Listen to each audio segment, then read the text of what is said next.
all my dreams now lately. No matter if I try too hard, nothing's ever enough, baby. No, I don't care too much. I don't care too much. As long as I can keep you by my side. I don't care too much. We got time, no rush. In your eyes I always see there is something meant for me.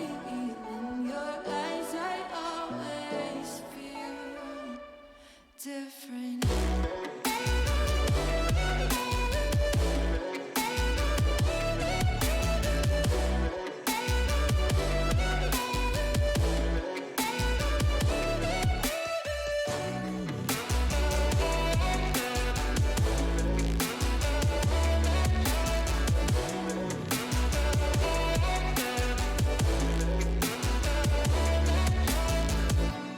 Tell me everything's alright.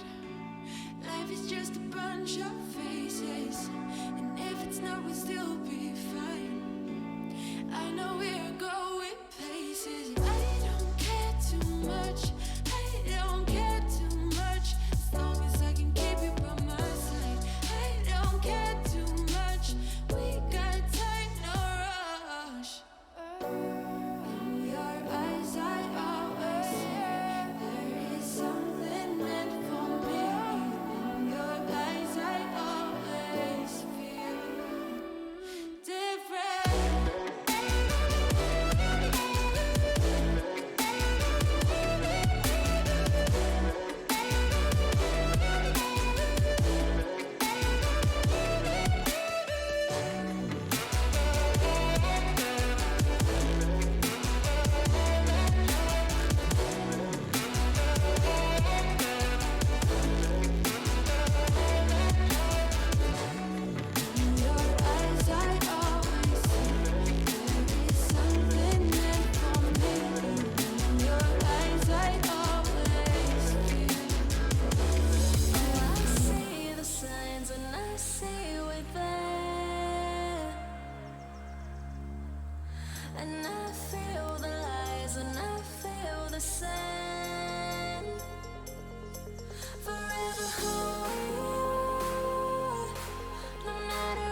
passports, baby. Leave the rest in our troubled minds. Let us go down in laughter, baby. Trying to figure out what we're after. We're never heading back until we're older. We couldn't care no more, not any longer. Under peach yellow skies we keep on searching, but we will never know what we're after.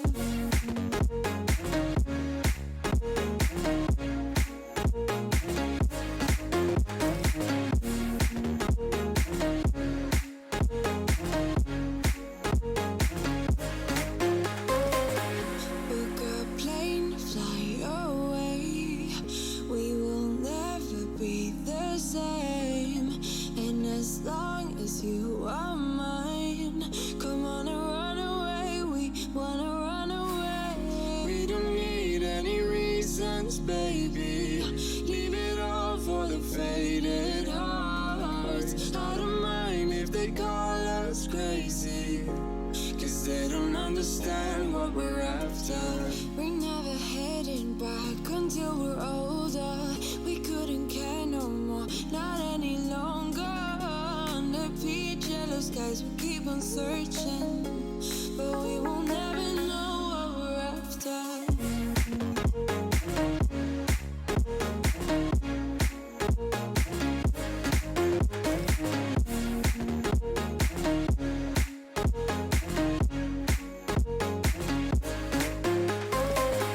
We're no kids no more. I need to feel alive in this dreadful town. I'm running out of time, and as long as you're mine, I wanna run away. We're never heading back until we're older. We couldn't care no more, not any longer. Under peach yellow skies we keep on searching, but we will never know what we're after.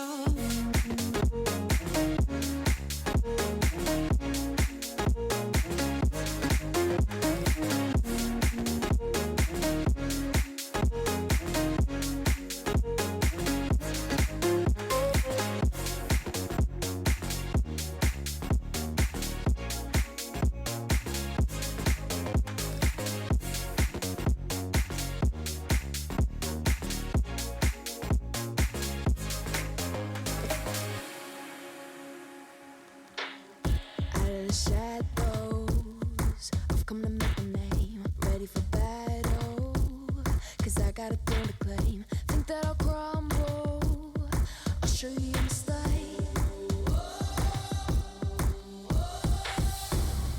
Where you see me coming, better run for cover, 'cause I'm not slowing down, I'm never going under. I survived the pain, I know it made me stronger. So meet the monster I came to conquer.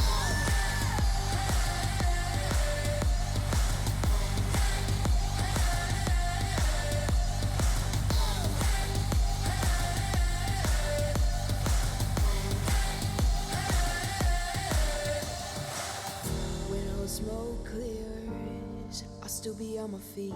Forget all of my fears, 'cause I know my destiny. I feel a champion waking inside of me. It's set in motion, the legend's spoken. This is my moment. Can't break my focus, know where I'm going. This is my moment. Where you see me coming, better run for cover, 'cause I'm not slowing down, I'm never going under. I survived the pain, I know it made me stronger. So meet the monster I came to conquer.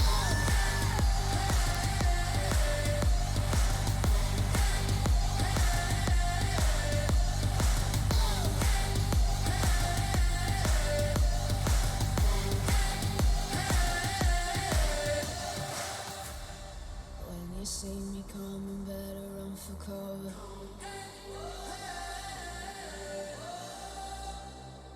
I survived the pain, I know it made me stronger. Show me your love, pending in the clouds, and I'll take it, yeah. Reminding myself to just let go. Don't wonder how far I can fall. Don't look down, never fade out. And I just wanna be someone and never fall behind again. Just keep on moving on. Never look down, never fade out. Never fade out.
Don't look down, never fade out.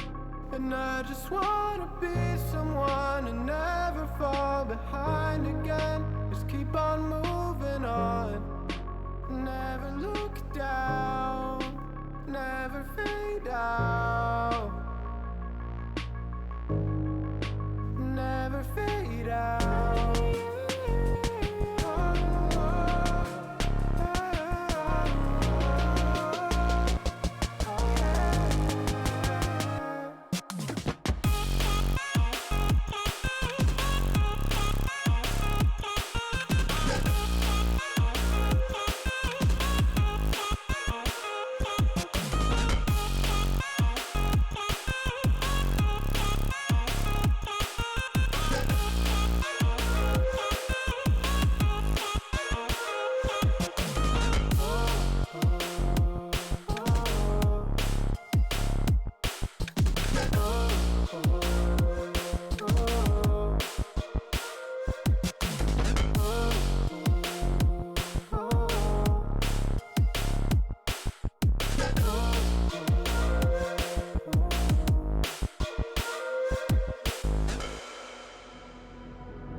Time that I regret for being so heartless. It was a moment of darkness.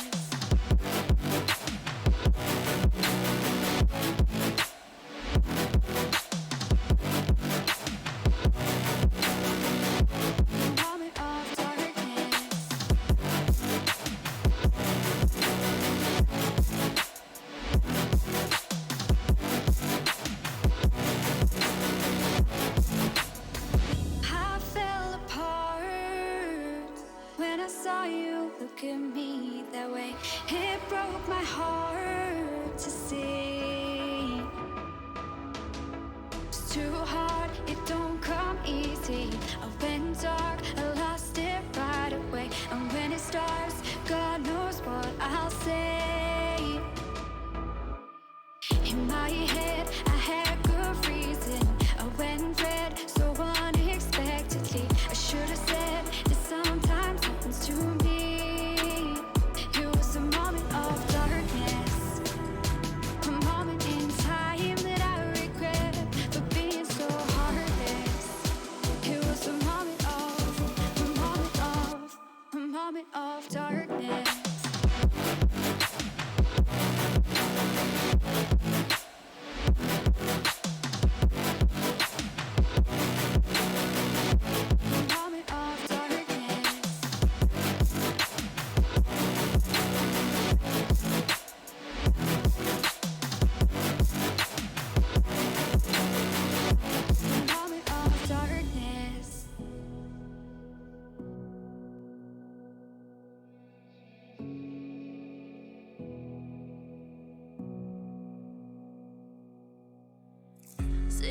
on a bench, waiting for the time to pass, dreaming of what happens next.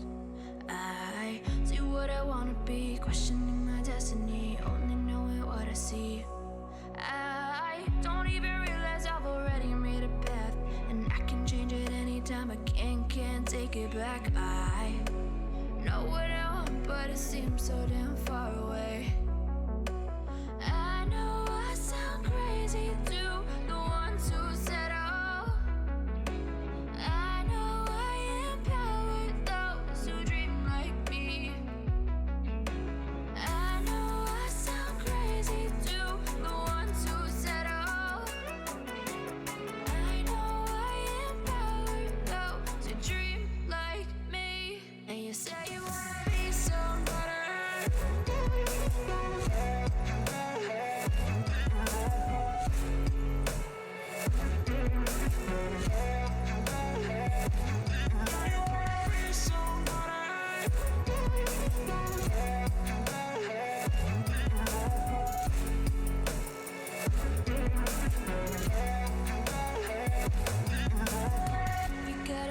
Then you better use it. Tell yourself day after day it's time to prove it. No days off, keep the hustle moving. Wanna see you be what you wanted to be, prove it. I know I sound crazy to the ones who said oh. I know I empower those who dream like me. I know I sound crazy to the ones who said oh.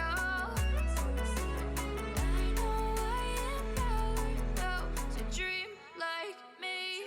And you say you wanna be somebody. And you say you wanna be somebody. And you say you wanna be somebody. And you say you wanna be somebody.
don't cry. No life. I see the clue between the strobe lights. I'm haunted, black face. Hey, follow me around, okay? Black face. Hey, follow me around, okay? Used to want it bad, used to want it bad, but I can't taste it. I can't help you now, okay? Follow me around, okay? Black face. Hey, follow me around, okay? Follow me around, okay? Black face. Hey, follow me around, okay?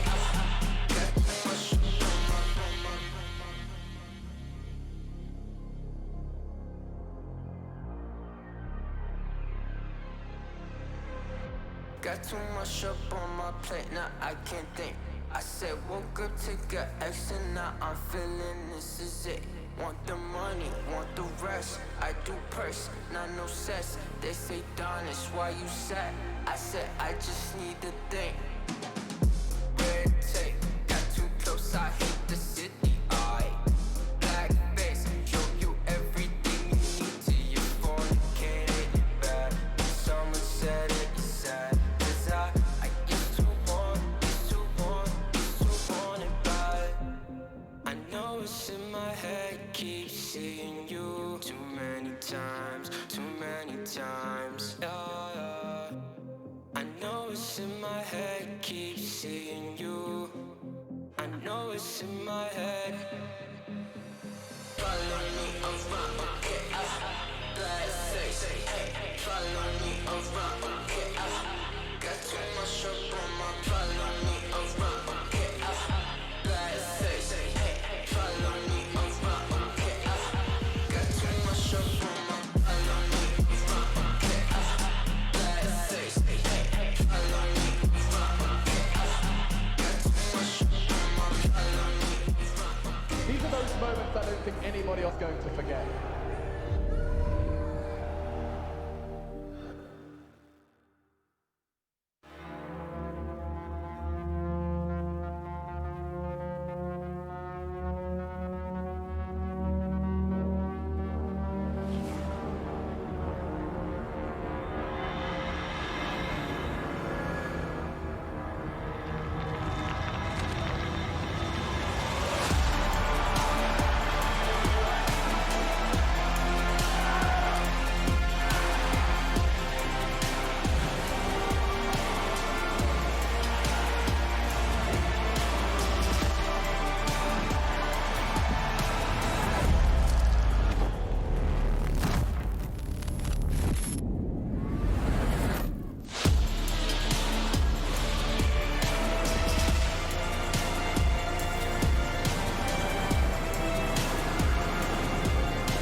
Welcome back to Katowice, everyone. We're here for the Intel Extreme Masters. Today is the 25th of February, 2020, and we're going to keep our eyes on all the games that we have around here. Today, we've got 3 best of 3s coming at you on the A stream, which is where you can find me, your host, Trey Stunnis Saranthus. We're going to take a look at that schedule right here in front of you. We're going to get a taste of the Mad Lions taking on the Evil Geniuses to kick things off, followed by a little bit of Astralis and Vitality, which is a upper bracket semifinal. Now, there's one more of those upper bracket semifinals in the terms of Navi versus Fnatic. Now, don't you mind. If you aren't even interested in any of those teams, that's completely okay. We've got the B stream where a lot of action is going to be going down, to include Liquid in their opener here for Group B.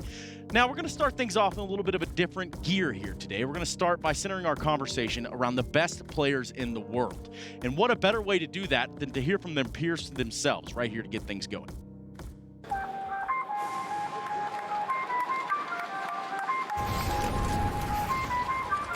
I feel on top of the world, I feel on top of the world right now. I feel on top of the world, I feel on top of the world right now. I always wanted the world, I want to conquer the world right now. I feel on top of the world, I feel on top of the world right now. Sawu, he's just like a guy who he doesn't care. He doesn't feel that pressure. And then you have Simple, the X factor, Zaiwu and Simple, they're different kind of players. Zaiwu, we kind of know how to shut him down a little bit, but against Simple, he's so unpredictable. You can never know, he's everywhere. He's literally everywhere with every gun. Something that shows in all of them is confidence. They always know exactly what they want to do, and when they do it, they know it's going to work. You need to have the talent, but you also need to have the positions. It's position where you will always have fight. Plenty of opportunities during a game to make the difference. I feel on top of the world, I feel on top of the world right now. I feel on top of the world, I feel on top of the world right now. I always wanted the world, I went and conquered the world right now. I feel on top of the world, I feel on top of the world right now. All of them knows that they're the best player in the world. Like Coldzera was a monster when he was the best player. He had such a sick attitude, and I like that. When you're the best, you need to show it, and that's what they do when they're the best. It's kind of different because Coldzera was in that system. The structure they had was unbelievably good. If you go back and look at their games, he was really good playing that type of system. Coldzera was absolutely monster. At the time that he was playing, I was absolutely sure he was the best. But the level of CS was different. There were no Australians, the teams that can counter you, like they understand the game on another level. It's really hard to perform in these circumstances. You fight on one side with your team to become a champion of a tournament, but you also have like a more individual goal of becoming a best player. So the mental fortitude that some of these players have are amazing. And there you have it. Some of those candidates for the best player in the world have obviously already proven their worth. Now, these guys next to me, they've proven their worth too, but in a different generation, a different era of Counter-Strike. It's right. Sort of like what Blade was talking about. Yeah, they were talking about us there for a little bit as well, but they cut that out. So, look, there's a few bits and pieces of nuance that were discussed there that I think that, you know, we're probably not going to have the time to dive into, but there are different eras of Counter-Strike. Different players have stepped up over time. Yeah, and I mean, Blade brings up a fantastic point right there, obviously, but just to kind of put things into perspective for everyone to understand. We're talking Zaiwu, we're talking Simple, we're even talking Coldzera, and even this guy right here in the middle, Chad. Look, Device, I put him here because, you know, he probably should be overseeing the best Counter-Strike player in the world kind of conversation. Sure. In terms of best Counter-Strike player in a system, this is your man right here, but he's not in our discussion today. Of course not. Which, unfortunately for him, I suppose. I guess, Jacob, as a Dane, this is your chance to defend your fellow Dane. What do you think? I mean, it's fair enough. I think Device is potentially, if you had to label him as the best team player in the world in terms of how he performs, then I think he's up there, right? And maybe kind of similar to what Coldzera did in that system Blade talked about. He's working so well within Astralis. He's working so well within that system. But in terms of individual skill, I can see why people don't think he's the best in the world. Which is such a conversation to be had by itself. Let's kind of keep our P's and Q's minded here. Let's just stay where we are. Okay. And let's start with a player known as Zaiwu. Now, he is the HLTV.org player #1 of the entire universe of the year. So what do we know about Zaiwu? Talk to me about him. So look, Zaiwu was an individual. He was his rookie year last year, right? Now he's only come into our conversations very recently. But as an individual, you're going to see right here, we're going to kick off all of these highlights with the flair that these individuals have. Because all of them have had plays like this, where the flair is coming out and they've won rounds single-handedly by doing things we didn't think were possible, right? But Zaiwu, you know, as an individual in this team, he has 4 other guys in his backpack as far as the stats go, right? Yeah. He's a carry player. I'm so happy you said consistency, because I think that's what defines Zaiwu the best. You know, considering it was his rookie year last year, you come into the biggest stages, to the biggest games against the very best teams in the world, and you consistently perform game after game, tournament after tournament. I don't think I've ever seen a rookie year like that from anyone, probably in the history of esports. I don't know too much about Dota, I don't know too much about League of Legends, but in terms of Counter-Strike, nobody has ever done what Zaiwu did last year with so much consistency and at that level, and I think that deserves a lot of praise, and I can definitely see why he was rated the #1 player last year. When we look at this, we're not looking at, you know, say the team's achievements. We're looking at that individual performance right there. Zaiwu obviously having earned that, but the numbers I don't think are going to stack up, kind of like we were talking about this morning in terms of just sample size, pure sample size. Yeah, so look, if you go and you filter Zaiwu against the other big names, he doesn't have the same amount of games played, the same amount of games at big lands, the same amount of games against, you know, top 20 teams, those kind of things. He, right now, is still an individual who is performing at a very high standard, but not over the same amount of games, right? But he's playing in the most competitive era of Counter-Strike we have, so you can also throw that into the debate. It's a curious one. So, curious enough, go ahead and pull out the card for our next player. It starts with an S. They're over here near Mr. Jacob. Oh, yeah. Well, that would be on you. We're going to talk right here about this guy. His name is simple. If you haven't heard of him, you've been living under a rock. And why is that? Well, he is my best player of all time to ever touch the game, right? Look, now, Jake and I started having this conversation yesterday in the green room. Maniac was there as well, and you told us to kind of save it. We still kept going. Of course you did. Now, I think that Simple is the best player in the world just based off of the fact of what he's been able to do over a longer period of time. I think as a player who can turn a game around single-handedly, used the Dust 2 game yesterday, where he had 5 kills in the first half and then finished with 21, had 80 ADR to his name after an abysmal first half. That's what Simple can do. And I think that him as an individual, I haven't seen anybody else have his level of, I want to say, not decision-making, because I think ZywOo, in terms of a decision-maker, is fantastic as well. But in terms of these crazy plays, I don't think anybody has done as much as what Simple has done or has had to do. His intuition for the game is just, you know, not on par with anyone, I feel like. He's so good at doing stuff himself, and he's working right now within a system in Na'Vi, and basically his entire career has been within a system where there was no system, right? He's never had a team like Cold Zero. He's never had a team like Device. Even ZywOo, that team is built around him. It doesn't seem like it works the same way in Na'Vi, and yet he's still been able to perform consistently. And I agree with you when you put the narrative as, is he the best player to ever touch the game over a longer period? Without a doubt. But we can't hold that up against a guy like ZywOo just yet, because as said, you know, he's only had 1 year. We need time. We need to see if he can replicate what he did last year in 2020 as well. So really quickly, really briefly, you talk about sample size in terms of a player that's been around for years. This next player has been around for years. He's got his own highlights clips, and people might wonder, okay, well, Cold Zero? Yeah, and he's the most accomplished out of this 3, right? So what we're talking about is like LAN of all time, and these 3 names are the big ones here when we're looking at, you know, ones who have actually been playing at these big events. Now, he's won 2 majors. He's been the MVP of 2 majors. How many people can say that? How many players can say that? Now, Cold Zero, in that time, we heard Kassad talking about it when the Brazilians were the best team in the world. They were the best team in the world because of the way that they approached the game. Cold Zero was the man coming through with the clutches. He was the man anchoring the bomb sites. But then he was the man doing the jumping or put the B bomb site on Mirage, right? So he also has his flair.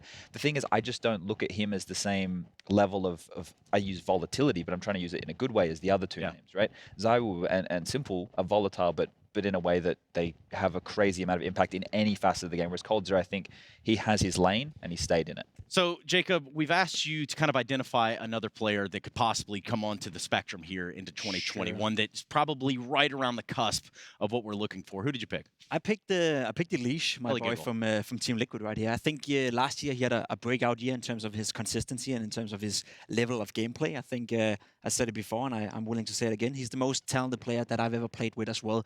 I think Elish has the potential to be up there with I wouldn't necessarily say on the same level as ZywOo and Simple. I think those 2 players are generational players. We don't see them players come up often, but I mean, Elish, he's up there, and he's one of the best players in the world as of right now. He's still young. He still has a lot of time to learn as well. So Elish could be, for me, the player that could challenge a ZywOo and a Simple if they, by any time, slow down just a tiny bit. Yeah, which is a scary thing to even think. If you have all those guys in one room, you lock them in there with 1 mouse, 1 keyboard, and a monitor. Anyway, coming out alive. Yeah, somebody's going to not have a good day there. Now, speaking of having a good day, I would love to know what our casters are thinking, how they're feeling over there, rather, and where they're starting their day off as we look towards this first matchup. Day 2 of the Intel Extreme Masters in Katowice, Poland. Anders and I are here inside the shuttle on our way to the Spodek to get things underway. We had a lot of talk yesterday about some of the best players in the world. We got to cast Simple playing with Na'Vi. They didn't look the sharpest, like the sharpest tool in the shed, you know, the brightest crayon in the box, so to speak, but they played, I mean, they got the win. They got the win. I still actually am not sure how. I just think FaZe looked like a stronger team, but they did win, and that's all that counts, really. Yeah, that's actually a sign of a pretty cool team, is when you're able to win when you're not playing your A game. Yeah. We go over to Vitality as well, one of the best player of 2019 that was ranked, ZywOo. He had a bit of a quiet game as well, but they also took a victory. Yeah, that might be good news for both teams in some strange way. Yeah. I mean, I think we were discussing yesterday whether or not Perfecto and Boomwich would do a good job. I actually think they did. And Simple wasn't playing. I mean, there was a couple of, you know, I think halfway he was playing really well, and it was really frightening once again. Yeah. But I think this is good news for Na'Vi in sort of a backwards way, because you actually need to be able to win even if Simple's having an off day, and I think they're proving that. Well, now we go to even the 3rd best player. We're going to see Vitality taking on Astralis later today. So Device in there. Astralis looked shaky a couple weeks ago in London, but they as well got the win against Cloud9. They had a closer map than we probably would have expected. I think Cloud9 got 12 rounds on them, but overall, I mean, Astralis takes another victory here. Yeah, plus you want to have a little bit of an asterisk next to that because, yeah, he might be, you know, sort of a third best player in Type World device, but probably the most consistent player in the world. So that's worth thinking about. Yeah, he's a beast. Well, the first match that we're going to have underway is going to be EG versus Mad Lions. It's beautiful because it's a classic North American about to beat the Danes, but we'll leave this talk to the desk.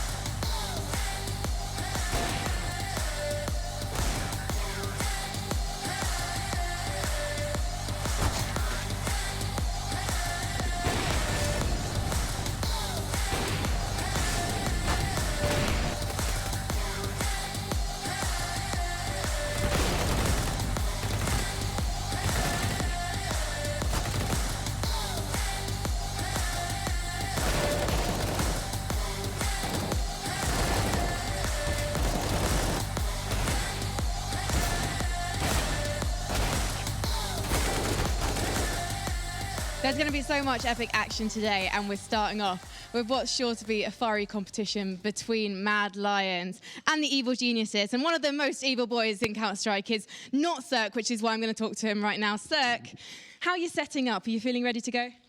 Yeah, we just woke up and now we're setting up, gonna warm up a little. And Do you have any pre-match rituals? no, we just DM and like, let's go. But you did just tell me that you've all got numbers on your shirts and you chose yours for a specific reason. What's your number and why did you choose it?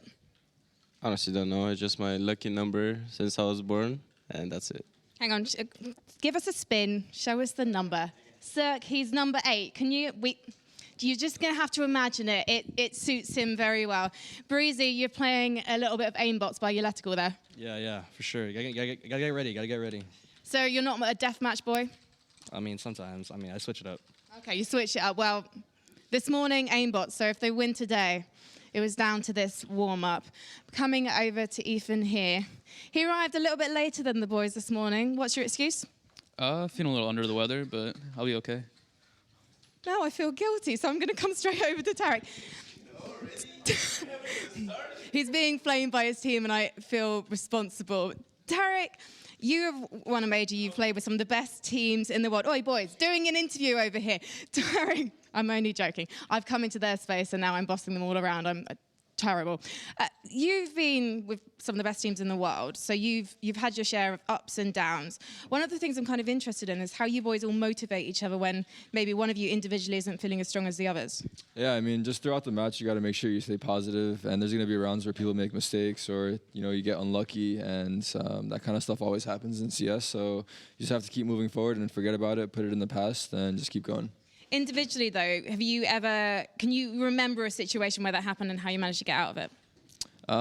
Yeah, I mean, there's been a lot of situations where just, you know, you get really frustrated to the point where it's hard to focus, right? Because you're just so mad or whatever it is and something went wrong. But off the top of my head, I can't think of anything, but it does happen. And I think I've gotten pretty good at just, you know, brushing it off. Who is the biggest motivator in the team? I think, you know, everyone does a pretty good job at like keeping each other positive and upbeat, but I don't know. It's kind of hard to say. I think everyone puts their part in. That means it's you, Tarek. Thank you so much for talking to me. Good luck against the Mad Lions, boys. We're going to send it back over to the desk. That's right. The B opener is among us. It's going to be the Evil Geniuses taking on the Mad Lions. That'll be the first matchup of the day. One thing that we should probably follow up on, though, is not the lucky number, but maybe pre-match rituals. What'd you have, Chad? I wouldn't eat.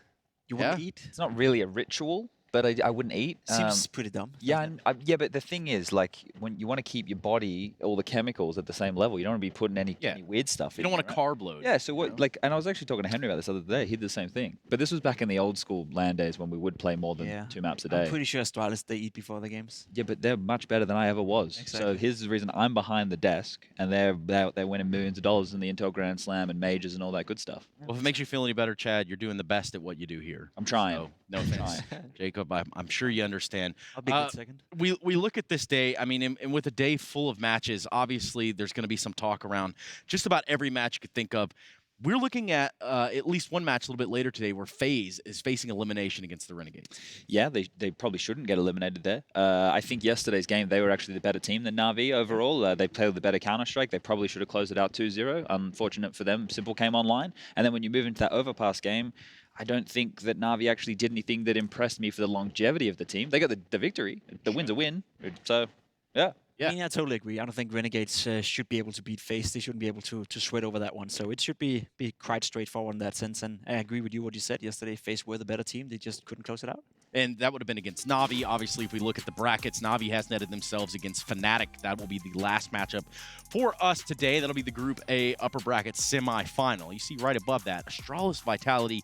Now, that's also a banger. That's a good game. That's a really good game. You excited for that one? What's that? You were excited for that one? I am. I've written Vitality off. Why? Really? I'm done with them. Didn't you see Alex? He said he won 95% of the practice coming into Blast Pro Series, and now they don't underestimate themselves or overestimate themselves. They may actually play well. Yeah, that's words. What I see doesn't really inspire me. I've heard that they're pretty good in practice. All right, well, yeah. I'm pretty good in practice too. Yeah, I mean, that's the thing. That's the real secret. If you're good in practice, if you're good at boot camps, you will come to the event and lose. That is just an age-old thing right there. What we can begin to look at is our first game, perhaps even put our entire weight into what's going to be this opener of the day. Mad Lions and Evil Geniuses. Now, we don't have too much time here to spend on this, but obviously, pending how this bracket pans out, one of them will advance onward to play the winner of Liquid Virtus Pro, which probably will be Liquid. I'll just throw that out there. I hope it's Liquid. Maybe it'll be Liquid. What are we thinking in terms of maps here for this B opener of Mad Lions and EG? I think that EG are in a little bit of trouble because Mad Lions like to play Vertigo and Overpass, and those are the two maps towards the bottom of the map pool for the EG roster, so they have to ban one of those. So I think that's going to probably come out in the first phase. But then when EG get to pick, they'll probably just pick into a Dust 2 or something, something where they can get the steamroll going. So it's going to be curious who gets the first map choice, because I think for EG it's more important to get the momentum rolling. I would definitely agree. There's no doubt that EG are the favorites coming into this matchup. But in terms of map pool, I think Mad Lions have a strong one. I think they can definitely contest EG, and hopefully they can make it exciting by getting a good veto going. And hopefully, as at least to my expectation, I expect Mad Lions to do well here. I expect Mad Lions to make this a competitive game. Yeah. People see them as an underdog, and EG used to be one of the best teams in the world, but they haven't really been playing up to that level as of recently. So there's definitely a chance here. They need to get back on par. They need to prove that, hey, there they are. Hey, speaking of maps, boom, these are going to be our first maps today. It looks like we're going to watch Vertigo first, and then Dust 2, followed by Train. Vertigo picked there by the Mad Lions. Fellas, what are we thinking? I'm curious with the T-sided start coming out here from that of EG, because if they get shut down, if they're unable to because look, EG for me are the team the most in flux out of any Counter-Strike team across the board. So if they don't get rolling, if they just get shut out, and we see some really cool, not gimmicks, but we see some interesting CT-sided setups coming out from that of Hunden, it could be a hard time for the EG guys. You got to watch out for Hunden. You got to watch out for Acor, and more importantly, you got to watch this matchup, which is going to be Evil Geniuses versus the Mad Lions. We're going to go to a quick break. When we come back, we're jumping into all the goodness that is this best of 3. Don't go anywhere. This is the Intel Extreme Masters Katowice.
On Intel Extreme Master Certified PCs, you'll find a gold badge. It means you'll find brilliance inside, that you'll get high-grade components like Intel Core i7 and i9 processors that'll deliver the uncompromised performance you need to game like a pro. Not to mention, every purchase supports the prize pool of Intel Extreme Masters. Intel, unleash your brilliance.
Intel Extreme Masters is brought to you in part by Intel, Acer Predator, Mountain Dew Amp Game Fuel, Vodafone, and Euronics.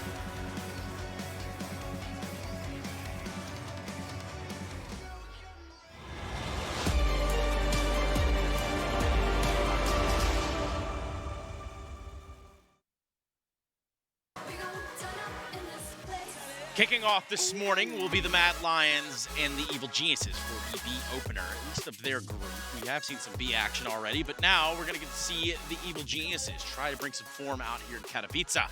You see their huddle go down. We're going to actually be jumping into this game sooner rather than later. Welcome back to day 2 of the Intel Extreme Masters, everyone.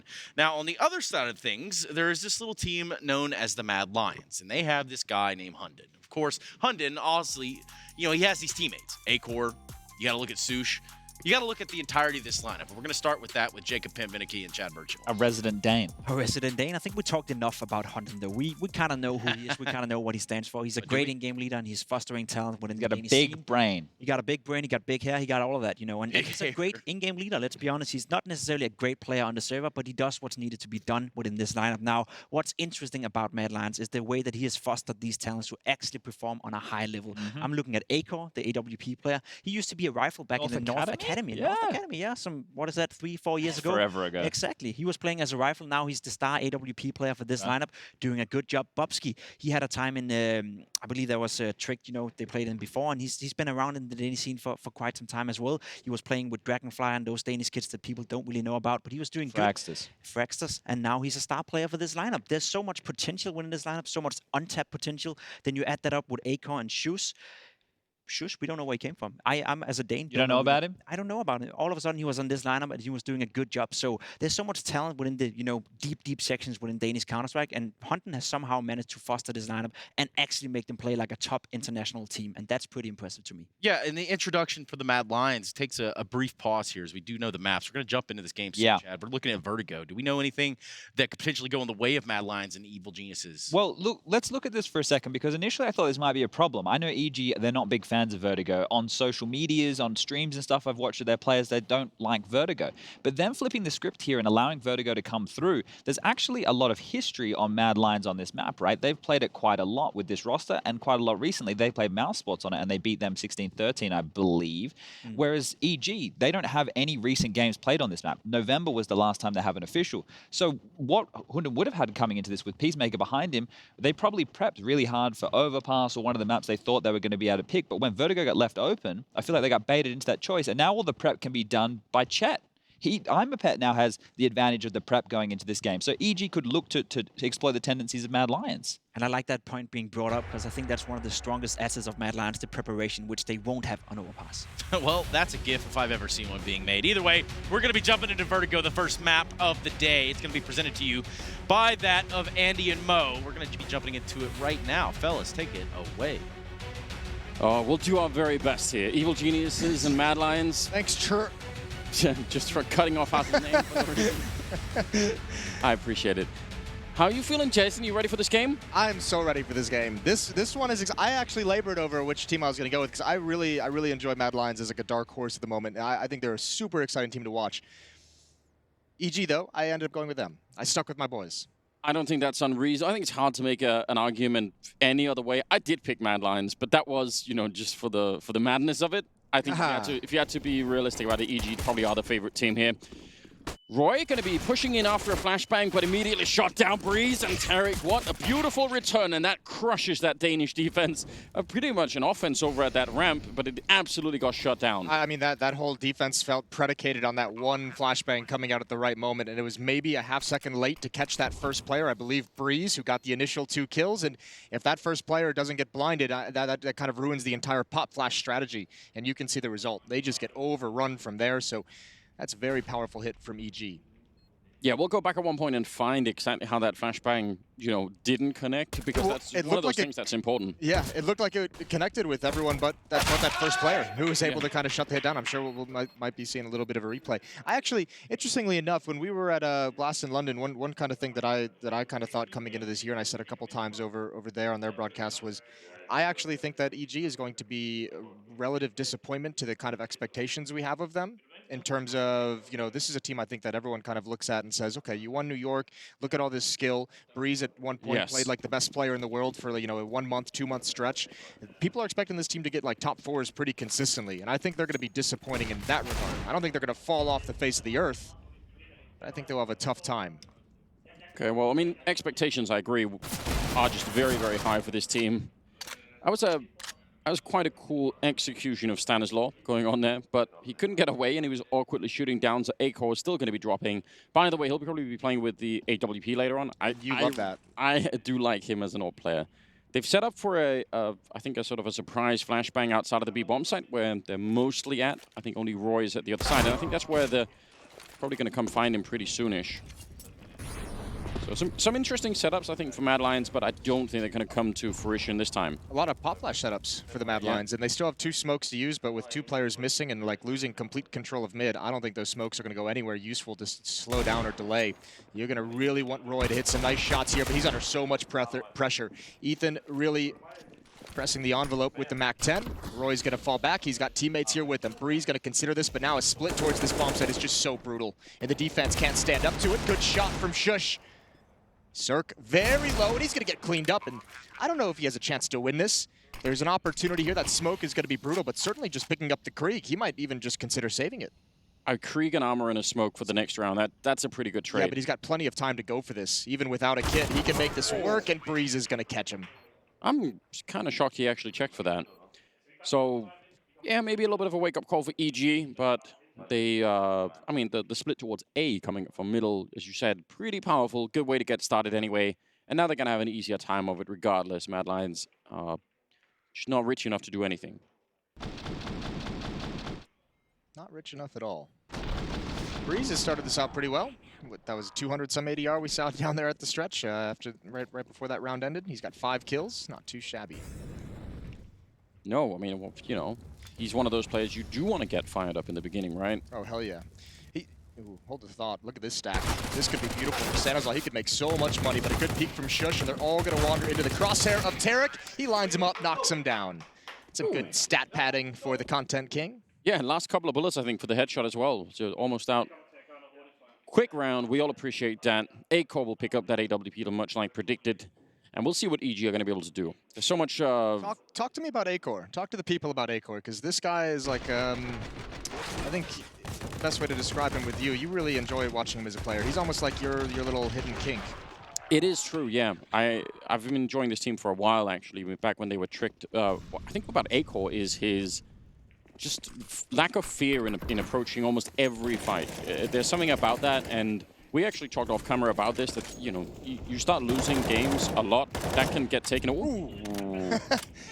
Now, Hunden is going to wish he had that kill.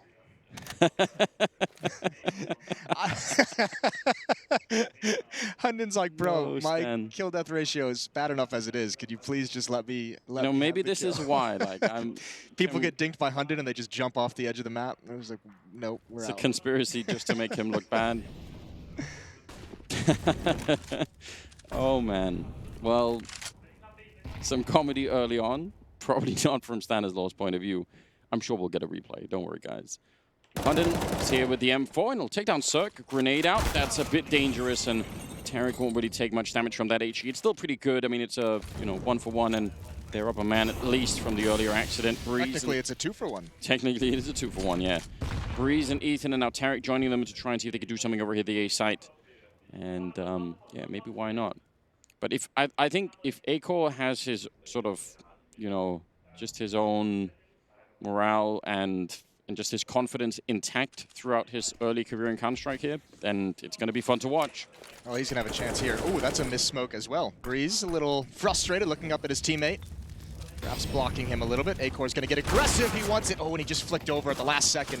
Boopski trades it back, so he's kept the advantage in the favor of the Danes. Another kill for him as well. It's all on Tarek. He's got the Krieg. 1 versus 3. Going to try and get the bomb planted. The time is running low. They're going to go to stop it, and he's not aware. Roy coming up over the top. That's a first round on the board for the defense. 3-1 in the favor of EG. They don't save the AWP, which, I mean, it's a good enough victory. I guess you're happy to take it early on in your first rifle round, but it's worth thinking about. I do think that A-Core with that AWP it's one of the things that has to work if they're going to have even a shot at taking down EG. It's going to have to be, the best version of it, and it's going to have to be a fair bit. So we'll see. Some good shots coming through, and, again, winning the round with 3 people alive, probably quite happy about that. But they're not out of the woods yet. Don't have enough money to start losing rounds. And EG putting on the pressure towards Hunden might have found what they consider a bit of a weak spot. Bubski's there on a bit of a crossfire up in the window, but now he's had to fall back already, and Ethan will take him down. A-Core with another return, and now they should give it a rest here. Don't keep fighting at this point. Actually, Bubski will, but I'm not sure if, again, I would say just leave. You've already got the victory in terms of coming out with a 1-man, now 2-man advantage.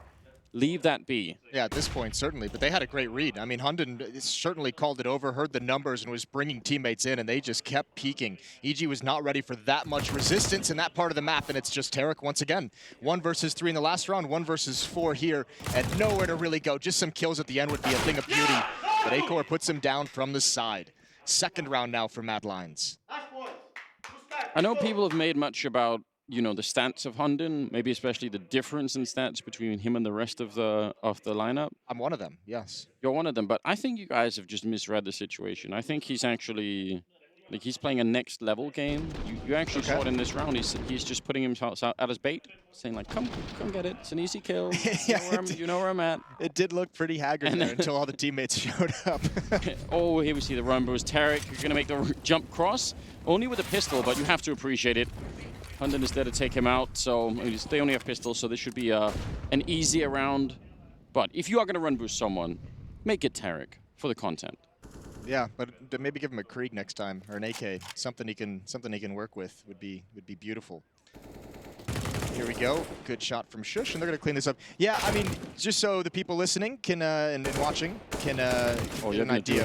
Yeah, I'm going to do him dirty a little bit here, but the stats that Anders is referencing, Hunden's kill death differential is negative 262. The next closest, this is with this lineup on land. The next closest is Roy with plus 27. So he's far down the list. And again, we still praise him for his knowledge in game and the way he's able to train up young players. And he's had a big hand in Danish Counter-Strike, obviously. But at some point, when they start cracking into the top 10, that's going to be an area to keep your eye on. Okay, so, you know, here we go. Not great stats for a star player. Amazing stats for for baiting, you know, the enemy team. Yeah. So I'm trying to sell this. Good point. Acor trying to take a shot over the smoke. Roy, I think, hoping for that to be a distraction and maybe go for a bit of a surprise. It wasn't a surprise. Stanislaw was super ready for it, and he takes him right down. So now they're bringing Hunden and Bubsky. That leaves mid entirely open at this point in time. Close call right there. But yeah, there's no one controlling middle, and Shush is alone over at B. That's 2 out of 3 paths for the map. That's completely weakened right now for Mad Lions. Well, and imagine being Shush and maybe having to go for a heads-up duel against Breeze. That's not good. Yeah, that's not fun at all. Hunden's going to go investigating. Ooh, and he gives up the aggression. He takes the shot early when he spotted the jump. Another smoke comes out right at the corner. That's going to be the call for the defense to fall back. And Breeze now starting to get a bit more aggressive towards the... Ooh, no, he's not. He's under the stairs. Yeah, I'm probably just making sure they're not getting flanked, I guess. Don't know if he'll want to try and go and... Look at the lean that Shush has on the minimap. He's not even at the B bomb site. He's acting like he's going to have to rotate over to A very, very quickly. He wants to go look at middle because nobody else is either. So he's holding mid and B. That seems unreasonable. That's unfortunate for him. Well, especially now. There's going to be smokes enough that he can't even see anything. I don't think he could do much. They might actually have to just call the save almost as soon as the smokes go down, unless he's just going to get lucky and get some sort of a shot through. Flashing, smoking, yeah, there's the chance he gets one on Stanislaw, so actually that's super helpful. But they lose Bobsky, and again, Mad Lions have to really think about this. It's a long way for all of the team to get there, and the bomb has gone down pretty quickly.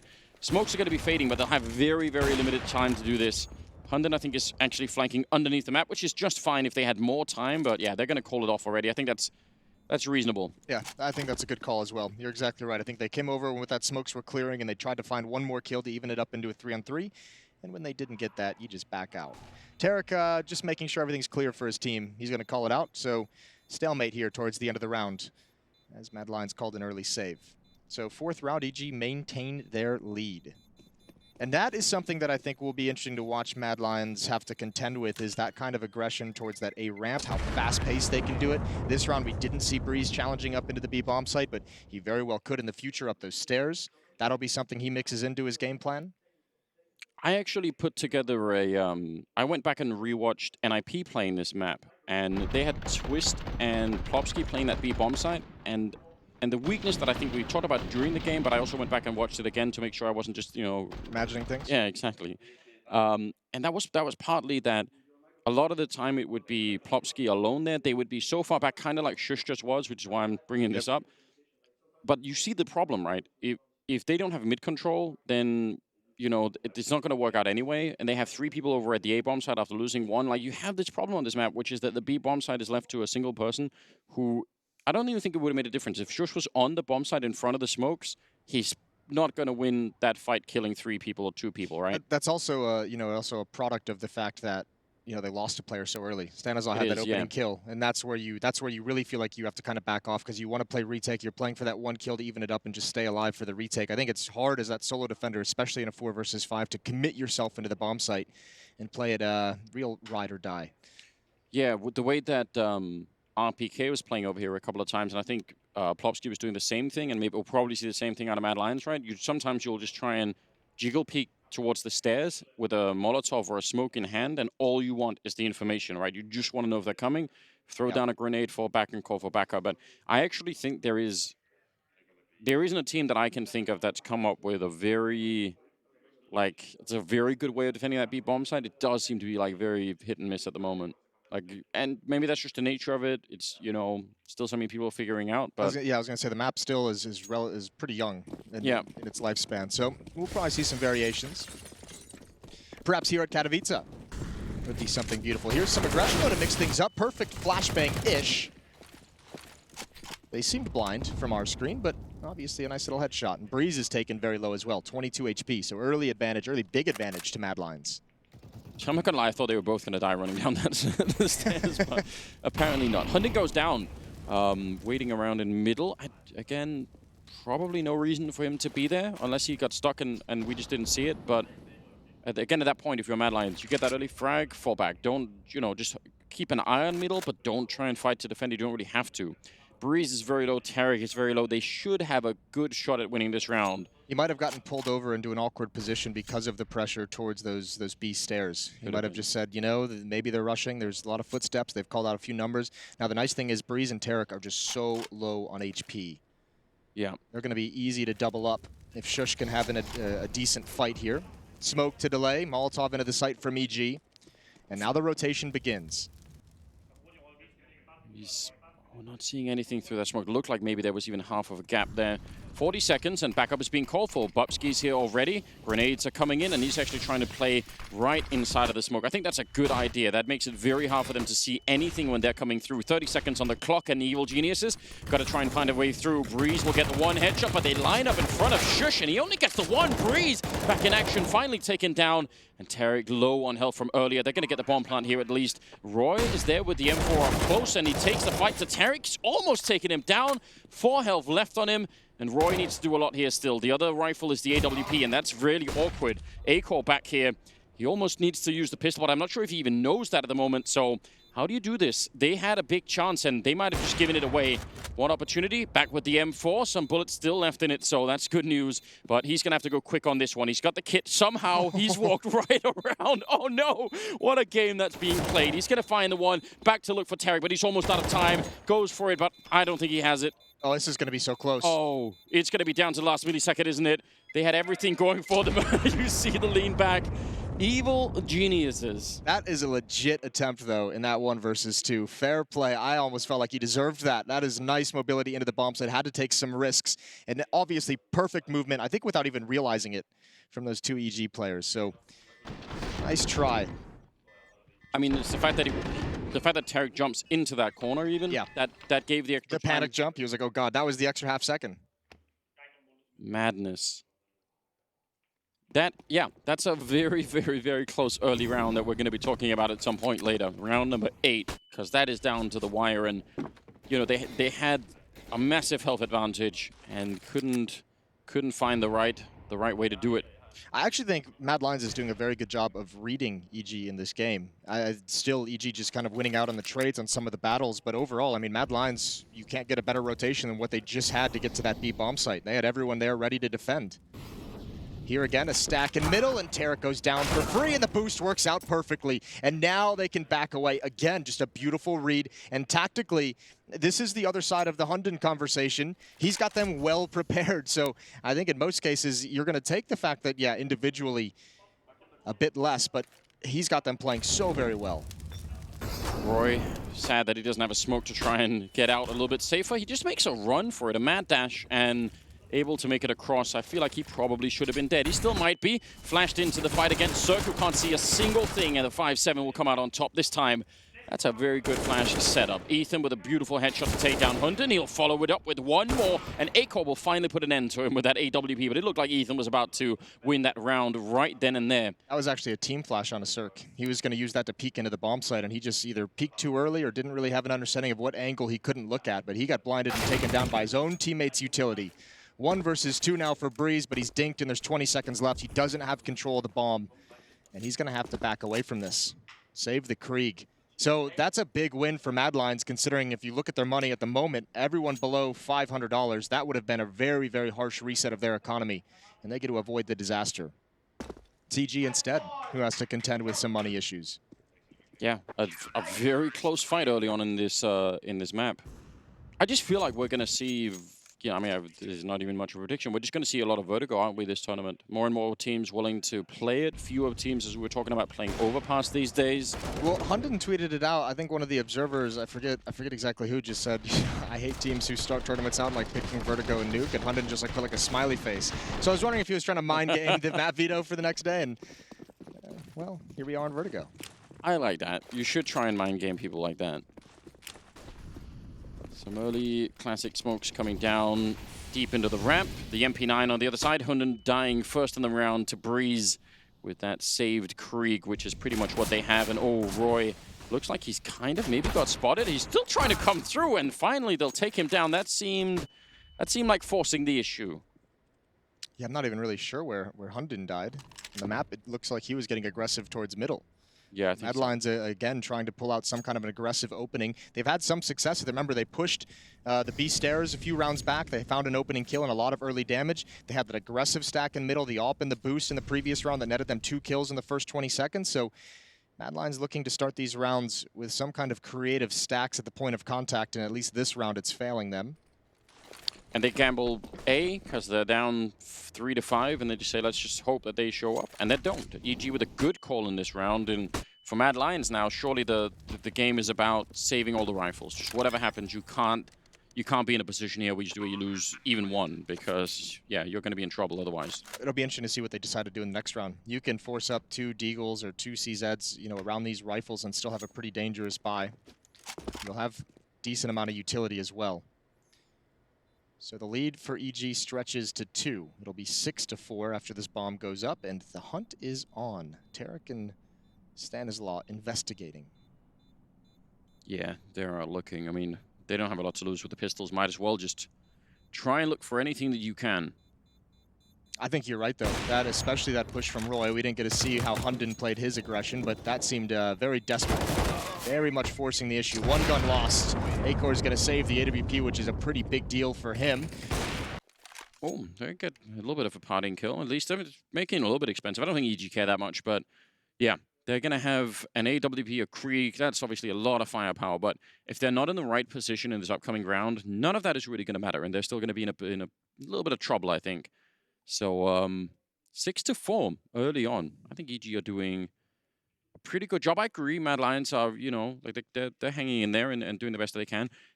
I really think this is a legitimate question. If Hunden keeps playing middle, how much will we sort of see EG? And this is not the only. We've had matches like this before where you have a feeling like a player is not going to be 100%, or they're not. You feel like, we could probably take this fight against them and win it most of the time. You keep pushing that as much as you can. Yeah, but I think Mad Lions have done a good job of putting that stack in middle. So if I'm EG and you're facing off a team whose one of their great strengths is their tactical, preparation for these maps, I'm not necessarily trying to exploit Hunden, because that's going to be a topic of conversation of how they want to set up the defense and everything along those lines. So I'm not actually trying to exploit that middle, especially when you just get bodied by the stack in the previous couple rounds. So they're doing a pretty good job so far, and I don't think they have anything to worry about just yet. No, I mean, maybe not, but I think it's a fair point. We have that conversation frequently, and I would go for it against another team. But remember when Zeus was on Na'Vi, and people sort of you thought about that. Zeus would have good games, but there would be games we'd say, let's just let's test him early and see what he's going to bring to the table. Yeah, it could be some fun right there. So I'm a pet with a little notebook. Just writing. What a nerd. Writing stuff down. Yeah, we'll see that more and more now. Just a little, if nothing else, it looks like you're doing your job when you have that. I feel like that it serves It's a the purpose. presentation that matters the most. Yeah. Fake it till you make it kind of thing. You know, what is it? What's the Wire quote? Look the part, be the part. I think you haven't seen the Wire yet. I haven't seen it yet. You're a terrible human being. I know. Ooh, that's a lot of damage through the wall, and Hunden goes down to Stanislaw. More wall banging coming through. Acor's nearly dropped as well. He's still sticking around with his AWP, which seems like pure craziness. Again, a couple of bullets and he'll be gone. He gets the little bit of a leg shot in, but he can't get out of the corner. So Bubsky trying to switch up for that AWP. I don't mind that they're playing aggressive when they don't have all the weaponry that they want, but again, it's risky, and EG seem to be handling themselves very well. Oh, this time at least, a good kill from Cirque. This whole map is falling apart. Cirque is over towards the A-bomb site, so they don't have to mess with middle anymore, but they applied a lot of pressure there. Good kills as well, considering how much resistance they were met with. And unfortunately, with Mad Lions saving as many weapons as possible in the previous, this force up around those is a disaster. Shush is going to certainly lose his gun. They're not going to let anyone keep a weapon in their hands, and that will make things easier for EG down the stretch. This is the round where they just really gain full economic control. And this is where EG can start to run away with the half. It's been a good battle between both teams so far, but it'll be tough for Mad Lions to recover from this one this late in the half. Yeah, there's no doubt about that. Just think about how much hinges on that 8th round with the A-Core 1 versus 2.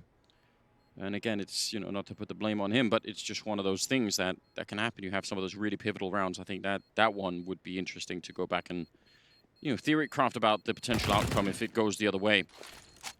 Well, they're going to do what they can to find him. They're not super aggressive. Thought maybe they would try and jump up into the window behind him, but it seems like maybe he will save. Oh, wallbang's coming through, and he actually does live through it. That's close. I thought they'd be more aggressive as well. I did too. I mean, they didn't have great money, so it kind of makes sense. Just now starting to build some bank after buying the utility. A couple players, most players sitting right around 3,000.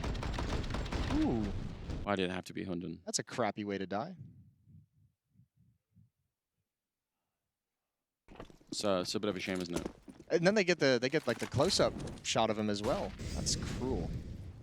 You know, an interesting little. Wait a minute. They're going forward. We'll save the you know.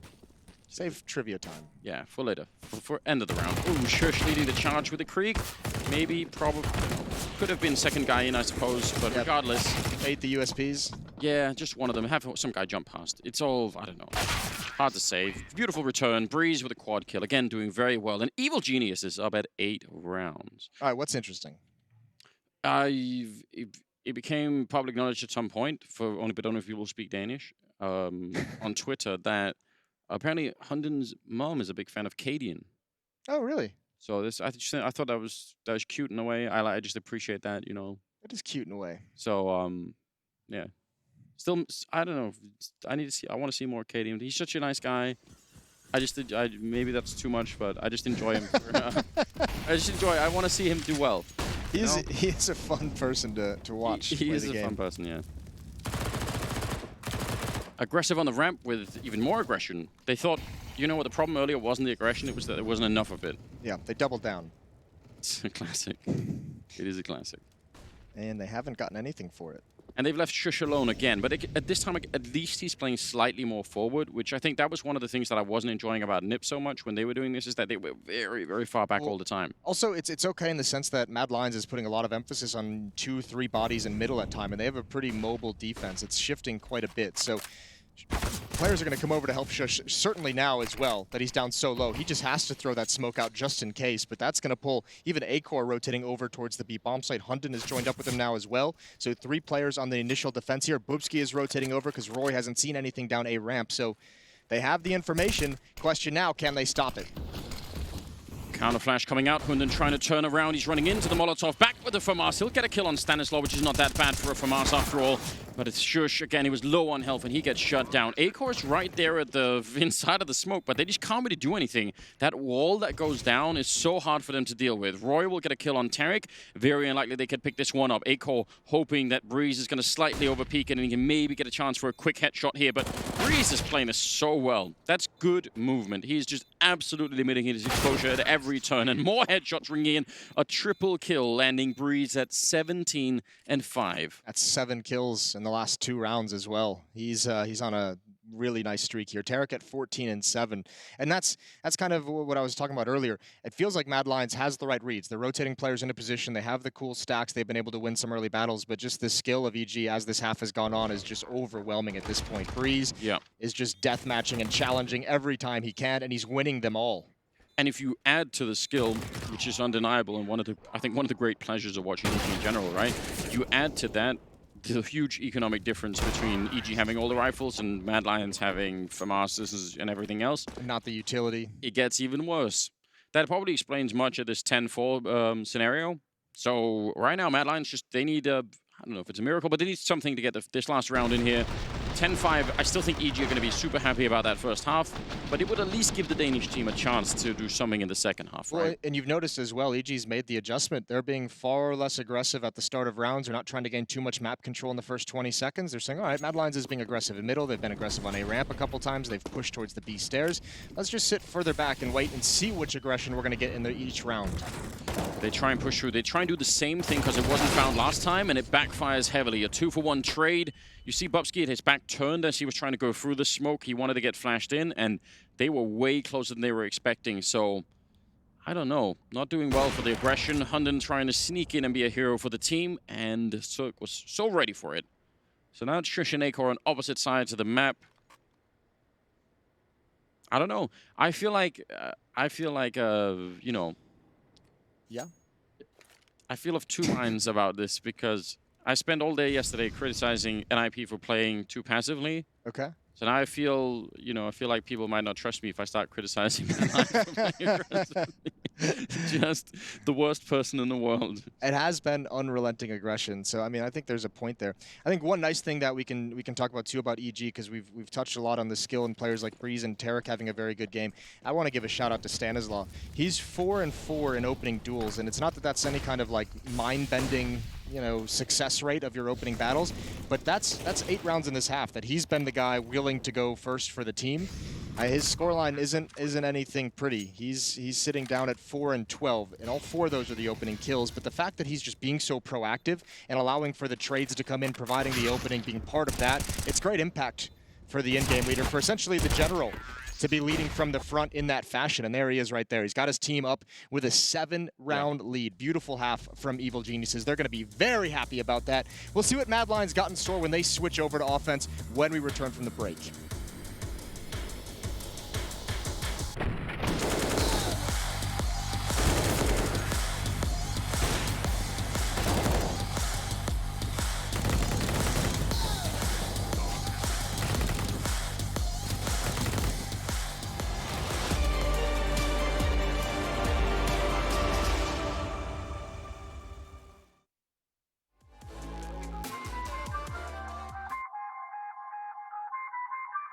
I feel on top of the world, I feel on top of the world right now. I feel on top of the world, I feel on top of the world right now. I always wanted the world, I wanna conquer the world right now. I feel on top of the world, I feel on top of the world right now. I call the shots in the man with the plot and we only go bombs away. Ain't no one protecting my mind as a weapon, that's why I'ma dominate.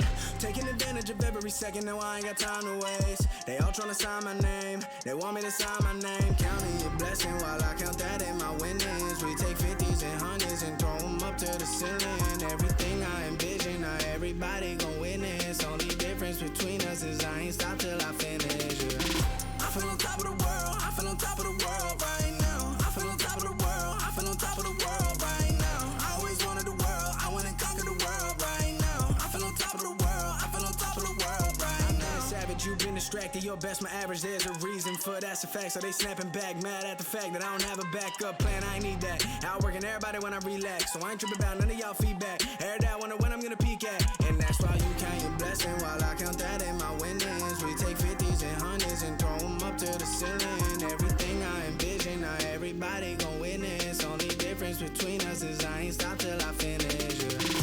I feel on top of the world, I feel on top of the world right now. I feel on top of the world, I feel on top of the world right now. I always wanted the world, I wanna conquer the world right now. I feel on top of the world, I feel on top of the world right now. I feel on top of the world, I feel on top of the world right now. I feel on top of the world, I feel on top of the world right now. I always wanted the world, I wanna conquer the world right now. I feel on top of the world, I feel on top of the world right now.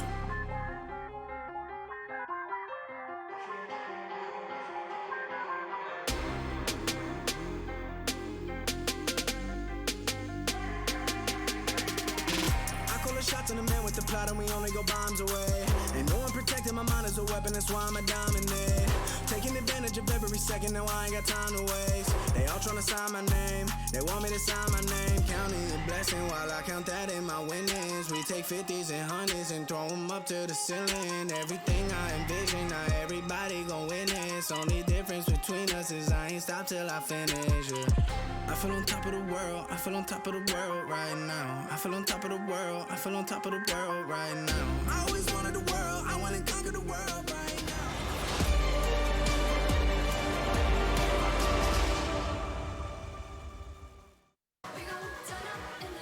Welcome back, ladies and gentlemen. It's day 2 here at the Intel Extreme Masters in Katowice. It's Mad Lions and Evil Genius is still map number 1, but the second half is coming right up. 11-4 lead. 11-4 lead for Evil Geniuses. That's pretty sizable. Yeah.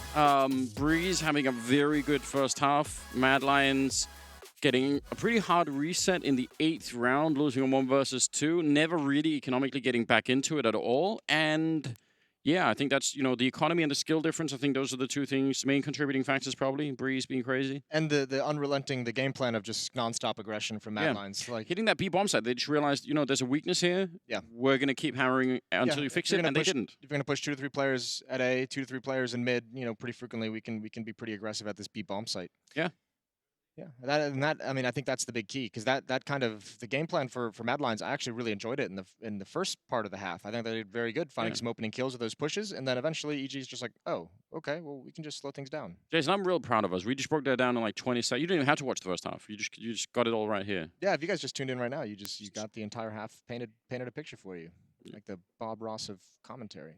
Yeah, exactly. That probably would be slower. I feel like you'd have to do that, but it's not a bad matchup. I think someone could try and go for that. Do we have anyone that's even artistically inclined in this space? Is anyone good at like anything? Not in terms of drawing and painting, I don't think. No. You know who is good at drawing? Bleh.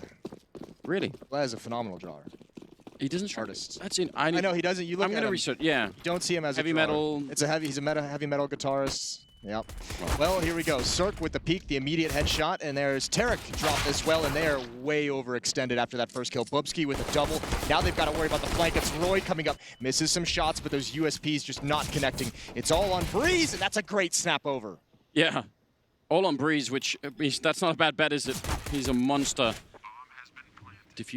Bomb does get put down, and actually Ethan trying to flank. He turns and snaps on Bobsky. That's a very quick hit, and suddenly Roy's alone. He's got a USP, but they're up there tapping the bomb. They're not actually going for it yet. They just want to try it a single time, and they'll drop it.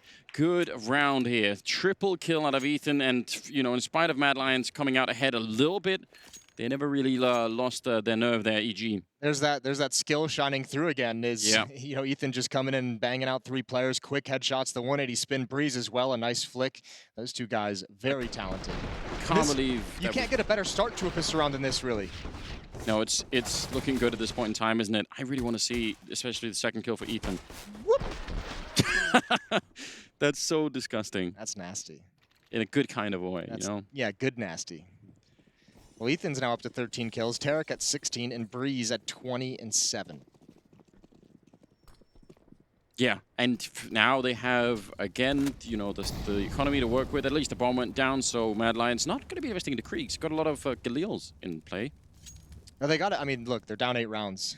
You know, you wouldn't necessarily want this to be the situation you're in, but you do kind of have to buy here, whether it's the Krieg drop or whether it's having more rifles spread out. And you could see Bubsky and Acor just back on the deagle so he can have full utility for his team, but it's not a whole lot of nades to work with. And again, this puts you in a position, if you're Mad Lions, where you're going to have to just win some straight heads-up fights. And against the guys that are on point, against the skill differential, that's going to be very difficult. Yeah, and you see, just look at the difference of aggression, because actually Ethan and Stan were being aggressive there, but in a very safe way, right? They weren't committed to the aggression. They were just jumping behind the sandbags, making sure that you could sort of see what was going on. So that's a stylistic difference between the 2 teams, at least so far. 50 seconds on the clock, and it's definitely going to be an A hit from the looks of it. No one even on the other side. And Tarek is actually looking out at that B stairs and saying, I'm not seeing anyone over here. So they can maybe start to gravitate a couple of people over with 40 seconds left. And yeah, it's all or nothing here for Mad Lions. A little bit of a wall bang. Yeah, doing something. Yeah, they're setting up for it now. Ethan, he's ready. That UMP is not a bad tool for it, but timing is everything. Stanislaw goes for it. Oh, I think Hunda was just past the corner. A little bit of a mistiming there. He gets shot in the legs, but he'll stumble onto the bomb site with the bomb to try and finish the job anyway. Troy goes down, and that's a 4-on-4 with a good chance here, I think, for Mad Lions. A-Core hitting a headshot on Tarek, and they don't have a lot of utility, actually. None really on the EG side. That one smoke to do everything, and Breeze still getting a kill. Oh, no. Here we go. This could actually happen. Around the edge of the smoke, there's the bomb tap. How aggressive they want to be. Hunden not peeking yet. Now he's swinging once the contact is taken, but Breeze with low HP is watching. And Evil Genius have everything secured except for maybe Bubsky, but it's just too much time left in the bomb. And another win for EG, and that is a nice retake, as you mentioned, mostly without utility. They didn't have any nades, any Molotovs to force the planter or kill him right after the bomb plant. That could have been much trickier, but nice job. Breeze gets, a bit... Another quad kill. For him. Was it really? Yep. His first battle brought him down to red HP. Yeah. So he's just beasting. He got a couple kills through smoke as well.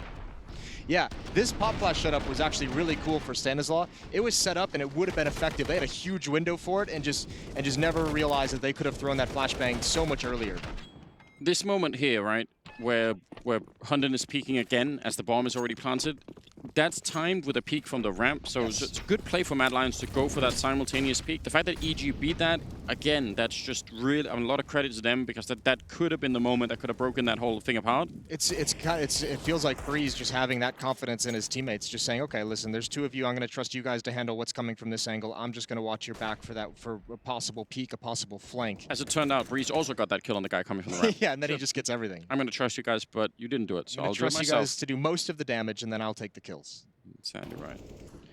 So it goes down to Hunden, and Tarek, very lonesome out here. Bit of an awkward peek there, but Hunden will clean it up. Good double kill for him, and that should, again, leave them... Now they got mid cleared out, that gives them so much space. EG already proved that in the first half. And they have the money for EG pretty low, so if they can actually win this round, turn this, put an interesting dynamic into this match, which has seemed just so out of reach for Mad Lions, but a little bit of an easy stretch to kind of close the gap by 2 or 3 rounds. After taking the money away from EG, might be a nice breather for Mad Lions. Yeah, they would welcome that, wouldn't they? It still feels like they haven't quite gotten into this game yet. I agree. And they didn't even start off cold. This wasn't like one of those things like, they actually started this game really well. I really honestly think a lot of it is the economy at the second part of the first half was so brutally hard for them. They tied it up at 3-3, and it's been a 10-1 run for EG ever since. Flank coming in, Stanislaw not ready. That's a nice off angle from Hunden. And Ethan and Breeze, I think they just got to back away. There's no reason to go for this. It's a 2-on-4. Yeah, you have a massive lead. Keep the weapons in your hands. Yeah, maybe get some more kills on Breeze. He needs it. He's working on a personal best. He's like, guys, can we just not win until I get to 30? Everyone chill. Just let me get it. Let me work my way up there. Well, adding a bit more.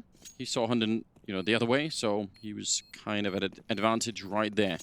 Well, bomb is obviously going to go up, and we'll see. Galil's being saved for Mad Lions, which is a bit of a shame. Can't even find anything to upgrade with. But they're all going to be at the back of the site, so that's pretty much it. A 5th round being picked up here on the Danish side, and that's good news. The road back is quite a long road back. And think about this too. We talked about that B bomb site for Mad Lions. We talked about it when NIP were playing it. And we talked about it when we saw Vitality with RPK. It's sort of a continuing return to what do you do at the B bomb site? Well, Evil Geniuses have got Breeze playing there. That helps. Yeah, that does help in a big way. I mean, we haven't seen it fully come to an effect yet, but I imagine that's if you have that luxury, then put such a strong player on there. And now he's pushing up with the AK, and actually, Mad Lions are coming through, and Breeze will knock both of them right out. Shush and Roy. And yeah, I mean, this is their chance to completely reset EG in terms of economy, and instead, I don't know, this could be the end of the map. Yeah, it really could be. That's so brutal. They did not get around the edge of that smoke to get a clean shot at Breeze. Tough. Tough for Mad Lions. 5-on-3. And EG, they've just backed away now. No more aggression is needed. They can just chill. Yeah, very relaxed in this round now that they end up winning that. And again, that's with an AK, a FAMAS, and an M4, and FAMAS, a 5.7 and a CSET 75. So really not that much of an impressive buy coming out of them. Breeze looking for more. Great rotation into the bomb site, and now the smoke is up in front. Otherwise, he was a bit exposed, but he's got every chance of doing this. More smokes. He should have the lead here. It's the 5.7 instead to take a kill. That's a nasty little gap in the bomb site boxes. Yeah. What does that look like from Acor's point of view? Ooh, just a little head peeking up. Nice job from Breeze. Another quad kill. I think we've seen 3 quad kills, a triple kill out of him. He's having a game and a half. He's doing okay. 29 kills now. He's getting to 30. We're gonna be real disappointed if he doesn't. I've played that B bomb site in a show match here on Vertigo as the sole defender, one of the earlier versions of Vertigo. I played it against the guys on 100 Thieves. They were in Renegades at the time. Oh, how's that? Was that fun? Yeah, it was great. I really loved dueling just heads up against. Ooh, that's a jump and a half. There we go. That's one way to take Breeze out, but he got to 30. Yes. That's all that matters for him. He got the job done. 30 and 20. I will say, playing that bomb site and just having one-on-one listen, I wasn't really known as a duelist in Counter-Strike, at the height of my powers in career. And when I was all washed up playing against JKS and Azza coming up those stairs is literally the stuff of nightmares. It's like, great, I'd like to shoot a bullet now. I'd really appreciate to play the game. Just getting on their comms. Guys, they're coming again. Please. Flash for me. Panic in the voice. Whole team is just like, please, God, get a grip of yourself. Hunden goes down. Shot in the kneecaps by Stanislaw, was up in that box. So, yeah, a bit unfortunate. Otherwise, it would have been a 4-on-4 here. Mad Lions, they've got mid control, which normally we pray. That's amazing. But I actually think EG know that this is happening. I think they've got them boxed in as opposed to maybe the other way around. Terry still goes down. A little bit of surprising, trying to beat, and Roy gets another headshot on Ethan. That's impressive, running through the Molotov. And Cirque now just waiting at the edge with FMRs. He sees the shadow of Bubsky, and he wants to see if he'd take an early shot. Bit of a weird battle going on the other side. Stanislaw gets dropped by Acor, and that means Cirque, yeah, he's completely red here. They make it out alive in this round, which is just amazing news to them. But now you're sort of past the point where you're thinking, man, yeah, maybe it could be a turnaround. Once EG are at 14 rounds, it's so hard to imagine they're not going to find 2 rounds in the next 10. Yeah, you don't even really start to think of it as a comeback. Mad Lions need to go on a big stretch out of this economic advantage. Look at this combo. Look at Peacemaker. Katowice hoodie. He's got some kind of a jacket on. I don't know. Dress. You're trying to... Oh, dress jacket. Did you do fashion analysis in the middle of the broadcast? Yeah. What about this? What do you think about this piece? It's nice. It's very classy. 2000s kind of... Yeah, I like the yellow trim. All right. Yeah. Amazing. Well, I mean, that's all I got with fashion. Maybe for some of these tactical timeouts in the future, Jason, we could sell them as advertising real estate and actually do fashion. Like get someone in there. Like should get Machine involved in that. Machine and Henry, they might be very good at that. Think about that. We'll work on that concept more after the map. We'll tweak it a little. 21st round, ladies and gentlemen. There's pistols back in the hands of EG. So. Oh, I'm so excited for this. There's a pop flash. I have 2.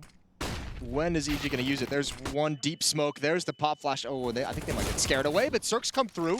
Now he's got an AK-47. More bodies down here. Good kill. There's the AK. And Stan, go for the knife. Get after it, young man. Not able to find the slash. I appreciate that from Stan, Why not try and go for it? That was way scarier than it seemed. Acor down to 21 health. If there was another bullet there for Stanislaw, maybe that would have been a straight-up victory in a 2-on-2 at least. Now it seems unlikely that Breeze could do much. By the way, I talked about Acor's, just the mentality, his style. Like, you can see he's really not scared of anything. He's just going to go and take the fights, even if it sometimes seems a bit crazy. Yeah, that's how I feel about Stanislaw. It's one of the reasons why I love watching him play as well. So I don't know. He does have a certain fearless quality to him. Like when he sees an opportunity, he'll go through. I really appreciate that. I think the best is when you see EG play Dust 2, and we see Stanislaw just frequently in the mid round just challenge at the A bomb site. He's like, oh, I know there's only going to be one player here, so I'm just going to slide out. I'll take that fight. Yeah, I think it's super cool. And Dust 2 is next, Anders. Dust 2 is next, so maybe we could see a little bit of that. We'll keep it in mind. Yeah, I think it's also because we have an abundance of players who are on the opposite side of that scale, where much of it is second guessing and we're not quite sure and we'll have to wait and see. So yeah, I like that. I think that's a refreshing approach. It can be really hard to maintain, as we've also discussed. You get you know pick and choose your moments. Yeah, it's like in MMA or boxing, right? Like you can have a really strong attitude, but once you get punched a couple of times, it's hard maybe to keep that up. I would imagine so. Ethan right around the edge of the smoke, and ooh, that's spammable. He's rolling the dice, and all the tracers are flying just past him. Yeah. So he's going to get away safely. Dodging much of it. That was a very early smoke put down by Breeze. I'm guessing he heard something, but they really have almost no utility left here on EG. I mean, it might not be a problem because they're very good at shooting people, so maybe that's just going to be the way out of this. But if it comes into a retake or anything like that, could be a bit awkward still for them. 55 seconds. It looked like the Danes are reaching towards that B bomb side. They have no kits for a retake either. And I don't even think that it's a huge problem because they're playing this pretty well. They have control of middle, which means either Tarek or Cirque can actually jump up. Ooh, take that back. Not Tarek. Tarek can't do it anymore. But you can be there quickly for Breeze. Yeah, and I think they heard someone, I think Tarek, before he died, he heard someone running underneath him. That's obviously one of the issues with this map. There's an AWP here, and that's on Cirque, and we haven't talked much about him, but not to be forgotten, Breeze will follow up with Famas, and then Ethan to take down Bubsky, and what could have been a very cool B hit has turned absolutely flat. Hunden in a 1 versus 4 with 15 seconds. Nothing to do except to try and save the Krieg. Wow. Yeah, I'm pretty sure Tarek heard them running in T-spawn, basically, before he died, and that makes a difference. Yeah, that's very possible. They had a very nice timing on that rotation over. Cirque even able to be a distraction. That second player, he picks off the first from Mad Lions and the second player at the top of the stairs. Probably thought that was it. Probably thought that was the passive player at the B bomb site and wasn't expecting Breeze to just peek out quickly with the FAMAS, but even if he did, probably nothing he could have done. 31 kills on him now. It's all right. It's not bad. 22 rounds.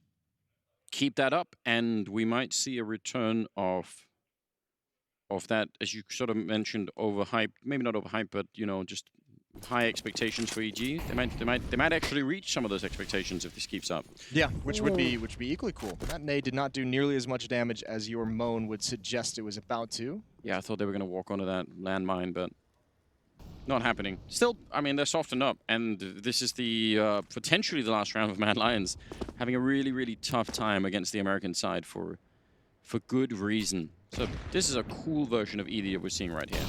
Enjoyable in every way. Sure, she's got close to the bomb site, so you can, yeah, flash your way in. You could go for a really quick execute. See Bubsky setting up a flashbang to run right through, but oh, he's going to get in the fight earlier than he wanted to. Now the element of surprise not so much there. The flash still kind of works out. Oh! Breeze and Ethan, and it's going to be one more triple to try and end this map with. How many multi-kills is that? That's got to be close to some kind of a record. Hunden goes down, and it's 16-7 in favor of Evil Geniuses as they take down Mad Lions on the first map of day 2 here in Katowice, and in style. Yeah, Breeze could do no wrong throughout this whole game. Yeah, I can't even believe at the end he's blinded behind the pillar, he's stuck in, and he's just got to commit to a fight, and he gets a triple kill out of it because why the hell not? That was Mad Lion's map pick, which is pretty brutal. What a game from EG. We're going to go do a break, then we've got the desk, and then we're going to EG's pick. That's Dust 2, so stay with us.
Chet for a tactical chat. And first of all, Chet, how did you counter those mid-stacks that Mad Lions were running in that first half?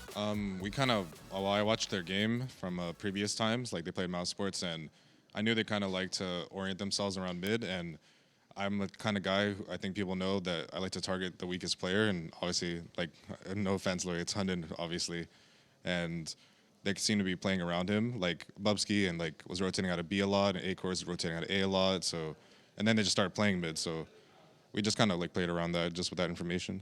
Do you suspect that they were using Hunden as bait? Yeah, I think so, actually. Like, they thought we would just, like, fall for it and just, like, carelessly run in, but we were pretty careful and coordinated, so it paid off. Were you expecting them to push so hard on the defense as well? Because you guys, I mean, you've got Breeze. You can take anyone in a fight with him. I don't think, well, at least towards A, they didn't push that as much. They gave it a little bit more, but maybe, like, mid, I knew they would push it a lot. And then B, he was kind of more reserved as well. Maybe he could have did a little bit more. I think, yeah, they were really focused on mid, so yeah, everything else was given up, so it just made it a little easier. And finally, Breeze, you just put him on B. Do you give him free reign, or do you give him any advice when he's there?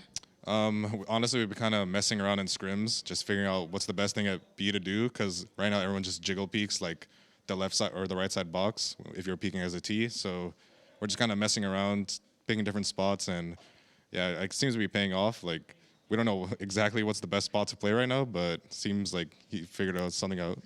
Thank you so much for talking to me. That was your tactical chat with Chet. Let's head back to the desk. Hunden, not the best player in the server, he says. None of my business, though. What am I thinking, guys? Look, I think Breeze had a fantastic performance. You know, that's probably one thing that we can look towards here as a positive. Okay. But I'm glad that before we went into the game that I brought up the fact that they could do all the prep, whereas Mad Lions could do zero prep. Sure. You could see there in that interview, Chet talking about the aggression where the players were holding. The same couldn't have been done for Mad Lions. So I'm really happy with that pick. So tell me a little bit here, Chad. I mean, obviously we have Breeze up here in head-to-head comparison. We have Zoosh on the other side. What is it about Breeze in this matchup that's really sticking out to you? Look, I think if you're going to get as many kills as what he did and just be absolutely dominant all across the map, this is the individual who I was actually highlighting or wanted to highlight at the start of the show, Trace. I had his card ready to go. Yeah. Did run out of time. He was the name. Now, towards the tail end of last year, he tapered off as an individual, but before that, he was just a beast throughout 2019, right? And I think from a player who is actually quite, passive on the CT sides, he's not really, he knows when he needs to push, but he's an all-round package, and I think we saw that in this game. And we have a pretty solid comparison as we look at this footage. We're looking at basically two of these players in both Breeze and Zoosh playing the same site, but here we have it in real time. We see the difference in those players. Sure, and there's no doubt that Breeze he's a superstar, right? He's one of the best players in the game, at least he can be. As Chad said, last year he had a period where many considered him to be one of the top 3 rifles, I'd say, top 5 rifles in the entire world. He charmed a little bit off, whereas for sure I feel it's the same story for the entirety of Mad Lions right now. It's out of their league, right? When they're facing an Evil Genius lineup that is playing on this level, they're not ready for that just yet. They are a great team. They have a lot of stuff, planned out for them. Chet said that he was targeting out Hunden, and tried to find the weak link in this lineup. He did fine for himself. He went 5 for 7 in opening duels. He was playing aggressive towards middle, on the CT side, and actually got a few opening duels going his way. So, yeah, maybe you're trying to target the weak link, but I think Mad Lions as a team right now was simply just not good enough to cope with what Evil Genius had to offer on the server. I certainly think that you are onto something there. We're going to see that match point roll on in there in the highlights. But potential upset alert here before we start jumping into the next map. Guys, we're looking at round 26 on Vertigo right now. And that's going to be Liquid taking on Virtus Pro. We're looking at a 14-11 situation. Liquid at the lesser. What in the hell is going on, Jacob? That's not good, isn't it? Right? They didn't start off the year great in London, and frankly, the ending of 2019 wasn't that good either. So it's a team that is right now trying to find back to the roots where they were the best team in the world. And for whatever reason, it doesn't seem to work for them. Yeah, right now. I think for them it's all the mental game, all the emotional side of Counter-Strike coming into it. I want to point out one more little Breeze strat here. Yeah, go ahead. Sorry. This is the breakdown of how much he dominated every single player in the server on the other side of things. So, old mate Roy, Breeze killed him 7 times, only died twice. Shush, he killed him 8 times, only died twice. Hunden killed him 6 times, died to him twice. A-Core killed him 7. These are the star names I was reading out with a bunch of them, died twice. And Bubsky killed him 6 times and died twice. So he dominated every single individual across the board there. Which is a very scary, I guess, thing Going for us into to the dark look isn't out. it? Yeah, that's also a very scary thing. We're going to be going to a break. We do have the second map of this series when we return. The Intel Extreme Masters here in Katowice 2020 will continue as we jump into Dust 2 between Mad Lions and the Evil Geniuses. We'll be right back, everyone. Taking advantage of every second, now I ain't got time to waste. They all tryna sign my name, they want me to sign my name. Counting your blessing while I count that in my winnings. We take 50s and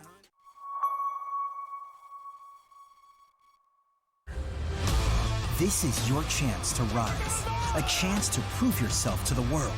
Because when passion leads the dream, this is not just a game anymore.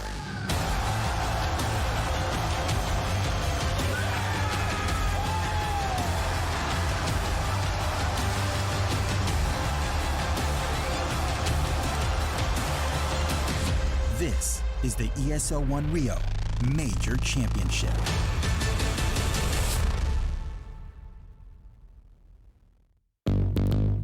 What's your style?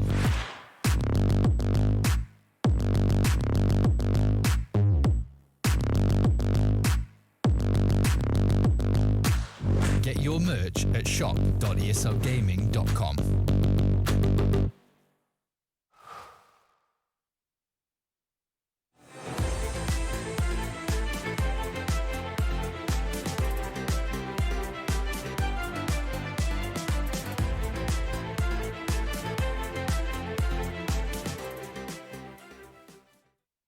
To be brilliant is to defy convention and challenge expectations. So Intel will bring the processing power for when it's time to go. Brilliant. Frame rates that keep up with your reflexes. Brilliant. Fast clock speeds for when you're on the clock. Brilliant. It's what we do at Intel, powering you to master your potential. Will you rise? Intel. Unleash your brilliance.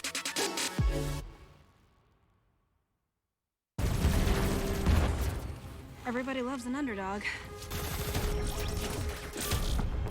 Who needs to be liked? Mountain Dew Amp Game Fuel. Victory in a can. For them, to simply exist is not enough. They must strive for more. They risk everything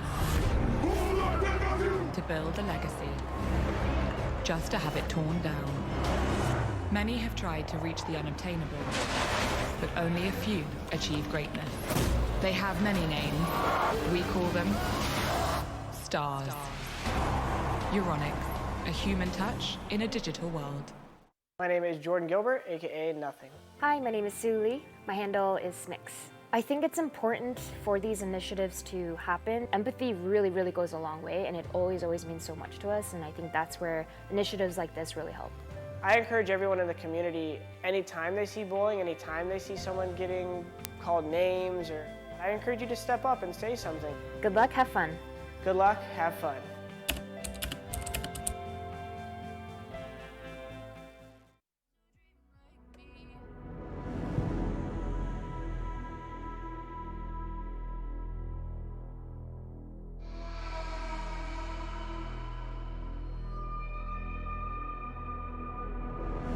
I fell apart when I saw you look at me that way.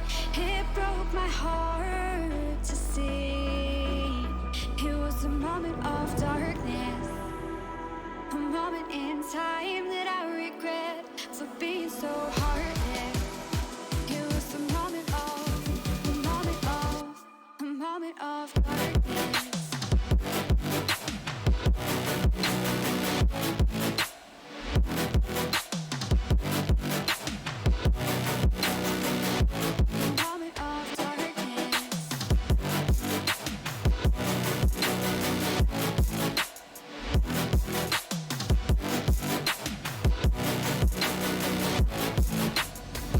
I fell apart when I saw you look at me that way. It broke my heart to see. It's too hard, it don't come easy.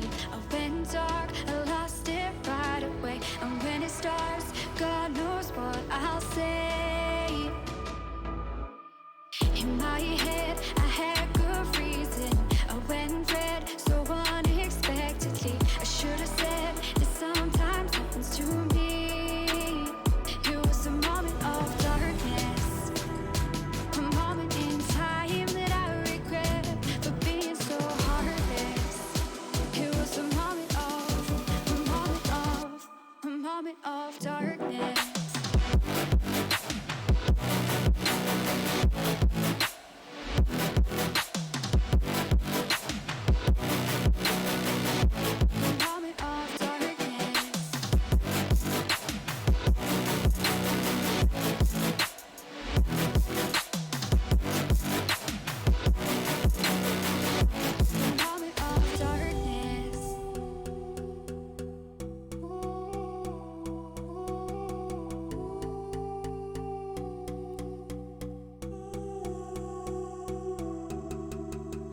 Intel Extreme Masters is brought to you in part by Intel, Acer Predator, Mountain Dew Amp Game Fuel, Vodafone, and Euronics.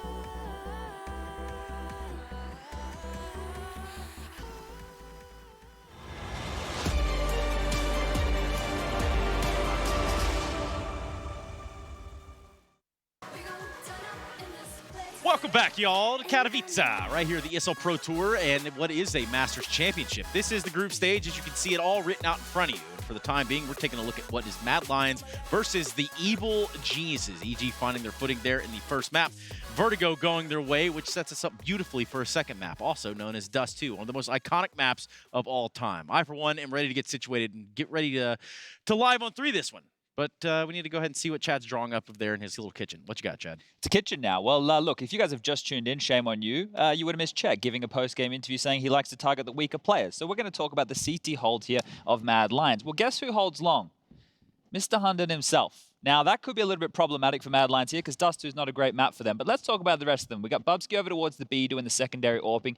Anchor over towards A doing the primary AWPing. We got old boy Roy. Well, he's rotating around here, there, and everywhere. And then Shush over towards B, locking that down. Now, the way that they make up for Hunden being the long player is they're going to do some stacks over towards long. They do 4-man gamble stacks. They're doing aggressive plays through catwalk. They boost over the mid smoke so they can find picks there. It's very gambly, this CT side of Mad Lions, Trace, and that for me is a worrying factor. I can totally understand that. I'm on the same page as that. Jacob perhaps is even on the same page as well. You look at the Mad Lions, you think, okay, yes, there's this Danish thing going on there. They need to bring more fight going into the second map, Jacob. They sure do, and we need to see more from the star players. We didn't see Bubsky go off on Vertigo at all. We need to see him have an impact. You said that he played towards the B-bomb side, another very important area to close down and have a presence on. We need to see Acorn. We need to see him roam around. I think he's a great AWP player, especially on Dust 2. I've seen him play a few times, I believe, at a DreamHack tournament as well, where he had great success with the AWP. So if he can get something done against a Cirque who didn't show up on Vertigo either, roughly he wasn't needed because they had Breeze in that lineup. But apart from that, you know, I feel the win condition here for Mad Lions is to get Acor going with the AWP and create a lot of space for the rest of the team to get going. That is one way to get it going. Chad, how do they have an answer for Breeze, though? How do they slow him down? Because he's a monster. He went 34-10 in the first game. Yeah, and I think that if you're EG, you're going to keep going with that momentum. Now those gamble stacks that we were just addressing right there could actually come back to bite EG, because if they go into fast long plays and run into 4 guys and get shut down, then the question is, how do they want to approach the rest of the game? And Hunden could get ahead of them and start snowballing in that fashion. Just a quick note on those gamble stacks as well. It's relatively easy to call them out, right? If you gamble stack 4 man towards long, there will be a missing presence on the map towards B or towards middle. So if you've done your preparation well enough, Evil Genius should be able to know when they're gambling stacking and where they are. So I think it's going to be tough for Mad Lions, and we need to see the individual step up if they want to win this one. And yeah, I mean, you know, Chad, I would ask you who you think's going to win here. I think it's pretty obvious, but I want to hear Jacob say, that he thinks the Mad Lions and Hunden are going to lose. I think the Mad Lions and Hunden is going to get plus 10 rounds and make it competitive. But apart from that, it's going to be the Evil Geniuses show, and they're going to close this one out 2-0. Okay, well, that's a vibe all on its own. Thank you very much, Chad. Thank you very much, Jacob. But now we need to turn our attention into the server, where we jump into Dust 2. We're going to do it with Anders and Moses. Don't want to get their names short. That really pisses them off. I saw that high five. They're going to lose. Mad Lions, they're already screwed. Bad high five. It's bad everything in the room. Bad vibes. Evil vibes. Good names, though, apparently. Well, we're gonna get right into it. EG starting on the T side, Mad Lions on the CT side. A little bit of a collision. Roy charging Tarek, and they'll get the kill. That's really good, with a little bit of a flashbang from Hunden. Now, out at long, Hunden just has to spot. Oh, he gets a headshot as well, and back around the corner. But just getting the information would have been plenty enough. Acor sneaking in to try and snipe away at another one. EG in a very, very tough position here. 3 versus 5. They try to run at it. Acor will get another headshot, and Roy is still alive and kicking. Cirque will get dropped. A nice triple kill for Roy in the round, and Mad Lions at least off with a pistol round here. Yeah, that is a very well done job, and obviously Hunden getting that kill on Ethan as well. So he's rotated over, and they, talked about, as Chad said on the desk, kind of targeting that weaker player. The information that cat push kind of lets EG know that at least long is going to be clear. You don't typically have a cat push and people playing at pit and long corner, but still, the range of the USP is just very, very strong. Nice job from Mad Lions. Yeah, that was a pretty good, kind of no-nonsense setup. Blocks and a flashbang, Anders. give me a percentage chance here. What are we? 0%. 0%. They're not even going to get a single kill. Oh dear, that grenade. That's going to set it up. They're not getting a single kill. Is it less than 0? Does it count if they get team kills? Is that less? Is that worse? Oh, they might get one. No, they're not. They're not going to get a kill. Yes! Team kill. Team kill. You've done it. That must feel good. I remember my first. What, first team kill or just first prediction? First prediction getting right. You know what? I am, if you got anyone want the lottery numbers or anything, just find me on Twitter or something. Yeah, you have about 10 minutes of good luck before it runs out. Right. Well, too bad. I'm stuck casting. Can't do anything with it. Third round, and we've got 4 Creeks and an AK-47 against the very questionable weaponry. Ooh, Shush even getting tagged there with he's got the MP9, so he's got Hunden, and yeah, big weapon advantage right now for EG is what I'm trying to say. 0 kills on the EG side. Cirque had 1, but then he shot his teammate, so statistically 0 kills. Ethan.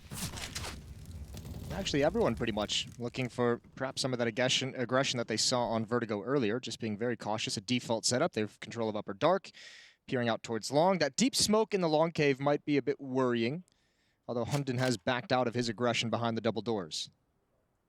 They have 3 smokes on the EG side, and Ethan just put out his, so that's just over at B. That's it's only going to keep Shush there ever. They've got the 4-man stacker on this side, and they're going to... Oh, Echo. He almost got stuck a little bit then. I'm not sure what happened, but regardless, he's going to go back for a little bit more. A lot of damage being dished out. That flashbang did not look like he was quite aware that was going to come. It is a great idea to flash your teammates into corner. You have to tell them. Otherwise, you're not actually helping. Yeah, otherwise you're providing nothing. And that's a very staunch long defense, so EG going to readdress and try and attack a different point. But this is going to be tough, too. There's 4 players here. 2 at the A bomb site, 2 covering long. EG is getting completely red, and I don't think they really have anywhere to go. These flashbangs better be absolutely perfect, and this nade... Oh, it could be beautiful. It could shut the whole thing down. Breeze, yeah, he's going to eat at least half of it. Tarek, in fact, will. But that is so much grenade damage, and they're going to try and see if they can take this fight. Breeze is getting 1. Ethan with a headshot, and Cirque will pick up the other one. This is a disaster all of a sudden. Out on long, nearly getting caught. Hunden is going to be going down. EG fighting their way back and around. They should never have been even close to winning. That is disastrous for Mad Lions. That is the problem right there. Mad Lions had everything set up perfectly. You just cannot. You cannot lose a round like that. You have all the nade damage on Catwalk. When the execute even comes in, you get 1 more kill from the utility. You shut them down at long. It's a 1-pronged attack with 4 players here, and you don't get a single kill after that. It's wild. And that, I think, is... That speaks, I think, to the inexperience of the team. Not that they're completely... I mean, they've been playing us, with this lineup for a while now. But that is where you need... They've got that V4 trophy in their back pocket. They have that, you're right. Like, this is why you want them to have a moment where there's like a call that just echoes through the team and everyone says, like, just focus here. Like, we've got this. We know where they're coming. No one does anything crazy. And instead, they end up having just a series of solo fights. There is no real coordination. This is what I don't understand. No one seems ready to fight. Maybe Boopski might have been blind, but, I mean, this is just way too much. Yeah, I think you may even be correct. Just too many individual fights as they rotate over. They could never coordinate that crossfire with the player and Goose. The player coming up long was a little late. That's just a brutal way to lose a round when you have so many advantages. That's actually unforgivable because now they're in a lot of trouble here. Hunden goes down, immediate headshot. There is a second player in pit with the FAMAS. Oh, what a transfer from Roy taking on Stanislaw. That's so impressive. And he needs another one, though. Tarek and Cirque are still here, and he doesn't realize. And long-range shot from Akor with the AWP, and Bubsky will miss the opportunity. So now it's a 2-on-2, and Cirque is still down here. He was an absolute beast on Vertigo. So if he gets up and running in... Oh, sorry, the Cirque down there. But yeah, Breeze, if he gets up and running in this game, you've got to be really careful. Shush is holding the B-bomb site still. Ethan, though, might have a good chance to just beat the timing here. I really like this play from Ethan. Especially because Cirque has grabbed the bomb and he's able to back away. When Shush eventually comes back to investigate the B site, oh, he's in for a rude awakening. Ethan, he can even push out. He can wait and gather information. So many options, but at the moment, just holding onto the B bomb site. He's even got a smoke and a Molotov. So when eventually Cirque gets to the B bomb site, double doors will be smoked off. You'll Molotov the window, and it's a free plant. And that's, I mean, actually, it's just going to be a free kill and an open bomb site. Yeah, very, very important there. Smoke, so if Akor even wanted to try and go for one of those crossing shots, that's not going to happen. Ethan had like 9 different ways to win that round for his team. That one, perhaps the easiest. Yeah, he didn't even have to make a choice at the end. No, he didn't. It's even better. Yeah, I don't know. You said Akor was fearless. Does he go for this? He is the personality to try and do this, at least to look for a kill. I would say if you were playing the odds, having an AWP, even if everyone else has pistols in the next round, is just worth way more on a map like Dust 2. But yeah, sure. I mean, he just have that quality to him. I feel like now he's already been waiting a bit, so I think he's trying to get 1 kill as they exit. Yeah. Like one more gun away, keep that money as low as possible. But this is risky with that AWP. Ooh, and he almost had the chance. Ethan is not going to let him get away. Nope. Attacking him from the window, and they'll steal the AWP right back. So just dropping the AWP at the end. He knows he's down. Cleaning it all up. Gives it up. I'm kind of mad about that round on the A-bomb side. I take personal offense. In which way? I just, you know, I want to give them more credit. I do feel like they sort of are my dark horse team for this. I think there are a lot of people. They're my dark horse team as well. Yeah, but that kind of stuff is. You mean the round where they lost with 4 at the A-bomb site? Yeah. Okay. That can't be happening. Take personal offense to that. I like it. Cirque is going to have some warm-up shots, or Stanislaw is just going to slaughter everyone. So there we are. Quick round, 3-2. You'll have to have a chat with him in Danish. Give him a nice Danish insult. I might do. I think I'll do better. I think I'll put Jacob on them. He could be pretty critical, Jacob. So I was put. He can indeed. Yeah. So I think I'll just unleash him. Say, you know what? No filter, Jacob. Tell him how you really feel in Danish. Lay them all out. Yep. Maybe it'll be a death segment. That could be good. We could bring them on. Maybe we could, you know, bring a belt or something and really, really hammer it home. Breeze making a quick jump behind the flashbang. Oh, actually turned for it. I think he thought there was a flashbang coming from the CT side that he was sort of waiting to turn for, which is actually like that's some next level meta. And he just got caught, you know, sort of waiting for it, which is unfortunate. But that actually it isn't Breeze, you know, stupidly with his back turned. There's just, you know, he's trying to play at a high level almost. Didn't work out this time. What scares me the most is, oh, wait, hold the thought. Stanislaw's going to lead. Great pop flash. Boopsy surely goes down. Yeah. Quadruple dink with the MAC-10. Nice flashbang from Tarek, and now evened up in a 4-on-4. 2 smokes, 3 Molotovs, HE, and a flashbang for EG to utilize. There's really not a whole lot of utility. Smoke, Molotov, nade for Mad Lions, and they've just used the smoke. Now, they lost this bomb site when they had 4 players defending it. At the moment, it's just 1. It's just Hunden. Yeah, playing down on long, which, I mean, if you can keep that, it's fine. Cirque goes down to A-core with that AWP. We've seen some decent kills coming out of him. But he has to stay mobile. And again, he gets the kill in the middle. Now you see him rotating back towards the A-bomb site, which is, I think that's what he has to do. That's going to be his role probably for much of this, is just trying to find out where he could be relevant. Because if they dodge him, then it doesn't really matter how good he is with that weapon. Shush falling all the way back. They have a Molotov on Tarek, but ooh, actually right through the smoke, Ethan gets dropped, and now it's real weird. 2-on-4 with 24 seconds left. No way Mad Lions can screw this up. You've set it up perfectly. Roy inside the site, going to go down to Stanislaw. We liked his aggression. He's dropped by the AWP. It's Tarek who's going to try and get over. Needs to hit that shot, but A-core is too fast. 3-3. Mad Lions hold on. And you're right. No way they could lose it. You have to say as well, I mean, what I wanted to get into earlier, a little bit scary, is, you know, if the game plan for EG was to take long A and attack towards Hunden, at least much like Vertigo, Mad Lions tactically coming out on top in those early engagements with their setups at long. I haven't really seen a convincing take of that from EG. They've come out on the losing end more often than not, but they're still just tied up. I mean, that's the problem, is even when Mad Lions is getting everything right and having the good performances to start the rounds, they still just can't contain EG. Yeah, that is definitely a good point, and something that's going to come back to probably haunt them for the rest of the half here. Like this position from Roy, there's no smoke on that box right next to him, so that's leaves him a little bit more exposed. And here's another thing that we haven't even seen yet, because I've obviously been, you know, waxing lyrical about A-core and his AWPing skills. I don't know if I would pick him against Cirque if I'm being... On a good day for Cirque, I'm going to pick Cirque to win that battle. And we haven't even seen that yet. So that could be a potential other problem here for Mad Lions. Cirque is wildly out of control with that AWP when he's good. We've seen a lot of slow starts to this tournament from the AWPers. That's a decent peak if there's not fire there, but, you know, there was. Cirque still just waiting for a peak. Yeah, some of the AWPers have opened up Katowice in quiet forms. Woo, a tough first day. Simple wasn't as crazy with the AWP yesterday as well. Well, it's going to be a crunch, isn't it? Breeze down in lower dark. He's going to join Ethan shortly, and then they're getting real close. Oh, Aiko, nice shot there to take down Cirque, and now edging out. He can almost line them up. Tarek is down, jumping back, and he nearly gets Stanislaw as well. But coming through the smoke hood, and he's thinking about it. You see, just waiting for that to happen. He's almost got the angle on Stanislaw, was putting down the bomb. Bubsky sneaking through another smoke, but he gets down by Breeze, and Hunden can't make the flank work. Oh man, they were seconds away from getting those timings down, and then they would have won the round instantly. But Stanislaw, nice triple kill to add to everything else. And Shush, no point in taking this fight. Just might as well back on out. That was a big kill onto Acor. He was almost ready to go for it again. And Stanislaw has even transitioned into the AW peak and saved that for Cirque in the next round. And this is brutal for Mad Lions. They win one, and now they lose one. And they don't have the money to really handle that. Hunden with $0, Shush with $0. Yeah, he has the Krieg, but can't pass anything over. So Mad Lions going to have a really tough affair ahead of them in the next round. You know who we haven't touched on for Mad Lions? Go on. Peacemaker.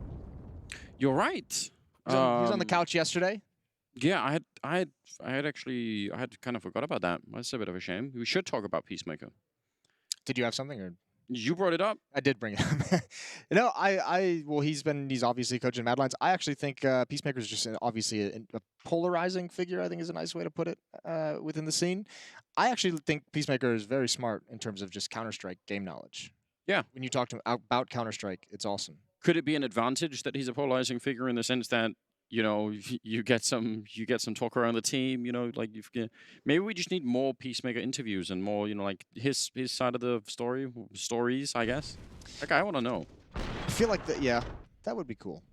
Either way, I think he's a pretty interesting addition as a coach of this team, and obviously I think he's going to be someone who helps massively with preparation, and him and Hunden working together, you can see some of the tactical stuff that works very, very well for this team. Yeah, and because they have so many young players on this lineup, I mean, Hunden's got tons of experience, but it is probably nice to have another figure in there that can you know, has some experience, has been playing on stages, knows how to calm them down.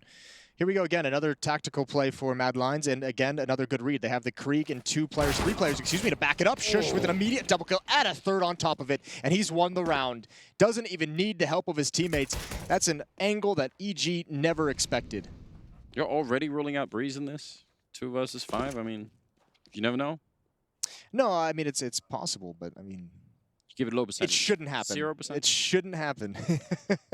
Let's leave it at that. They're searching for just one more kill at the A bomb site, and Roy's going to hear all of this.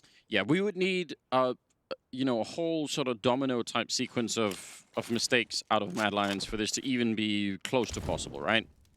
We can't rule out, but that kill, setting up Breeze for a, you know, just for a hero sequence. It doesn't get to it, but I like to think, you know, it would have been cool, you know. There's a world in which there is a world. He's just so good. Shush with the one Krieg saving his team. You're absolutely right. That ties it up, and that actually, you know, remember Mad Lions? This was the 8th round where they lost on Vertigo. They lost that clutch 1 vs 2. Yeah. This time the 8th round, they save a Krieg, they turn it around, they get economically back in the game. What a turnaround! Double AWP as well. So quite a different start to Dust 2 in that sense. A double up with money in the bank as well. Fast pace out towards long. Cirque, everyone's gonna be blinded. Cirque is all on his own. Molotov and flashbangs to cut him off from his team, and he goes down. Ooh, yeah, and now running for the fire. Stanislaw wanting to revenge that kill. Hunden, he gets the one, and now he's looking for another headshot here. Challenged immediately by Breeze, and actually taking a shot for the smoke. So 3-on-3 really quickly. EG love that. They don't mind this at all. That's relentless. And Tarek has just been lying in wait in middle. Looks like he might want to make his play. Trick smokes out middle, but he's only got the deagle, so doesn't want to be too aggressive just yet. Now working his way up catwalk, they can turn this into a pinch. Acor is going to be pretty tough to flush out of this position, but if he doesn't time this correctly, that long hit is going to be brutal, and Tarek goes down quick. Now here's the play towards long. Shush can't cover his teammate in time. Breeze with the bomb going to have to make the leap of faith. That smoke does not cover everything. He goes for the fight. That's a bold play. I'm not going to lie, I love it. That is so crazy. Yeah. Again, there is a world in which Bubsky comes through with that, with just his knife out. Not scoped in, yeah, knife out, something. He sees the smoke going on, and he thinks, yeah, he's going to cross to try and put the bomb down. Let me get close so I could do something, right? And then, boom. I think if Breeze knows there's a double op setup on the map, I think he just runs across. He just goes for the plant. Could have been, yeah. Takes the 1v1. Either way, the aggression is always fun to watch. Close round, takes a lot of money away from Mad Lions, but they've got a round advantage, 5-4 in the favor of the Danish underdogs. They're going to flash there. Breeze is the only one with any firepower here. That flashbang went way past Hunden. He's going to get a nice triple spray down. And Stanislaw on the other side. You know, nothing really can come of this at the current point in time. They're going to be up 6-4. That's, for CT side, that's too. I think that's actually pretty great. Yeah. Especially after getting wiped off of Vertigo. And I mean, as you said, sustaining some of the tough, through some of the tough obstacles they've had in the early stages. That round from Shush was massive that he's able to get that triple kill. Saves the Krieg. They've won 3 in a row, starting with that round.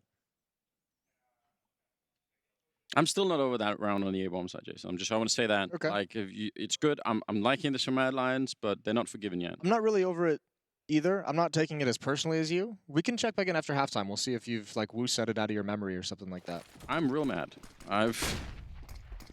Can't just let that go. Jumping over the shots, no open play on the other side. Again, I was hyped. Oh wow, Bubsky pushing in. Lower dark with the AWP. He has been spotted, and that means he's in a lot of trouble. There's no backup, no teammates. He tries to go for the shot, and actually maybe that could have landed. Nearly does it, but that's a lot of aggression. Oh man. Oh, you said it was Acor who was going to be the one who goes crazy. It's not. It's Bubsky in this round. That was absolutely mental. Oh.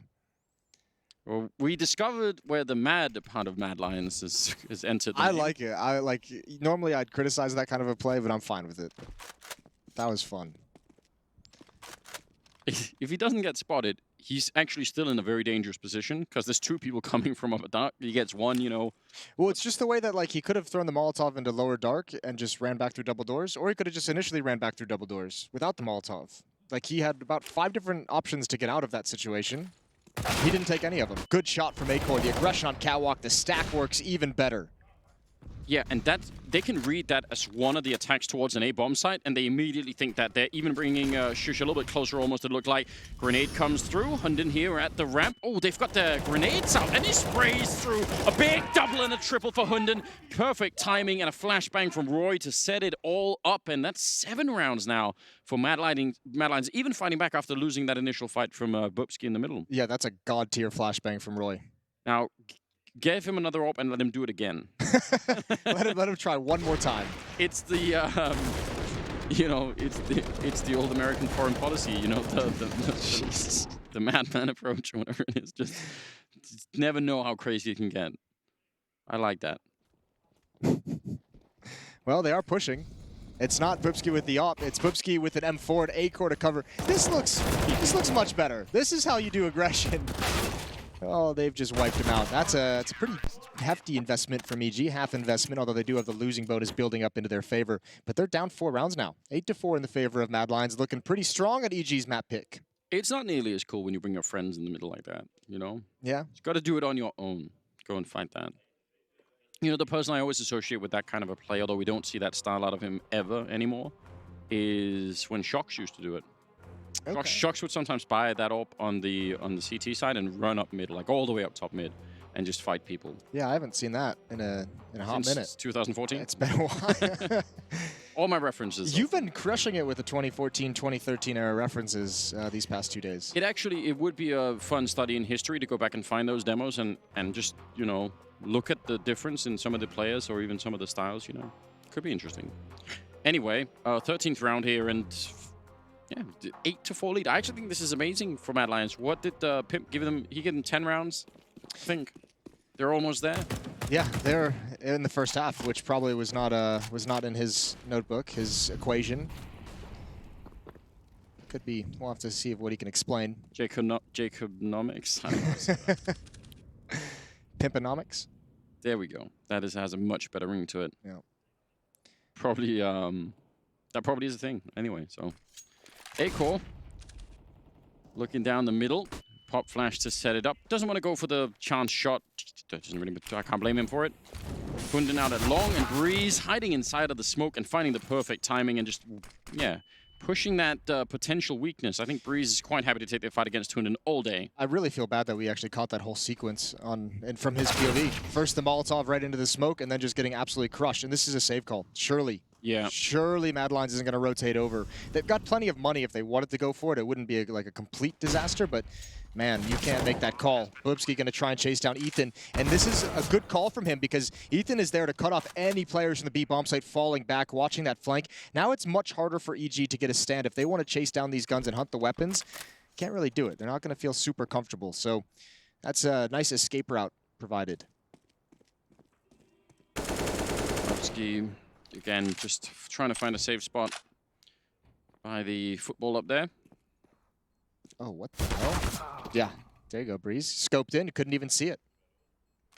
I actually have a point about scopes that I want to go for steal from. We've got some time now. From Vendetta.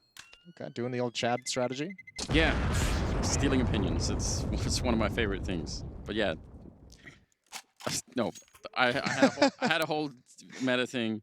I'm stealing Chad's opinions about stealing opinions. There's another layer deep. Listen, forget about all this.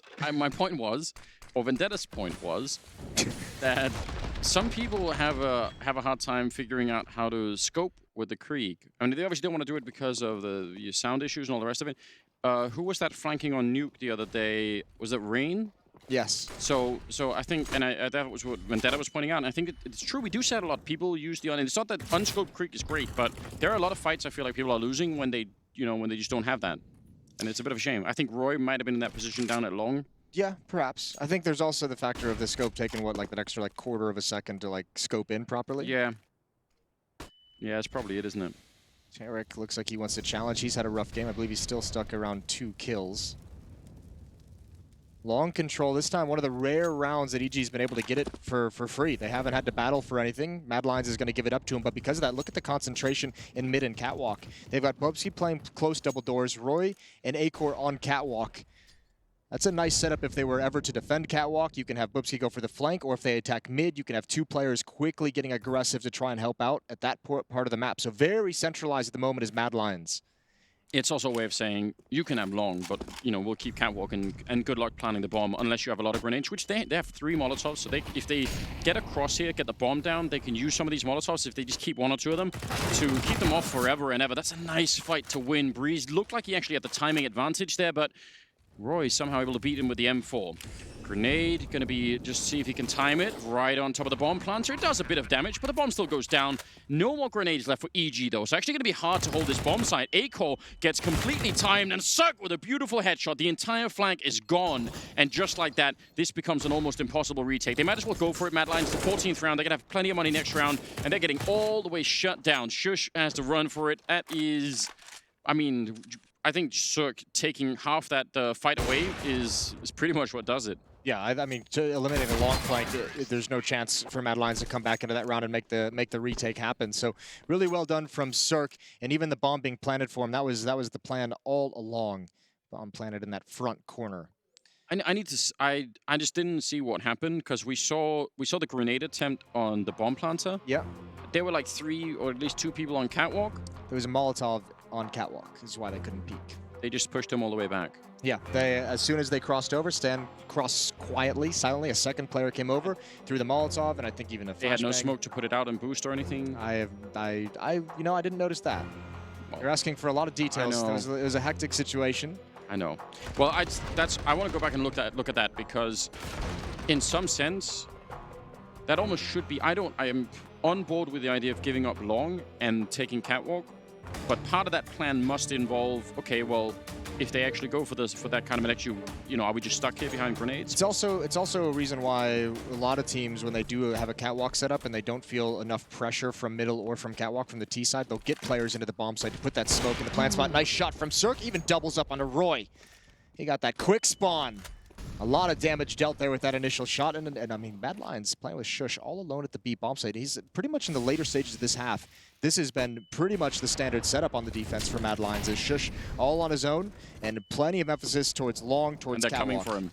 They are coming for him. That's a good grenade landing at their feet. Oh no, I don't know if it did anything. That's a bit strange. Shush goes down inside of the smoke over there, and They have to go for it. It's the last round. They're backing away, but yeah, that's the trouble. I mean, you're seeing these past 2 rounds is kind of like the positive and negative of all the setups that Mad has. Obviously, great emphasis. A is going to be a bit harder to take, and you can have a lot more of a defensive stand.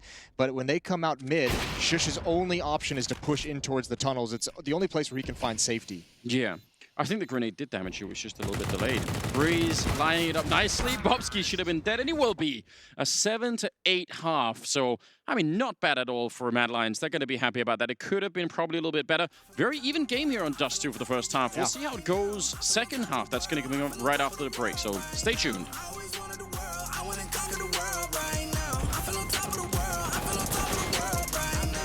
You've been distracted, your best, my average, there's a reason for that's a fact. So they snapping back, mad at the fact that I don't have a backup plan, I ain't need that. Outworking everybody when I relax, so I ain't tripping about none of y'all feedback.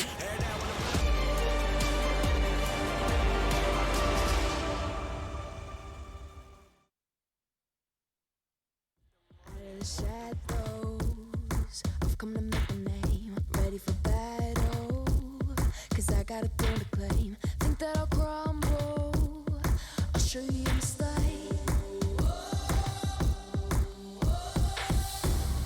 Where you see me coming, better run for cover, cause I'm not slowing down, I'm never going under.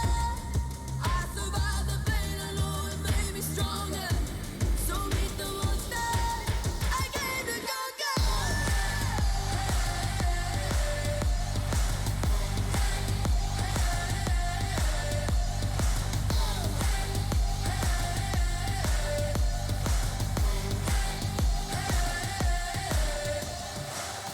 When all the smoke clears, I'll still be on my feet. Forget all of my fears, cause I know my destiny. I feel a champion waking inside of me. It's set in motion, the legends spoken. This is my moment. Can't break my focus, know where I'm going. This is my moment. Where you see me coming, better run for cover, cause I'm not slowing down, I'm never going under. I survived the pain, I know it made me stronger, so meet the monster, I came to conquer.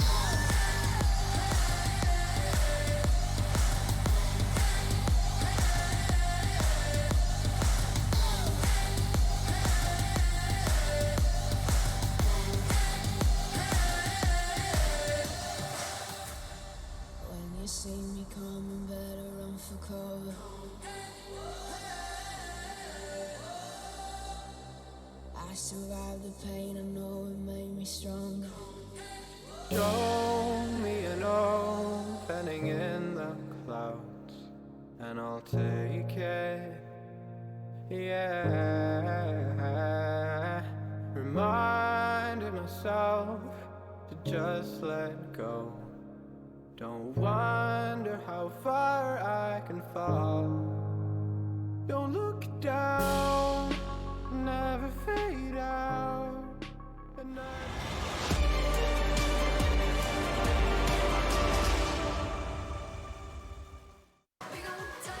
Welcome back, ladies and gentlemen. Second half, second map between Mad Lions and Evil Geniuses here. Second day of Intel Extreme Masters Katowice.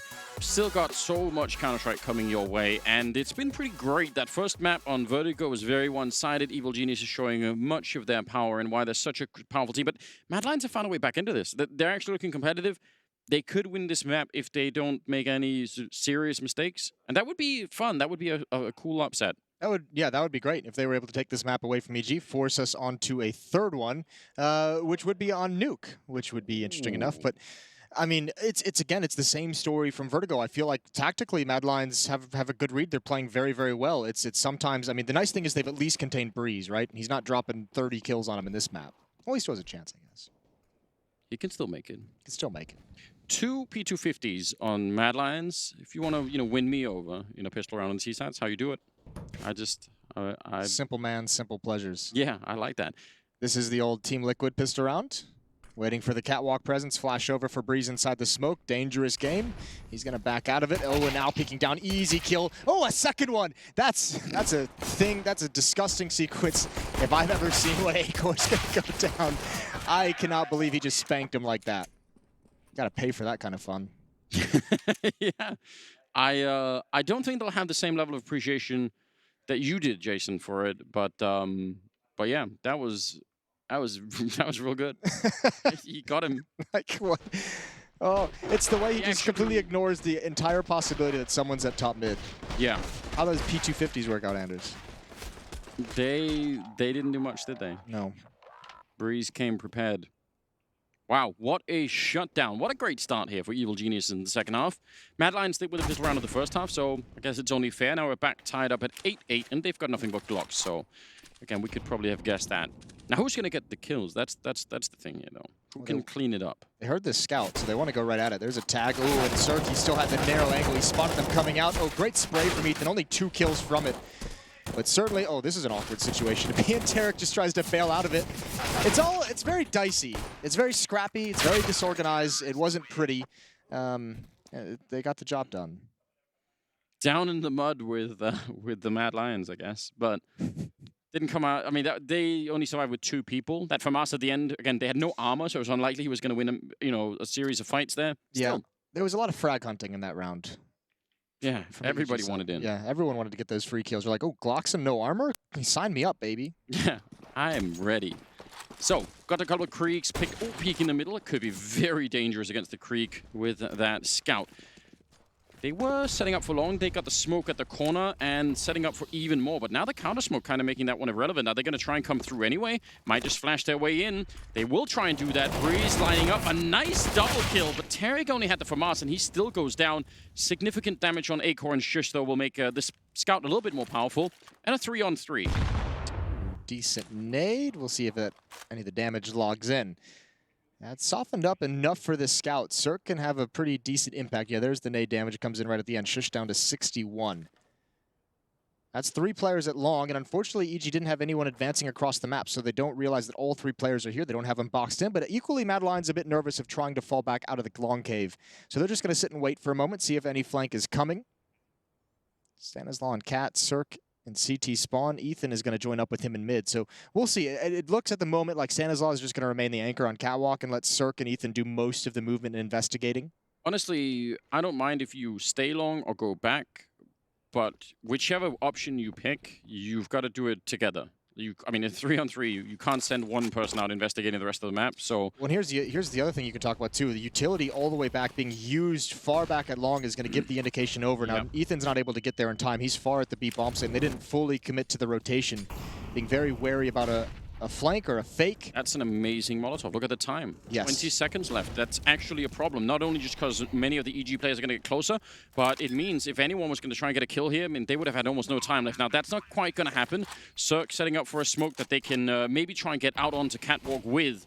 Bubsky out there with the Krieg. It goes down to Stanislaw. That's a huge kill, and look at the health that's left on the rest of Mad Lions. It's not that much. Shush open to middle, and Ethan will take him down, and now it's Acor long range, and I don't think he could do this. The timing, good on the peak. Now he's got 3 people to battle all at once, and he gets dropped by Ethan. Great comeback here for Evil Geniuses in a round that could have been very, very sketchy. They looked like they took their time. They didn't really worry about it. There was no stress at all in them. That's nice to see. That felt very well coordinated. You're exactly right. Double up on catwalk, swing through the smoke. Good stuff from EG. And Mad Lions again, I mean, with 3 players, they're not able to kind of get any kind of crossfire teamwork set up. That was great from Breeze. Even Tarek just getting damage was quite nice, but Mad Lions nowhere to really go from there. Good utility usage, as you mentioned, from Stanislaw to slow down and allow time for the rotations. Yeah, I mean, that even if it doesn't seem like a lot, that actually does give them the time that they have to afterwards to set everything up. You know, it's the extra, 5 seconds, 7 seconds where they're like, yeah, we can set up the smoke. We can, do this without rushing anything. Ooh, that's a double peek, and they're all going to go down. That's huge. Great job from Hunden and Shush. I don't even mind the double peek. I just don't think they expected that many numbers. And how much does EG want to dedicate to this attempt at a retake or to hold this bomb site? The bomb is being planted just now. It's only Tarek over here. Surely not worth it.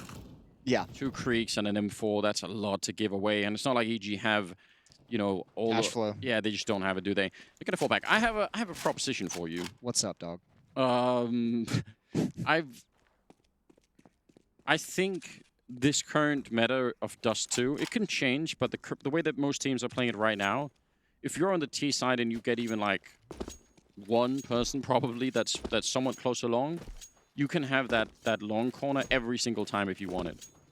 It's so hard for me to see what the CTs can do if you throw that smoke from T spawn that lands at the corner, and you just keep flashing over and run the. I was rewatching again. I was rewatching the Na'Vi and FaZe game from yesterday, and as far as I can tell, none of those two teams ever fought for long corner. If the other team really sort of like committed to it, then the T side could have it every time.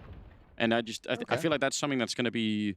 But now the problem is, I think it's certain teams as well. I think it's very much an attitude team of whether you even want to fight for long. You need to have the right players in that position because some people just don't like taking that fight. But the follow-up to that even is, I'm not sure what people do when they get the corner half the time. So they sort of like, they take it, like this is the same kind of a setup. Smoke at the corner, they go for the fight with the flashbangs, they win that fight, and that's amazing. Now when they win it this much, obviously it's a little bit easier, but half the time I'm not sure what the T-side actually does with it, or if it's even sort of worth it. Nice headshot from Tarek taking down Acor, and that, ooh, look at Stanislaw pushing up, over and upper dark. So even if this is a 4-on-3, or technically was a 5-on-3 just a second ago, they could still end up losing this Mad Lions. They've got long, but now comes the rest of the job. This is the exact round we've seen them lose so many times. It turns into a heartbreak. They have all the advantages. They've done everything correct, but now they just have to overcome the skill and the ability of these individual players on EG. First kill for Shush. Tarek's been spotted as well. Another headshot. He cannot transfer over. Ethan went down without a fight. And even though Stanislaw had the intel, I don't think he's going to want to go for this. Might see if he can create some magic in this initial contact, but he'll back away quick. Yeah, this is where if you get an instant headshot dink, right? Maybe it makes sense. He did get it, I guess. Just the wrong way. The wrong way. Receiving, not giving quite. Shush with a triple kill in that one, and that ties up the scoreline at 10-10. So I'm still curious about this. Maybe Pimp, maybe Chad, maybe Maniac could help us bring some light to this. What is the, you know, what are they seeing once the T side? Let's say they have long and there's no exchange, just a 5-on-5. Now you have long. What do people do that's really smart? Because I'm seeing a lot of teams just hanging out there against just going. No, actually flash to the corner. And they only have pistols on the other side, Acor, and then the follow-up there with the Krieg looking just fine. So this round doesn't really count. I think obviously what it does when you have long in that corner on the T side, it obviously forces the defense to make a decision to play on catwalk, to play in the bot, like just pushes them back. They have to respect catwalk and they have to play someone, you know, watch out for mid. More than anything, I think it's just a pretty cool. It's just a great part of the map. If you don't ever control long as the T side, then the CTs can feel way more comfortable. I mean, I agree with all of that. It's just that when I look at what the outcome is, problem is the examples too in this game. Yeah, they don't them taking it, and then it's everyone on the map is at long. You know. Well, that's what happens a lot of the time. You end up committing the entire T side to doing it, and at most maybe you have one person that's sort of hovering around upper dark. Which I mean, but that person is very much alone. I understand what theoretically what the advantage should be. I just think in practice I'm not really seeing it. Now, they are faking it this time. They're throwing the same amount of grenades, the Molotovs out there, and then they're going to try and hit Catwalk. But Circus ready with the AWP. Nice return, though, from Shush taking down Breeze. I like the way of doing that. They've just been doing that long push like 3 times in a row, and then they say, okay, we'll do it a 4th time, and then we hit Catwalk and hope to catch them off guard. Now, they didn't actually do that, but it's still a nice fundamental theory. Dear. Ooh. How did they see Tarek? I'm not sure. Maybe he popped up on radar. Maybe just the boost over. They spotted him through the smoke. Good win from Stanislaw. And again, just that individual fight, turning this back into a 3-on-3. And this is a retake scenario. They're going to go for this, certainly, EG. 3 players. They have a kit on Ethan. They've got the 1 flashbang, the 1 HE, and they even have Ethan on catwalk. Molotov is going to be awkward for him, but Stanislaw might be able to help. Oh, my God. Just narrowly misses the intel. Yeah, he did. He's trying to sneak in. Nice shot from Stanislaw. Now they're all on the catwalk waiting. 1 AWP and that 1 Krieg. They do almost line up. And oh, 2 for 1 for Acor. Taking down Circa and Ethan. And he's back for more. He wins the round. An amazing triple kill, putting Mad Lions in the lead and shutting down EG's economy. Yeah, they're really starting to roll now. That is a very fortunate shot, obviously, for Acor. The 2 for 1 is a thing of beauty, but they wanted to make sure they cleared out Cat before they addressed Stanislaw inside the bomb site. And that is a heavy sigh from Stan. Here we go. Oh, just the helmet. Tarek's going to be so upset that that's what showed up. Yeah, he had to put that little extra, you know, fluff on his helmet. It's the reflectors for the nighttime. Why don't we have night vision in CSGO? What was the? It was like $600 in 1.6, and when you actually No, it was way more. It was $12.50. $12.50. Yeah. Let's bring it back. We did a quiz on that. We quizzed the HLTV guys. Yeah, but you know how I am. Why would you bring that up? We should bring it back. It's a nice punishment for when you know... Fat finger the Nikes. Just like, oh, why did I just lose money? I think it was right next to the diffuse kit as well, so it happened quite frequently. So great. I guess I'll just spam this in Spam now. It made very aggressive sound when you turn it on as well. And it was absolutely useless in the game itself. Just need to add a night map and we'll be good to go. They had one of those too. They did. 12-10 for Mad Lions, and again back to pistols for EG. This has been 4 straight for the Mad Lions offense, and yeah, the losing bonus is building up, but it's not pretty for EG at this point in time. Roy nearly losing that fight to Stanislaw. That was a bit uncomfortable. But I mean, I'm impressed. Even if they stumble and can't actually complete this Dust 2 map, I still think that they're proving a lot about why they were so many people's, dark horse pick. At least we're getting that out of them right now. See if they can follow through. Nice headshot from Breeze. Has he got any more in him this time? He's going to get shut down, and Shush, I guess, just knew that. Blind kill. He was just holding the trigger and crossing his fingers. Works out this time. 1-on-4 for Cirque. He'd love to find a weapon, but they're so far away. Channeling the Force, Jason. He's low. Could have done it. Yeah, he's got his blaster shield down. That whole thing. Exactly. If you had Jedi powers, would you be banned from using them in a tournament? I guess you would. How would anyone know? Couldn't you just...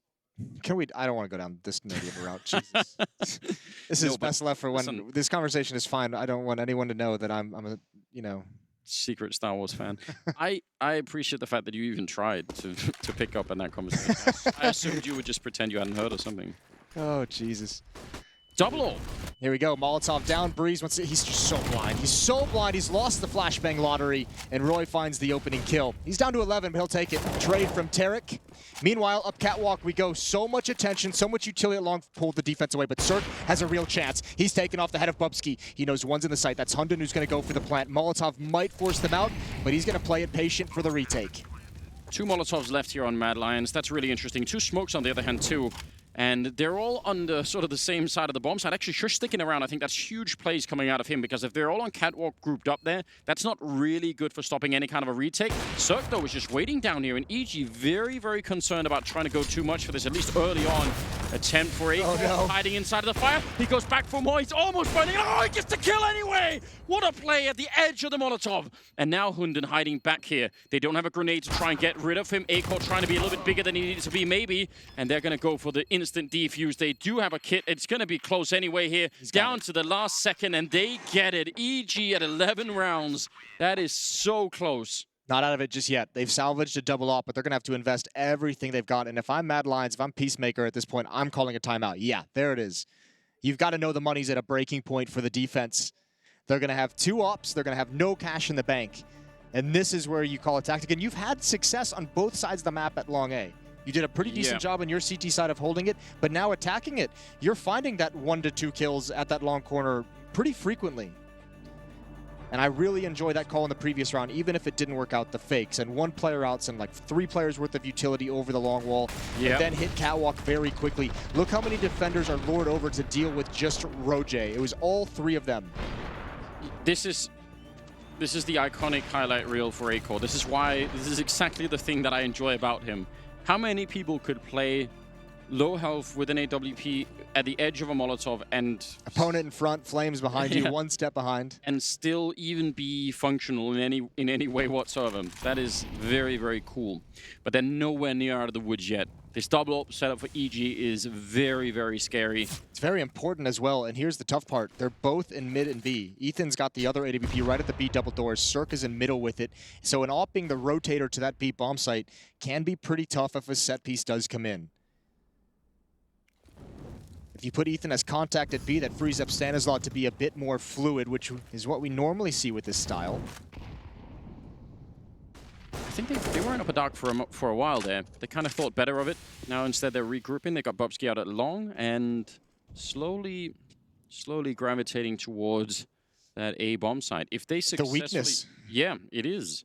If they can just force Cirque back with one or good two flashbangs here. Maybe that's all they need. They get the bomb plant down. They have Bobski lurking at long. Not a bad idea. Cirque just looking into the wall, waiting for the flashbangs to come out. Tarek's heard some footsteps, so he surely passed over information. At least one, maybe two players there. Been taking a note from Glave's book and trying to jump over smoke on Catwalk to gather information. They're going to set it up. Now, if anyone jumps down, the fact that Tarek is in CT spawn could be pretty lethal. They don't have to do that for the strategy, but sometimes they do throw in that little bit of a wrinkle. Tarek moving up, trying to headshot somebody. Cirque, good time flashbang to make it really hard for him to hit anything, and Bobski's just looking. And he's got a really important job here, Bobski, in finding the right timing. If he gets it wrong, then they can focus on the retake. As long as he's alive back here, it's real tricky. 5 on 5 for the retake. Mad Lions get the bomb plant without losing anyone, and that makes it tough on EG, and they have to win this round. They're pretty much out of money if they don't get it, so that might be a third map right then and there. Molotov at the ramp, but Stanislaus still there. Good job with the FAMAS, and they take down Shush right afterwards. Why is nobody peeking? Yeah, oh, and Bobski, instant caught with Cirque in the back, and now A-Course here with the AWP, and they just try and group up on him. There's so many people there. They're going to get the round. So no one going down for the plant, no one going down for the after plant. Strange round. I take personal offense to that round. You can have the round previously. That was... Go on, Jason. Tell me how you really feel. That was an ugly hold of the post-bomb plant. And obviously, there's no one fighting at any one point. You have two players at this. You have Bubski watching the flank. He went back to mid. Now he's running knife out back to the A bomb site. You have Roje fighting from middle, but he's not actually doing anything to stop the retake. He was too late to get there. So you actually had nobody really defending and slowing EG down from progressing into the bomb site. That's a very awkward post plant that they're going to have to revisit in the future. He is crazy. I can't believe he's just done that. He's going to go for more as well. He's still going to challenge. He's almost got it. Stanislaus shuts him down, but that's the B defense. The opening provided. They're going to try and boost. They could get caught doing this. Oh, they're actually going to catch Shush. That's really not bad at all. Bobski's hiding inside of the smoke. If he goes down, this round is on right away. He's trying to slink on back, but when that smoke fades, we'll see if he's going to be able to live through this.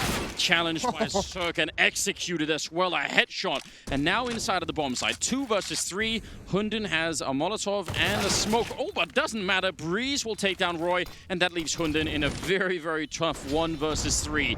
Grenades raining in. Cirque trying to run right through, but they'll take him through the smoke instead, and that's going to tie it up 13-13. Wow.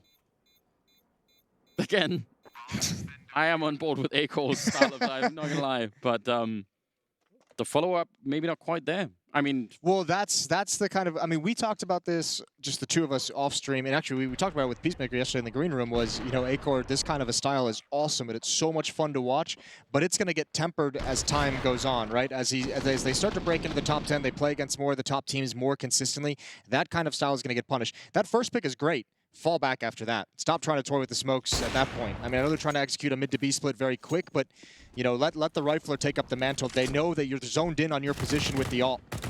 Ooh, they've got him. Yeah, that's, you want to punish that, but yeah, by the time you get the Molotov out, it's not going to be possible. They did get a leg shot on Ethan, no? They did, but that's fine for him. He's just going to hold the ult posted up in the upper dark tunnels. He can even back away to the headshot angle if he really, really wants to. Stanislaus. Utility over the mid wall. And again, Bubski lurking in the long cave. Roy just watching for an upper push. 3 players controlling mid and catwalk for Mad Lions at the moment, and it's just pretty standard default for EG. 2-1-2 setup. What EG have done, though, by winning a couple of these rounds here, the last 3 of them, they've all been defusers. They're all in really close rounds, but they've built enough of an economy that if they lose, they can still force. They will buy anyway, and that wasn't true in the previous round. So it's like they've outlived... Get a breathing room. Take some pressure off yourselves.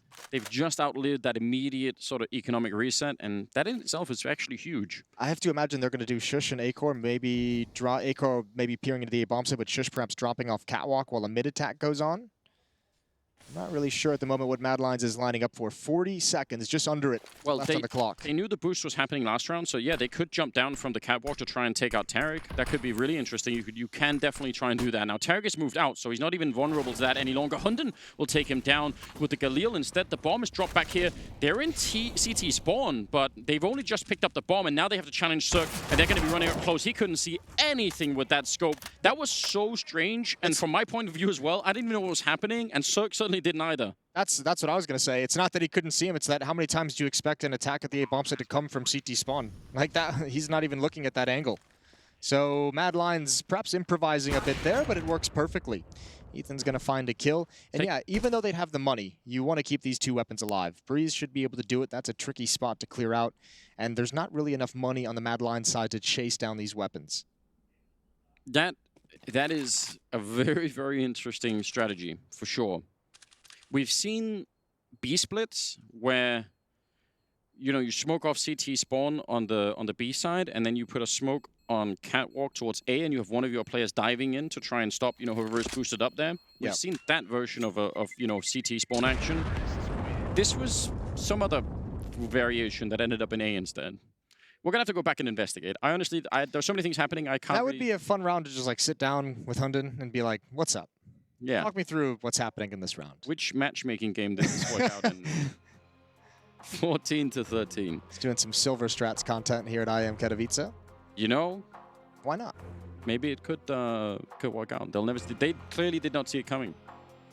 So it's like there's absolutely no way they are this crazy. Shush's got 23-12. We should shout that out because we've been highlighting a bunch of other players, and he's actually been doing a really good job. Hunden is at 16, so not even bottom at the scoreline or scoreboard. And we keep ragging him for the scores, but this is one of the games that he's actually playing really well in, and we should also highlight that. Well, the long defense, that kind of a scoreline from Hunden is a lot based on how well of a team they've played at long on, as I said, both sides of the map. They've done a good job CT side of defending it. Now on the T side, they're able to take it as well. I mean, you're right. Shout out Shush because he's not only putting up some numbers, but playing solo on that first half at the B-bomb site. He was that player that just pretty much played a 4-1. You're like, have fun over there at the B site. He was doing that on Vertigo, so that's his role.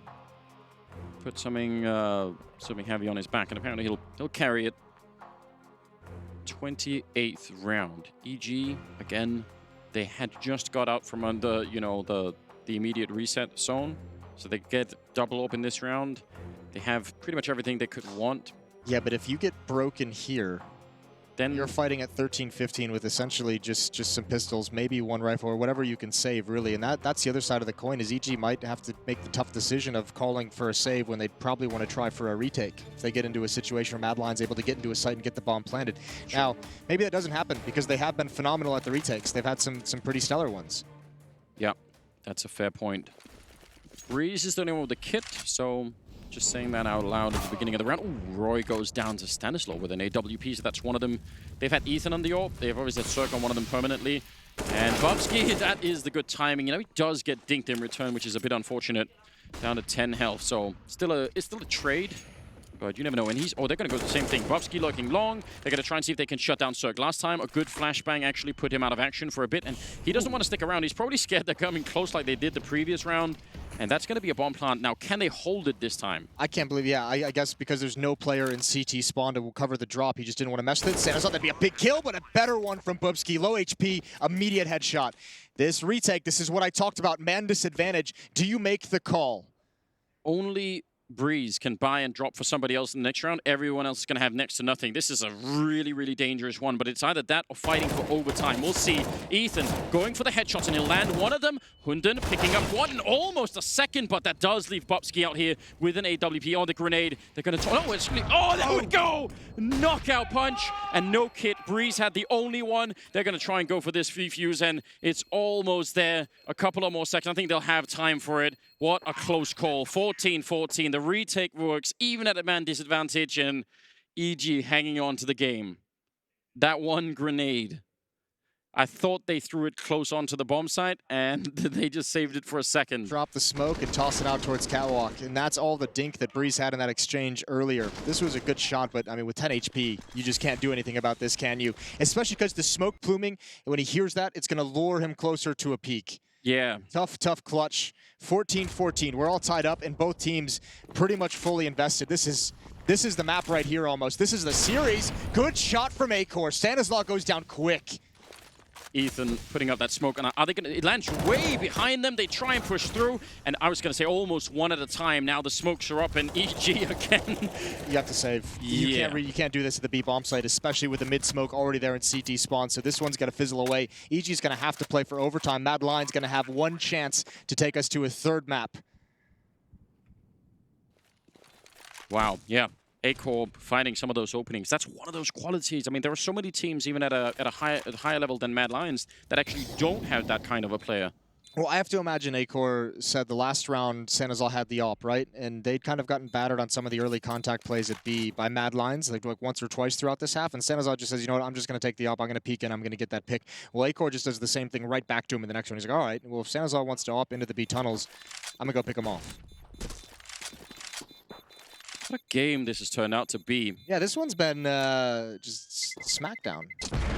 Love it. 15-14. Map point right now for Mad Lions. They need to win a single round here, and they will, you know, they'll be on to Nuke, which in itself is a whole topic that's gonna be fun to see. You want to talk about the pressure EG is playing under as well in these past few rounds is the last 5 rounds that they've won on this CT side, EG, they've all been defuses. Wow. So Mad Lions is getting into the bomb sites like whenever they want, which isn't necessarily unusual on Dust 2 because the A bomb site is frequently played as a retake, but still, this is a lot of plants coming in for the Mad Lions side.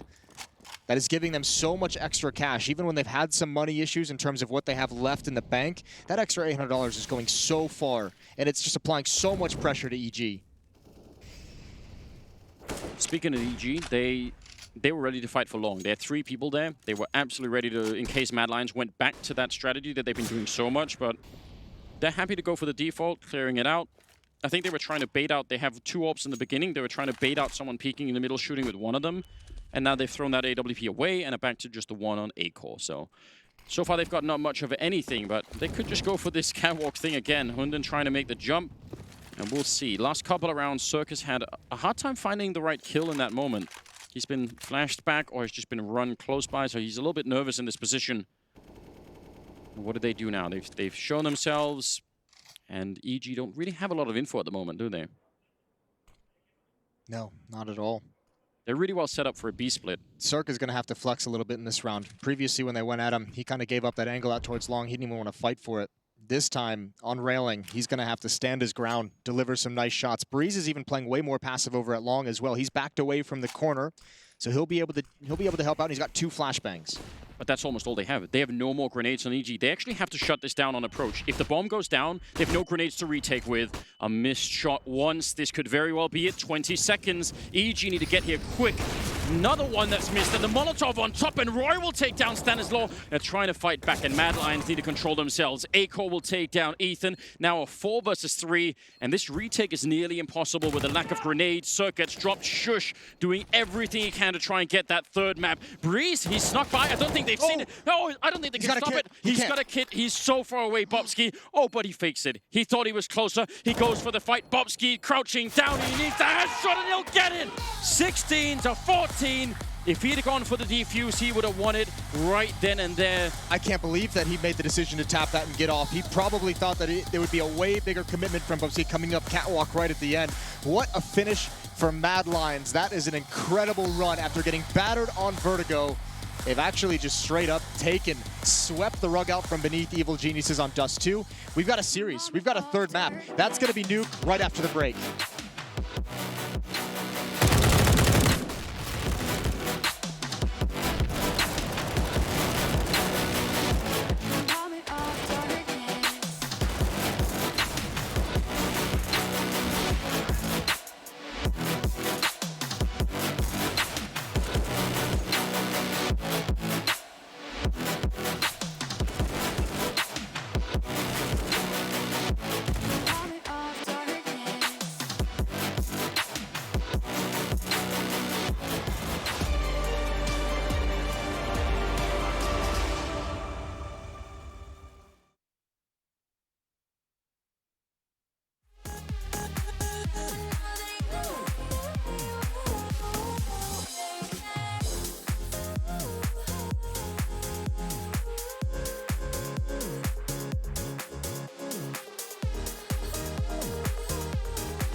Well, after some stellar retakes, or I should say, maybe even worse sight holds post-plant, it does look like we do finally have a victor in the Mad Lions. They do finally find that 16th round over the 14 of EG, which does net us a pretty sweet third map. Dust 2 now in the books. We're going to begin to take a look at this one in depth for all of you at home. That's going to be Chad, that's going to be Jacob, and myself. You've nailed it there, right? I think the crunch rounds of this game, obviously the last like 5 or 6 rounds, Mad Lions should have won. They should have won so much earlier than what they did, right? They're having advantageous situations. They're getting the opportunity to set up post plants. They have utility versus no utility from EG in certain retake situations, and they were still losing those kind of rounds, right? And that kind of stuff right there comes down to the firepower, or maybe the confidence, or maybe the nerves, or there's probably a lot of factors that Mad Lions don't have that EG should have had in this game. Yeah, I definitely agree. I think it was a close one throughout the entire game, right? It was going back and forth, and I think Mad Lions in those situations you were explaining right there, it's a lack of experience, I feel, right? There was a lot of misplays, a lot of miscommunication going on right there. They should have closed it out. They should have won that. It got down to the nitty-gritty, and at the very last round as well,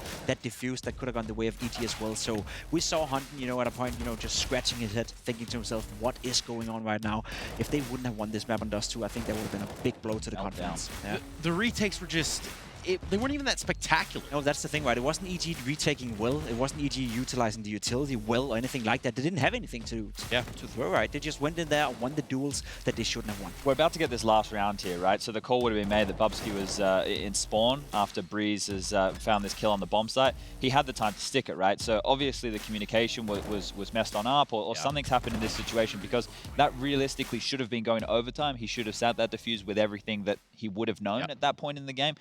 So if we go down to the final round, yeah, it's a little bit heartbreaking for EG not to take it that far, but the same can be said for Mad Lions. They probably should have closed it out earlier in the piece. Sure. And on the first half, they said they wanted to try and target the weakest players. That's what Chet likes to do. Well, Hunton actually held his own, right? He had like 2 multi-kill rounds back-to-back. He was doing a good job over towards that part of the map. So yeah, props to Mad Lions taking on a map they're normally pretty weak on. Yes, that's right. Hunden is back in the building. Not this building, but another building down the street. Point being, we're going to hear probably from him directly, if I had to guess. I'm sure he's got enough to say about this matchup. What do you got, Frankie?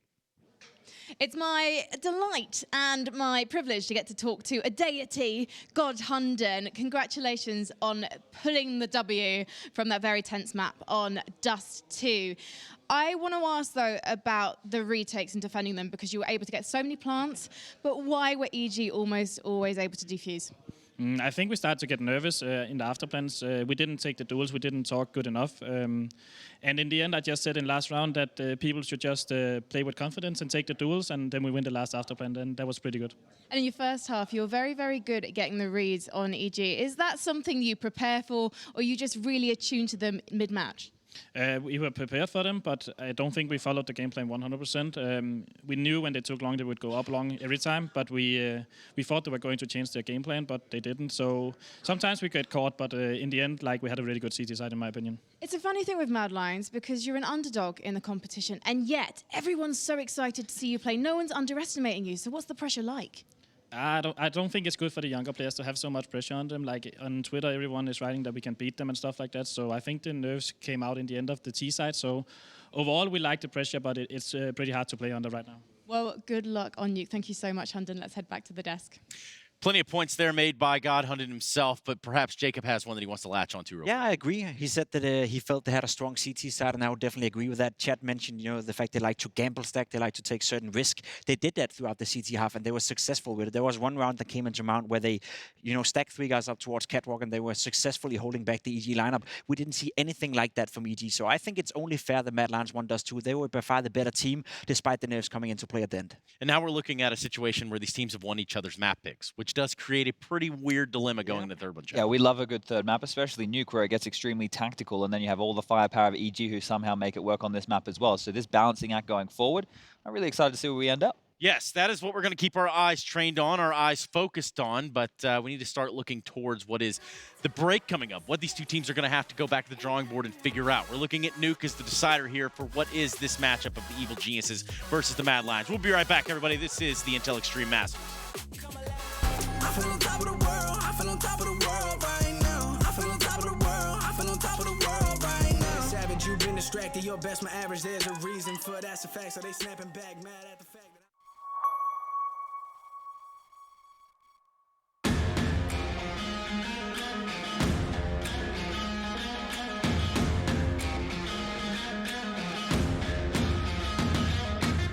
Let's get Australia in the arena.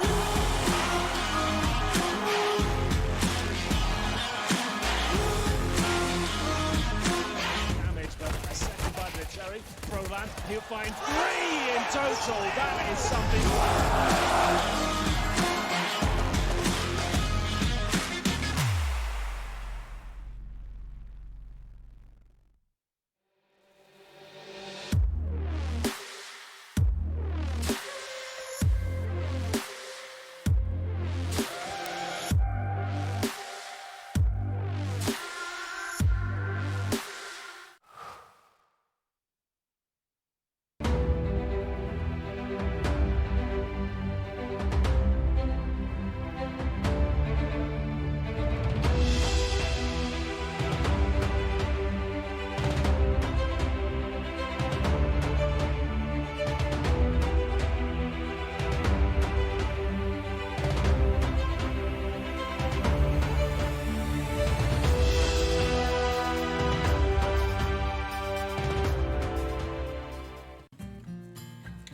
He wasn't the classic nerdy computer kid in school.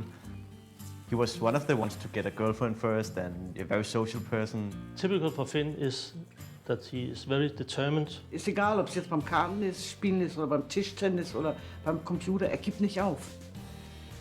What he really wants is to win a major. It's his dream, and therefore it's also my dream for him to get that.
Where the sun doesn't go down, and we will drift away until the day the world stops spinning.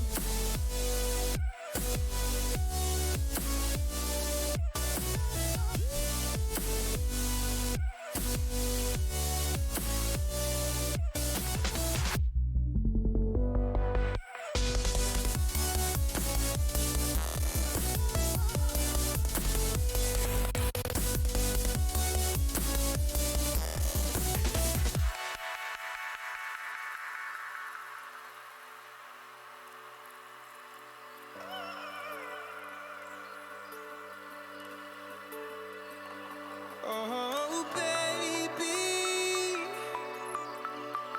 Oh, oh, oh, oh.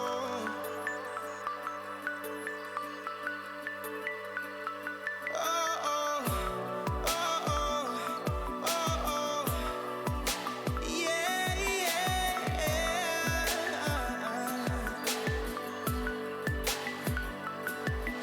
the stars falls around us, entwining us.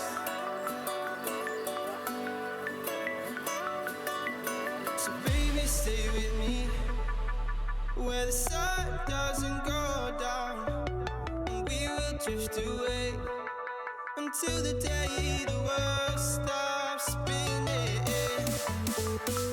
spinning, spinning, until the day the world stops spinning.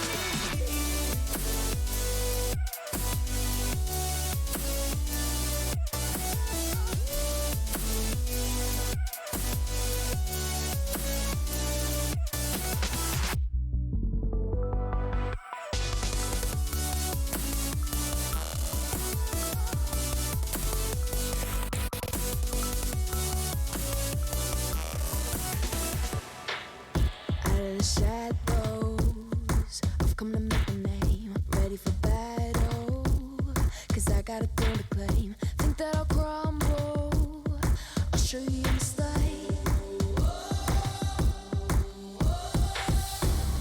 Where you see me coming, better run for cover, 'cause I'm not slowing down, I'm never going under. I survived the pain, I know it made me stronger. Intel Extreme Masters is brought to you in part by Intel, Acer Predator, Mountain Dew Amp Game Fuel, Vodafone, and Euronics.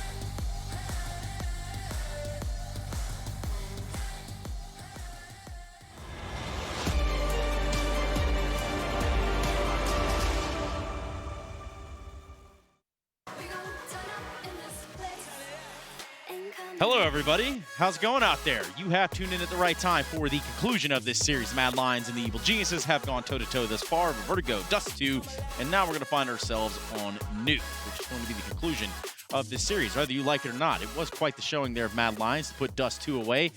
And a real tragic turn of events there for the Evil Geniuses, who couldn't seemingly do it all right at the right time. Nonetheless, we do find ourselves in a third, guys. We do keep things a little bit spicy here. And by that, I mean keeping it spiced up on the Danish side and the Australian side. Do the Danes like spice?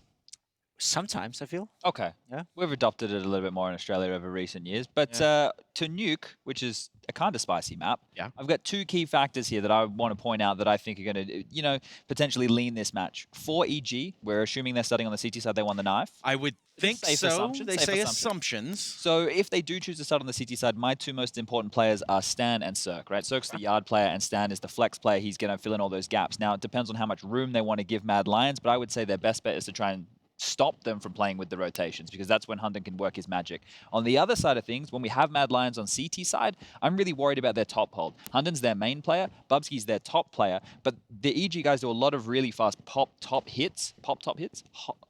Pop-top.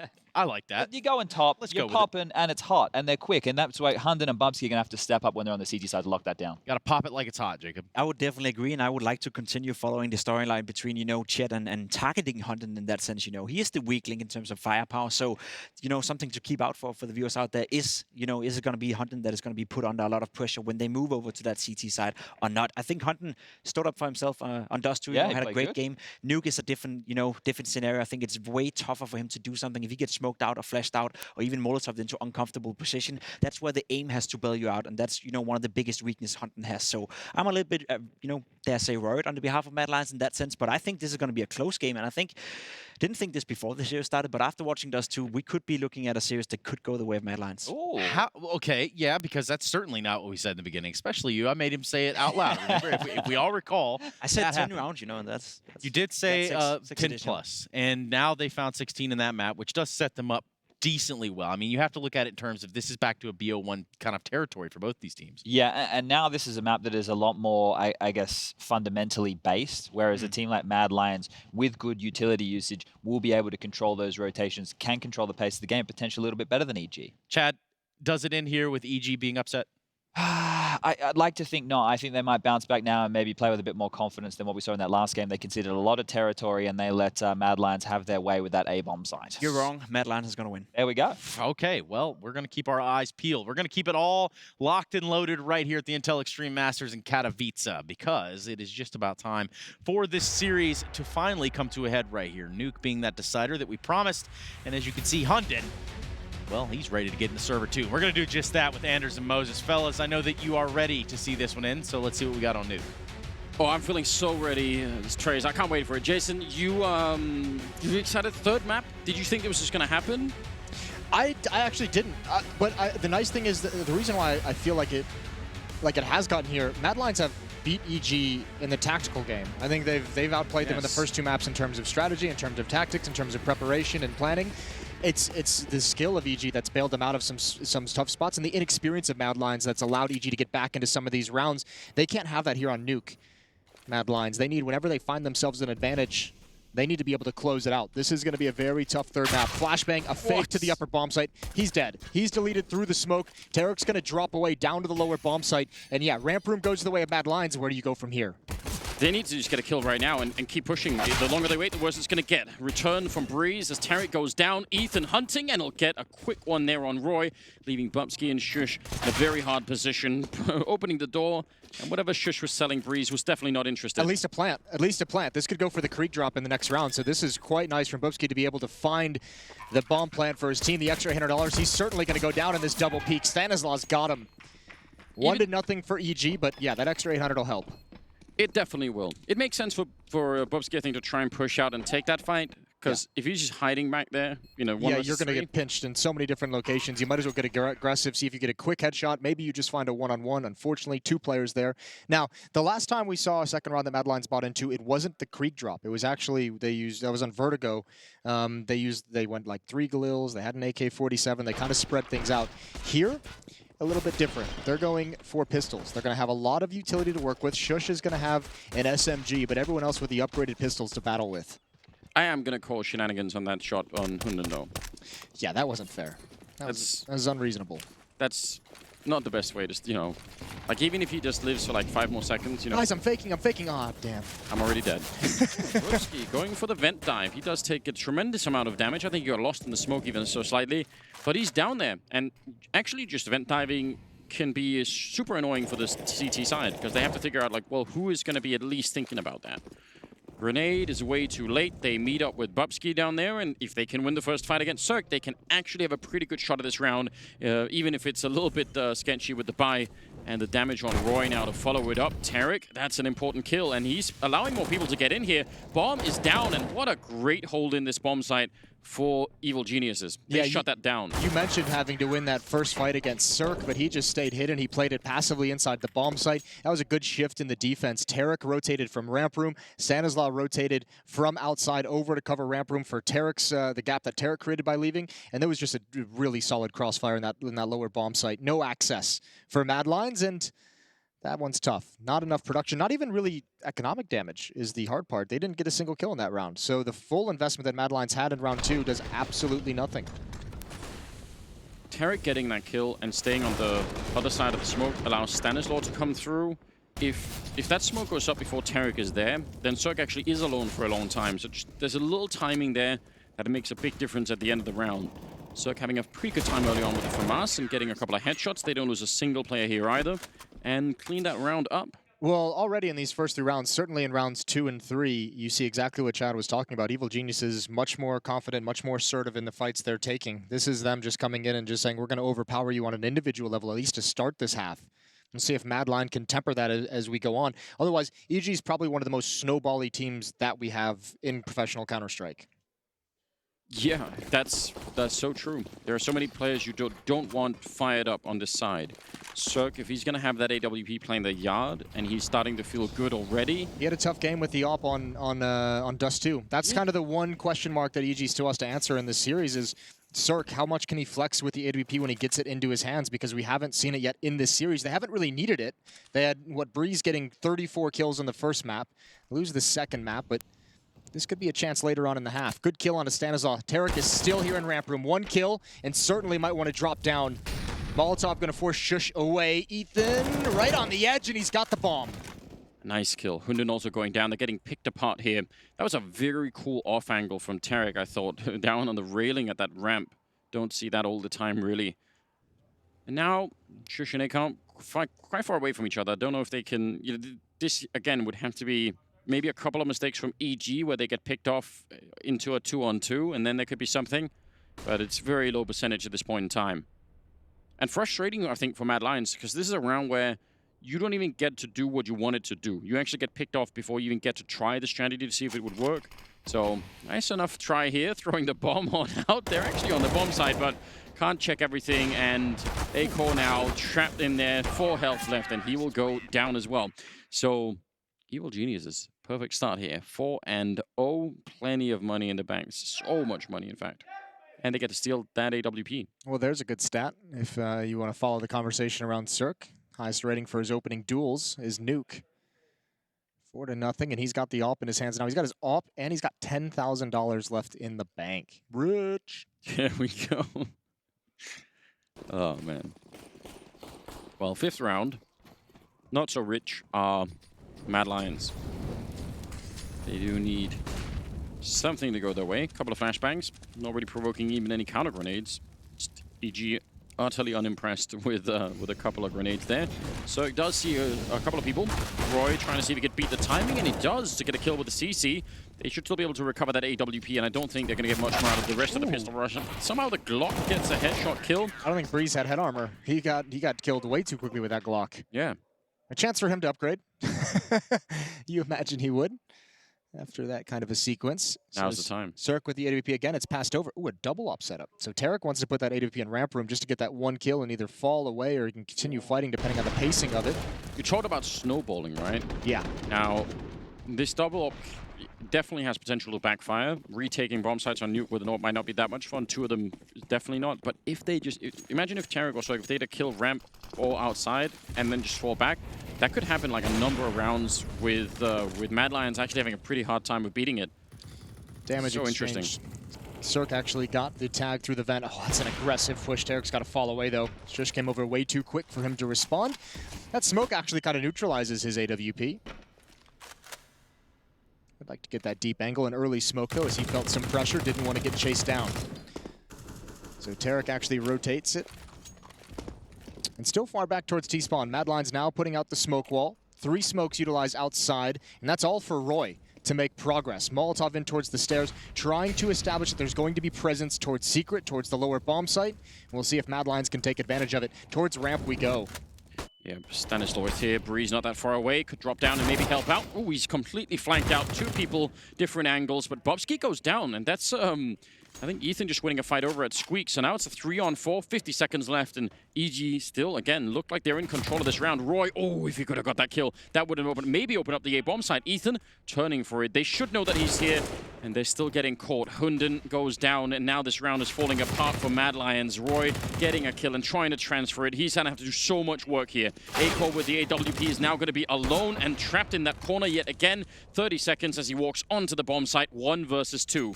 He needs to be a hero for his team right now. The flashbang taking all his attention away, and he knows someone's there. He gets the kill on Cirque and actually falls into the bomb site. There might be a shot at this. Peeking. Oh, Tarek, that's dangerous. 10 seconds left now, and Aiko already with a double swinging wide. 1 chance, not getting it. A second one, and taking down Tarek. A ridiculous clutch from Aiko. That is such a nice clutch for him. I didn't think he knew that there was a player inside the bomb site. I don't think he saw the drop, but the quick reactions. Tarek not able to complete the kill. He was being aggressive that whole way. After each shot that Acor missed, he was closing the gap. What a grind-out win for Mad Lions. Evil Geniuses had such a nice setup. Ethan in the door, I thought that was going to be checkmate. I thought that was going to be the end of it.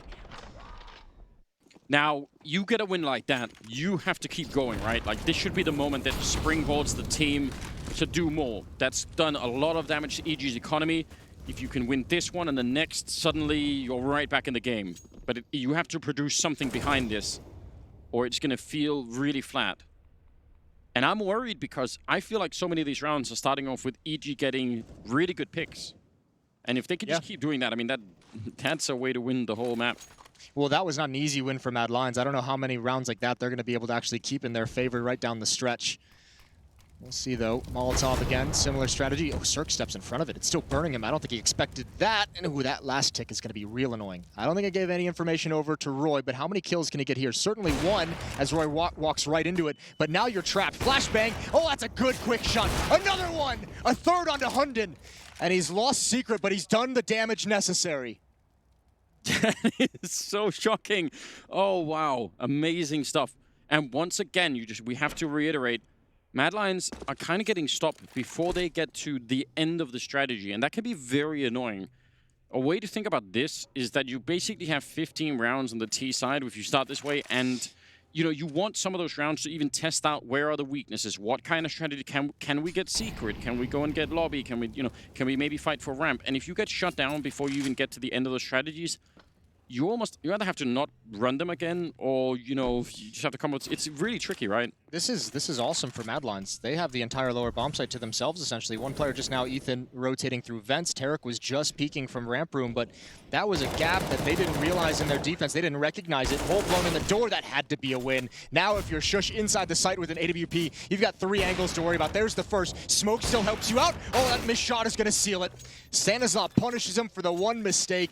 A 6th round for EG, but that was doable. For a minute it was. Unbelievably so. You would have thought, surely with everything that Cirque did in the beginning, it wouldn't even be close. 6-1. The economic damage is actually important, you know, if nothing else. With the bomb plant and everything else here, Mad Lions able to purchase up in this round, and they could punish EG pretty soon if they start winning. But that's still at the if stage currently. Need to keep going. 8th round. That round's been pivotal before for Mad Lions in the previous 2 maps. Yeah, it has come back to haunt them once or twice. Here we go, Cirque. Ooh, a missed shot there. He needs to find one more. There's no smoke, and that's brutal. That's the one he wanted. Good shot from Ethan to slow them down. That's the bomb. Hunden cannot fall, but Ethan doesn't want to go for the repeat. That's the chance Hunden needed to make it safely across, and now Mad Lions have the opportunity to go up the vents if they'd like. Tarek hears the footsteps. That's giving away his position. Oh, this is tense. That is very uncomfortable. Now, this is great, though. Stanislaw with a quick flank as they're setting up to take this B bomb site. He's walking in right behind him. Yep, he's spotting out Aiko. He kind of wants more than one. Yeah, it's better to get that than nothing, but still, what a complete confusion that's happening now on Mad Lions. Suddenly, they're being shot in the back, and they thought they were going to maybe try and take the bomb site. That's not going to be the case. Bubsky and Shush 2 versus 4. And yeah, they're locked in. Bubsky could maybe get a kill here on Stanislaw. Oh, that's good news. It's not going to be enough. I think they just got way too stalled out by Tarek being at that door. Gave away his position, but no one else was in position to actually fight for it. Good kill from Bubsky, but he's so low. Bomb down at the other side of the vents. And a 1 versus 2. He's got 38 seconds to work with, but EG, I mean, these players, even when Mad Lions had control of downstairs, they're not being, you know, they're not sitting back and waiting for what Mad Lions are going to do. They're being proactive and moving across the map, and Breeze has found him. A free kill from behind, a 7-1 lead on this CT side of Nuke. And Ethan, the man on the camera, 11-2 right now is the scoreline. So he is off to a pretty good start. 7-1. They lose 3 people in that round, EG, so it cost them in terms of economy, and that definitely shows looking at the scoreboard. But Mad Lions just, they can't keep up the pressure on the economy. They haven't bought into the Navi economics? Yeah. Forced by economics? Economics? Not yet. I'll get that word down. Well, they do invest somewhat. No armor, they have a scout, upgraded pistols, but yeah, not a whole lot to fight with. Looks like they want to go right back at Cirque again. I mean, with Eagles and a scout, I say good luck. I say good luck. What's up with Bulgaria cranking out oppers these days? Poison? Poison is wild. We've got actually just a whole sea of really good oppers at the moment, don't we? Oh, he knows, he sees it, he wants the headshot. Oh, he almost gets it. That feels like he should have had that kill. Clever idea. And there goes Ethan. Way too overextended as his teammate fell back, trying to pre-fire the angle. That is a risky fight. Pulls the shot. Cirque's got to keep retreating. Stanislav's not out here. They almost line up for him, but he's traded as well. This is getting very dangerous for EG. Oh, Breeze could save the day. Coming up on top of the silo and taking down Shush at the very least now. Long-range fight. John wouldn't want to be jumping. Roy's down there, and I think he's got a deagle, so it's still a little bit of danger. Hunden with the AK. Roy goes down, and he's inside of the bomb site, but there's no one there. So very, very awkward, and he's got the bombs. He's going to be trying to slide down. They'll definitely hear that, and that should give at least some clue. Bubsky hiding inside of Mini with a CC. Do they think it's lower? No. I think they're thinking that they must have heard the drop anyway. He's hiding in the corner, but if they see the shoulder, he's dead already. He's letting one pass, maybe. Oh, it could have been a double, but instead, it's on Hunden. 1 versus 2. They have a smoke and an HE and a lot of flashbangs. This could get really, really awkward for him. Let's see. Grenade does really nothing at all. Ooh, he reveals his position, and now they're up above him as well. He's so nervous right now. He gets the kill, pulls out the deagle instead, and now 1 bullet would do it. He just needs to find it, and Hunden will clutch it. 1 versus 2 and get a second round for Mad Lions. That's a scrappy round. There's the aggression and the power from EG, the confidence in their skill, maybe a little overconfident in that round, but they're battling unarmored opponents. They're getting traded this whole way. That's a round where really Mad Lions doesn't have a whole lot, not a whole lot of utility. They just have this scout and the 3 upgraded pistols. That's brutal. And even without these kills, could have easily been a double. The damage made it so much easier. You could see the stress, but obviously low HP on both players, retaking from different angles. Hunden had an easy time cleaning up those one-on-ones. And here's the economic issue that you just touched on previously. Not a lot of money for the EG side. That loss is crippling. It hurts. Breeze is going to have a good buy. Famas on Tarek and Ethan, as Breeze is able to drop one over. I actually love the fact that they're buying in this round, EG. Okay. Just because, I don't know, this is like an attitude thing almost for me. This is saying, you get to celebrate that one round, and now you're going to get crushed once again, and it'll feel twice as bad. Well, we'll it's see. A risk. Yeah, we'll see. I like it too, to be quite honest with you. Here's some utility being thrown out by Mad Lions. Ethan on top of the hut. There's a drop on towards mini roof. 2 players. 2 outside, Hunden and Acor as well. They're going to go wrap around towards heaven. Look at all the smokes that are out here. Used to deny information, used to deny vision, and it's working. Good kill from Bubsky. Roy's low, but Ethan's under a lot of pressure at the moment. Got to be careful about that door, but he knows they could come up heaven. And there it is again. The pounce, the punish from Bubsky. That's the entire A bomb. They don't know it yet, but there's nothing on A anymore. Everyone is outside right here. Circle's sneaking a kill, but Hunden is almost getting caught with the bomb. They chase him down, and now it's getting dangerous. Stan, if he gets this kill, Acor will find it. But man, they almost could have lost the round right then and there. Now Tarek is in a 1 versus 3 and should have no business getting close to winning this round. They had the grenades. All they are lacking is the bomb plan. That's going to happen right about now. So yeah, he's sneaking in.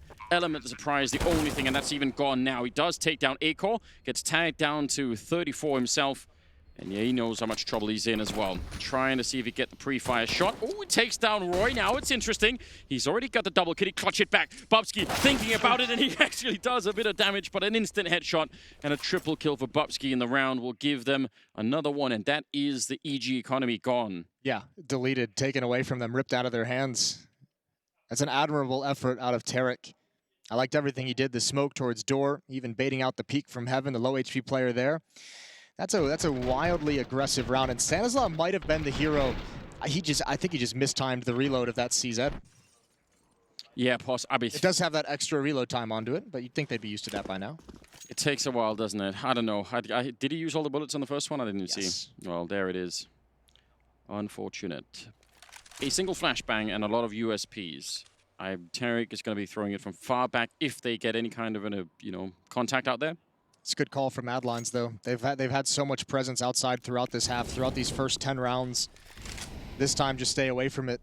You know if there's going to be a stack anywhere, likely towards the point where you've been hitting for the majority of these rounds, so they just walk right into ramp room. No presence. Should be a free win. Should be 7-4 when all is said and done.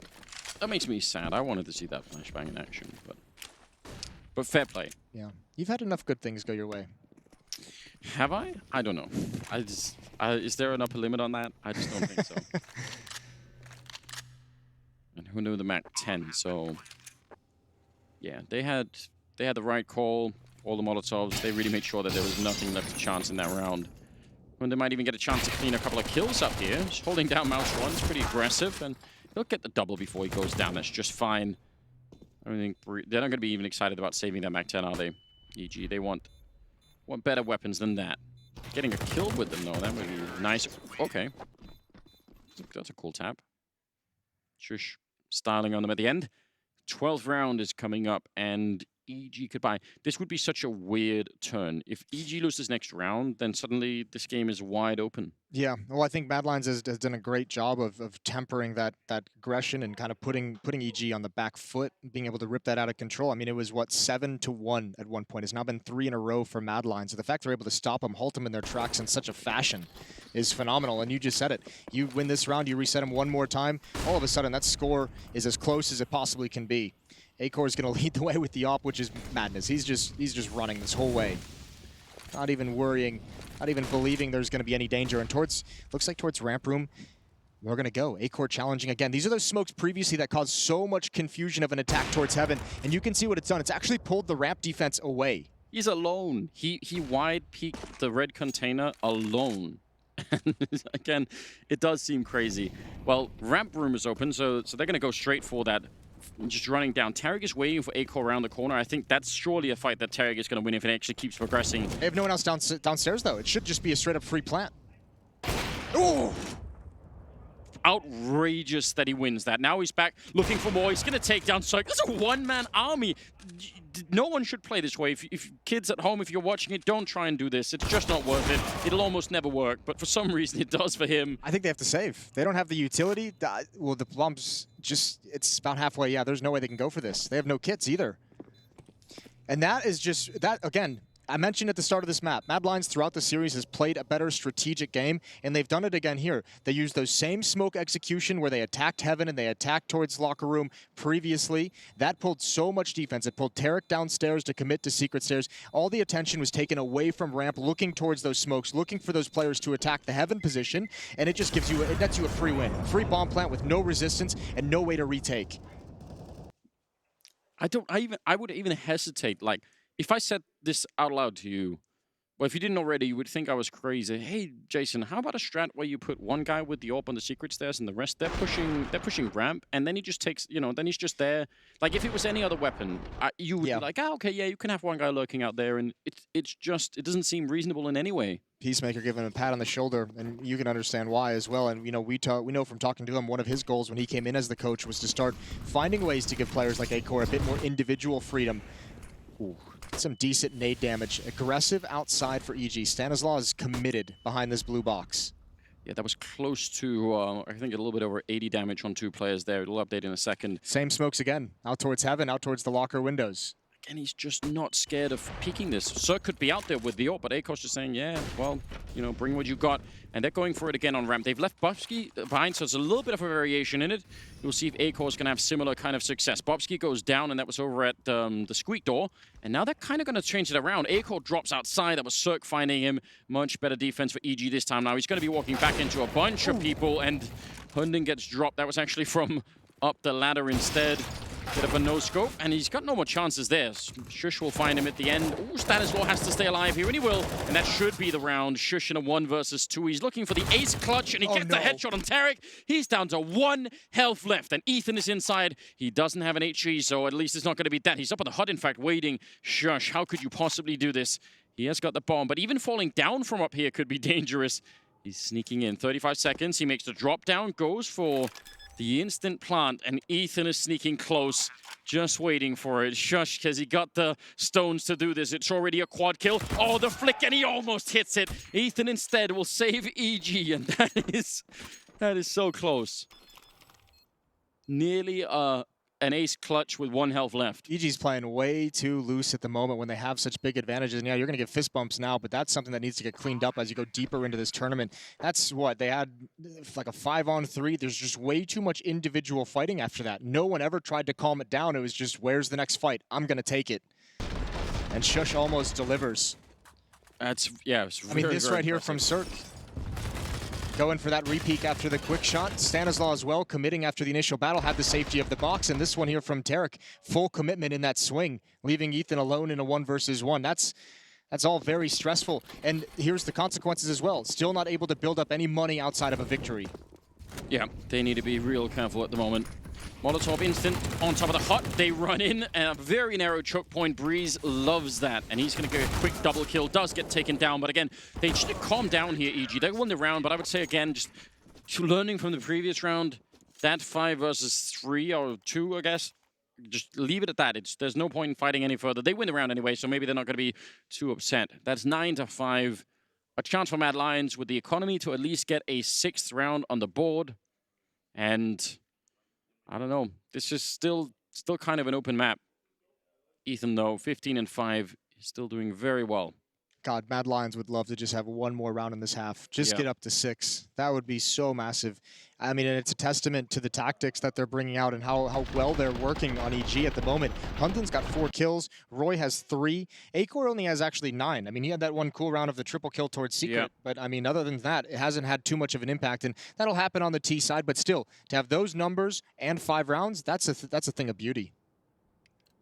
I wonder if it's because they got those 4 kills in the last round They figured they could go for that A-rush and not run into so many grenades. But then they needed someone from EG to be on top of the hut for the Molotov to have any effect, and they were all like they're in perfect position to spray them down. Roy out here with the CC taking a bit of grenade damage, but otherwise it's looking like I don't know.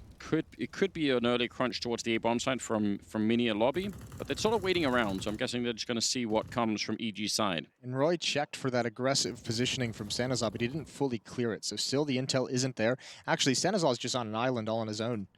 No one is peeking up above towards Silo to give him any kind of protection whatsoever. Cirque and Tarek dedicated to ramp room, Breeze and Ethan at the inner bomb site, and Stanislaw, we'll see what you can create from this. It's kind of cool. I think they've only had one other aggressive round like this at all in the half, so I like this. Stanislaw, nice play, big double kill, taking down two, and that's what they needed. Now, there is a bit of a return. Breeze, I think, trying to take away from some of the action that was going outside and just hoping that he could catch someone off guard. Acore and Shush now, 2 versus 3. Let's see if they can get one more clutch in here, Mad Lions. As you said, that 6th round would make a big difference. Acore swinging wide for the peak, and now on the other side, Shush gonna try and lean in, but Circus there, ready to drop them. He's got the dualies as well, so now everyone's excited. 10-5 at the end of the half, favoring EG. That's a powerful start and a good way to get close to winning the map here, I think. Yeah, it's not a bad job from them. They had to regain the reins of this half because there was a 4-0 run for Mad Lions that's giving him a chance. A window of opportunity in map 3, and we'll see how the series concludes after the break.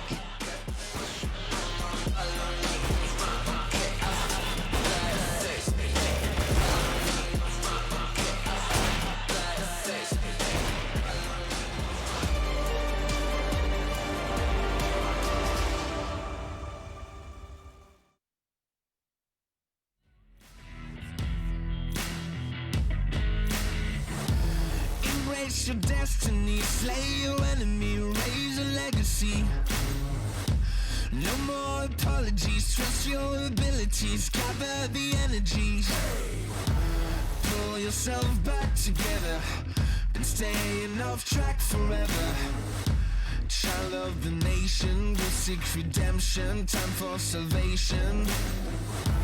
Today is meant to be day of victory, time for history. Reverse a tendency, fight the entropy, channel your rivalry. You're praying for fortune to come, you're hearing the sound of the drums. It's too late to backtrack, go back your back now. Keep your feet on the road and stand up. You've got what it takes to fight back. Don't stop until you black out, out. Stand up, you've got what it takes to fight back. Don't stop until you back out. Give all you got and show them how to make a miracle. Stand up, you've got what it takes to fight back. Don't stop until you back out. Give all you got and show them how to make a miracle. Go save your team, be a hero. Take home the cup, be a star. They're waiting for you, take aim, shoot your arrow. It's your time to shine, show them who you are. Stronger, gotta go faster, gotta get better, gotta work harder. It's fight or flight now, get up now.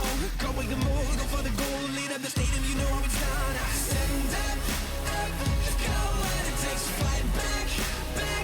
Don't stop until you back out. Give all you got and show them how to make a miracle. Stand up, you've got what it takes to fight back. Don't stop until you back out. Give all you got and show them how to make a miracle.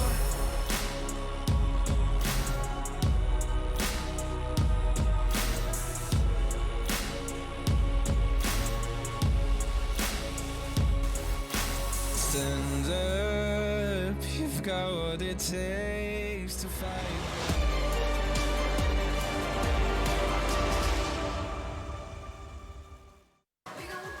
Well, here we go, the final half coming your way. Evil Geniuses and Mad Lions, your second day of Intel Extreme Masters Katowice. This is very exciting, 10-5 lead. That's pretty sizable for EG. If they get off to a good start at the second half here on Nuke, then they could probably win this series and maybe wipe some sweat off their brow. But if it's Mad Lions, I don't know, we could be in for another really close game. I think this has been a great series so far. This has been, I mean, certainly after Vertigo, which was pretty much a wipeout for EG, but Dust 2 was great. That was a really fun ending down the stretch. And just this map as well, just the tactical outplay from Mad Lions has been so impressive. And I think even if EG ends up winning this series, that's got to expose a weakness in this team, is that you have the ability to strategically outplay the squad to a huge, huge level. And we'll see if Mad Lions can close it out. Damage onto Hunden. There's Tarek with the P250. Breeze as well. Here's your double P250. We'll see if EG can put it to work. Oh yeah, baby, all day. I think that's such a powerful way to play this, especially on Nuke, right? Those USPs are going to be peeking that yard thinking, yeah, I can win this fight with a USP.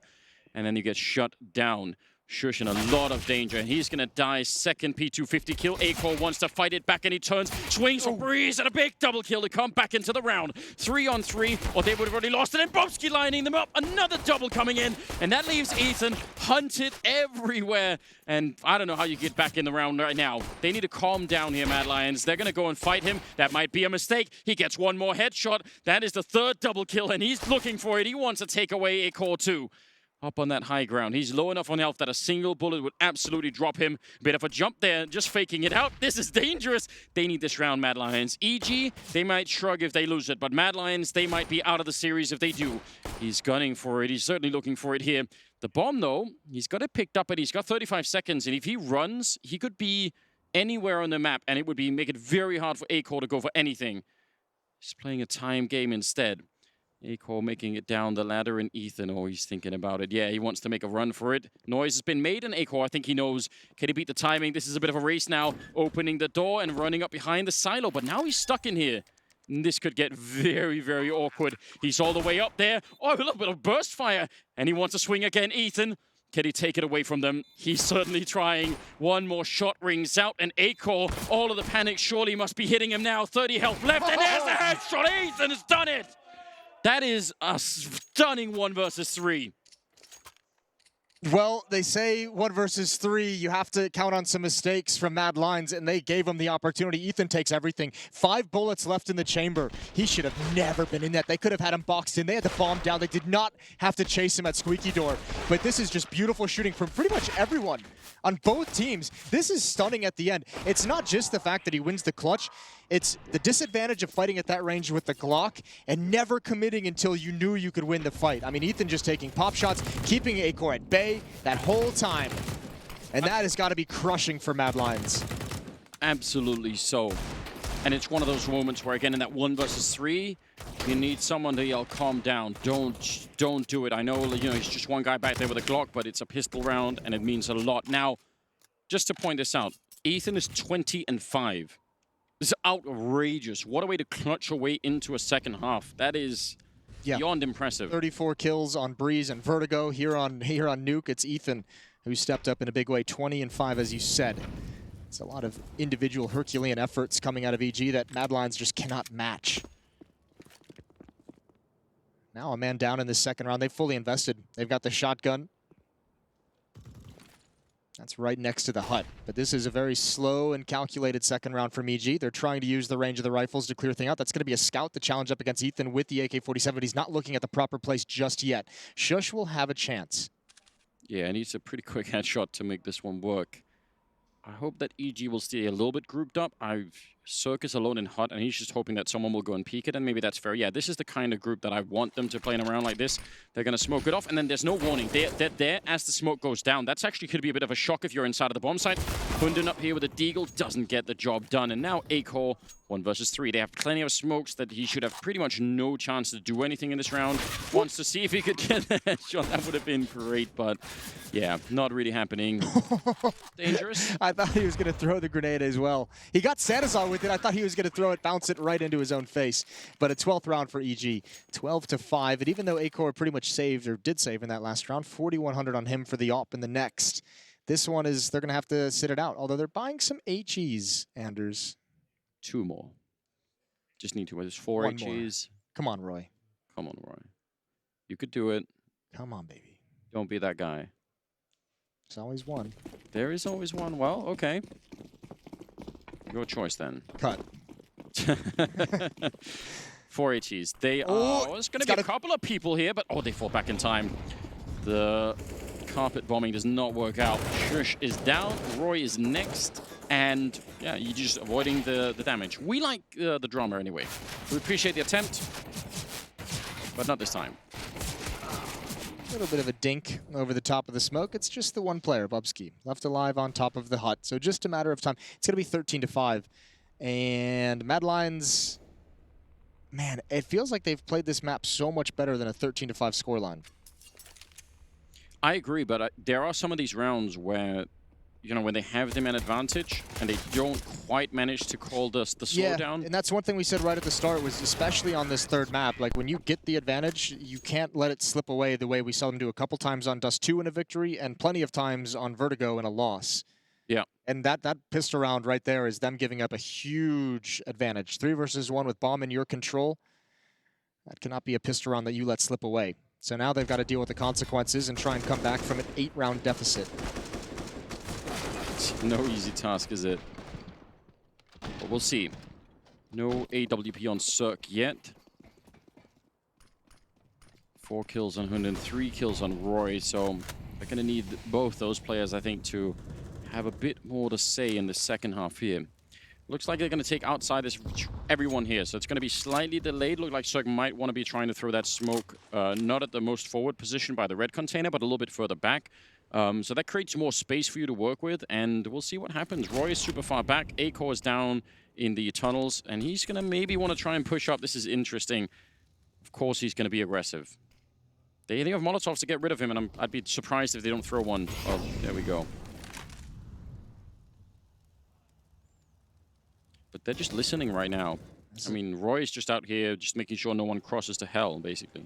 That's all on Acor. I guess if you're going to call that number, excuse me, they actually turn the corner. They go towards the warehouse. That needs to be a trade, and it is. Good dink onto Tarek, though. Low HP.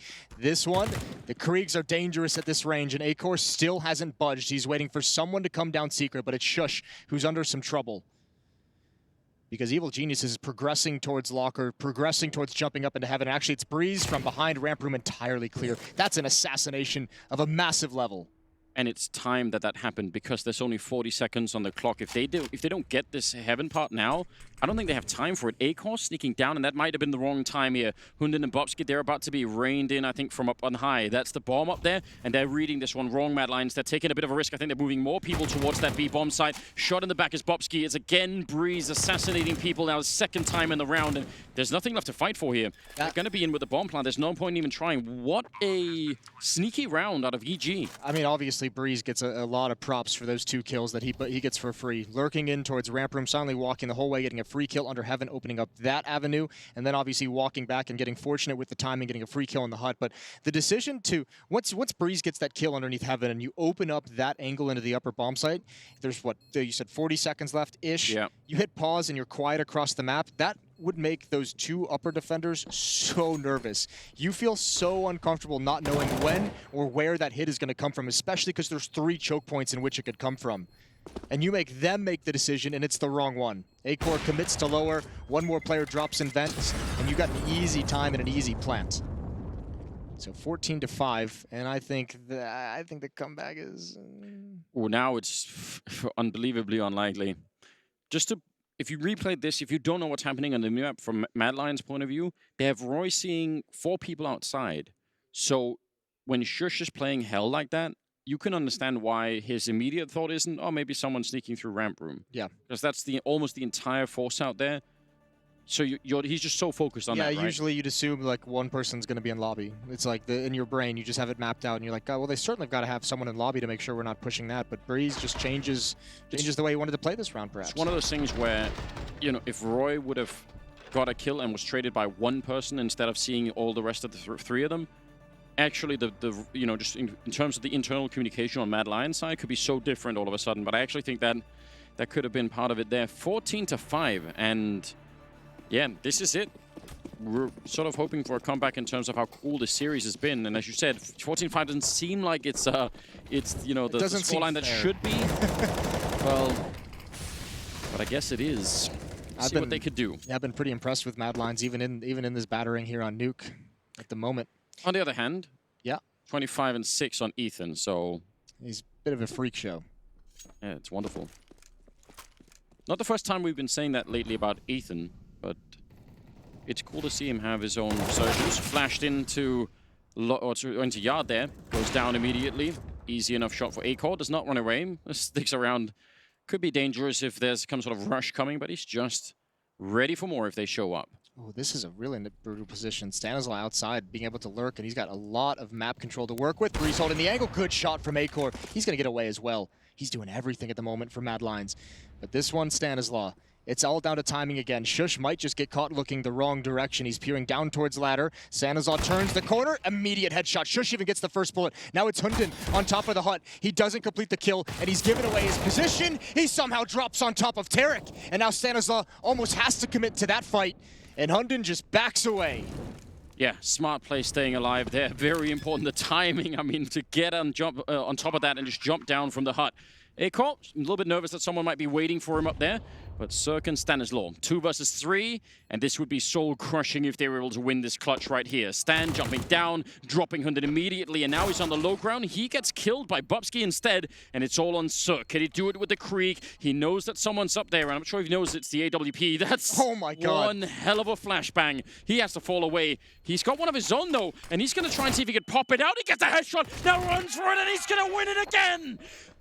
15 rounds on EG. An amazing clutch one more time, ripping surely every last bit of hope out from under Mad Lions. That's tremendous. Is that another 1 versus 3 that he just wins there? 1 versus 2? Either way, a phenomenal clutch, and that'll be the story of this second half, is all the advantages that Mad Lions had just clutched away. And yeah, Stanislaw with that kill onto Hunden, but this is a thing of beauty. Remember, after he ate the flashbang as well, not easy to keep your composure in that scenario. And Evil Geniuses take another one out of their hands. They have a bit of money to fight with, Mad Lions, but how do you dream of even doing this 10 rounds in a row? It was Heaven again, the weak point of his defense, and it might happen one more time. Acor, good for 1, but you're not getting away from the follow-up fight. And this is just so confident. This is at 1 minute and 35 seconds that they're swinging outside, just running, because they know that nobody is going to challenge them. Nobody's going to slow them down. And they just leave a player in position to, you know, cut off the flanks, cut off the follow-up peaks from this defense. And Breeze, he's been an assassin earlier in this half. He might just do it again. They have all of the map control. They've taken the entire map away from the defensive side. They've switched sides. Oh, no. Oh, that's the bomb as well. On Stanislaw, if he could have got that kill, would have been very odd, but I think this is it. 4 versus 2 at the moment, and again, they just don't really own any part of the map. Even if they think they might have some of this A-bomb side, they absolutely don't. They don't even know where to go. Like, I mean, this is just what we highlighted the last round. You have control of Heaven, you have control of so much of the map, and you just go quiet. You just hit pause. It's like being in the submarine, and it's like, no one make the noise.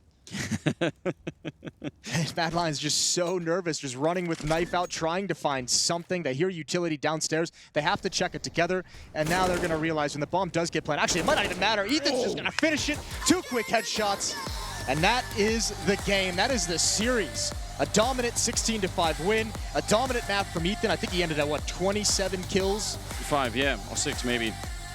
That's amazing. That T-half, you see how they get Garage, they get Heaven and Hell. Yeah. They are so confident in taking that fight. And even if they got, you know, sort of punched in the face a couple of times out there, never really held off on it. So I think you have to boil this map down, because I do think Mad Lions played a really cool game. I think they actually did. Yeah. Nuke felt so much better for Mad Lions that score didn't suggest, but that pistol round that Ethan wins, the 1 versus 3, you can just boil down. That turned from like a really cool game for Mad Lions into just a terrible defeat just because of that pistol. Yeah, incredibly well done from EG. We'll surely see more of the Mad Lions. Yeah, we need just a couple of things fixed and it'll be way more interesting. We'll see what the desk has to say after the break. Stay tuned.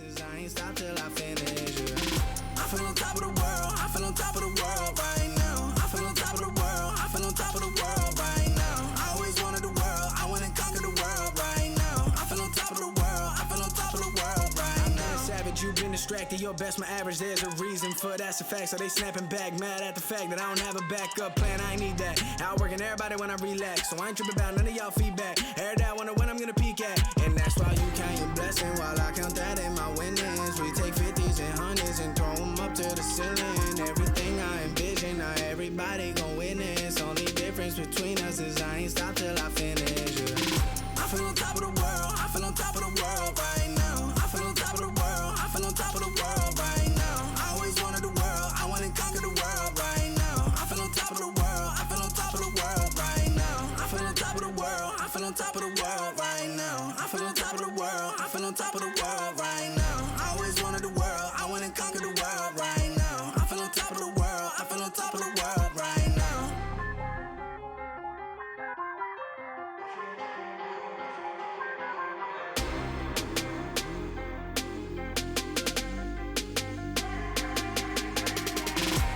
Shots on the man with the plot and we only go bombs away. Ain't no one protecting my mind as a weapon, that's why I'm a dominate.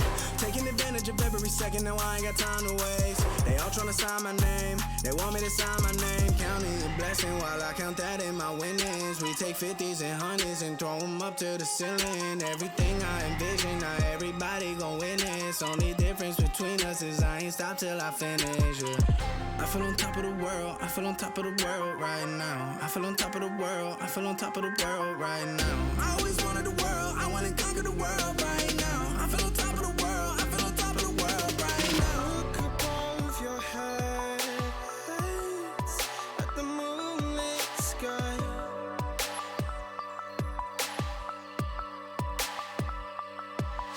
The stardust drifts and shines brightly in your eye.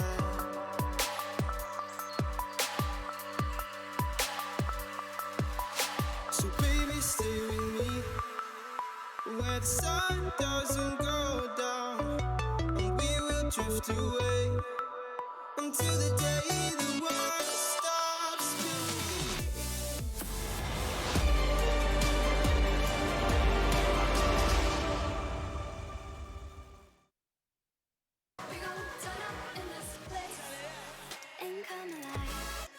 Well, after it's all said and done, it is the Mad Lions that do find the L here in this matchup. The Evil Genius is coming alive, making sure that that hope and dream is dashed on Nuke. Welcome back to the Intel Extreme Masters, everybody. My name being Trace, alongside of me is Chad and Jacob. We're ready to talk you through this one as to why there's such a stark contrast between this last map and where we saw Mad Lions. I'd love to do that, but the first thing I need to do is we just need to backpedal to the end of last segment. Jacob, what did you say at the end of last segment? Oh, yeah, I remember. What was that? Remind me, please. It's all right. We'll have to view the tape. I think we'll view the tape. Yes, there is a VOD. Yep. And it does say that you said that the Mad Lions are going to win this hands down, absolutely no contest, no questions. I tried to give them confidence, you know. You tried to give them confidence. They're not watching. They're the one listening into the stream just before the game. You know it as a player as well. You always try to listen in if the clever heads, you know, were saying anything good about you, you know. Mad Lions in this game didn't do too well, let's be honest. They won a few clutches here and there. Hunton had the 1 versus 2, AK had a 1 versus 3 on the T side. There it is with the AWP. That was the second in the game, I believe. So he had a great game, but apart from that, nothing really worked out for them. As soon as they moved over to the CT side, not winning the pistol round, and from that point onwards, it kind of felt like EG was all over them. We saw Breeze in the very first map today on Vertigo just completely, you know, manhandle the entirety of Mad Lions. Ethan did it on Nuke, so we saw the individual power coming out of EG, and we questioned, is Mad Lions a good enough team as individuals in order to, you know, go up against that? And I guess the clear answer here is no, they're not. As a team, I think they did well over the series, but individuals simply not strong enough to deal with EG that has some of the strongest individuals in the entire world. So, Chad, he brings up a very good point there, and it's along the lines of, yes, EG has won this series. They have, you know, came in here, they won a best of 3. Did it look like an EG that is on their path to hoisting a trophy here in Katowice? It's not. Okay, this is the thing with EG. They're a team who can win a tournament if all their individuals are on form. Yeah. But they're not going to win all of the tournaments. It's not like we're going to see an Astralis version of EG, right? Or at least not the way they approach the game now. They approach the game so individually heavy that it's not a consistent thing. But they won New York doing it. They could win here doing it. It's just as if they pick up steam. Now, whether they're going to go on to be the most consistent team in 2020, I would say highly unlikely with this kind of play style. There's always a chance, though. We don't want to write them off. Perhaps we give them a chance to defend themselves. We're going to check in with EG, the winners of this best of 3 down on the sidelines with Frankie. Welcome back to the Intel Extreme Masters Katowice, and I'm in the Evil Genius's lair because they have just broken the hearts of the Mad Lions. Do you feel guilty, Stanislaw? I don't feel guilty. This is a competition. You have to go for the win. Absolutely. But you know what? Despite the scoreline on you, Mad Lions, they must be quite a tough act to follow. Like, to follow? You didn't need to follow them. You needed to play them, and you beat them, but it seemed tough at times. Yeah, I think Dust 2 was a little uncharacteristic of us. I think towards the end of the match, they got 3 very crucial picks on us, and that just carried them over the edge. But I think we still played very well today, and I'm pretty happy. Attack was quoted in London as saying that he felt like the team were not playing up to their full potential. Do you feel like you're living up to that potential today here in Katowice? I'd say on the first and last map, we lived up to our potential, but on Dust 2, we didn't. I think we still have a long way to go. We're just going to keep easing into our form, and we're just going to make sure we're playing as much as we can and practicing as hard as we can. So it's going to take some more time, but I think we're playing very well right now. Today you had 2 particular heroes on your team. You had Breeze and, of course, you had Ethan as well showing up on Nuke.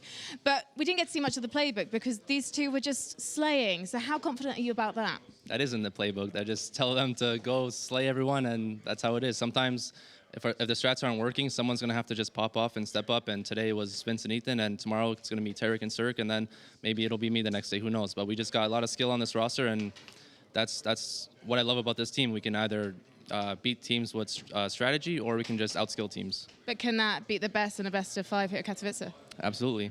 Well, thank you so much for talking to me, son, as well. Congratulations. Well, we know that these guys are not going anywhere for now, and some boys who aren't going anywhere, of course, the guys on the desk. So let's head over to them. Whoa. We could go somewhere. We could go somewhere. Where we could go is into the discussion about this next series, which is something I want to jump into really quick. We don't have much time to talk about the vetoes right off the top, but we are going to be talking about Astralis Vitality. What maps we playing?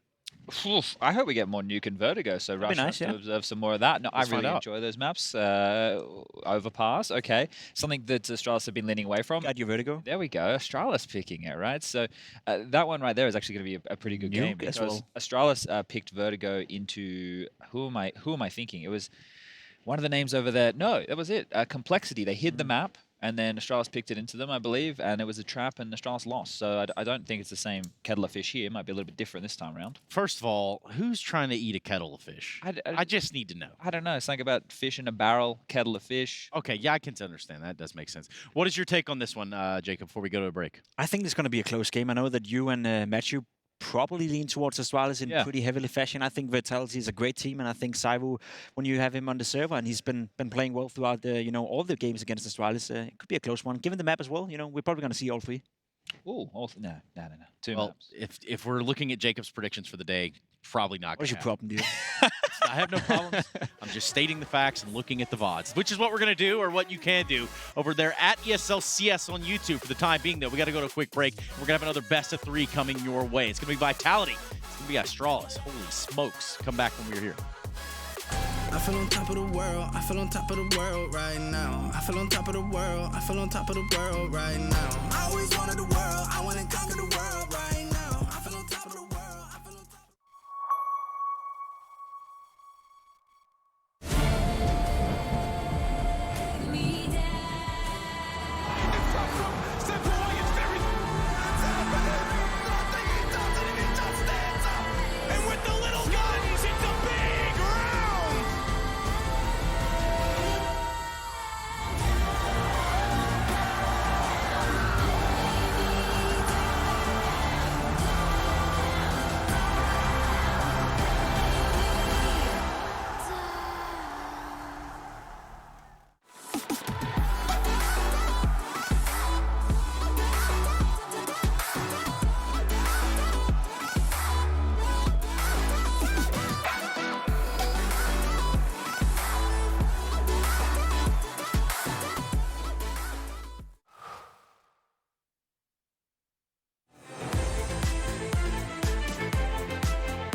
On Intel Extreme Master Certified PCs, you'll find a gold badge. It means you'll find brilliance inside, that you'll get high-grade components like Intel Core i7 and i9 processors that'll deliver the uncompromised performance you need to game like a pro. Not to mention, every purchase supports the prize pool of Intel Extreme Masters. Intel, unleash your brilliance. Everybody loves an underdog. Who needs to be liked? Mountain Dew Amp Game Fuel. Victory in a can. For them, to simply exist is not enough. They must strive for more. They risk everything to build a legacy, just to have it torn down. Many have tried to reach the unobtainable, but only a few achieve greatness. They have many names. We call them stars. Euronics, a human touch in a digital world. My name is Jordan Gilbert, aka Nothing. Hi, my name is Sue Lee. My handle is Smix. I think it's important for these initiatives to happen. Empathy really, really goes a long way, and it always means so much to us, and I think that's where initiatives like this really help. I encourage everyone in the community, anytime they see bullying, anytime they see someone getting called names, I encourage you to step up and say something. Good luck, have fun. Good luck, have fun.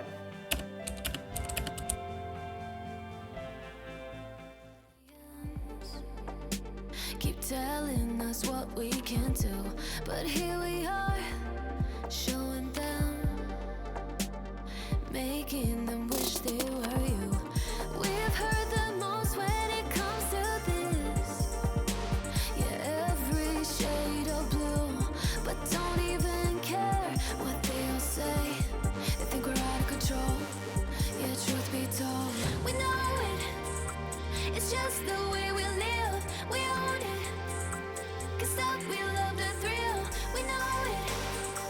It's just the way we live, we're grown-up kids.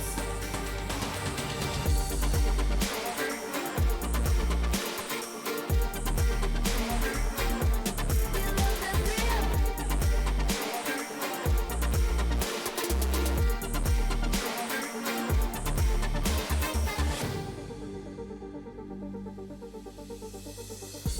They're looking at us, an audience. Keep telling us what we can do, but here we are, showing them, making them wish they were you. We've heard the most when it comes to this, yeah, every shade of blue, but don't even care what they'll say. They think we're out of control, yeah, truth be told, we know it. It's just the way we live, we own it. Can't stop, we love the thrill, we know it. It's just the way we live, we're grown-up kids.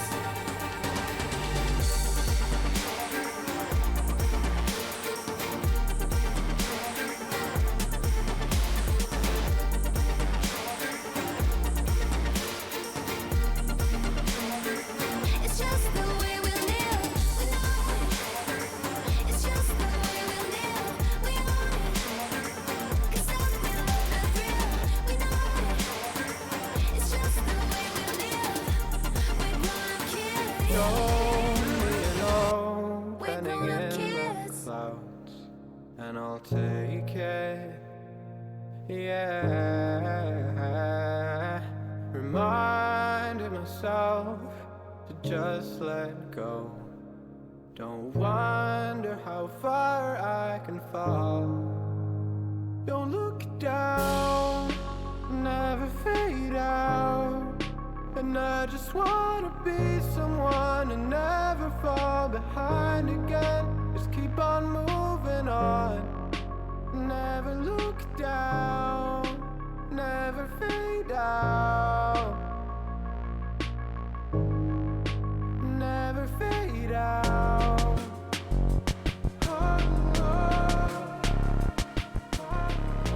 Intel Extreme Masters is brought to you in part by Intel, Acer Predator, Mountain Dew Amp Game Fuel, Vodafone, and Euronics.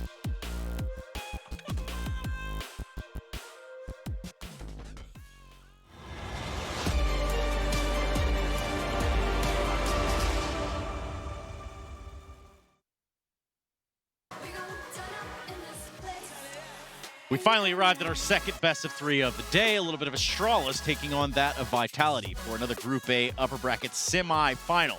That means that both these teams found success yesterday. And of course, success doesn't fall far from the tree. No, I'm not talking about myself. I'm talking about these next 2 dashing gentlemen that we have sitting here right next to me. Way too kind, Trace. Thank you so much for having us. He just called us successful. I know. I kind of feel successful now. How are you? It was a little bit of a, I would say a stretch. But I'm buttered up. Consider me lubed. Nice. There we go. Okay, well, that's one way to look at it. Guys, let's talk really quickly here about this matchup. You're going to be taking the helms. You're going to be taking away from Andy and Momo. Yeah. You're going to be jumping over there in the commentator booth. Time. Well, you said it, not me. Astralis Vitality. I've asked you two to identify 2 players to look out for, and I think you kind of did that in tandem. Who do you got? I chose one very special player close to my heart, who I think is the most valuable player in the world. Not necessarily the best, but I've gone with Dever, the most stable, best AWPer you could want on your team. Mr. Consistent. We're kicking things off an overpass as well. Okay. His home turf, Trace. It's not looking good for your mate. Who have you got? I've got old mate, I mean, what's that? Is that 97? It's a 97. It's a strong 97. That's a fat 100 right there. That's a hundy. It's a dirty 100. That is a I think 100 is pouring on a little bit thick, if I'm being honest. Like, that suggests he can't get better. You can't get better than that. Number one player in the world. I don't know if that's fair. Yeah, that is odd. How does that work? The perfect man. Like, I don't think it's like a rating at this point. Like, I think in comparison to all of the other cards, sure. Clearly, there's a 3 points of something better. That's what I'm saying. Let me just lasso this back for 1 second before we jump into the game. Obviously, who's going to be the heavy hitter out of these 2? There's a lot of stuff riding on these both. With Vertigo coming up, that's the map ZywOo doesn't actually pop off on. This could be a problem for him. Device is a bit of a master of it. He kind of defined how the ARAM should be played to the AWP. ZywOo still finding his form. He'll still have a great game. He always does. But I feel like this map pool, this is my boy. He's taking it home. We got this. I kind of knew that was coming. I really did kind of feel that. Alex, I think there isn't enough time, but you get about 1 word. Just give me 1 word for why ZywOo is going to win. Because he is ZywOo. And he's That's perfect. Good enough for me. Alex not necessarily want to kiss ZywOo, but I will see you guys around here. Thank you so much for your time. I'm going to head back over here to where I'm going to also pretend to work with some more successful people. We do have Maniac. We do have Sponge, or Sponge, which is not something that you want to call him. I promise you that. They don't like Andy and Momo. I don't like Sponge, and I'm sure lots of people don't like certain nicknames they've got. I don't like the drop bears, and those things kind of scare me. They are pretty scary. Let's talk about this matchup. First of all, Maniac, welcome to the desk for the first time today. Let's talk a little bit about your French friends and what you plan to see here. We know what maps we're going to. Yeah, we know, and actually, we can talk about the map a little bit. These were surprises to me. I mean, the fact that we end up with Overpass and Vertigo as 2 maps of that matchup doesn't really bode well for my French friends, to be honest. That being said, they did the job against NIP. It wasn't super sexy. It wasn't super clean. They get the 2-0. They get the confidence. But maybe the mountain's just a little bit too high in front of them. Maybe they're thinking it's ESL 1 Cologne in 2019 because that's a map that Vitality actually beat Astralis on back then, right? So when you look at that run, they made it to the final. They lost to Na'Vi. It was a map where they found success. Maybe they think there's a recipe there where they can try and do something similar. And there was a patch for Astralis last year on Overpass where it was looking a bit dodgy, right? They were just getting exploited towards that B-bomb site with their CT side. Teams were just walking in and aim mapping them. They've had a lot more diversity added to their CT side now. You can go back and watch the Cloud9 game from yesterday. They walked all over them like NIP are doing as well. So that probably means nothing. But Vitality must have something in store here. They must have a weakness that they see because you wouldn't be picking into a map you haven't played competitively for the past 3 months otherwise. Maniac, would it be fair to say when you look at Astralis, and if there's one thing we've learned about them in at least the beginnings, or if not even the end of last year somewhat, that this team is beatable?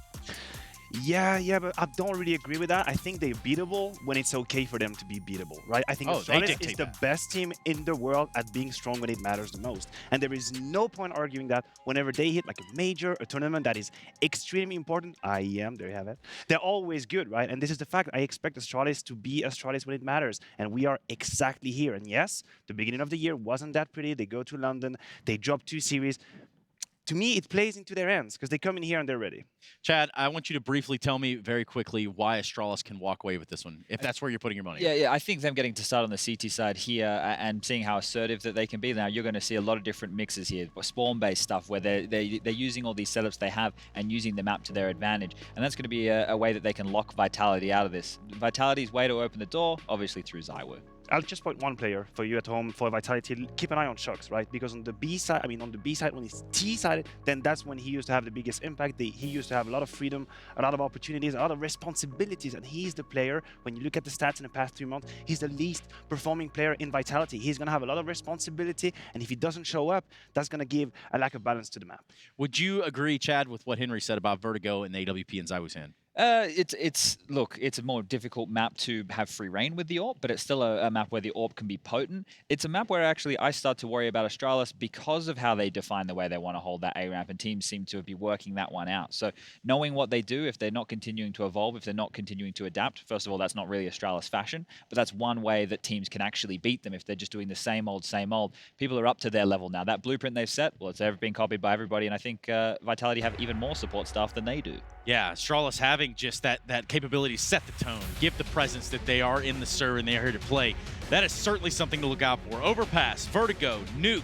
Those are the 3 maps of this upper bracket semi-final. We're going to be jumping over to the casters and jumping right into this first map. Take it away, Henry G and Machine.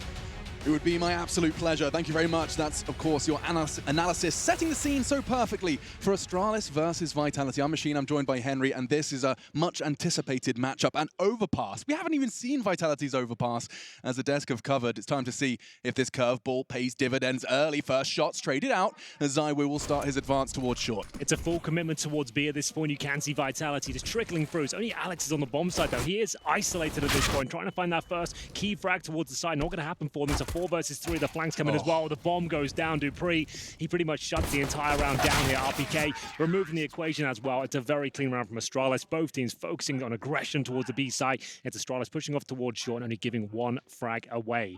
Lovely stuff. A good CT start for Astralis here. No bomb planted. And it looks like the 4 spies coming in from Vitality.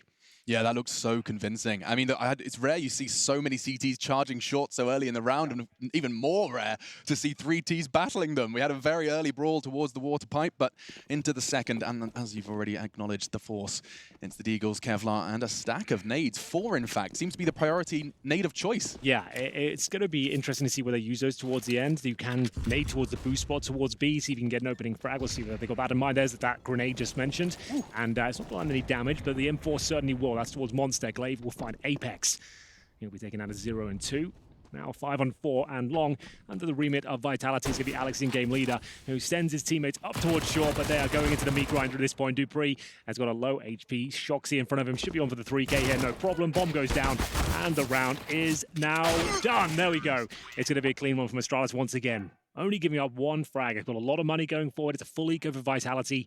Shouldn't be much to talk about in round number 3, Alex. Yeah, Dupree farming some cash as well. He's sitting on a very comfortable 5.1 and actually choosing to spend it and invest it into the 3rd. I don't mind that too much. He knows that he could buy an SMG this round and maybe throw some money away. It's pretty much a guaranteed round for them up against Deagles and PD50s, no armor, no nades. He'll play a very passive round. He doesn't need to get opening frags and just work with a buddy. He'll be Dupree at this point. The double D combo making their way towards the bathrooms, as we'll see 3 players on the T side go and challenge that position. So Device fancies a bit of aggro to side, holding towards bathrooms, but like I said, he's going to hold defensive lines here. Doesn't want to overcommit and potentially give this all up. He's willing to... Oh no. He's getting enough info to get 1 and fall out. He has Dupree to cover the cross initially, but it looks like RPK has slipped the net.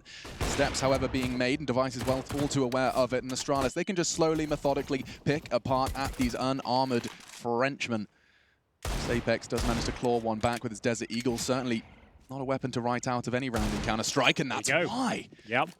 Device oversteps the mark there. Definitely could have just fallen back, and it cost him his life. It shouldn't cost him the round, I would say. Apex, there were 2 lovely headshots with the Desert Eagle. Bomb still down towards middle, and Magus alone towards the A side of the map right now, but Glaive is coming in towards T-spawn. So just trying to buy some time here. Major still has the incendiary, the smoke as the flank comes through. Should be a successful one. That grenade's going to hurt. In it comes. It's the bullets that finish off the job, and now just Shoxy here. Maybe gets 1 more kill. That's about the top end at this point. Not going to happen. Magus will close things out, recover the AWP, and we go 3 and 0. You can see Magus boy now. Magus man with the beard. Magus man? Yeah. It's a strong look. And it's a strong beard. You know, it is, well, I can't grow that. That's full. Yeah, I'm like 10 years older than him. I can't do that. So respect. It's those Viking genes. Yeah. And looking for the first round, Vitality bring in the best buy. It is going to be 3 Kriegs, 1 AK, and that AWP, of course, on Mr. Wu. See how they choose to start up, whether or not we're going to be seeing any more of that early CT aggression. A big exchange of CT utility. 2 mollies, 2 smokes, all flying through the sky. They're throwing it all, and look at the damage it's inflicted. Alex, he's forced to work with half health before he's even seen an opponent. Well, this is not a default. You can see all 5 players of Vitality heading towards the A side of the map here. They've got an approach in mind. It looks like they're focusing towards the bathrooms here. Smoke will go down in a few seconds. That's their cue to move, and Dupree's moved away at the wrong time here. They've actually snuck past, and he'll get the information. He's not watching it right now. Some repositions coming in from the CT's device will actually crawl its way over, but now at least Shoxy's been spotted. That's going to signal dupreeh to turn around, but they've already committed towards A. They didn't see this coming at all. You can tell Device had his knife out. That's a rarity, and his Zipex still standing tall. He needs to be silenced, but dupreeh's there as well. 2 CTs left, and it's going to be on long that they managed to stand completely and totally up against Vitality. Only Apex and ZywOo. They do have the bomb down. ZywOo, with 79 HP, knows he needs to find a pick here, and he's looking towards the CT steps right now. Players all around him. Massive advantage for Astralis, considering they have the incendiary and the smoke. That's a great shot, brings it back to a 2-on-2. He's got a chance of Magis, but the timing doesn't seem to favor him just yet, and Magis will strike. Apex in the meantime did the same, and so a 1 versus 1. Time favors Apex though, and across, Magis does have the advantage of trying to bait him out, but time just does not enable him to do so. This should be the first for Vitality, and Apex ensures it. I don't mind that at all from Vitality. The Wolf Pack straight down the middle area and managing to find great trade kills. That's the benefit of having 5 players in strong positions like that. As soon as you're spotted, even if 1 player goes down, you're more than likely going to find that trade. And even though with Zipex getting 2 kills there from long wasn't quite enough, great spray down from him here. A lot of damage inflicted. He's got dupreeh watching his back. It looked like Astralis were going to recover that round, but it was that big pick from ZywOo. Gets him back in the round. Actually shuts down the economy for Astralis. You'd think after the 3-0 start, there's clean rounds as well, they'd have enough to justify some investment here, but it's deagles across the board, but never right off Astralis in these sort of situations. These are the rounds they can win. They seem to do it more often than not. Alex, comfortable start, as should this entire round. Comfort is where Vitality are expecting this round to go, and of course to change that, 4 Danes still stand with the Deegs. Couple of shots through the smoke, not quite going to be anything to write home about, but some good control gained by dupreeh. He's crawled all the way through tons and will be able to maintain that control for now. RPK is watching the top of the ladder, so you can see Vitality just in a very passive hold right now. Just kind of ascertaining what they're up against. They've already taken down Glaives. They know it's pistols, but is it Deagle armor? Have they got any grenades? Let's just wait it out and see what's presented to us. They've got 1 minute on the clock still, got to reposition back towards B. A slight fly in the ointment, I suppose, with Mages towards short. He's actually pushed off towards the pipe. No grenades available, but he has got armor and a helmet. Not going to help him too much against his Kriegs and AKs, but he'll be a little bit more combative towards the front line. Device and Zipex wait patiently on the side here. So May just needs, if he gets the first kill in the Galil on Shoxy, the spacing's pretty bad right now. Shoxy could give this up for free. There's the chance. Let's have a look. Ooh, and it is going to be Shox to prevail. Quick dart and a nice wide swing. Looking to punish the rest. It's 2 remaining on the site. Device and Zipex throwing in what bullets they can. Not much connecting though. Alex chipped away at Apex 2, but still 5 hearts beating for Vitality. 3-2 the scoreline. It's going to be Astralis' last chance with the buy before they'll be thrown back onto the pistols, but 2 in a row. Well, the orb comes out once again for Device, of course, is the opening kill towards Glaive. That was pretty much the round at that point.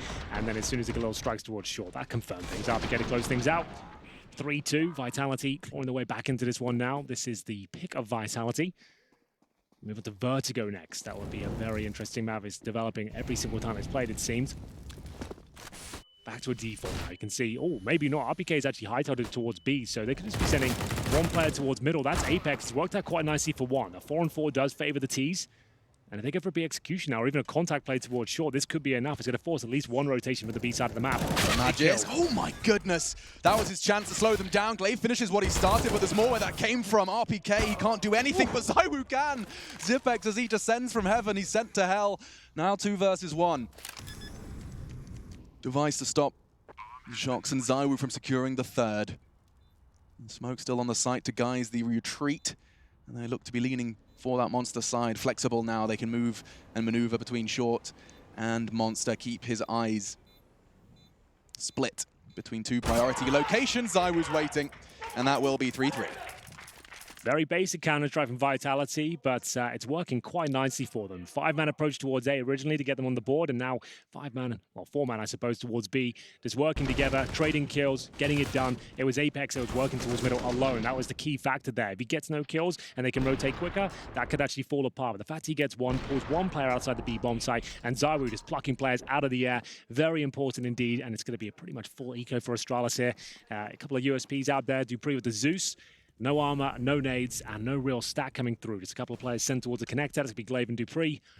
Like I said, watch out for that Zeus. Starting to become more popular these days. We get a boost with the 5-7 towards short, but another contact approach here from Vitality. Looks very promising indeed. So silent. And that's the first cue. A bottle of flame, a second, and a flashbang into the site. First on the chopping block is Magisk. dupreeh actually managing to find Apex elsewhere, but the main body of the assault's getting a little messy, but fortunately RPK's there with a broom and Dustpan. Does look like dupreeh's going to preserve that Krieg, and he has Device to go and perhaps try and find a weapon for himself. They will just be waiting this one out, hoping to perhaps catch a Vitality player on the exit. Nice rifle. Might not be able to hold on to it here. Once again, they're waiting to get that decent spacing. RPK will join Shox as they investigate towards T-spawn. Needs to be very careful here. Can't allow Astralis to leave with two rifles, especially a Krieg and an AK-47. So far, so good from Vitality. Pretty composed stuff so far. Nothing too flashy or technical coming through. Restrained. Yeah, just making sure they stick together and stick to the fundamentals, essentially. Is it just the eye test, or does it just feel like Counter-Strike as a whole has taken another step in the direction of like taking everything seriously? There was always flair in Counter-Strike, there still is flair, but it does just feel like all of these teams have realized just how important, you were saying actually yesterday, how important every single kill is, and it's embodying every game we watch. This is the first tournament I've really noticed teams wake up to the fact that one kill can cost you a half, essentially. Like, you need to be making sure if it's a 4 versus 1, no one's overstepping the mark. Everyone's reeled in and making sure they're focused on winning and getting the bigger picture completed. Right. So I'm noticing it especially at this event. Not so much in the last year, but this event, it seems like that's really kind of a wake-up call for all of these teams. And we're seeing more and more, especially from like the likes of Mad Lions, very good in those sort of situations. Make sure they win the rounds they have to. As Alex, again, just another contact player. I love this. He's just dictating the pace of the game so far. Molotov towards barrel, flashbang the follow-up, and in they go. Not too many nades from Astralis, none actually in arrival. Alex is already swinging ahead of the smoke damage. Not quite enough for Magisk to go down. RPK not going to be silenced just yet. Back and forth. Magisk's doing good work behind the smoke, but he will be hunted down, doing the flashbang dance in a second. Not so easy. It's dupreeh. He's arrived on the site exactly when he needed to, and now with Device in heaven, this makes this 2v2 likely slow down just a little bit. A little bit, Alex, that's for sure. Still a minute on the clock here, and they have 2 Molotovs. It's an opener rifle in the 2-on-2. Smoke towards heaven now, removes some of the vision for Device. He might have to reposition it. It's a deep smoke, so he could push it and get out towards the balcony. Let's see if he's that way inclined. It looks like this is a bit of a lockout. Going around the world. Is dupreeh going for the full rotation, going through with underpass and hoping to surprise? Unfortunately for him, the door is, however, closed. He'll make the sound cue. Device still waiting for dupreeh's contact. Time nearly halfway gone already. Apex responsible for Device's position, unawares, and eliminated. Now dupreeh hasn't really got the time for this one. It might be saving towards the T-spawn again if he even gets away from it. Knife out, hoping to scarper away, and he will preserve, but Vitality, they persevere. 5 now to 3. That's 5 in a row, Henry. Yeah, it's looking very good. Astralis, they're used to playing against teams that go for these full executions, telegraph plays. You're not getting any of that right now. Alex is feeling it. He's just calling on the fly and is going for these contact plays towards middle, towards the B side. Astralis with a lack of grenades as well. It's looking pretty much perfect at this point as well. Just the trading potential is just off the scale at this point. He did absolutely everything he could there. Same story for dupreeh, but the smoke's down, the Molotov's locking them out. Just couldn't get near that bomb, and Apex 2 pretty much close out the round there. That big kill towards Device. It's going to be 5-3, and I'd assume a technical or tactical timeout. It's going to be called by Astralis, and they are buying into this one. Yeah, I've got to keep my eye on Apex. You know, we talked about who will be the bridesmaid to the bride of ZywOo, and it's always like, well, Alex has these chances. Shox, obviously, mechanically, historically, should be up there. Admittedly, recently, not necessarily been succeeding in that front, but Apex, at the moment, does seem to be really at the front of this Vitality T side. He was the one that smoked heaven. He was the one that made things awkward for Device, and 9 frags as well under his belt already. Well, he kind of personifies the entry role within CSGO. Does he still, you think? Not so much anymore, but that was the first player to really do that, and he kind of still does it on this map. You can see him left alone to his own devices, working other sides of the map. As we see Glaive this time challenging the AWP. Taking down to 33, he's going to have to just swap the weapon out back to Device. He'll go down to just the ump. And we'll see Alex now just flushing out these close-range encounters. dupreeh waiting with that saved Krieg. Good grenade. I'll do a lot of damage there. As we'll see ZywOo down to 71. He'll fall back, relinquishes control of the connected position. And this is actually pretty good for Vitality. They've got mid-control. They're taking vision away from the CTs. This will force a rotation potentially. As we look at the third player towards B, that's Glaive. I mean, he's low as well. He's only got that SMG. Trying to get some intel here, jumping up, looking towards the connector. plenty of time once again. It's the first player down for Vitality, this time Apex. He will not be adding a 10th frag to his total in the 9th. That's him alone towards A. Look at his teammates all postured outside B. He's trying to pull and keep one player towards A just before they commit. At the moment, 2 standing, 3 on the side, but Zipex, he may not need help. Good damage on the first, second as well. Alex, however, arrives on short. Perfect timing. Glaive, he was damaged earlier by Apex, and Alex is the one to finish what his teammates started. Another 2v2 on the B side. This time, however, Vitality, no health and no help for Shox. 1 versus 2, he can see the tip of Device's head. He wants to take his time. Patience will not quite give him the reward he so craved. And now Dupree towards Graffiti as well. They're going to group up. Something you've often praised, Henry. Yeah, these sort of scenarios, you definitely want to stay together if possible. He hasn't got time to rotate. Fake plant coming in from Shox. It does bait Dupree out. Gives him a chance there, but great stuff from Dupree. He gets his second frag of the round with that saved Krieg. Picks up a secondary AWP as well. So they're going into their final form here on the CT side after losing 5 rounds in a row. Astralis answer back. It's another scrappy B-side finish from Vitality. Same approach. We had Apex alone towards A. This time not finding that key frag that enabled them to pull one player away. This is it. Device, they got the opening kill. Then he rotates back towards B. Was he completely blind? Oh, no way. Yeah, Apex I like that. He was doing everything right. Yeah, that's unfortunate. But that's the way you do it. It's going to be the double AWP setup, as you mentioned, Dupree and Device. It is deadly. Dupree has got so good with this AWP in the last year. Yeah, I mean, I still remember when he got the AWP thrust into his grasp at Blast Copenhagen and did some of the most ridiculous things I think I've seen on a professional Counter-Strike tournament, playing it like it's a bloody ESEA game. Good shots from Apex to start things off. That's Glaive gone early. In-game leader now will be leading from behind the scenes. What's at the front of this war on the B site? Just realizes he has to do something to clear jail and does send Apex home. Another one.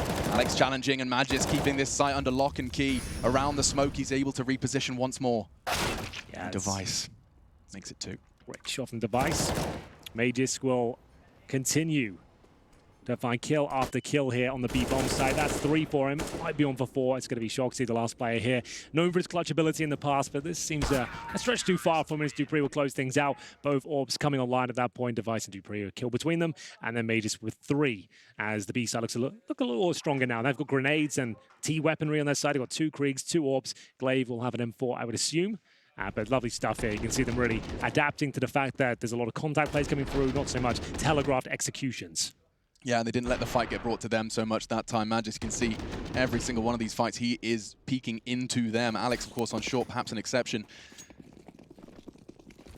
Into the 11th then as Astralis, they have managed to rebound after that 5-round slew from the French squad. Zywoo's gone early. Dupree's secondary AWP rattles across the hallway. 2 more where that came from, though, but there's a Molotov on flash and a retreat. That's the Astralis contingency plan. Yeah, and that's absolutely fine, lads. There might have been a second kill there, but let's maintain this advantage. We've just got back into this game now. You don't necessarily need another kill here. Device will take one more shot, lovely one at that, and get them a 5 versus 3. The round is in their grasp now. It's up to them to give it away, but Device, he's not having any of that nonsense. It's going to be a 5-on-2 now of Alex and RPK remaining, and at this point, just consolation frags available for them. We'll see whether these 2 smokes and flashes have anything to say about it. Maybe get a plan out of this with both smokes getting down successfully, but a little hard work before then. Yeah, RPK, he's got a chance, but it's so... Oh, he's walking. Perhaps a chance, to bait the shot, a jiggle, but yeah. I wasn't expecting Device to have stood his ground. Same spot, 3rd kill for the Star AWPer.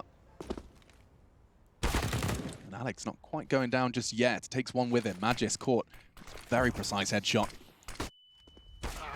Will, however, walk into the dreaded scopes. You talk about the double AWPs, Henry, and they pick up all 5. Dupree and Device deadly. Yeah, looking really good as well. You can see them getting their confidence built up. They're like, wow, if they're going to walk around the map as a group, we'll just actually go challenge with these AWPs, pick one of them off, fall back, maintain our distance. That's exactly what Dupree does at the start towards Connector. Key frag there, follows them towards long. They're saying, well, there's an AWP towards Connector. Let's go towards long. It's actually a double AWP setup out there now. It's looking very good indeed. Like you said, Device and Dupree with 5 kills between them, and they're changing things up. They weren't happy with that, Alex. A clean round, didn't want that. They're going to take Glaive on the AWP, and I assume he's got a decent spawn. Yeah. Device elsewhere. They're going to have the AWP towards the perhaps Monster Peak late, and Dupree's chosen to go for an aggressive stance long up against what he had assumed to be pistols, and it seems to be working wonderfully for him. Body shots galore, 2 down, and the 3rd is Apex, and he finally gets the Deagle headshot he was searching for. However, another teammate gone. Device Makes short work of Alex and just 2 remain. However, Scavenge Weapon, no Kevlar, and no real hope for our Apex here. Just enough time to back away before Device hunted him down, but Magisk was already in prime position. And Astralis responding with a spray of rounds themselves. That's 4, and in every single one of them, they've had 4 players or more left standing. That's going to build a bank. Yeah, it absolutely is. So giving them a taste of their own medicine here. It's Astralis 7-5 in the lead on the CT side. 4 rounds in a row. Another tactical timeout from Vitality this time. They're first, just to note that. After the previous eco didn't find a massive amount of success, but they can buy regardless. We are going to see those initial Kriegs being brought out here. A very effective weapon on overpass, of course. Lots of long-range duels. The scope very beneficial there.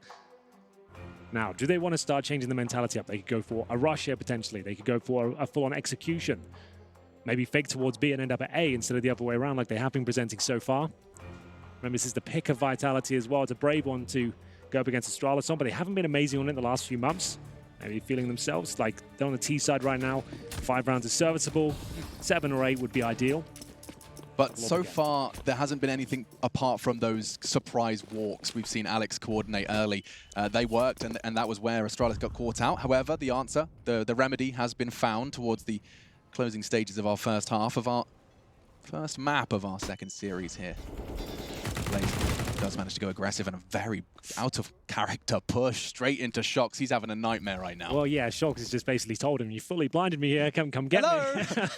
You got me. I guess he just felt like he was going down regardless, so it's unfortunate for Shox, but allows Dupree to start investigating towards bathrooms now with this advantage. Zipex will get the second kill of the round. I think that was from a wallbang position. Straight through the wooden boards there. Round is pretty much complete. It's what we talked about before. You don't necessarily have to challenge these angles anymore. Fall back towards the bomb site, start deploying your utility. I love this from That's RBK. a different one. Very innovative, waiting for them to rotate. So you pull one back. Nice twist on that one. It will be Dupree, however, to make things all the more difficult. Zipex as well. And familiar circumstances for what has been the hardest hitter of Vitality so far here on an overpass is Apex. Still 100 average damage per round. Double that of Glaive, who is now currently on the hunt. No issues, back turned. A spray and an 8th for Astralis. Looking comfortable, Alex. Looking very comfortable indeed. We'll see these 17 kills from Dupree is enough to close out this half with double digits. Astralis 8-5, and another deco round coming in from Vitality. Here's the replay of the wallbang. We didn't quite see it straight towards that connector position. Zipex, he's known for that sort of thing. I like this from RPK though. Very interesting boost, well read. Didn't lead to the round win or a bomb plant, unfortunately, but still enables them to get out Deagles. And CZ's going to round number 14 here, looking to bring out the heavy artillery in the final round of the first half. They certainly have dropped off after their spree of 5 rounds. It was Astralis adapting, to be honest with you. They kind of learned what they were up against, and once the orbs came through, that really shut down the contact approach. It did, and they are so happy to juggle these orcs. We've seen Glaive, Dupree, now Magisk on it. Astralis, a bit more flexibility, and he's overwhelmed. And so is Zipex. This could be it. Vitality, they've got a little shot. They have to hit a bullet, though. It's not going to be Shox. Will it be Zyru? He's on the sidearm. It doesn't matter. Dupree, an ace, and half of them with a USP. He doesn't even need the M4. Oh, it looked like it was all going to fall apart there. Mage just caught with his trousers around his ankles. He fires off a couple of no-scopes. They don't connect. They didn't anticipate a third player, though. That's Dupree, as you mentioned, with the M4 and USB combo. Luckily, a few of them didn't have helmets, so he's able to find very quick opening kills here. You can see him running out of bullets. Down to 0. That has to pull out the USB and nail that first shot. He's known for aces towards the B side of overpass. Done it a few times, and we'll see yet another for Dupree chime through now as we go into the final round. Full buy here for Vitality. Zyru without a helmet. Could have a knock-on effect against those M4s. We will see. Device really feeling himself right now, looking towards the T-steps. So comfortable to stay a long time. They could have crossed all the way through Playground by that amount of time elapsing. Magisk and Glaive collapsing. Big frags. Alex takes control of Underpass, but Device does look to vie for control once again. Aggressive AWPing, but his barrel exposed. And Alex happy to collect his second. So looking for that 6th. You said 6-7 sounds a whole lot better. And in pursuit of that 6th, just 2 frags away from it, Vitality. This pick of overpass, surprising many, including our analyst desk, perhaps even Astralis. Yeah, you're absolutely right there. This round looks like a lock-in here. No saving at this point for Zipex and Dupree. They're going to go for it. And Vitality, respect. They've got the bomb and T-spawn. They've put the brakes on. Going to bait out some remaining utility if possible. All Astralis can really do is stick together in the buddy system here and hope for the best. Gamble. They push their chips towards the A site. Like, this is so perfect now. You've got one player who's expendable. That's going to be Shoxy in this case. So he's just going to run in towards B. If he goes down, there's one there. They can still commit towards A, knowing there's only going to be one player. If Shoxy gets in towards B with no contact whatsoever, you should be falling back. In a 5-on-2, I don't think it really matters. It's kind of trivial at this point. But we'll see whether they want to fall back and do the correct move, which they have done. So the smoke towards heaven, not giving anything away. Remember, every kill is so important. You might think even in a 5-on-2, I'll still win it. You're up against one of the world's best teams here. Give them an inch, they'll take a mile. Yeah, especially when Zipex is in a clutch circumstance. And he has that Minister tag attached to him for a reason. Dupree gone, but a 1 versus 5. Perhaps an order of the tall variety. Yeah, it's a tough one. Smoked off, revealed his position, and trying to catch one through the smoke, but at what cost? RPK will finish it, and that's a half. 9-6. Astralis, they do manage to stabilize, but Vitality, I don't think they're going to be shrugging their shoulders just yet. No, I think that's actually a decent half from both teams. A struggle, certainly at times for Astralis after losing 5 rounds in a row. They pulled it back, though. They're reading the game well, and everyone's turning up. This series is delivering so far, and we hope it continues. Will it, though? You'll have to find out after this quick commercial break.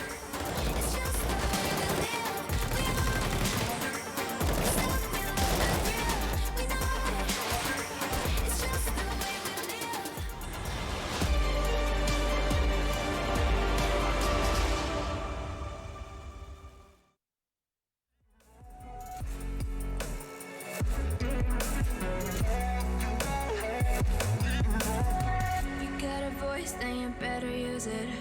Tell yourself day after day it's time to prove it. No days off, keep the hustle moving. Wanna see you be what you wanted to be, prove it. I know I sound crazy to the ones who said oh. I know I empower those who dream like me. I know I sound crazy to the ones who said oh.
I feel on top of the world, I feel on top of the world right now. I feel on top of the world, I feel on top of the world right now. I always wanted the world, I wanna conquer the world right now. I feel on top of the world, I feel on top of the world right now. I call a shot to the man with the plot and we only go bombs away. Ain't no one protecting my mind as a weapon, that's why I'ma dominate.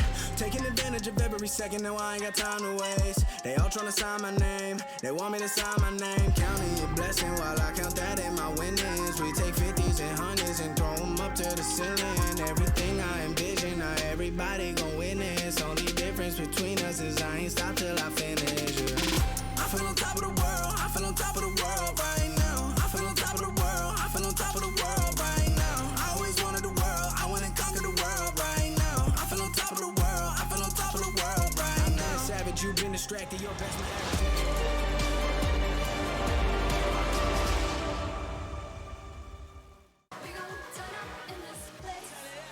Katowice continues, and on your screens, Dupree and Apex. The first half of the first map, Overpass. It's the Frenchman's pick, and you can see the best player so far from Vitality is Apex. Not necessarily what you'd be expecting with someone that does boast the very best, if not second best player in the world. It's up for debate and certainly will be answered throughout the days here in Katowice. Our machine, I'm joined by Henry G, and it's the first time you're seeing Vitality Astralis in 4 months. The first of the year as well, starting this decade off right. Some good Counter-Strike so far.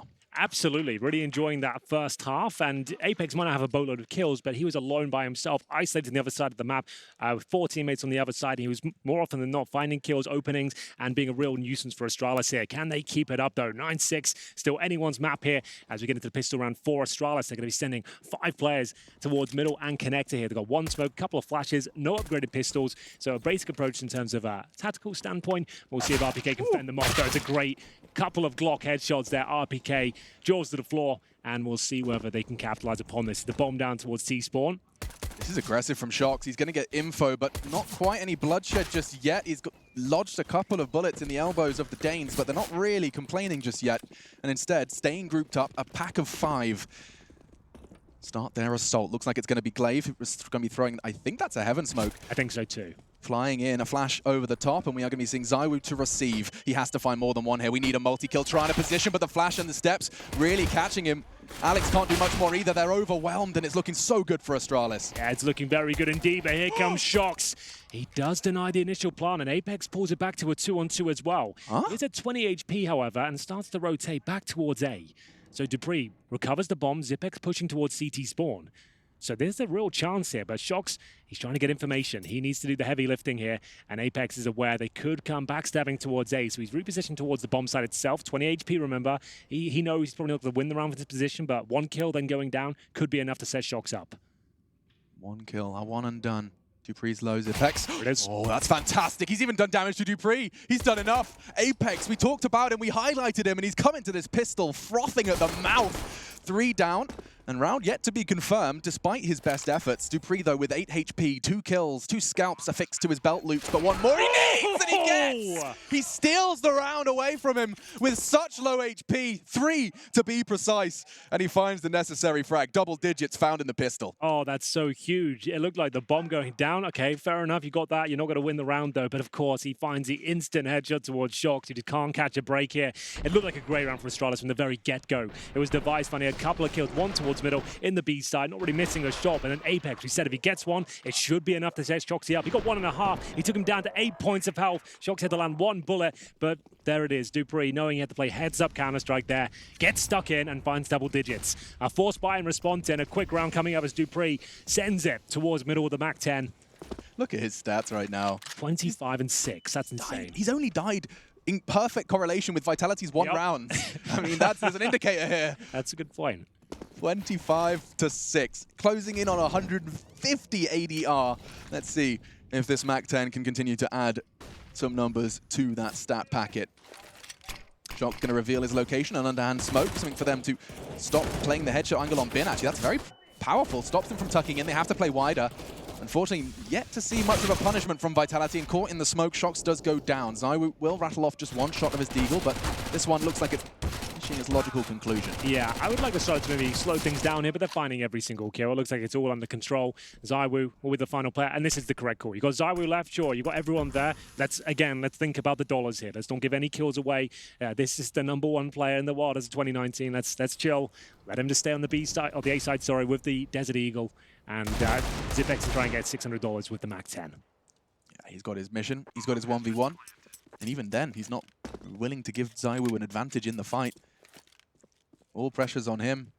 He's the one that has to make the move. Does manage to scavenge away a MAC-10.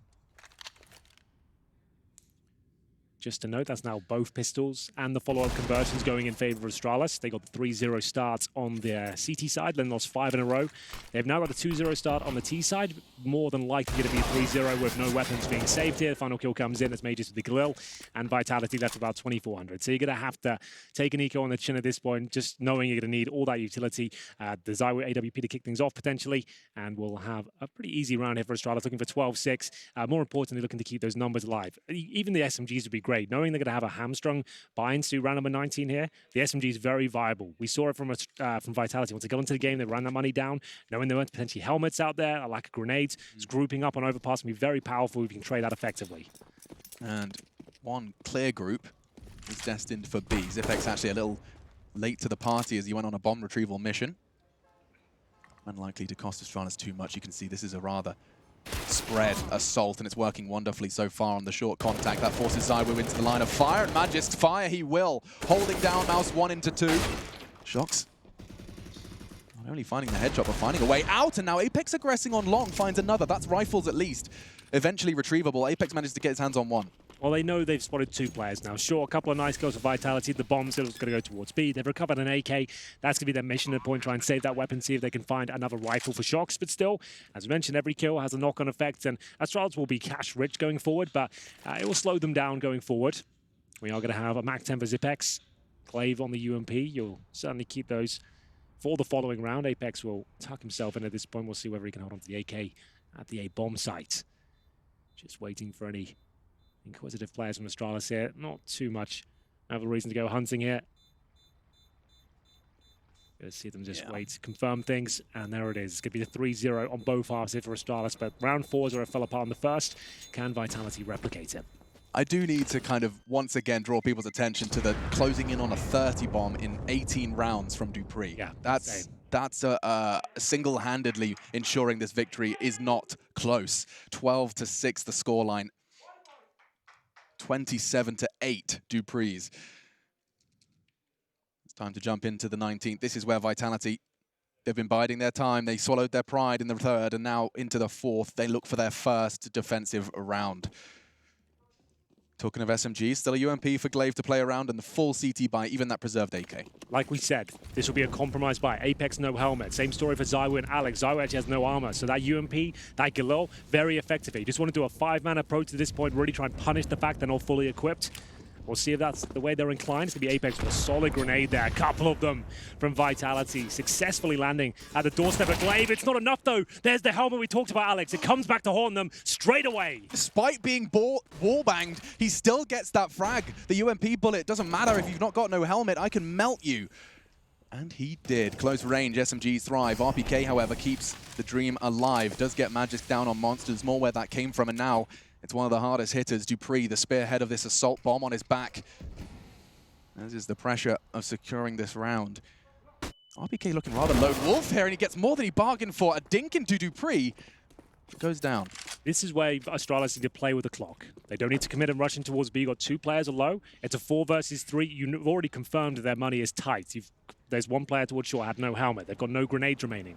And you've got dupreeh and Glaive, who are low. You want to be a little bit more tactical about this. What's the approach? Can we fake? Can we keep 1 player on towards the B side of the map and commit towards A? That looks to be the plan. There's the smoke. Just to keep them a little bit interested on that side of the map as they fall back towards long here. That's where the bomb's positioned. Shoxy's leaving long. He was longside toilets, but I think he's piecing it back together again. Humpty Dumpty. Yes, that's 1 and 2. The bomb as well, and the 7th for Vitality looking close to secured. And now with Shoxy coming alive in the 19th round, it's all but a formality. Glaive, 4 HP. Yes, he found the first blood, but he will be the last. Yeah, for sure. No way he's going to hold this one off. Great positioning there from Shox.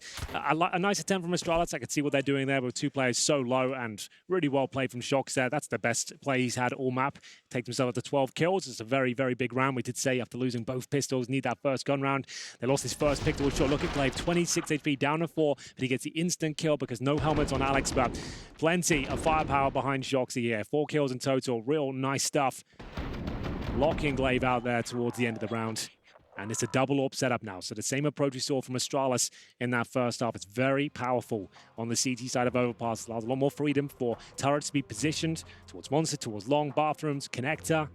Lots of options, and you've got one of the most aggressive and flamboyant snipers within your ranks in the forms of ZywOo. Currently sits on 6 frags and 13 deaths. Sure, not amazing so far, but the CT side, double AWP, he finally got a full buy out there. This is where he comes online. He has the spawn for a fast short on Monster Peak. He's staring at that side of the map, and likely we're going to be seeing ZywOo go for something in order to get that advantage early. We'll see if it pays off, and Alex is going to be responsible for the secondary AWPing duties for now. Quick look at the scoreboard while it's on your screens. Not only the 27 from dupreeh standing out, but also 2 members of Vitality yet to break double digits.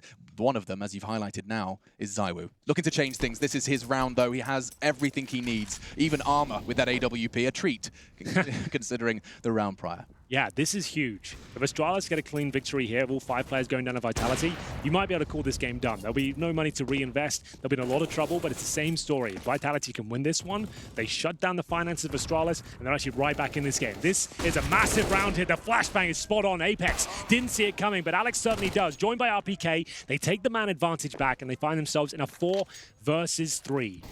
Now, 2 Kriegs remain, a Mac 10 as well, up against the helmets this time, so not as effective. Still a nuisance to deal with, a lot of agility available with the Mac 10. They've got 2 smokes, a couple of Molotovs, and looks like they'll still finish up towards B here. This round looks so different if Alex doesn't hit that quick flick with the AWP. Indeed. They will just contact it in. Apex was so not ready for that. He was even just jumping on the box, thinking about like jumping for info for underpass. And already Dupree arrived on the site. Lovely pop flash. More utility from Astralis. This time it's a smoke. The response from the CTs is a bottle of flame. Flash towards the monster as well. 40 seconds though. They're in no rush. Seems like Alex is though. He wants a third. He has the shadow. Doesn't have the shot. It's RBK that does though, and that's only a Mac 10 for Zipex. He can't even find himself the AWP. It's not going to benefit him. The Mac 10 did though. Dinks on Alex.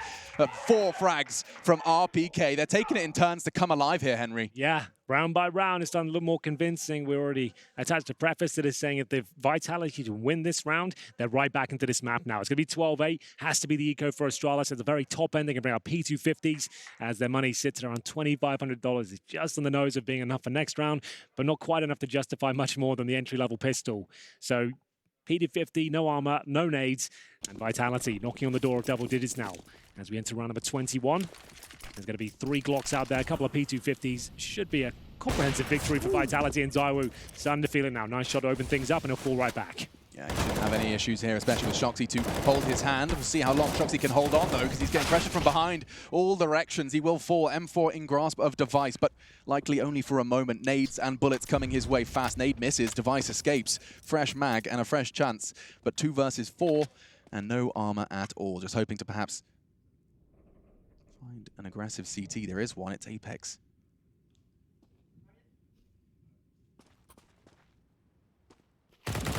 Will find Device. Glaive just thinking about his options, maybe timing, and he does actually manage to punish. There we go.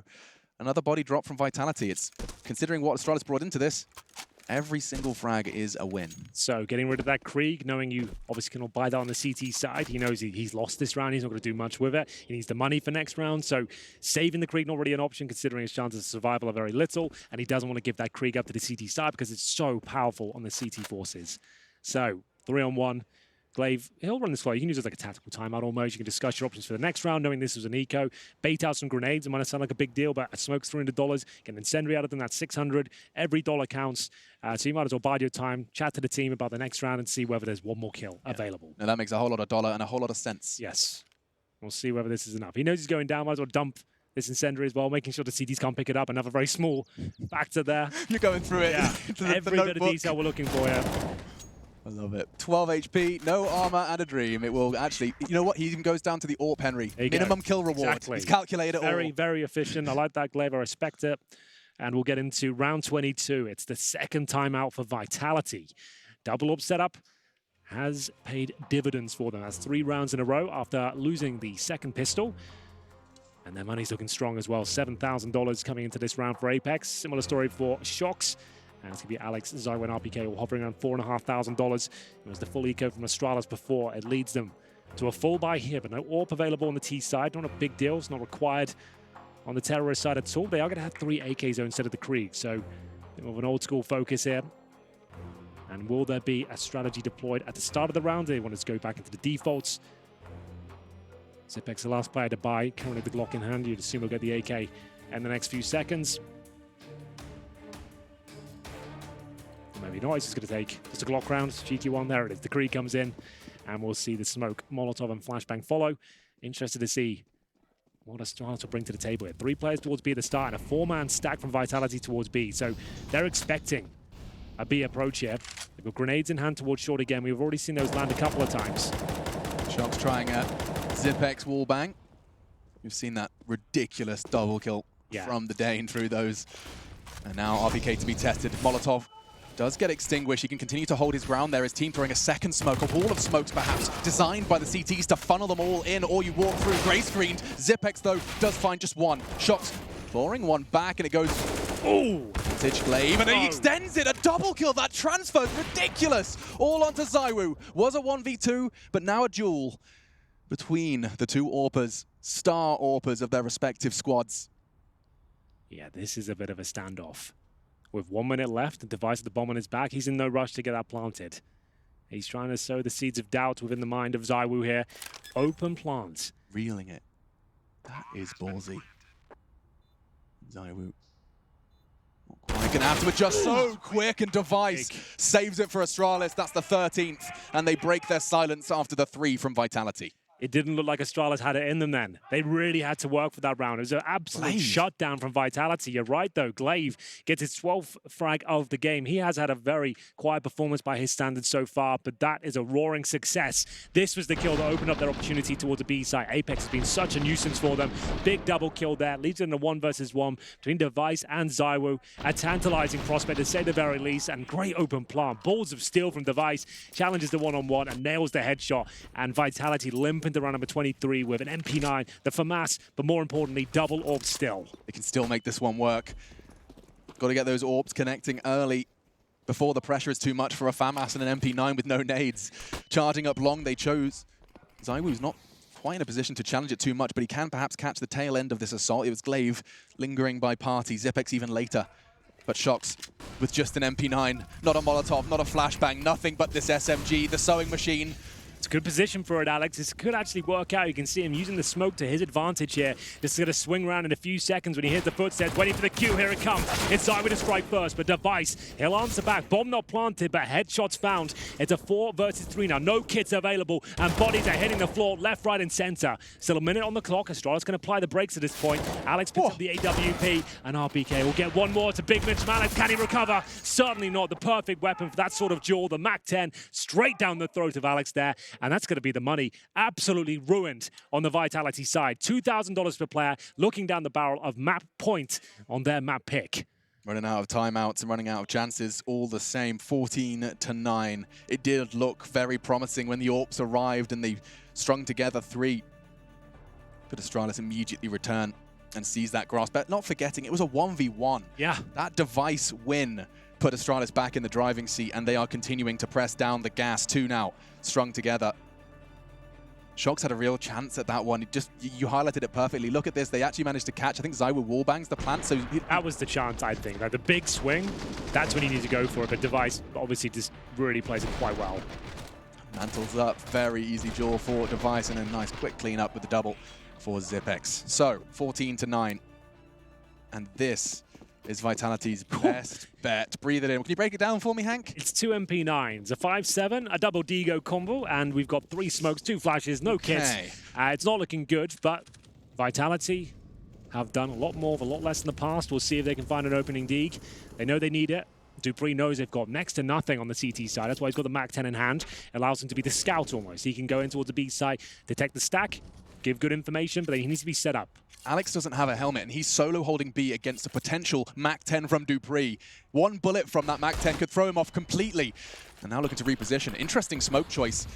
Not sure what he's trying to play around with that one. Instead, flash towards Monster. Smokes of his teammates as they start to rotate. He's starting to beg at this point, and yet hasn't actually seen too many members of Astralis. Lots of grenades, lots of activity, but he needs a 1 DJ. Can he find it? Certainly not. It's the AK-47 that will strike first. They put all their eggs in towards the A basket, and this might come back to bite them now. Got to retake the bombs out of SMGs and 5.7s here. They are dropping like flies as Apex and RPK are left in an impossible scenario. It's going to be forced by territory going forward into the next round as well. Map point has been found, and they might as well hold on to the little they have here. A kill available, but that's fine. dupreeh can give that one up. Device certainly can't, though. He needs to be careful here. RPK's low, and Device knows this kill's not worth it. He needs to hold for it, see if they come pushing for it. Looks like he's played it well, though. Nice work from Device. A little bit over the mark, but nails it. His crosshair placement could not have been better. He didn't have to move. He just had to click.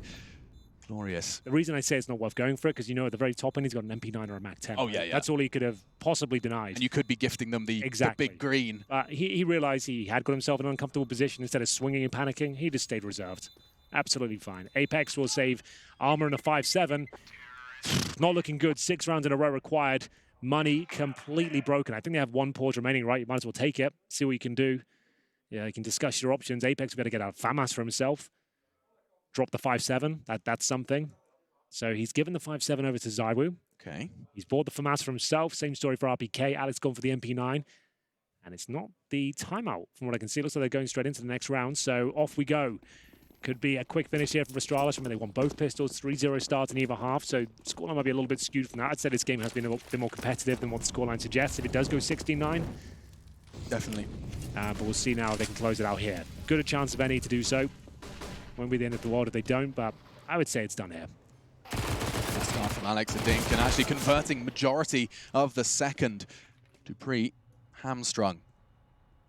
ZywOo perhaps looking to twist the knife. Unfortunately for him, though, with the bomb dropped right in his vision, Zipex could get caught out here. He's even staring at Monster, and ZywOo, he's got his sneaky shoes on. Timing, damage, and traded. Nice. RPK not only gets the frag, but control of the bomb. Here we go, then. 1 minute on the clock. RPK looking to get superior positioning.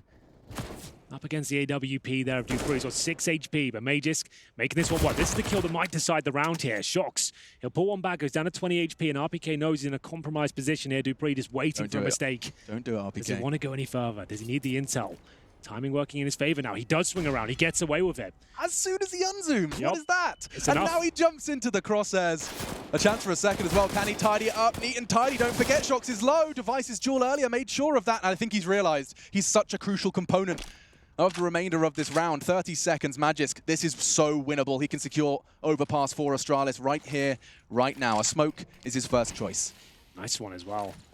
23 seconds. That's not ideal. Now, where is Shocks going to be?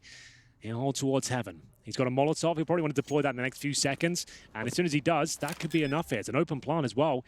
He'll swing just after the bomb goes down, presumably, but he's actually managed to let him get away here. Oh, dear. No, and Magisk catches Shocks. A big flaming flag telling him exactly where he was holding, and now it's RPK hunting for his triple. Can he save them? He can't. It's Magic Man that does it again and secures the first of the series. Astralis Vitality delivering in its first. Yeah, really entertaining map to kick things off here. It will be Astralis taking the map hit of Vitality there. You've got to give MVP to Dupree in that first half performance. What an absolute showstopper that was, Alex. Yeah, that was phenomenal. He had 22 in the first half. Insane. 29 is how he finishes. I'm kind of remiss he didn't see the 30 after such a great half. Yeah. But all the same, fantastic work. Shocks had his highlight. I feel like every member of Vitality had a round. Yeah, for sure. We didn't see much from ZywOo. I will say That's a that good much. point. He didn't really come online at all, and we've already kind of stated that Vertigo is not his star map. We'll see if he can come online for the second as we go to a break and be back with the analyst desk very shortly indeed.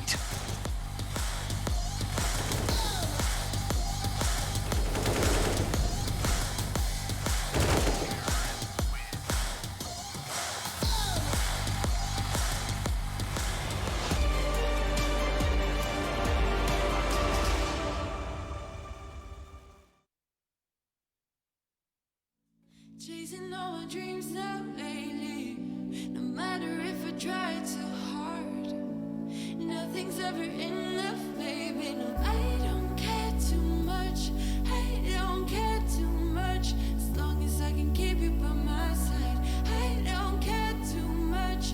We got time, no rush. In your eyes, I always see there is something meant for me.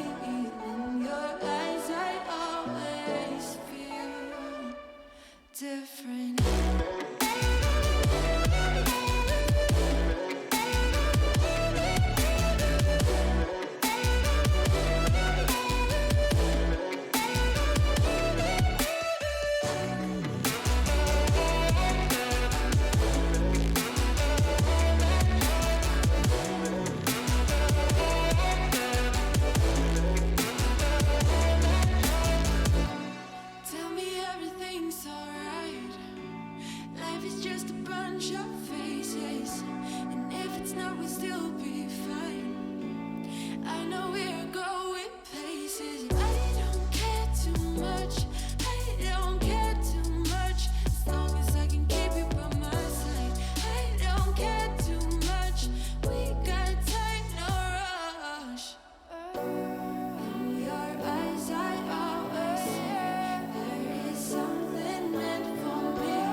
Astralis Vitality is the matchup that we do find on our hands right now. Currently on Overpass, we find a victor there in Astralis, 16-9. And welcome back to the Intel Extreme Masters, everyone.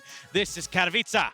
This is 2020, and this is the place to be. Right now, though, we're going to dive into this one in more depth right now. We're going to do it with Chad Sponge Birchill over on his coloring book. What you got, Chad? Yeah, look, if you guys have been good Counter-Strike students and you were paying attention before we got into that match, I was talking about the assertive moves from Astralis. We're going to dive into an example here of one of those assertive moves that doesn't go so well for them because Vitality know how to react. So within the first 10 seconds of the round, this is where all the main action goes on down. We can see here the Molotovs, the smokes coming in, and dupreeh pushing up very aggressively. He's going to get up towards this bench position. Now, if he was to live here, he would have so much information. But I just want to note that Apex getting this kill is huge. What this allows is a 4v5 advantage, which is quickly traded out by Device, but just as quick. Within the next 10 seconds of the round, Alex and the boys over towards the B bomb site have already postured towards B. They're already setting on up. Flashes will go on in, and now they know that they're in a 4v3 situation because it's going to take Device longer to rotate over. You could see him up there towards the top of the screen. So all I wanted to point out for you, ladies and gentlemen, was Vitality reacting very quickly off the information they got within the first 10 seconds of the round. Thank you very much, Chad. Yes, we can expand on that just a little bit as we bring him back over here to the desk. Maniac, I want to hear what your thoughts are here on Vitality, or what are you thinking about some of their approach to this game on Overpass? Listen, I'm going to take Chad's example, and I'm going to talk about how that was actually a sign of weakness from Vitality. Okay. Right? You saw the first 5 rounds Vitality won. They were heavily oriented on the B side. I thought this was a tactical choice, which was paying. Very successful, right? B side finding success. And then on the latter half of the half, the fact that they could never take A control, I actually realized that was a necessity. It wasn't a choice. They were playing the B side because they didn't really know how to successfully take the A side control. So have you ever had to play with friends on Overpass? And you know I'm terrible at Overpass. Right? That's just how it is. How complicated it can be to take banana control, toilet control, long. You need flashes, smokes, Molotovs. You have dupreeh being everywhere behind every corner. You have Device with the AWP. Vitality, they never figured that one out. They had to play the B side, then they were forced onto the A side, and it just didn't work. Sort of disjointed right at the foundation where they needed that sort of cohesion, if you will. We look at Overpass, and we try to kind of make sense of everything that is going to be in this, I guess, this series going forward. This is our marquee matchup for the time being. I think that's pretty fair, Chad. Yeah, and I'm flicking on through here dupreeh's ratings, right? I'm just trying to have a look and see the last time he had a 1.80 rating, right? Or anything of that caliber, because that is absolutely insane, right? He was an individual who I think in recent times for Astralis, his individual form has dropped off, and it's good to see him performing up to that level, right? I'm flicking through here. He had a game against Giants in 2019. You know, Giants not a name that we're talking about, where he had a 2.04 rating. You go further down, he had a game against Hellraisers, not another name, you know, they're not a Goliath of Counter-Strike, a 1.83. So it's good to see Device have a big performance like, dupreeh to have a big performance like that. I think it's important. Yeah, to bounce back on that, these teams that you just mentioned, I think they leave gaps in the way they attack, and this was the case for Vitality as well. dupreeh is an animal, and I say that in a good way, in a very positive way. He's going to go and find the edge of smokes. If you lack a flash, if you like someone jumping in front of you, he's going to punish you. That was the case for Vitality here. They didn't have all the protocols needed to take the first areas of the map. So you get punished by dupreeh, and that was beautifully made. And you say animal, that's actually the word I'm looking for. It's not all the time I can tie this one in. But we have Zonic on the line, and he's been known to be quite the bear over there. Let's hear what he's got. Well, that was a spectacular performance from Astralis on Overpass. But before we get into that, tell me what happened on train against Cloud9 yesterday, because it got you into a few sticky situations. Yeah, I mean, that's typical with us on train. I think we have a very special relationship with that map. I don't know what's going on. I think we know lost control. I think that we played quite well, but just got off to a bad start, if I remember correctly. But yeah, we managed to close it out, and yet another close game. How do you manage to get the team into a good situation from the get-go today? Obviously, we talked about the mistakes yesterday, and then we talked about Vitality. Did some preparation. Didn't expect Overpass though, but we've been playing quite a lot on it. So yeah, everything was working out, but yeah, we got off to a little bit of a bad start as well here today, but managed to keep it cool and got a good lead on the first half. Would you put that down to the surprise of the veto? Because this used to be called a signature map for you guys. Yeah, but I think that Vitality, last time we played them on Overpass was in Cologne last year, so it's been quite some time. And last time they played Overpass was in late November, if I remember correctly, against Hellraisers. So didn't expect them to pick it, but it was, yeah, we play a lot of the similar maps and have some strength there. So it was difficult, but yeah, we played well. Well, let's see if you play well on Vertigo. It seems like this is going to become a new signature for Astralis, so let's kick it back to the desk. Yes, thank you so much. We're going to keep our eyes peeled here going into Vertigo next, and it's going to be something that should be a little bit more comfortable for Astralis. Not comfortable would be you Cloud9 fans. I hate to tell you right here, right now, that they have been eliminated from the Intel Extreme Masters Katowice 2020. That means we're going to break. We'll be right back. You've been slept on. Everybody gon' witness. Only difference between us is I ain't stop till I finish. I feel on top of the world. I feel on top of the world right now. I feel on top of the world. I feel on top.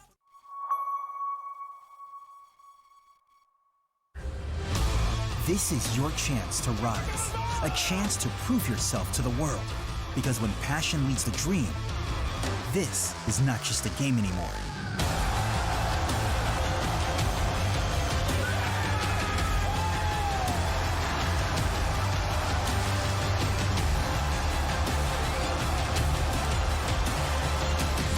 This is the ESL One Rio Major Championship.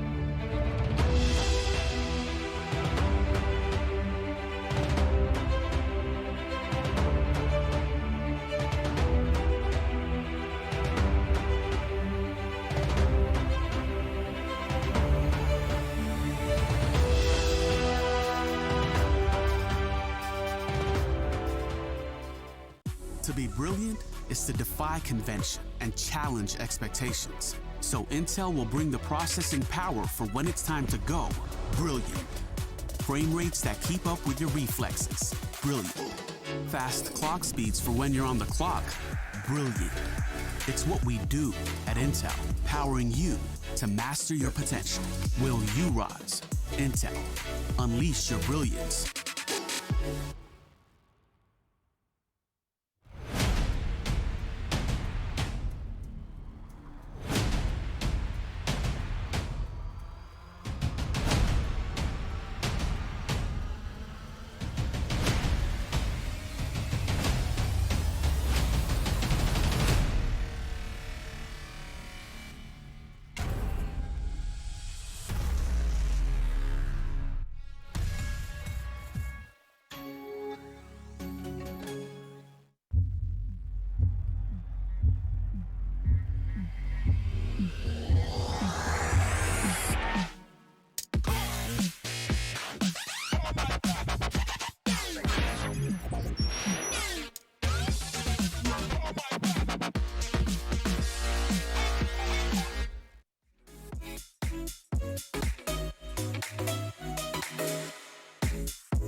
Embrace your destiny, slay your enemy, raise a legacy. No more apologies, trust your abilities, gather the energies. Pull yourself back together, and staying off track forever. Child of the nation, will seek redemption, time for salvation. Today is meant to be day of victory, time for history. Rebirth's a tendency, fight the entropy, channel your rivalry. You're praying for fortune to come, you're hearing the sound of the drums. It's too late to backtrack, but pack your bag now. Keep your feet on the ground and stand up. You've got what it takes to fight back. Don't stop until you black out, out, out. Stand up, up. You've got what it takes to fight back, back. Don't stop until you black out, out. Give all you got and show them how to make a miracle. Stand up, up. You've got what it takes to fight back, back. Don't stop until you black out, out. Give all you got and show them how to make a miracle. Go save your team, be a hero. Take home the cup, be a star. They waiting for you. Take aim, shoot your arrow. It's your time to shine. Show them who you are. Stronger, gotta go faster. Gotta get better. Gotta work harder. It's fight or flight now. Get up now. Go with the move, go for the goal. Lead up the stadium, you know how it's done. Stand up, up. Got what it takes to fight back, back. Don't stop until you back out, out. Give all you got and show them how to make a miracle. Stand up, up. Got what it takes to fight back, back. Don't stop until you back out, out. Give all you got and show them how to make a miracle.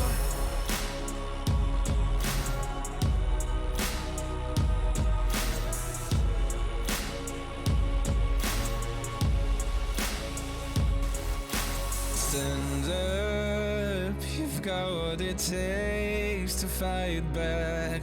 Don't stop until you black out, out. Intel Extreme Masters is brought to you in part by Intel, Acer Predator, Mountain Dew Amp Game Fuel, Vodafone, and Euronics.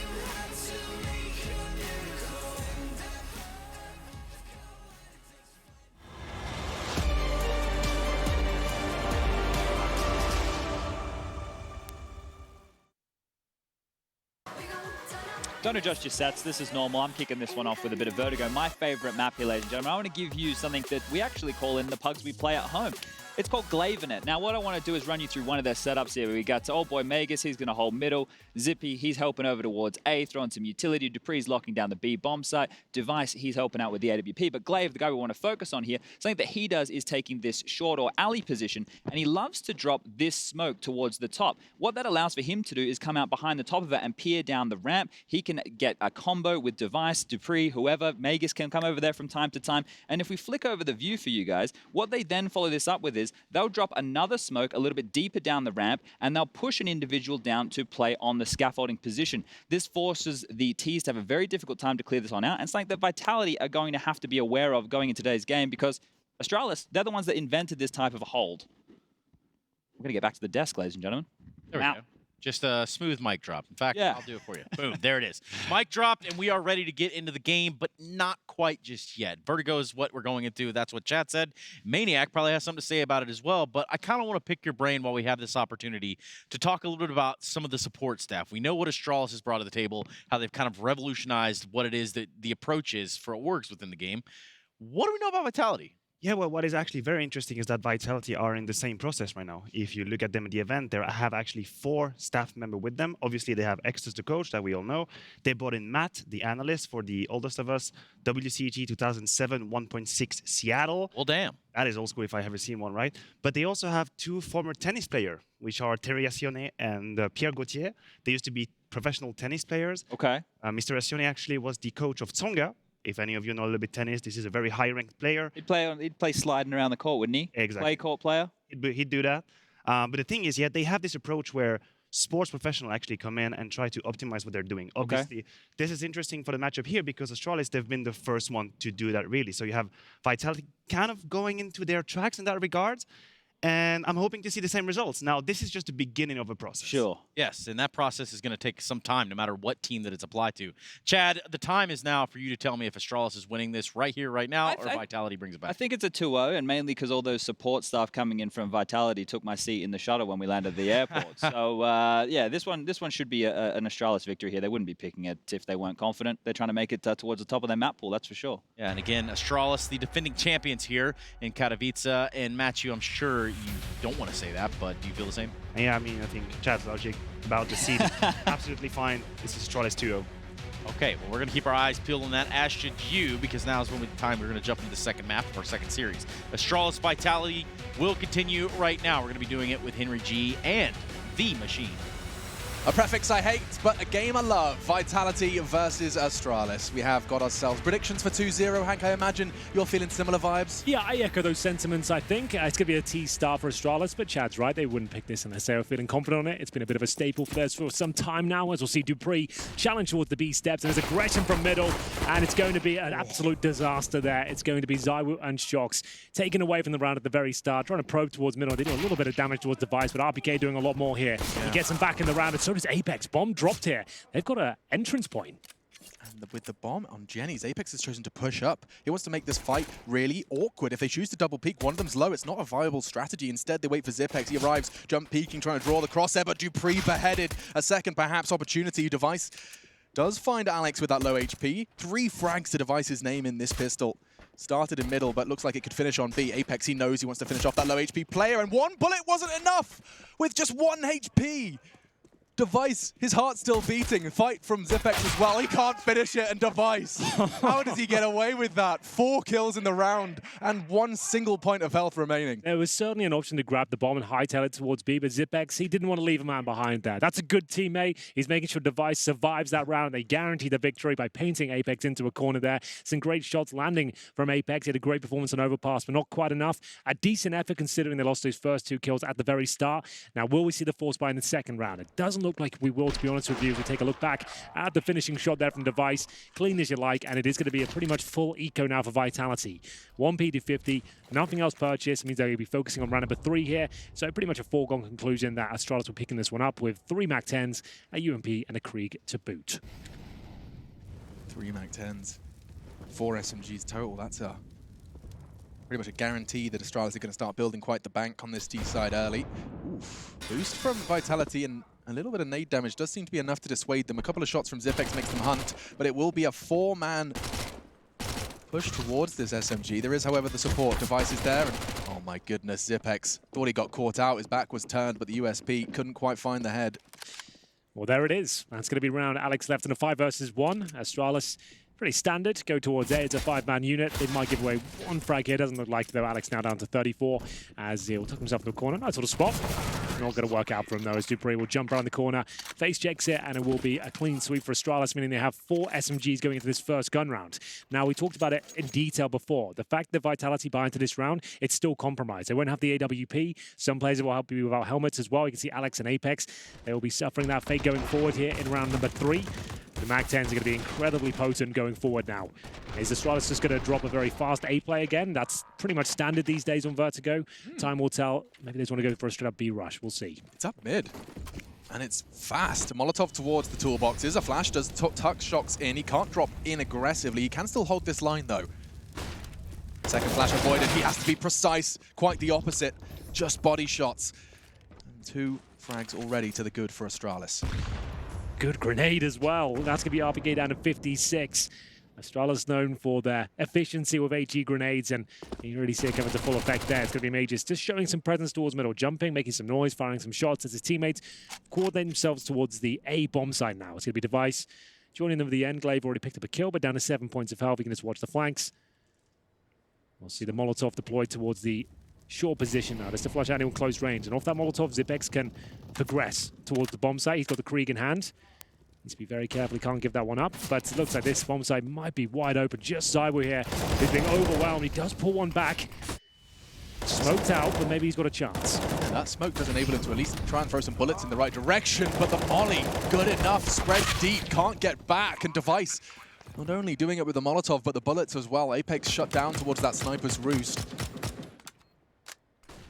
And RPK is just going to be scarpering to try and maintain that M4 and Kevlar, but Magisk, he's already on the scene and ready to shut him down, knife in hand, completely unawares. The tank falls, and the first 3 are secured by Astralis again. These pistols and conversions, Hank, they're stacking up. Yeah, that's 3 for 3 now. That's a good point. So we'll see Astralis have a pretty clean run around before at this point. That's such a massive round to win. That's what you'd call a bonus victory in the modern game at this point. We used to have a term for that when the money would be reset. But at this point, if you keep the SMGs up when you know it's going to be the first gun round and you win this, it's absolutely massive. You've not only wrecked the finances of your opposition, but your money's just swelling out of control. You've upgraded those SMGs for some rifles now. A couple of CTM4s thrown into the mix. You see they're all hovering around $5,000 as a 99 damage from 2 grenades comes through.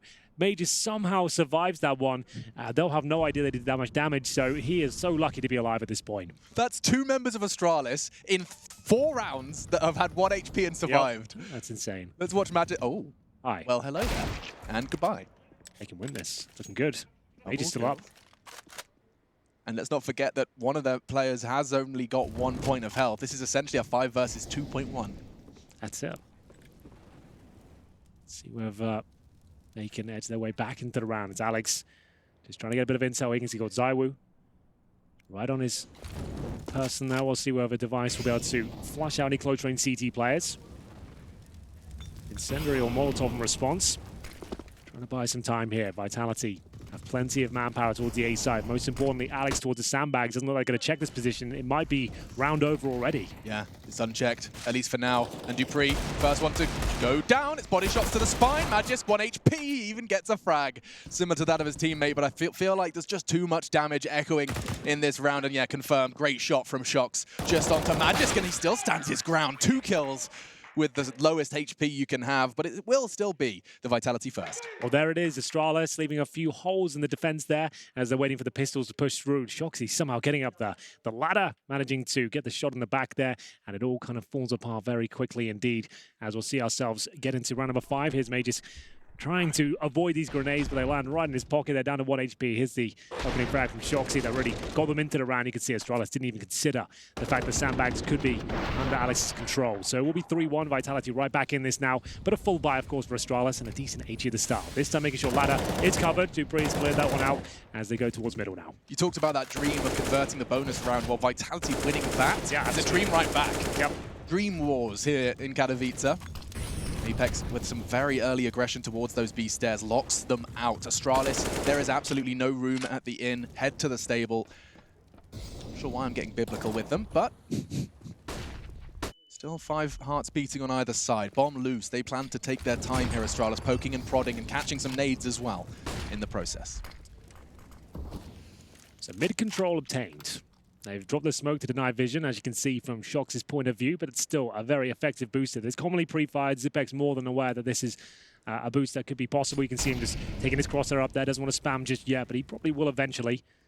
Time will tell. Does he just walk up cleanly? Oh, that's really not gone well.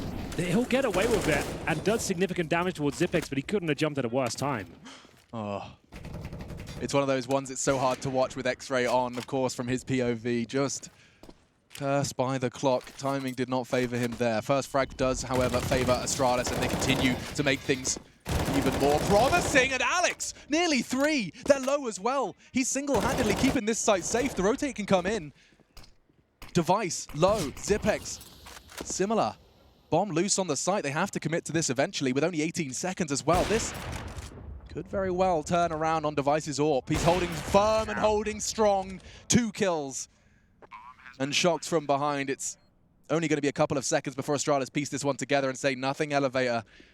Check your flank, because Xyp9x will be the first to do so. Falls. A second, perhaps possible. Device, should he miss this shot, he's edging away into the crosshairs, and Shox beheads another. 1 more to find, but it's Magisk who's gone for quite the adventure. Caught and fragged. Gosh, if that wasn't just a little bit tidier from Magisk, Shox would have had enough time. Absolutely. Great effort there from Shox. He said historically he's known for his clutch ability. Haven't seen it too much in the Vitality jersey, but that was a great effort there. 2 low HP players taken out of the equation there. Device, a very impressive shot towards the sandbags, but still, May just outpositioned and flanks him towards the scaffold position. There was a slight opportunity there for Shox to get the 90-degree turn in and managed to take his head off. There was a second, but unfortunately couldn't convert it, and they will give the round up. Remember, though, they did win an eco before the Desert Eagles, and so they do have cash available to them, but it's going to be compromised, of course. They're going to have MP9s, UMPs, but there is an AWP for ZywOo. He's 1-5 right now, Alex. We'll have a look from the shot from Device there. Yeah, Device jumped over Alex's spray transfer to him. He was so low. It's actually very impressive that Device, I think that bit of movement may very well have won the round for Astralis because he continued to pick up that frag and keep Shox busy on Sandbag. But we're into it. It's number 6 of our second map, second series of our second day. Make a wish or something. Smoke down towards the ramp, and it doesn't look like it's going to deter Zipex straight up the scaff. No early contest from the CTs just yet. Vitality, it's a very different look from what Chad was talking about in that CT aggression. You never mind, it's time for me to eat my words. Alex is on the warpath with this SMG. Just going to tuck himself in the corner. He baited off the ARAM player at the top. That's going to be ZywOo when he's got the AWP here. So he's going to want to fire off some shots and show presence and hopefully set up his teammate here as Alex still wants to continue with this one. He's going to be taken down almost certainly. Gets away with it initially, and that could actually tempt Zipex to swing on this, and he doesn't know the AWP on the corner. Flashbang's effective, but so are the shots from RPK, looking for the double, not going to connect, but Apex will. That's bomb. That's a big chance. CT's starting to scurry away, reposition. They have the numbers advantage. They aren't going to contest the bomb. That likely makes sense, given they have no info on how Astralis are grouped or coordinated at this point in time. That was nice work from RPK, one of the few rifles available. Manages to sabotage the offense towards B. It's a nice effort there with a flashbang. Shoxy just setting up Apex nicely. Could have got out of that, to be honest with you, but still, he sets them up. They still have a 3-on-2 advantage. Apex will set up Shoxy for a chance here with the 1-dig, but unfortunately doesn't connect straight away. Now the Molotov and smoke. He'll have to wait as his teammate's actually flanking from the B step. That's going to be Alex.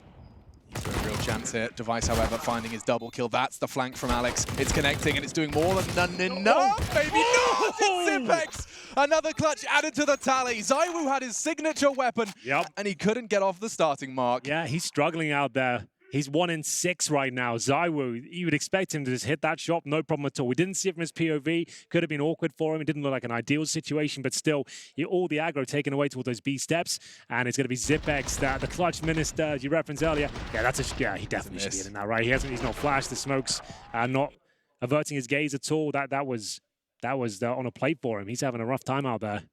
Yeah, I mean, it wasn't much prettier on Overpass either. When we were listening to the impact, it was not his name at the tip of the tongue. And of course, unnecessary. I mean, I'm not exaggerating listing ZywOo as a win condition for Vitality against a team like Astralis. Yep, that's absolutely fair enough. If he goes MIA, you're going to have a rough time out there, even with other players stepping up. They're going for a 5-man stack in the middle, though. This is interesting. Mac 10 looks like it's taking care of business, but down to 2 HP once again. Tail between his legs. dupreeh will scamper off back towards T-Spawn. Not before ZywOo will get at least 1 kill there, but good trade coming through. 2 versus 3, just about with dupreeh's HP, and I'm not sure what Device is up to there. The spacing's off, and he's given away a rifle. He's allowed Shox back into this round now, who actually picks up the rifle. Bit of a fake smoke in looks of things as they fall back. They've got mid-control for dupreeh, who actually starts to make his way towards CT Spawn now. So I think Zipex will just be waiting for dupreeh to come in from elevators and see what's available. Same story for Zipex watching towards bridge. If he times as well, guaranteed frag, which he has. Shox alone now, so they can essentially send dupreeh in as the scout, as you referenced before on Overpass. He's got no HP. He can make lots of noise and see if he can just bait Shox out to swing. But he's actually gone straight in towards B, and he has got the bomb on his back. We'll see whether this works out for them. Looking good, dupreeh. He'll just be holding towards the other side of the map. Shox has to move now, unfortunately for him. He's got the AK-47. Look, there was a chance in this round, but stolen away. Yeah, he's giving them the sound cues as well, so dupreeh might even get this kill. Knife out from Shoxy and good damage inflicted. dupreeh, of course, can't take a single point. All of that wall bangable, but still he lives. And this duel between Shoxy and dupreeh continues. He gets the info that dupreeh is retreating, of course, looking to preserve what little he does still hold on to. Kevlar, smoke, and looks like the find is Krieg in middle. So that's all worked out wonderfully for Astralis, and it is looking woeful for the Vitality defense at this point in time. They're pulling them around the map. Yeah, absolutely. It's not for lack of kills or anything like that. They're hitting their shots. It's just closing these rounds out. Astralis are very good at putting the brakes on and working out how to get themselves out of the mess they've created, and it will be 2 players to survive there. Great work from dupreeh and Zipex just to make sure that Shoxy had absolutely 0 chance. He wasn't even part of any sort of interaction there as dupreeh scampers off the MAC-10, picks up the Krieg, and keeps the money strong for Astralis. They're up 6-1 after looking very impressive in the second half of Overpass. They're going to have 4 Kriegs, 1 AK-47. Alex on the AWP now. ZywOo potentially not feeling it. 2 and 7. One of those kills with the CZ. I think one of the opening pistol frags is his as well. Very well, so, yeah. And we'll see if he can come online, but this has been the slowest performance I've seen from him in a very long time. Molotov from Alex. To stop that fast push, he has the support of ZywOo on the AWP. Yeah, it does seem indicative of a wavering confidence. Yeah, we mentioned on the couch, like, he's not bad at Vertigo, it's just he doesn't go absolutely nuclear like you'd expect. This is a very quiet performance, as we'll see Alex. And this has happened to Vitality before. I've seen Alex pick up the AWP when things start to fall apart. You've got to have a B plan, and we'll see whether this is going to be where Glaive can survive. A couple of incendiaries land at his feet. He'll have to drop the smoke. Speculative spam there from Apex as they see if they can fish out dupreeh in that smoke position. It does seem like, I mean, typical French style. RPK and Apex have come up with some real mid-round aggressions. Yes. A couple of protocols to take back that control of the stairs. Instead of denying the rush of the incendiary and the smoke and trying to hold on to it while they reclaim it. Like Inferno B site kind of vibes. Yeah.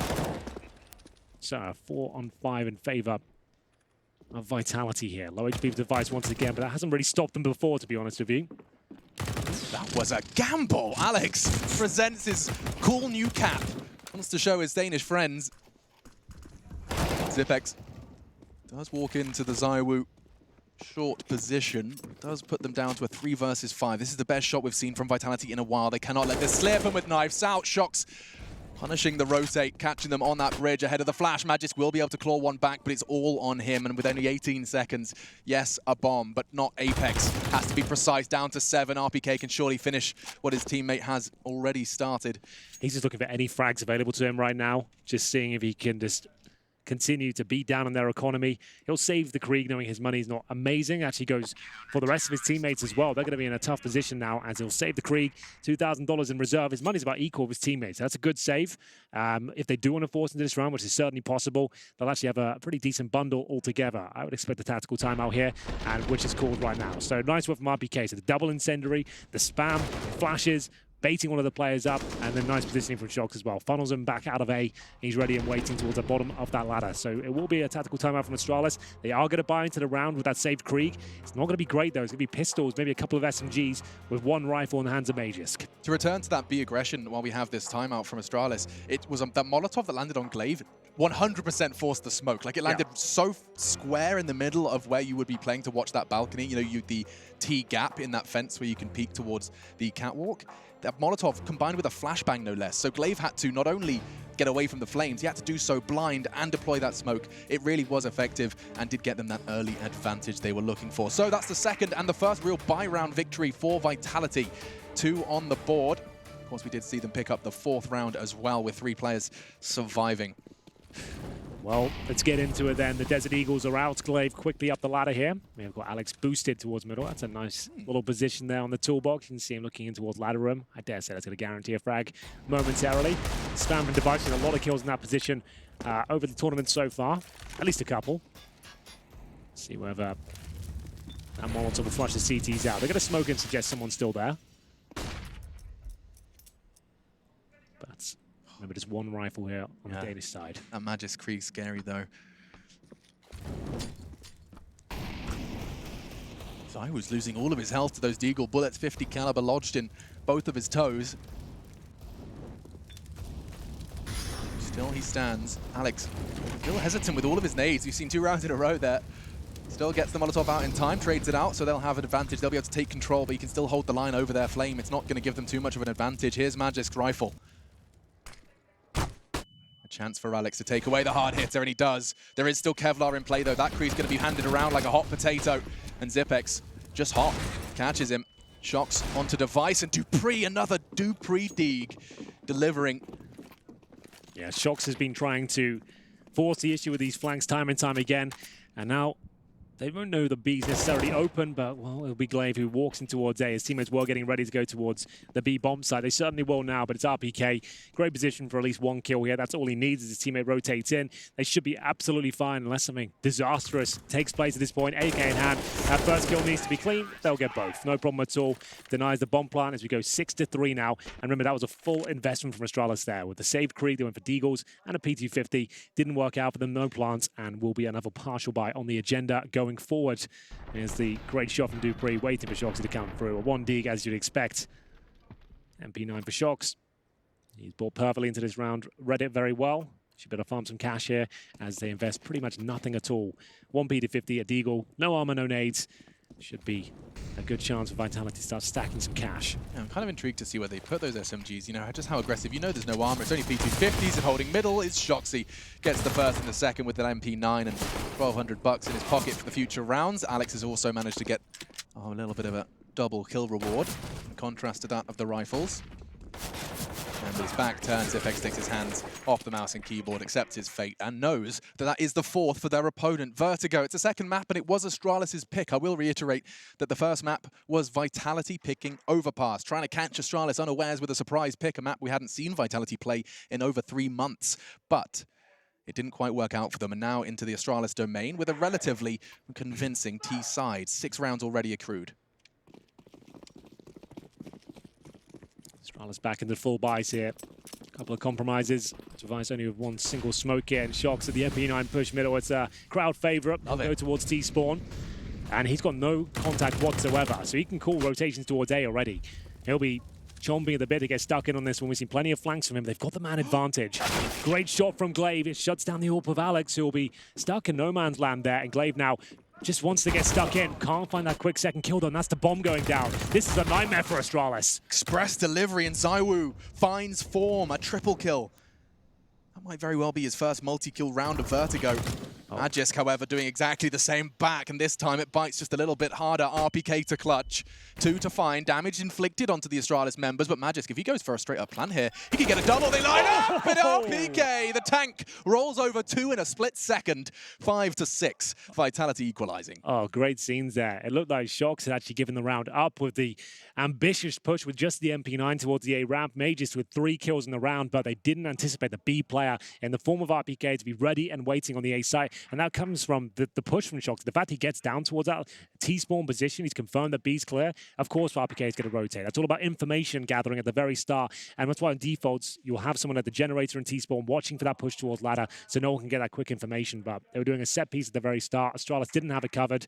And more often than not, you'll be fine, but it's unfortunate. That's the round where they get towards T-spawn very quickly and allows RPK to come over. It does seem very uncharacteristic of Glaive, though, to be so brazen with the bomb without that trade potential. It looked like he didn't realize he had it. Right. Just a bit of an oopsie. Straight up mistake, yeah. You don't ideally want to be going in alone with 0 space in the bomb in your back, but it happens every now and then.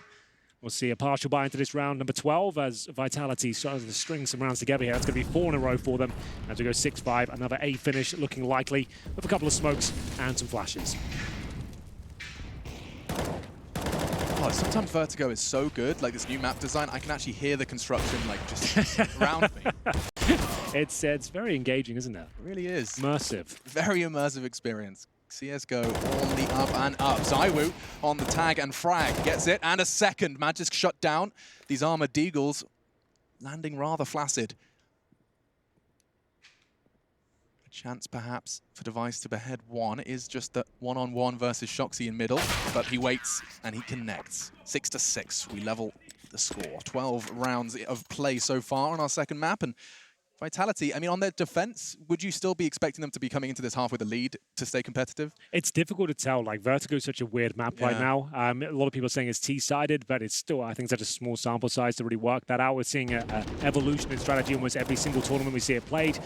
For now, though, I feel like both teams will be relatively happy. Astralis, they had a great start here. Vitality coming back online. Their money's looking pretty decent overall. This is where we get to the real important rounds. Yeah, the meat and potatoes coming through.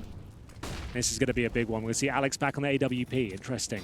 Holding towards scaffolding right now, waiting for the flames to go down before he takes his pick. Smoke down as well.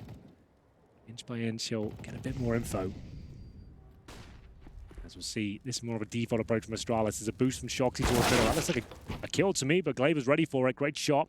Flashbang from Aegis as well helps him out. ZywOo, that's knife out. No idea they're that close, but Alex, he'll get the call. Looking for a double. I think he might have been operating under the assumption that Alex was actively AWPing it, trying to knife for the jiggle down long, and they were already right up the ramp. Alex going to be feeling apologetic, perhaps, but still standing and a chance to redeem. RPK, interesting that he's so brazen on top of those boxes, but it does mean he can get a whole lot of information. Look at that boost angle.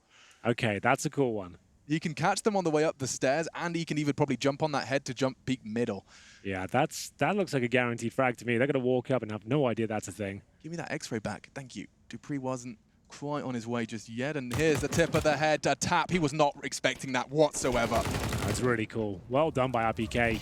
Great first half from him so far. Mages, though, same story. 2 versus 2. And he runs around still with 25 seconds on the clock. RPK, he could have closed things out right there and then. It's Alex. Remember, he started the round with the AWP. He's now swapped over to the M4. Coming in from the B-Steps position. He has a Molotov and a flash available to him. And more importantly, the kit as well. But he's up against one of the world's best in these sort of scenarios. It's Zipex, who's got a very impressive rating in terms of the clutches on Vertigo, but it's not going to work out for him this time. Alex, patient as you like, just walks up and helps himself to the frag. Guaranteed defuse as Vitality will take the lead now 7-6. He'll recover a Krieg. He still has that utility. It wasn't required at all in the clutch. That's beautiful. We said he'd look for redemption, and that's a perfect 1v1 clutch victory versus Zipex. Puts them in the lead. Firm grasp as well, considering that should Astralis concede here, they're going to be having to come into the last round with butter knives and toasters. Great boost there. Really enjoyed that.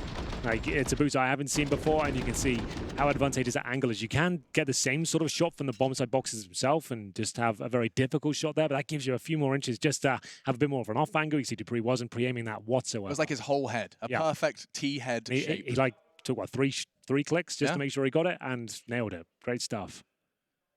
You can see Vitality been putting in their homework, putting in the hours to stay competitive. You're coming into Katowice, all of the top 10 in attendance. You know that you have to be presenting a map pool unlike you've ever shown before to truly have a shot at the trophy here, and clear innovations displayed by Vitality already. Yeah, 5 maps is not good enough anymore. It's all about the map pool and being able to run over your opponents and be ready for whatever they're going to throw back. We'll see round 14 come through. Map ocean. Yeah, indeed. So, ZywOo back on the AWP. Starting to feel himself a little bit more, perhaps. Maybe he doesn't trust the fact that Alex didn't give him that information the round before. Perhaps, and saw the T's going for some sort of boost. The wild bullets do favor the CTs, it seems, and there's nades where that came from as well. Little shaken. Astralis might want to slow this one down. They have control of middle. Alex removes control of ramp and the bomb. No one yet to contest that either, with Device going down kind of on his own. This round gets infinitely more difficult now. Certainly does. Bit of damage inflicted. Minute on the clock, but the bomb down in a horrible position. Glaive can recover it at least. There's an incendiary landing at his front door, but he gets out in time. CT's happy to relinquish the bomb there. They've got a 5 versus 3. They don't have to lock down that part of the map. It's not a bomb site. Time is under 1 minute now. As we hit the 45-second mark, they're going to finish up towards A and just walk up and hope for the best, but looks things. Shocks towards the sandbags once again. Molotov available, but will they use it in that position? It really will telegraph as to what their final intentions are. Little off kilter. Glaive flashing himself 30 seconds. Haven't quite got the time to fully commit to the check, and no, not seeing the Molotov fly out just yet towards the sandbags. That means he goes completely unchecked, and now Shoxy, it's a guarantee. It's a complete freebie. 1 and 2, teaching us the basics of maths. Not quite going to find the third, though. But no time for this one. Magisk, unfortunately, he just has to accept that this round will not be his. Just strolling down the ramp, thinking about his choices in the last round of play. He'll be bringing that Krieg in. Well, that's the second time that's happened in this first half so far. Astralis will be kicking themselves. They've allowed it to happen once again. It's certainly a position you would overlook given the circumstances. There's a low clock available at the very top. You're in a 5-on-3 already. He found an opening kill towards the bomb site. You would assume that it would be open, but Shoxy plays this very well indeed. He waits till one player is fully committed, and out of the equation, he's got no gun in his hand. He can't fight. You never shoot the bomb planter first. You always take down the supporting player to make sure you've got a guaranteed frag on the second. So he does a very good job in that department, and we will see a scrappy buy in round number 15 here for for Astralis. You've got Galils, Mac-10s, UMPs, and 1 Krieg. And Dupree, he's not slowing down as he hits the first headshot. That's Apex being removed. You'd assume RPK's on the other side here. Tries to flash Dupree off. And he gets a great shot towards middle. Shock's removed. A missed shot from Shox and immediately punished. Dupree is looking crispy in Katowice. 3 for 3. And I was going to say the weapon advantage lies with the T's, but as an M4 graces Alex's palms, and except that Zipex is still working with an SMG, it does look a little more dire. Alex actually considering some aggression here. Can work out the position of Device from the trajectory of the nades, and so he continues his advance, expecting a retreat, and that's the frag he was looking for. The rest commit towards B. Glaive across and immediately eliminated. You've come to RPK's site. You better bring your best. 9-6 on the half, and the French have come into Astralis' map pick fighting. Great half of Counter-Strike once again. This series is warming up nicely. It's the tank leading the charge with 16 kills. Shock just beneath him with 14. What year is it, Alex? We'll find out after this break.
ESL Pro Tour CSGO Masters Championship. We're live from Katowice. It's our second map of our second series on our second day. I'm Machine, I'm joined by Henry G, and we've seen Vitality post a very respectable defense on the Astralis map pick. Vertigo continues now with the French on the attack. 9-6 the score, Hank. How are you feeling about Astralis' chances of closing in 2? I still think they're going to get the 2-0. I remember they've won all the pistol rounds so far and had clean conversions in every single encounter. I expect the same thing, but if Vitality can find a pistol victory here, maybe we do see the third map. I think it comes down to that, but let's get into the second half as we'll see Vitality switch over to their T side now. 1 smoke, 2 flashes, the exact same buy that Astralis had in their pistol round, and we'll get into it now. See if there's any aggression from the CT side. They're going to send 3 players towards the A-Ram quick as you like, and Device to lead the charge as Dupree just probing towards B here. He's got many bodies outside that B bomb site. Here comes the flash, and it's actually going to be the smoke, so he will get vision at least, but they're pushing their way up towards B.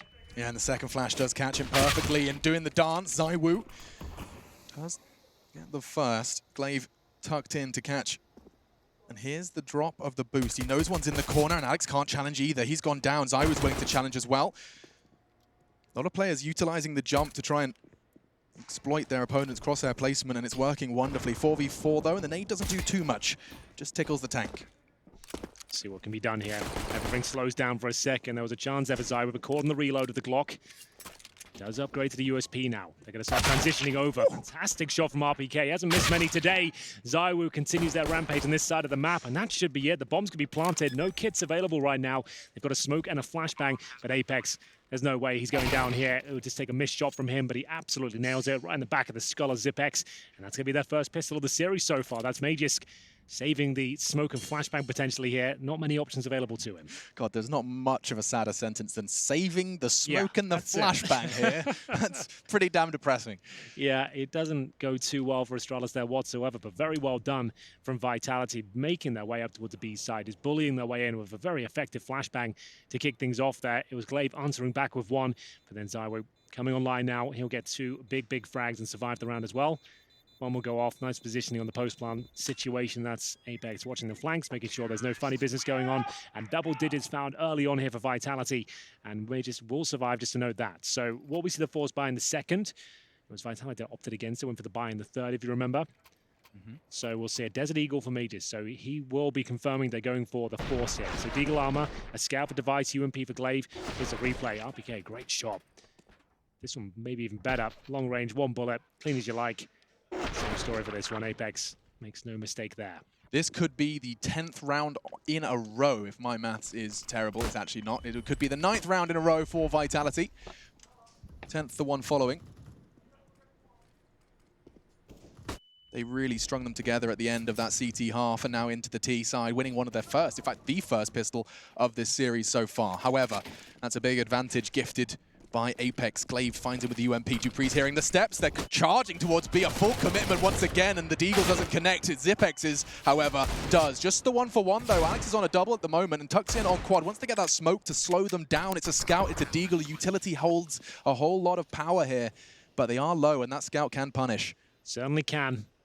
Waiting for any players overstepping the mark here. Zipex will now get some backup from Glaive. Device holding towards the quad position, but it's a double kill from Vitality. That's the round locked down. You can't really take this with a Scout's armor and a smoke, so he's going to fall back here. That pretty much guarantees 3 rounds now for Vitality. That 10-round streak will be coming into full fruition, as we'll see an Eco coming up next, recovering the Kriegs here. Any bits and pieces he can find. Alex with 15 kills so far, gets 3 kills in that particular round. And that's going to be a complete shutdown there. A couple of kills found for Astralis, but not quite enough to deny the plant.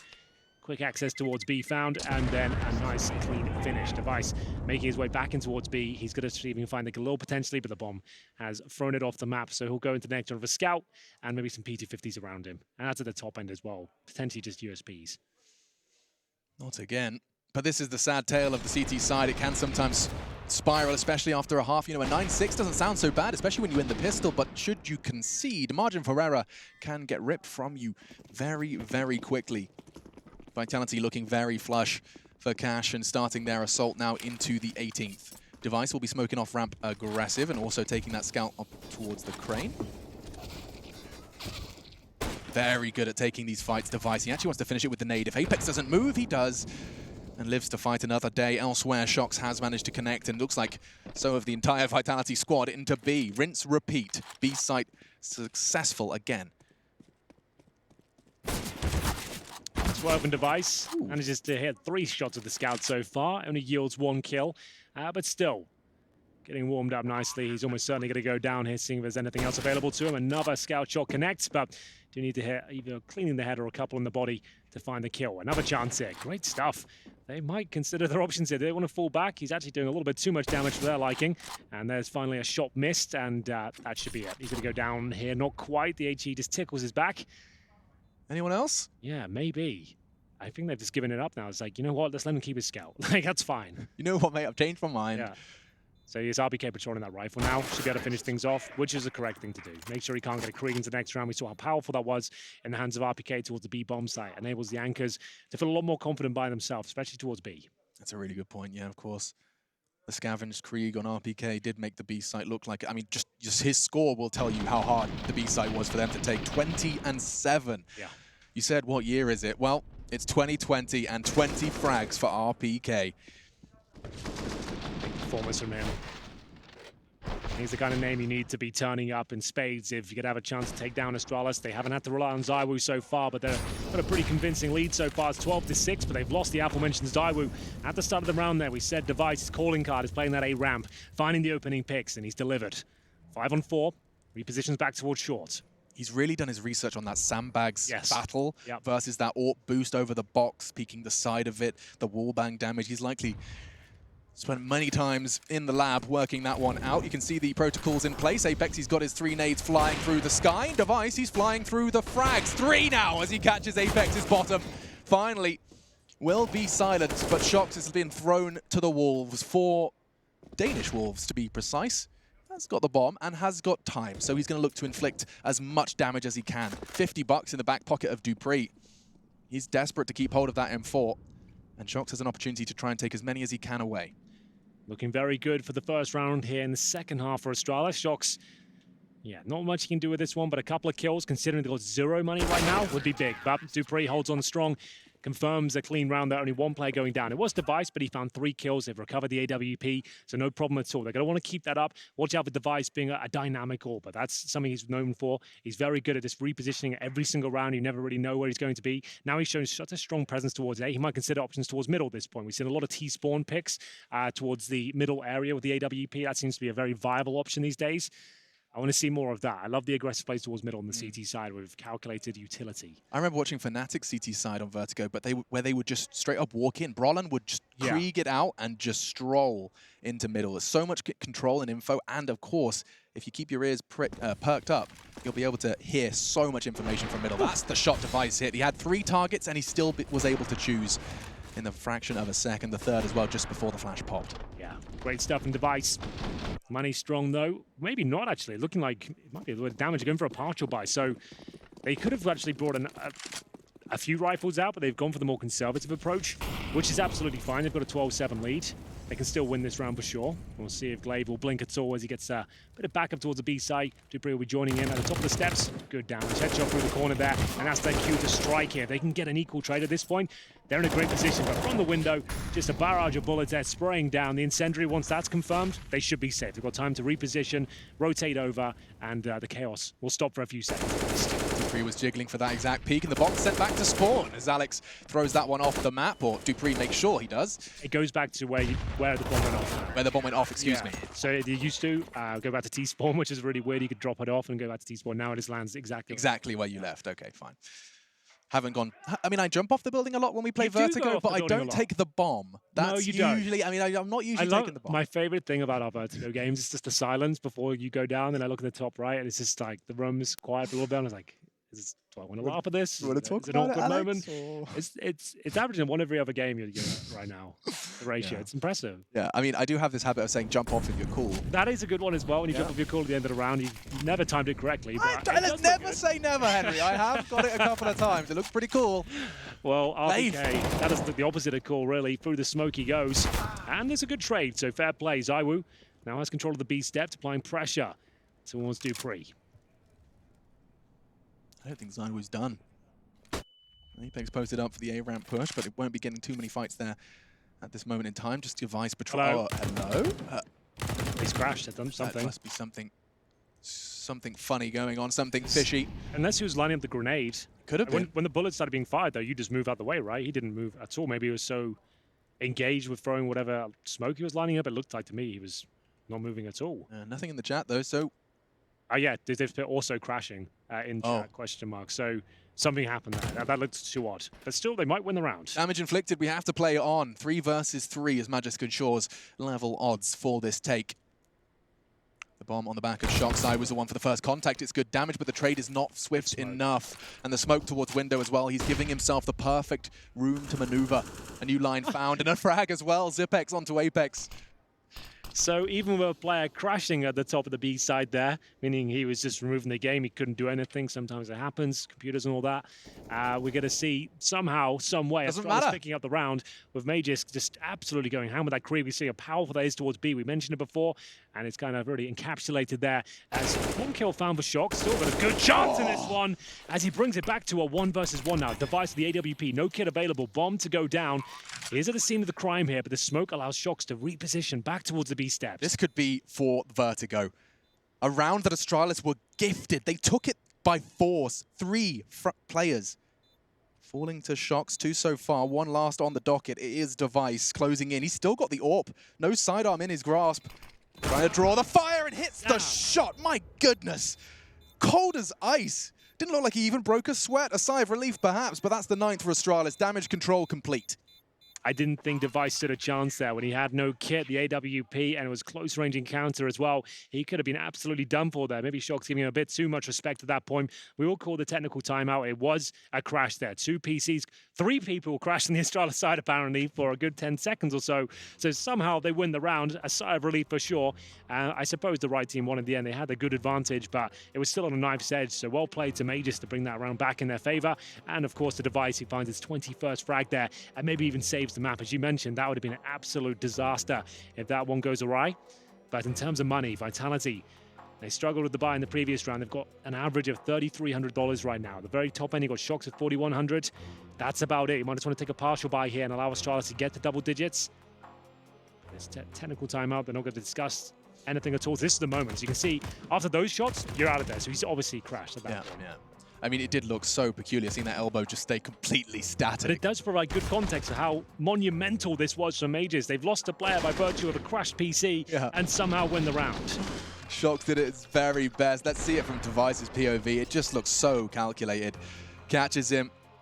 Yeah, Shox, he knows he maybe gave him a bit too much respect there, allowed him to get to the bomb, smoke on top of it, knew exactly where he was. Great play from Device, but Shox definitely had the advantage there. Too much room to maneuver?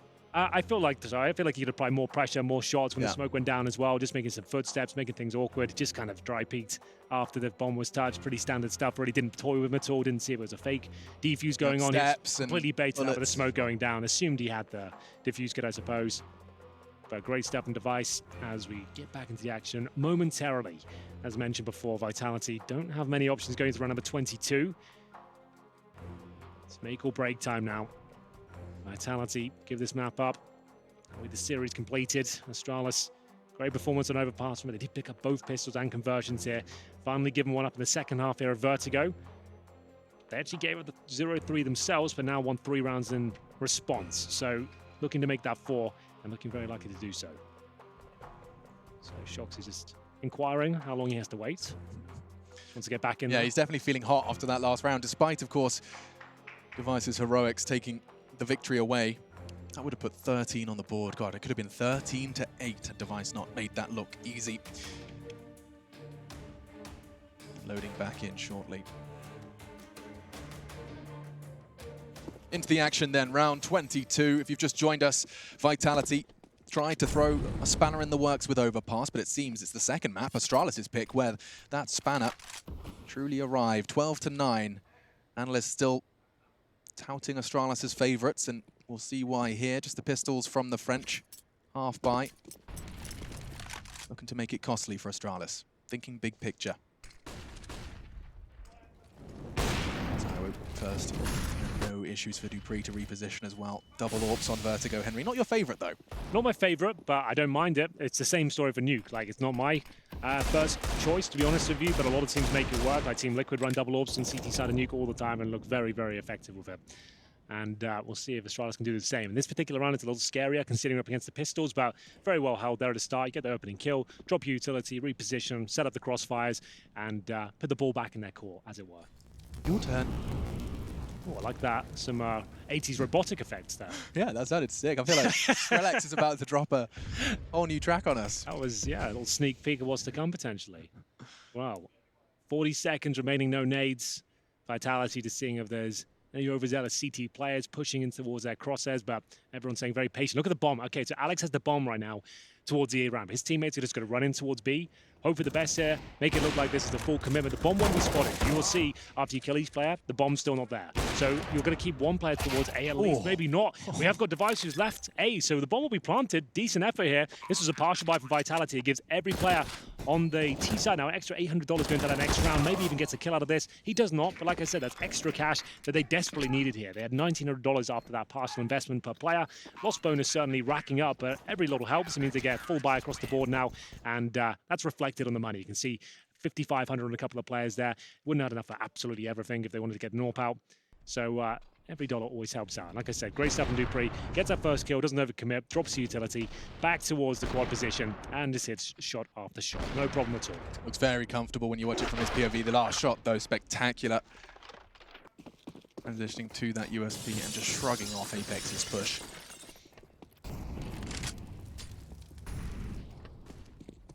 Seeing a lot of teams opt for this one. Saw G2 throw this first. It was Kenny who I personally saw throwing that Molotov towards the sandbags. It's down to the timings, right? Because on the T side, you can just run up the A ramp. You can just get up there and you'll be at the corner at the same time the CTs, right? It's a real nightmare. So you want to just try and deny that if possible. And that actually works out for ZywOo. He'll be holding towards the bottom of the A ramp, take down Device. Finally shuts him down. He's got 21 kills with his name Device, as we'll see Dupree on that secondary op, still patrolling towards the B bomb site. Alex is over there right now, just making sure there's no flanks coming through. But plenty of time remaining, a man advantage, and all of their utility pretty much. 4 smokes and Molotovs here.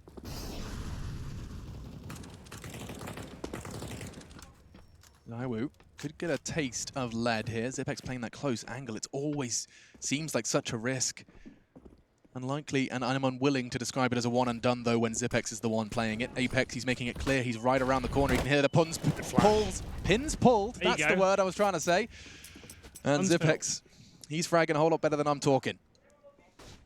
Wow, that's a great way to get back into the round there. The flashbang from his teammate as well. That shocks. He pushed all the way towards middle. Makes a bit of a meal of the kill, but didn't take too much damage, so it doesn't really matter. That's absolutely fine. 30 seconds remaining. The bomb's actually outside the B bomb site right now. They're going for another cheeky boost here, getting Alex up towards the site. It's a nice way to peek that kind of metal girder position we see people hold B stairs from. And Zipex, despite the flash, he gets the bomb planter as well. That was ZywOo. Bomb's loose now, and Alex, he's got to find 2 players close quarters. Dupree's made things awkward. There's a smoke on the other side, no less. And with just 9 seconds, Shoxy, some ridiculous 3 taps is all he had to hope for, and instead it will just be Dupree's Deeg chipping away at them. And so 12-11, this game continues to stay as close as can be. Really enjoying Dupree's AWP right now. You can see it's getting in the mind of Apex there in the middle of the team. It's going to be Zipex. This was when the round really came in their favor. Look how blind that kid is. Apex absolutely wrecked there. And then Zipex, he couldn't have got a better kill here. The fact the bomb goes down with less than 20 seconds on the clock, Dupree just gets himself back in towards the core position. Wasn't even expecting the flank coming through. The only chance Vitality really had was Shox's position towards CT spawn. If he gets a really clean kill there, a bit more confidence, he might have been able to do a bit more of that. But he was quite static after finding the kill. I felt like he was detected. He didn't want to do too much of it. But Apex starting to step up here. Can he get the double kill with that Desert Eagle? Zipex seems to believe in that fact. He'll fall back here. Drops a grenade, but doesn't do too much damage. It's up to Magus now to get a lovely shot with the AK. Can't do it. M4 recovered. And man advantage towards Vitality, but not for very long at all. Apex, he had a chance to neutralize Glaive. Zipex is there as well, though, in tow. ZywOo makes it clear that Apex is not alone as he throws a clip through the wooden boards. But, oh, look at Zipex re-aggressing so early into the round. There's 70 seconds on the clock. He's calling this clear. He might continue his walk. Apex is low, and he's going to get sent even lower. Big frag. Yeah, Zipex very aware of all the possible risks there. You see him spamming towards scaffold and he's saying, I know you might be there. Don't swing on me. Just let me fall back. Call this one a draw. He's going to see the gun. Yeah. Well, if it was a rifle, I think he would, but the pistol actually shrouds the vision for a little bit here. ZywOo might be onto something here.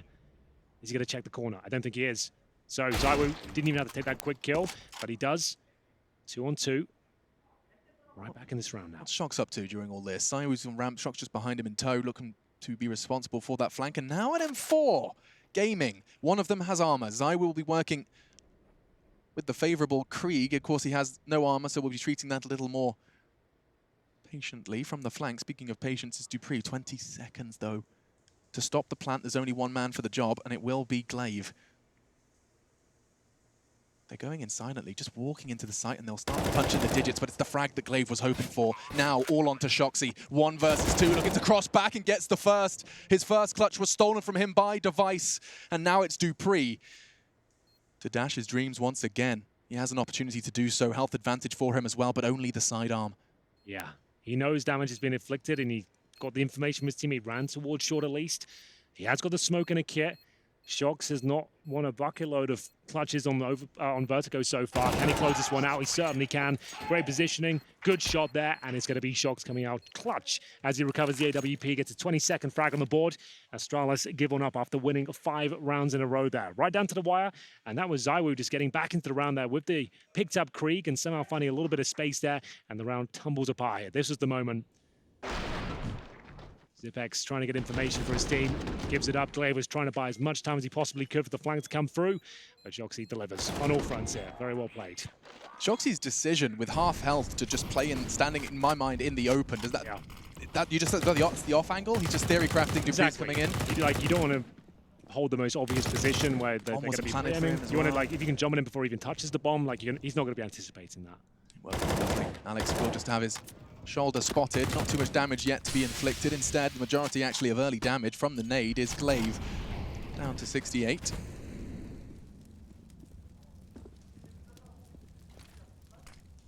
Aggressive hold towards ramp, but no AWPs in sight, certainly not Devices. He's taking his elsewhere. Don't like this. Oof. Thought he was going down before there. Glaive's a brave man. So that means the AWP is in a different position. It's not at the A-ramp this time. We said Device was known to be a dynamic AWP. He's currently holding a CT spawn towards middle. His teammate's not feeling exactly comfortable. He'll transition back in towards the sniper deck. Good incendiary from Zipex. He's trying to deny access towards scaffolding here, funnel them up the ramp. That's where Device is now watching. Smoke deployed towards the top of that position. Oh, it's a great smoke as well. It's such a sick one. Like, you can see them coming up. If they commit, they get gray screen. You can still see their ankles. That's so powerful. And he's got the lineup as well. The counter is Apex. He just straight bull rushes it, crossing to sandbags. That's going to draw Device out. Now a smoke arriving. They've got a real shot at this one, and it looks like they have to commit now with 24 seconds. Glaive's on top, and he doesn't connect the bullets. The flames bring him down to 2 HP. He's still not dead. He's still not dead. Instead, it's dupreeh. Apex shuts down Glaive and ZywOo. He has to get the bomb down, and now they've got a real shot at this. Advantages just swapping hands back and forth. Magisk now onto Apex. It's a 2v2. Will they calm down for a second? It seems they will. It's an open plan here. 2 versus 2. This is the kill. RPK. He shows way too much there, and ZywOo had to connect his shot. It's not going to happen. They know exactly where he is.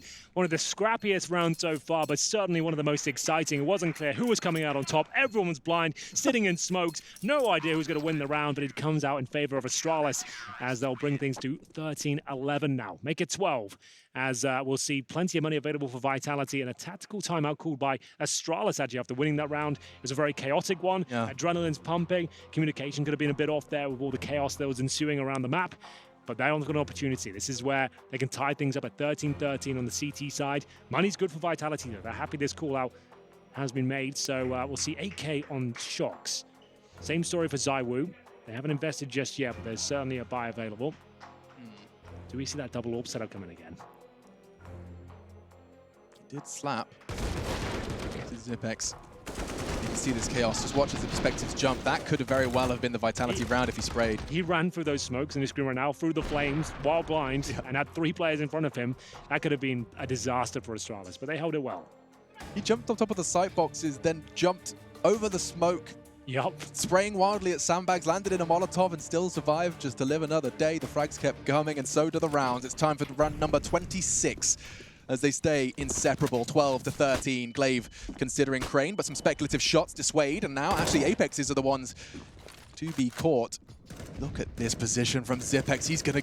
Oh, he's set up for so much. Does he wait? No trigger discipline, no need. Instead, the spray, but ZywOo adjusts now. The nades are coming in. What's happening? Chaos injected into Vertigo, and Glaive's not done. Takes the AWP out of the equation, and just 2 remain. That's insane. I really enjoyed that from Zipex especially. He could have displayed some trigger discipline there, but they knew exactly what was going on. They could detect the boost on the other side. They start spamming through the smoke. Of course, ZywOo gets one through it. Absolute pandemonium as we go into their 4-on-2 now. This is a huge round, and dupreeh, what a great position this is. He's got every advantage he could possibly ask for against RPK, but his crosshair is getting dangerously close to the head of dupreeh. as he starts to fall back. Crisis averted for now, at least. Shox with the flashbang. This could work out quite nice. We have to be one hell of a flashbang. Just underhanding it?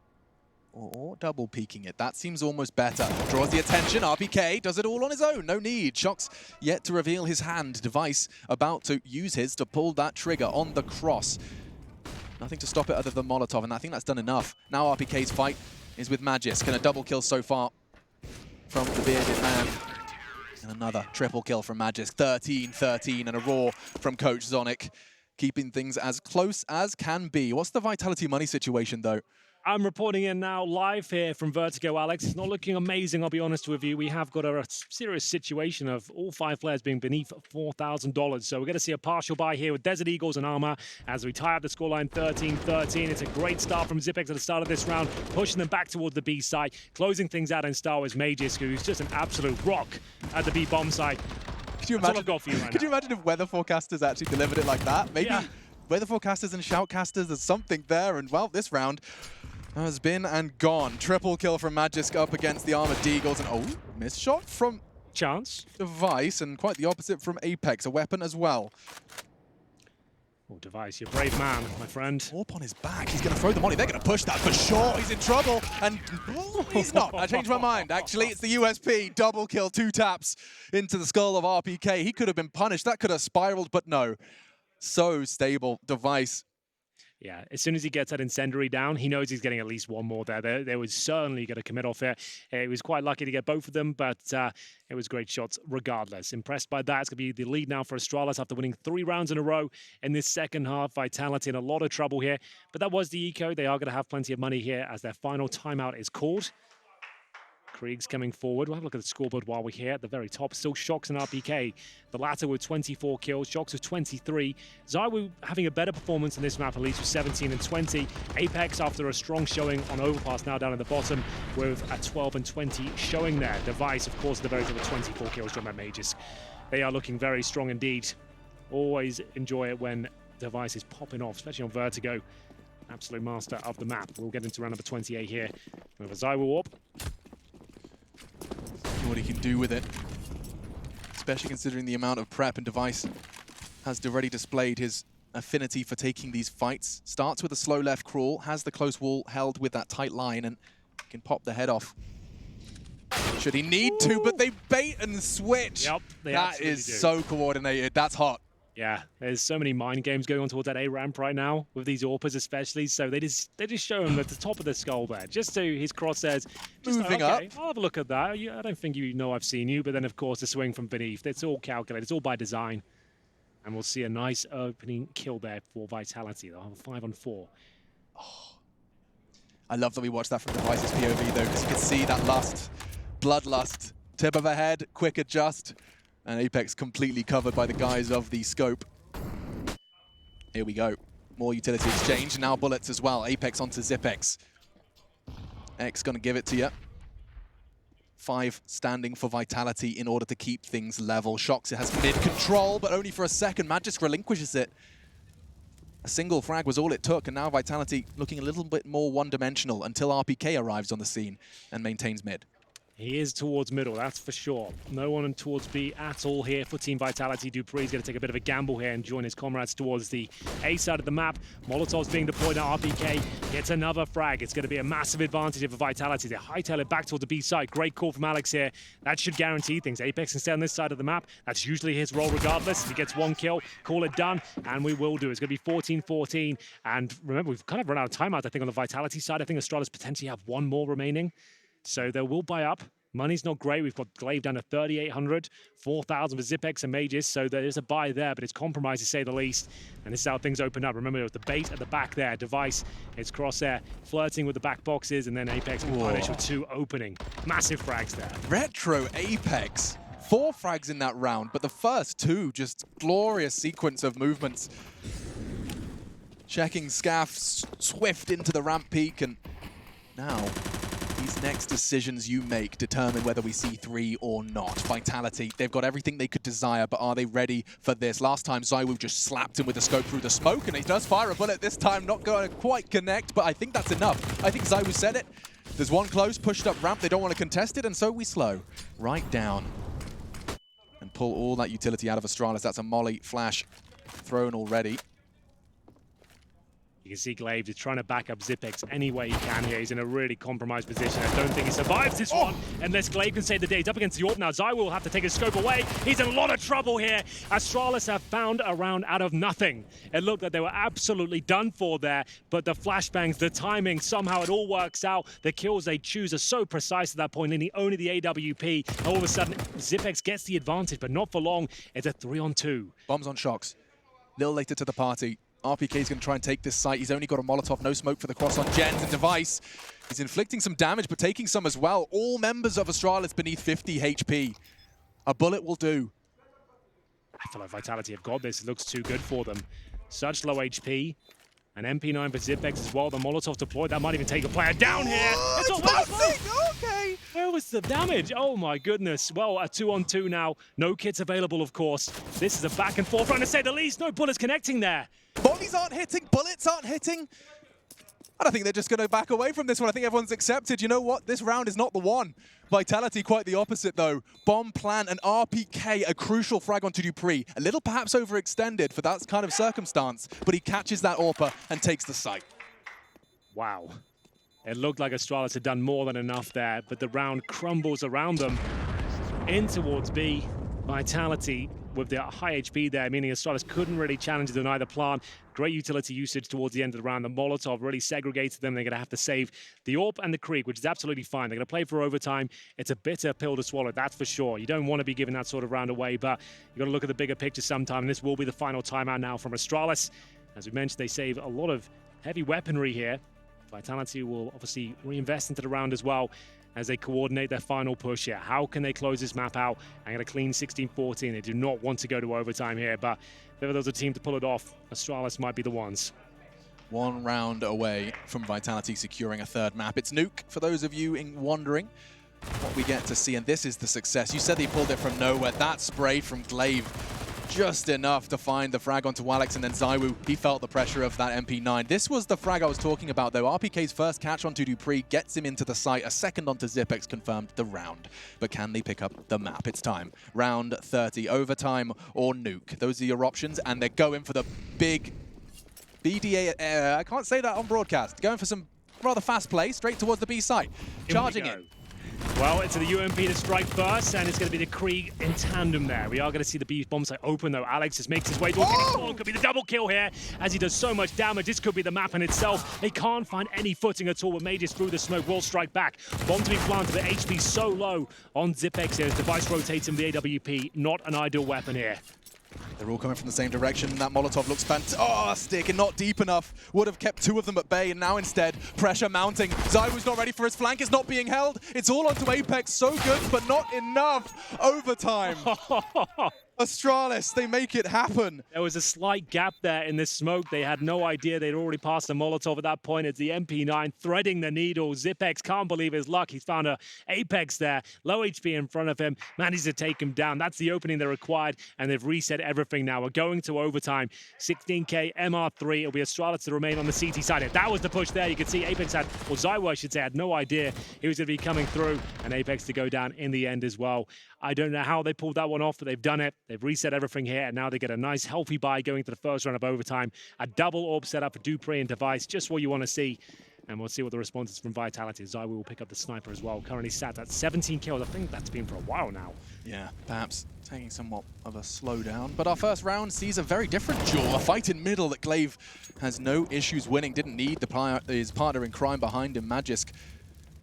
But Apex looking to entry and already gets the info on towards Zipex. And Molotov will swiftly follow. Pulls out the smoke into a more defensive stance for Astralis. Glaive in support, but rather far back.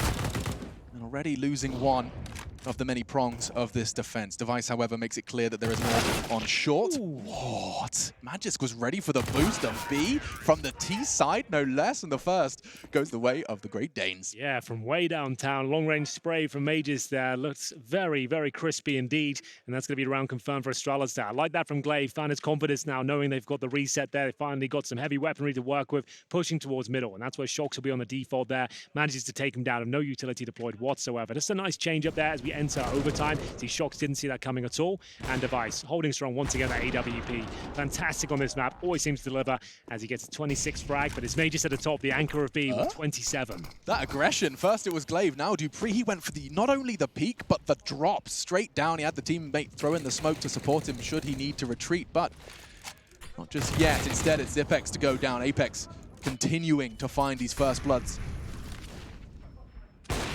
Missed shot from dupreeh. Catches him on the boost. The nade won't do too much, but never mind. Jeez Louise, I thought they'd back up into mid. The nade went deep. And so did dupreeh. 58 and 52 respectively for the Vitality members, hit by that rather wise $300 investment.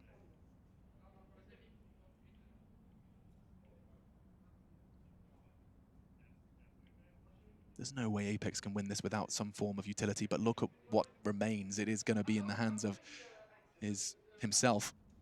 Perhaps going to have to set them up. ZywOo from short, Norping presence, and Shox just dry peeks into it. That's the bomb. That's a whole lot of info, and Astralis now will spring to life. Utility, oh, not quite the flash he was hoping for. The second time's the charm.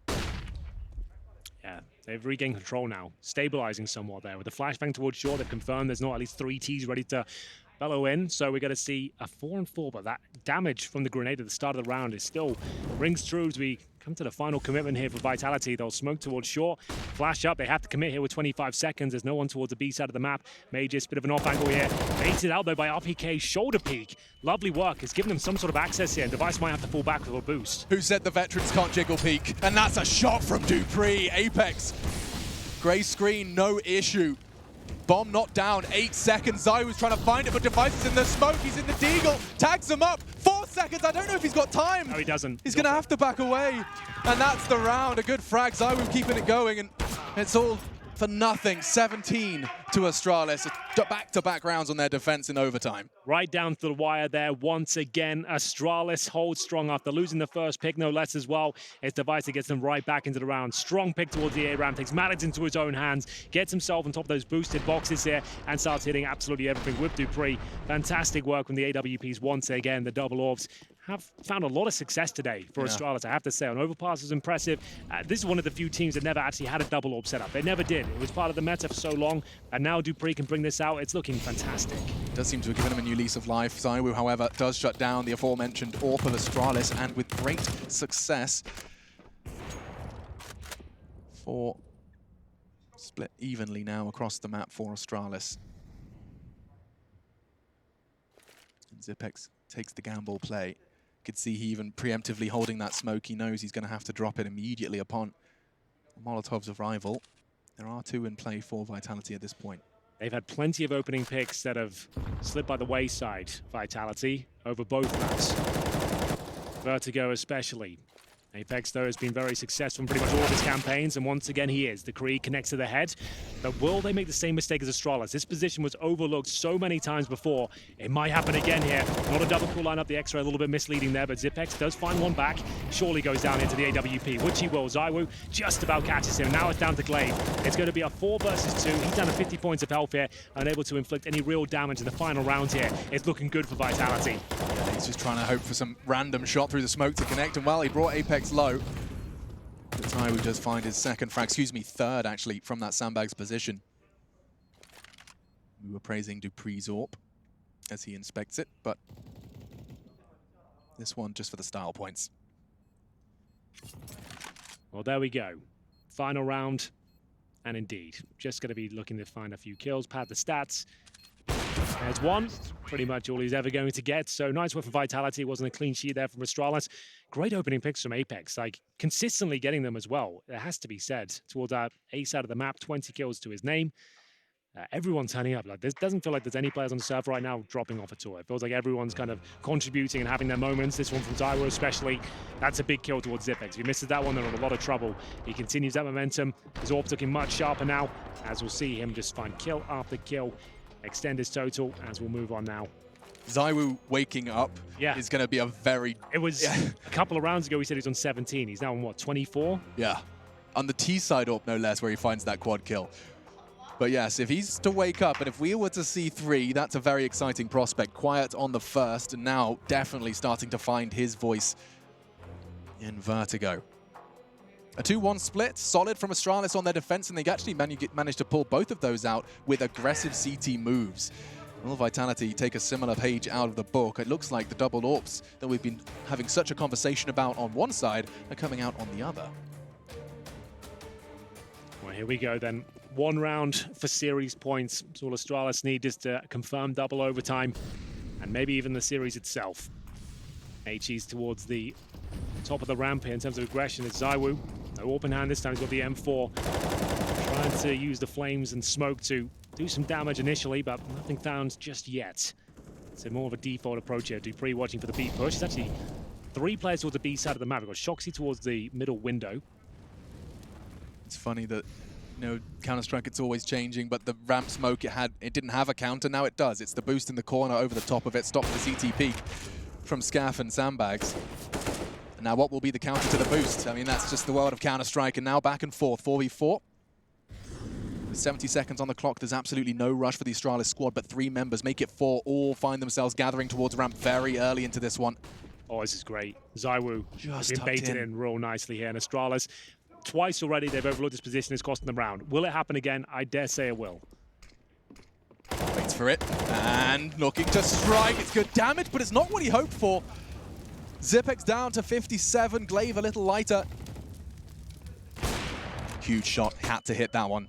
And there's more where that came from. Alex knows there's more pressure. He can hear Glaive advancing, but this time the movement was too strong. Ends up wide, and that bomb could end up planted. Magisk is going to make sure of that. 2 versus 1. Great shot from Shoxy there. Magis, though, he hasn't missed many himself. Oh, he's done very well. Ballsy. He's done very well indeed to get in this position. They have no idea. RPK coming from ramp, but Shox, he is none the wiser that there is a bit of a fly in the ointment. Never mind. Quick reactions. And they save the day. Vitality fight on. 17-17, equalizing at our first overtime of our second map today. It looked like Magis had done enough there. Like the fact he snuck by just as Shoxy was repositioning from heaven, but fantastic awareness from him, can't argue with that. Managing to get the defuse in there. You won't see many kits in overtime on the CT side. You won't see many helmets either, especially if you lose that first round.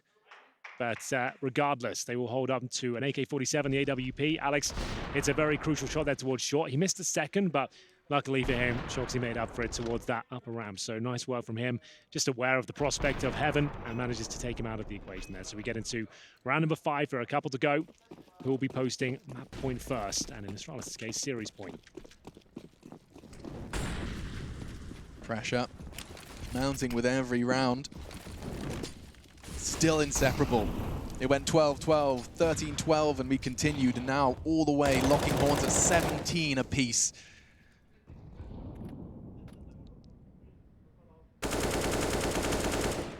Some shots towards the ladder room, not quite going to connect. Nobody home from Astralis, but those walls are made of paper. Does seem like Alex is the one that's been given the AWPing Scaff responsibilities over ZywOo, and he's managed to go 1 for 1. Who that benefits? Many would say Astralis, but aggression this time. Mid-round, B aggression from the French. We've been talking about this a lot during regulation, but towards A is where the commitment comes, and ZywOo having no issue for the first. It's Device again, consistently lining him up, knocking him down. Shox does the same and traded. 2v2 as the bomb goes down. This is so even right now. Everyone's hitting their shots. They're all playing very well off each other. It's coming right down to the wire. Oh! As Apex gets one through the smoke. It's leaving dupreeh now in the 2v1 situation, but he has got the AWP. Misses the crucial shot there. There he is. Wants to drop the Molotov if possible here, just before the defuse comes in, but there is a smoke down for now. He needs to be very careful indeed, taking so much damage. His last chance is to get that Molotov on towards the bomb. It looks like the defuse is coming in already, but are they ready for this? A smoke down. That was his opportunity. Bomb to be defused. It's map point for Vitality. A great round though from both teams. It comes right down to the individual duels there, and it will be Vitality coming out on top. Ooh, a chance to take us to a third. Vitality, 1 shot before Astralis take it back to another overtime. They did it once, they can do it again. Device, let's see his second one. I want to see it from his POV, just as ZywOo was tucking in. Everyone's peeking right now. There's trading blows. Fight. Yeah, no one's missing many shots at all. It's really quite exciting. So we go for a double AWP setup here. Not for ZywOo, it's for Shox and Alex, no less. So we will see a change of setup here at map point. Will it be one that works out for him? Time will tell. This really is requiring you to take those early fights. Should Astralis get access to the site, it is going to feel like almost all said and done. Going to have to keep them at arm's length. Closing in on 30 now. Device looking for that final frag. Completely off an idolized fragging total. Admittedly, this time in overtime. Bullets through the wall. Nothing too much to write home about yet from the Astralis campaign towards A. We do see the Molotov trying to flush ZywOo into a more passive line. And then we're going to hit that once. Short does seem to be the main target of affection. Doesn't matter if Magisk is flash. He still holds down the button. And one boy does go down, a second as well. Magisk looks like he's done enough, but the flames from Alex trying to equalize, and he's managed to do it all. Double kill from Alex, and he gets away with the smoke. It's enough.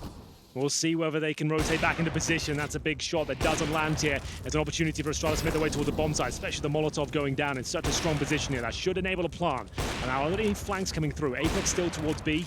Bomb to go down, looking for double overtime here. Advantage Astralis, they have one Molotov remaining, no smoke on the CT side, and a double AWP to retake here. Remember, Shox is the one who chose to pick up the AWP here, and the final round of overtime. Looks like he's thrown it away. I think he's found an M4 somewhere, so that does give them a real shot. No smoke for this Molotov, though, and that's going to be problematic. They do have kits, they can wait it out, and they can start to frag in the meantime. One gone, Dupree's fallen, Zipex and Glaive left to take us to a second overtime. And Alex is already on the defuse, fakes it out as his teammate falls. Just onto Alex, he has to be the hero. He's hit another, on for the ace, clutch, but no time. And it looks like overtime has been completely secured. A very happy Zipex on the hunt, and we're going to a second. We certainly are. There it is. It all comes right down to the wire once again, but we will see Astralis just about stick the landing there. It's going to be a scrappy finish, and Alex did absolutely everything he could there to hit those shots, deny them access toward the bomb site, but the final execution there just way too powerful. The Molotov at the back, and this is where the round really shifted. The blind kill from Mages there, taking down ZywOo, pushes the flames. He goes down to them in the end. Alex gets a couple there. The bomb goes down. It's the pistol to close things out. He does get the frag, but there wasn't quite enough time to even think about a defuse there as we drew the reset once again. As Astralis now starting on the T side, Device vaults through the smoke and flashes towards middle, and will making his way towards the bomb site itself. Apex will go down in response. It just feels like a different game now. We've got to overtime. Yep. Everyone's just holding W in pursuit of the W. Smoke's off the line that Shox was holding. Anticipating the boost. But for now, they freeze. They have the man advantage.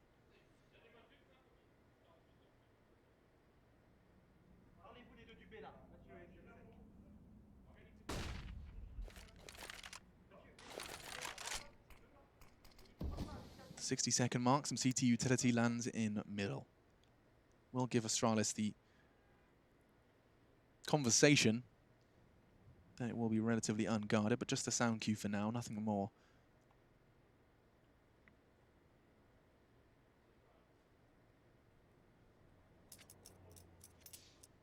Very different pace now. Just as we felt like we'd cracked the overtime pace. Astralis presents something very different. Silence across the map. 30 seconds, and they haven't even taken ramp yet, Henry.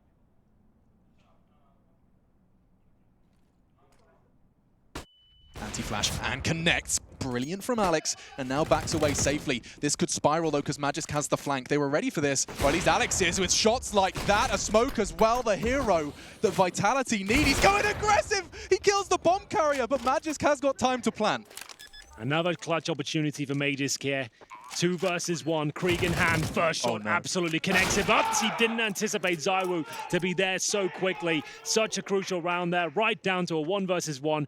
Once again, ZywOo versus Magisk. They're both playing incredibly well, and so is Alex, to be fair to him. 3 kills with the AWP once again on that A side. You can see why they give him that responsibility. Yeah, he's obviously just had the conversation saying, guys, I actually feel really comfortable with this weapon on this site. That shot, straight raw aim, but he went aggressive onto Zipex. The presence of mind to throw this immediately, underhand the smoke, and go aggressive, hearing the steps on ramp, assuming that's the bomb carrier. He was trying to win the round right there, and then. 19 for Vitality. They take back the lead. It's time for the second round of our second overtime on the second map of the second day. There you go. That's enough seconds. And, well, 1 minute 45 on the clock. 1-0 down. Astralis will be focusing towards the A ramp once again. Molotov towards sandbags, but they need to remember that can be readdressed by the CTs. It's cost them a couple of rounds so far. It's been a long old map here in double overtime. Pace has changed back and forth. This time, a slower approach once again. Not much pushback from the CTs here towards A, but Alex, another brilliant shot though. Quick response from Magisk. The main protagonist towards this adventure towards A, time and time again. We'll see now if they want to fall back. It's going to cause a rotation for sure. I can see maybe a boost coming in from Zywo and Apex. They are both at the back boxes right now. Shox, he's done this many times before. The great flanks, but this time detected. 1 HP. Surely he can't survive. He knows that he's low. Device will have to spam that Deagle while blind. Shox is just praying for dear life here, hoping he can just stay in towards that ladder position. And RPK once again showing us how strong he is towards the Did they forget what this man can do on B? They're coming back to the RPK domain. It's all on him. And double kill is all he finds. Bomb loose to be retrieved. And let's not forget that Shox was brought down to 1. It's Zywo that has to do the heavy lifting. Bomb yet to be picked up, and now it doesn't look like it's on the back of Device, but not rushing this plant. Instead, looking to just investigate where these loose threads are. It was Shox eliminated. That full health didn't last too long, or rather that short amount of health didn't last. And so 19-19, we trading rounds as always, it seems, here on Vertigo, Henry. Absolutely. Astralis, great mid-round calls there, managing to get their way back in towards B. You did mention that RPK has been playing incredibly well, but the spacing is what eluded him this time. You can see they've got too many players on top of each other. The Deagle comes out, the Device, and he will be shutting the round down with the Krieg to close things out there. 19-19 or 1-1 in double overtime here, and we will see Alex back on the AWP. Probably the strongest AWP showing I've seen from him ever, to be honest. I've seen him dabble with it a few times in double AWP setups, but he really is leading the charge here towards the A side of the map and looking very convincing indeed. He certainly is, and a change up of pace from Astralis is going to catch him off guard, but it seems that Zywo can't do enough. How does Device always hit it? Another one added to his tally. 32 for him, 35 for Magisk. They have just, between the two of them, been the angels of A on that T-side take. Multi-kills, just taking it in turns. Shox is going for the aggressive line. We saw Zipex thrive here on his turn, but the jiggle doesn't pay off. Great work from Shox, but at what cost? Down to 14, can't do much more, but his teammates can draw the crosshair in the right direction. Apex can punish. 2v2. And we are likely to see things slow, if not just for a moment. Dupree's crawling scaff. Where's his friend? Up towards the sandbags. And Apex, this seems a little audacious, but I think he lands the dink before he goes down. Doable. RPK now.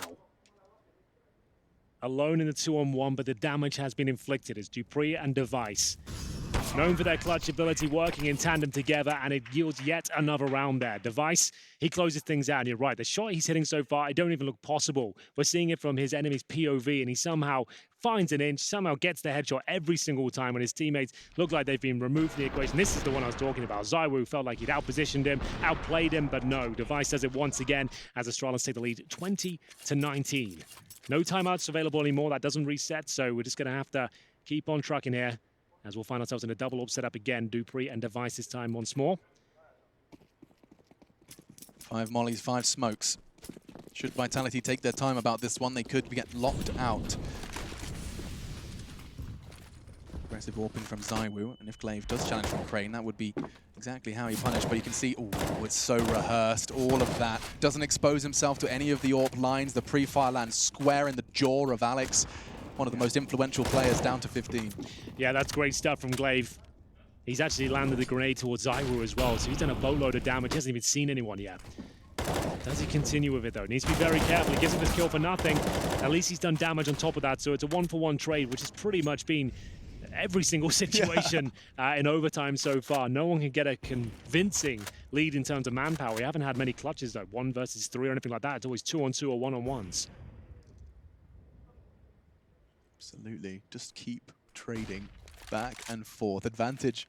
Vitality could be taken away any minute now as a reaggress from Zipex despite his low HP. Perhaps that's what inspired him to try and catch them with the element of surprise. Did so, and now Astralis closing in on the 21st. To change it, Shox, RPK, and Alex walking up the ramp, but Zipex wants to fight. Oh, the Molotov might be coming in, though. Alex lining it up. He's actually using it towards short instead. So they will have to check the sandbag position there. They know more than anyone it can be a powerful spot. Only one exposed is Alex. Perhaps conscious. He goes down, and now his team has to react, and you can see the smoke from Zipex anticipating a Molotov, but it's not going to avoid the nade. 2v3, 15 seconds. They really have to find a frag fast, and Astralis, you know they're not going to give it to them. Instead, on the cross, Device doesn't quite hit the shots he needed to, but Magis seems to be doing everything else. Shots, just a chance to breathe, but it will be the end of it all. Astralis securing it with a nice defuse, 21 on the board, and Vitality running out of chances, running out of options. Yeah, they certainly are. Astralis now 1 round away from completing this. We'll see whether it's possible as we get into round number 5. They go for the double AWP setup once again. It's Magis who's doing a great job. I thought this was the opening point for Shock, because if he missed that initial spray and he goes down, there's a real chance he could win that one. But here we are, 21-19. Astralis looking for the 2-0 as we see the AWP in the hands of ZywOo this time on the T side, just to note that. They need both these rounds. Vitality made their way towards A once again. Same smokes going down. It's been very interesting this side of the map. Zipex waits for the HE grenade, switches over to the incendiary, has to push them back here. Damage inflicted towards Magis because he is the one to hold towards that A round this time. Oh, this is such a fantastic game of Vertigo. I feel like you could just go through all of this, watch every POV of both teams and learn something. Everyone's on their A game as well, just back and forth as you've described it. Yeah, Vertigo for me, like, sure, it might not be the most compelling map in terms of Counter-Strike, but the kind of initiative we're seeing from these teams and these new ideas that are coming to the forefront at every single tournament, like, it's evolving. It's getting very interesting now. It's a very unique map. I think it's great to spectate.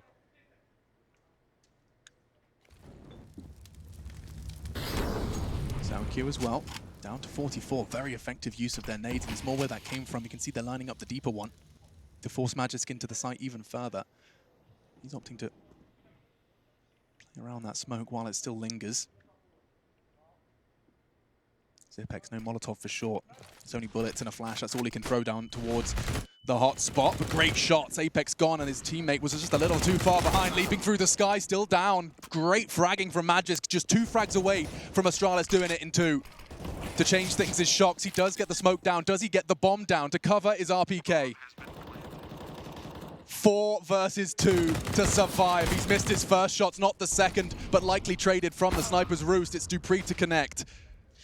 And here he comes to close things out potentially. Shocks in a 1 versus 3. Not going to work out for him. And there we have it. It is going to be Astralis closing things out in a 2-0 manner. But that's going to be the game of the tournament so far for me. That was a great map and a great series as well. Vitality showed up. You can't say they didn't. Although ZywOo was quiet on the first map, they could have really used him there. Great performance from Astralis overall. Both teams matching up quite nicely. And I'm sure you're going to see a lot more from Vitality as the tournament progresses. Yeah, I think Alex is a standout for me. I'm very, very excited at the prospect of him showing that level of play versus a team like this at a tournament like this. Katowice, baby. It's the second day and already the game's delivering. Astralis take it in 2, and up next we're going to have the desk breaking it all down, explaining exactly how that ridiculously long game of Vertigo ended up going the way of the Dates. We'll be back to break it down, and of course Fnatic Na'Vi is on the way as well.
Astralis and Vitality. The first map didn't quite give us that action-packed series that we wanted, but this second one certainly did deliver there on Vertigo. We did see the conclusion, and ultimately it was Astralis that came out on top in what was a pretty good fight between the two teams. For the time being, though, I want to go ahead and kick it over to the victors because they do get to tell the proper story.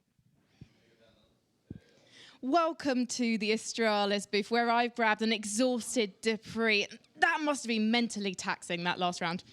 Yeah, it was a tough one. I'm just really happy that we actually managed to make it into overtime, because in hindsight we should probably have lost 16-14. I got caught a little bit off guard on the B bomb side, and they just got like a free entry, and then I don't know, they just started playing too aggressive and lost some stupid decisions, and then Sipix just decided to go full FPL mode and rush without MP9. I don't know what happened, but yeah, it was good. You had such a fantastic performance on Overpass, though. Seeing you taking back to the AWP again, is that something we should expect in the future, that double AWP setup? I mean, on Vertigo, it usually works pretty well, and the way that Vitality decided to approach the B bomb time, I think it was a really good asset for the playbook. In hindsight, they play a way that at least I'm not used to. They abuse the B bombs a lot more than other teams, and when you play home at practice and you play against teams that just abuse A all the time, you get in kind of a zone where you don't figure out doing new stuff on B side. At the same time, you also get in kind of a pocket where you're like, oh, nothing's going to happen here anyway. And then all of a sudden you have 4 French guys running at you, and it's tough, man. At the same time, you don't give them much of a choice. It's a Sophie's choice, we say, because you can either encounter Magisk on B or you can take on Device on A. So they've got to go somewhere, haven't they? The thing is, you did let them take you out via the mode of sandbags a few times. Yeah, the effing sandbag. I mean, the funny thing is, we discussed it on Teams, and we were like, they're probably not going to go sandbags this time, and they've already used it, and they're not actually using it that much, and then they keep sitting there. It was kind of awkward, and then in the end, I think we decided to actually, I'm not doing the default on A, so I don't know exactly what they decided to do against it, but I think they started Molotoving it. Well, congratulations. I'm going to come over to Magisk here. You're in the playoffs. You happy? Yeah, it's okay. It's all right. It's just Astralis things. Let's head back to the desk.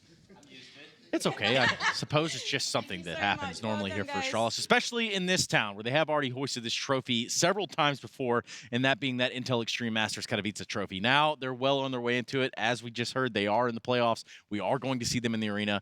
Now it's really for them to decide whether it's going to be that quarterfinal or that semifinal. I'd prefer the semi-final if it was me. If I had a choice, all right. You know, take one step further without having to play an extra game. That would be quite nice. You know what's cool? Go ahead. Magisk, he looks more quiet than I am. Honestly, he's like, yeah, man, it's cool. We just won. I was watching the game. I was watching the last few rounds. I'm actually sweating. My heartbeat is like 120 right now. I was watching every round. That was crazy. You want to talk about a heartbeat here. Now, we look at players like ZywOo, for example. We look at perhaps even a Device over there at certain points. And if we look at these players, obviously they were impactful, but does it feel like ZywOo was in this series in the huge way that we always expect him to be? Well, I'm going to be a little bit harsh on ZywOo, and everyone knows I'm a huge Don't break the card. You only get one. Okay, I'm going to take care of him. But here's the thing. If you want to be the best player in the world, these types of series in such tournaments cannot happen too often. Okay, once. You didn't have any impact that much on Vertigo. He was very quiet, 29-29. The first map was his second worst rating in the past 12 months, so that is really something.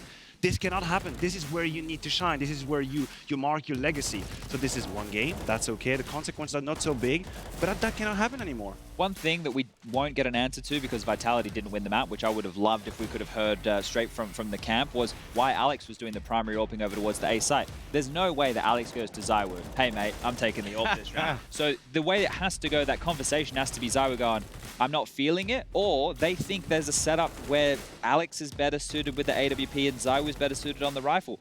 That is the big question mark for me. What was going on there? Was he just not feeling it, or is that something that they actually have as a plan? I think that the idea of ZywOo not feeling it and changing is something that they had from the get-go in that team. That was always a possibility, because ZywOo sometimes doesn't want to play with the AWP, but then you need to have that flexibility in the team, and I think you have to commend Alex for being able to say, well, you know what, okay, I'll take that role, I'll do it. I think he did quite a fine job with the AWP, as we can see here. 41, I mean, ADR, I know that's Apex, sorry, excuse me, but Alex still, with the AWP, was kind of impressing.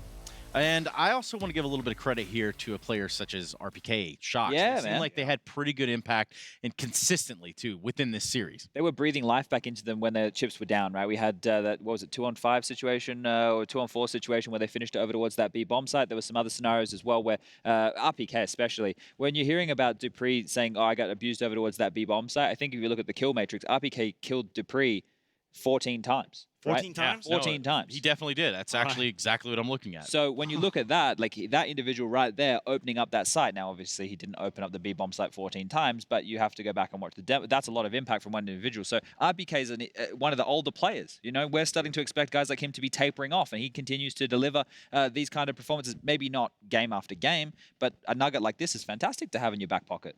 Yes, it certainly is. Also in my back pocket is the last best of 3 of the day, everyone. That is right. We do have a little bit of Fnatic and Natus Vincere action, or Navi for short. We can begin to start to talk about what is this map, Vito? What is this process? What maps we're going to see? What are you guys thinking here for the semi? With the Fnatic break, it leaves a lot of questions. That is right? the case. I assume they're still going to veer away from Vertigo. I would be surprised and if Navi they don't play but Vertigo either, right? So it's going to be who's going to be a surprise. We can see it taken Dust down 2? by Navi. Dust 2 being picked by Navi. Inferno makes sense. Fnatic, that is Golden loves the very mid-rounds. famous duo as well. Yep. Flashline and Golden, very impactful on Inferno. We have Mirage. I think Mirage is the definition of the 50-50 between these two teams. It's been in the pool for a long time. Fnatic always had player Mirage. It's a Vito that I'll say 50-50, honestly. I think a map goes to each team, and then the last one is anyone's pick, really. And now that series, there's so much history on the server. I really appreciate that. There's a ton of it in the server. In fact, we might even get our books out here and start writing one on this matchup by itself, which is what we're going to do. When we come back, we will continue telling this story that is the Intel Extreme Masters Katowice 2020. Don't go anywhere. I have Fnatic and I have Navi coming at you when we come back. Taking advantage of every second, now I ain't got time to waste. They all tryna sign my name, they want me to sign my name. Counting your blessing while I count that in my winnings. We take 50s and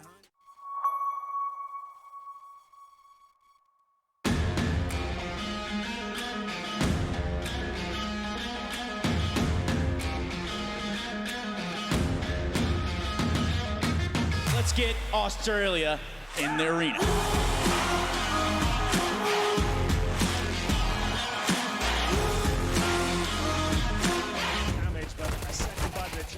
Provan, he'll find 3 in total. That is something.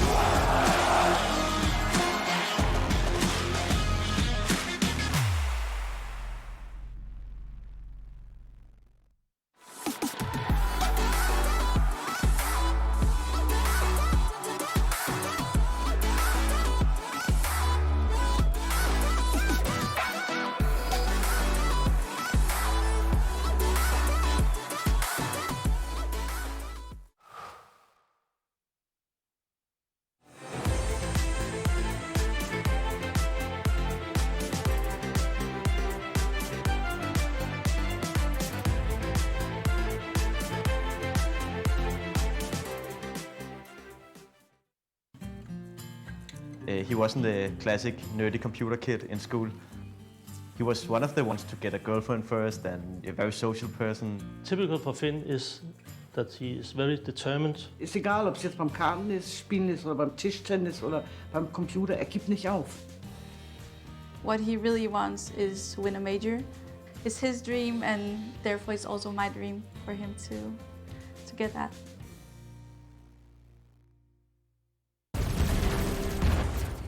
Everybody loves an underdog. Who needs to be liked? Mountain Dew Amp Game Fuel. Victory in a can. For them, to simply exist is not enough. They must strive for more.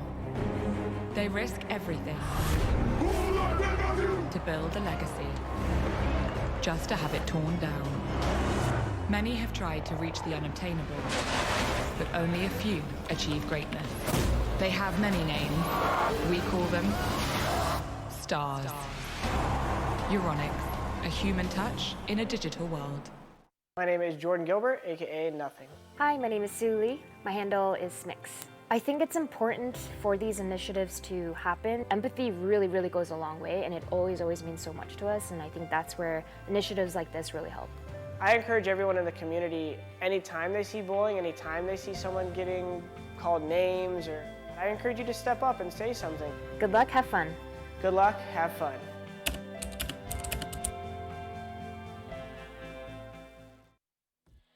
Shadows, I've come to make a name, ready for battle, 'cause I got a thing to claim. Think that I'll crumble, I'll show you a mistake.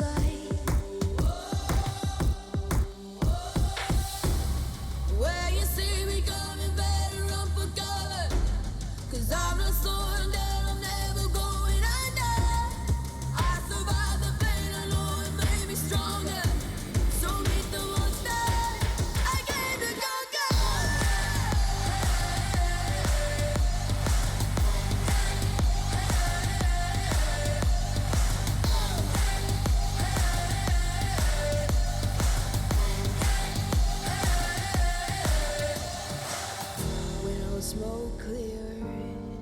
still be on my feet, forget all of my fears, cause I know my destiny. I feel a champion waking inside of me. It's emotion, the legend's spoken. This is my moment. Can't break my focus, know where I'm going. This is my moment. Where you see me coming, better run for cover. Cause I'm not slowing down, I'm never going under. I survived the pain, I know it made me stronger. So meet the monster, I came to conquer.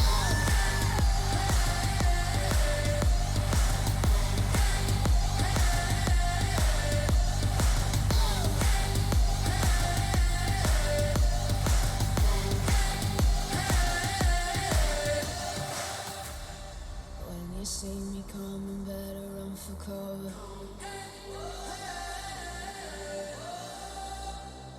I survived the pain, I know it made me stronger. Under peach yellow skies, dreaming big and aiming high. Name the clouds passing by, wishing we run away. All we need is our passports, baby. Leave the rest in our troubled minds. Let us go down in laughter, baby. Trying to figure out what we're after. We're never heading back until we're older. We couldn't care no more, not any longer. Under peach yellow skies, we keep on searching, but we will never know what we're after.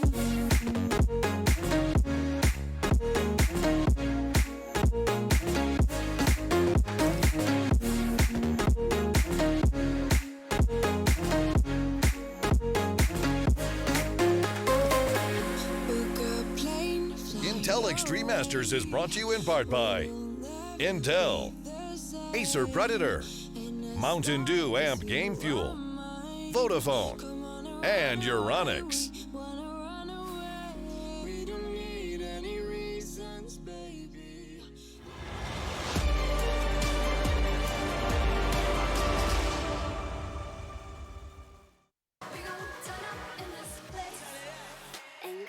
Welcome back, everybody. We have arrived at our last matchup of the day, the last best of 3 that we need to get started underway here at the Intel Extreme Masters Katowice 2020.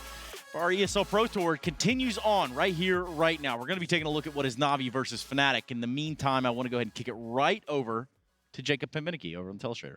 Yeah, we know the first map is going to be Dust 2, and I wanted to point something out that the viewers at home potentially can follow throughout this game.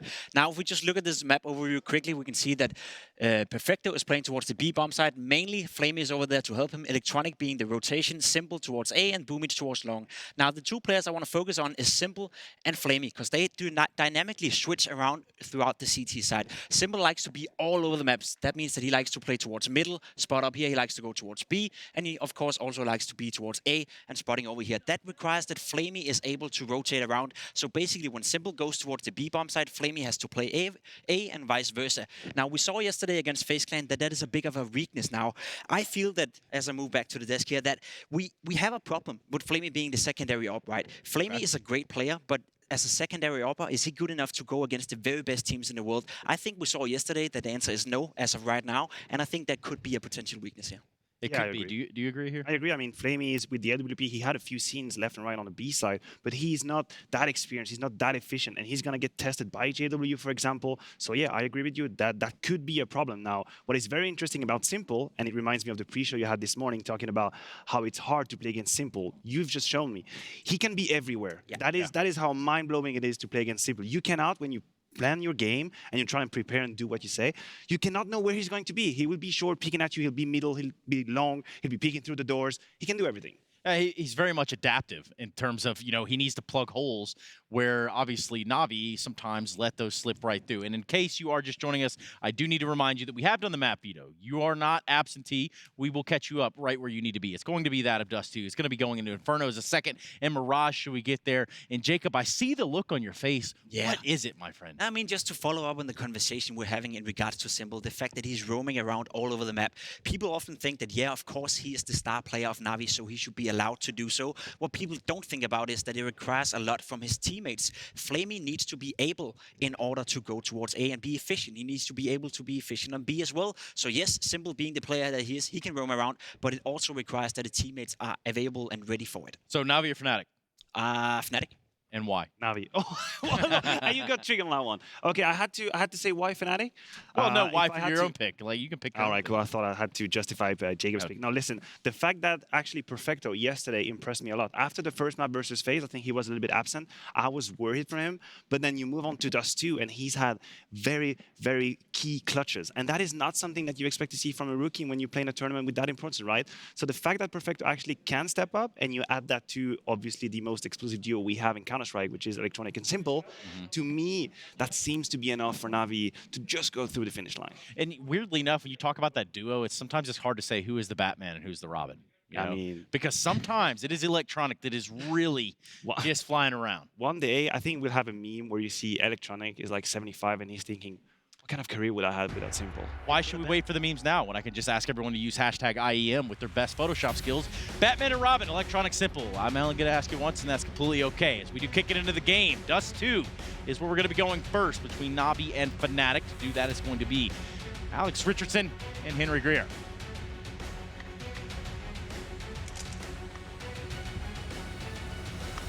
Thank you so very much, Trace, into the pistol, and already seeing JW go for just a little spot of aggression. The Xbox smoke obscures his view, and into the action we go. Observed by Jakey, shout out to him for giving you all the visuals you hope to see.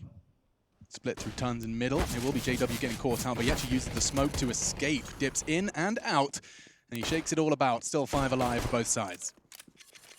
It would all slow down at this point, looking for that short control. We have got one smoke and a couple of flashes available for Na'Vi.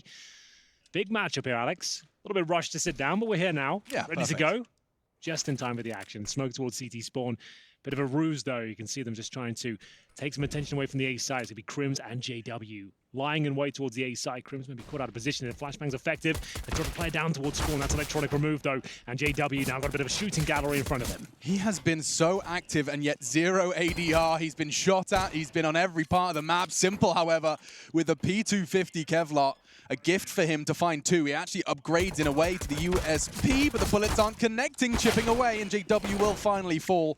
2 remaining for the Swedes as Golden, full HP, Brolin is going to get chipped away at, and that's a lovely take from Na'Vi. But yes, we were rushing to our seats. The game, obviously the players so excited to get this game going in the same way we are to be commentating it. Fnatic Na'Vi, Hank. It is quite a tantalizing prospect for Counter-Strike fans right now. It's a pretty iconic matchup, I would say, and is certainly going to deliver. I've got a feeling already.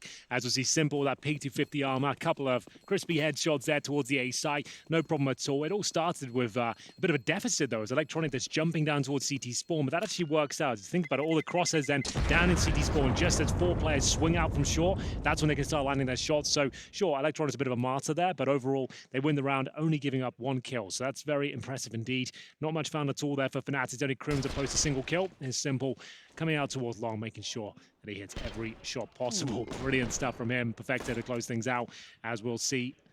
A force buy coming from Fnatic here. It's Brodan with a FAMAS, couple of scouts. Deagles as well. We've seen some great scout shots throughout this tournament so far. Not looking for kills necessarily, trying to do as much damage as he can to set up your teammates with those CZs. But it's the first kill for Simple. Looking like he's very sharp today, Alex. He's looking poised. Another headshot. Those P250 shots were crispy, and he's continued straight in to the second with the scout. Not the easiest weapon to be using up against the force buy, but still connecting and actually finding that headshot on the cross of the doors. Golden unable to make it to B, which does put Brolin in a rather tough circumstance of solo holding, but he opts for aggression. Perfecto, he'll note that and willingly at least flirt with the idea of taking that fight again. FAMAS versus Mac 10, though, should favor Brolin. Simple's elsewhere, continuing to line up headshots with that scout.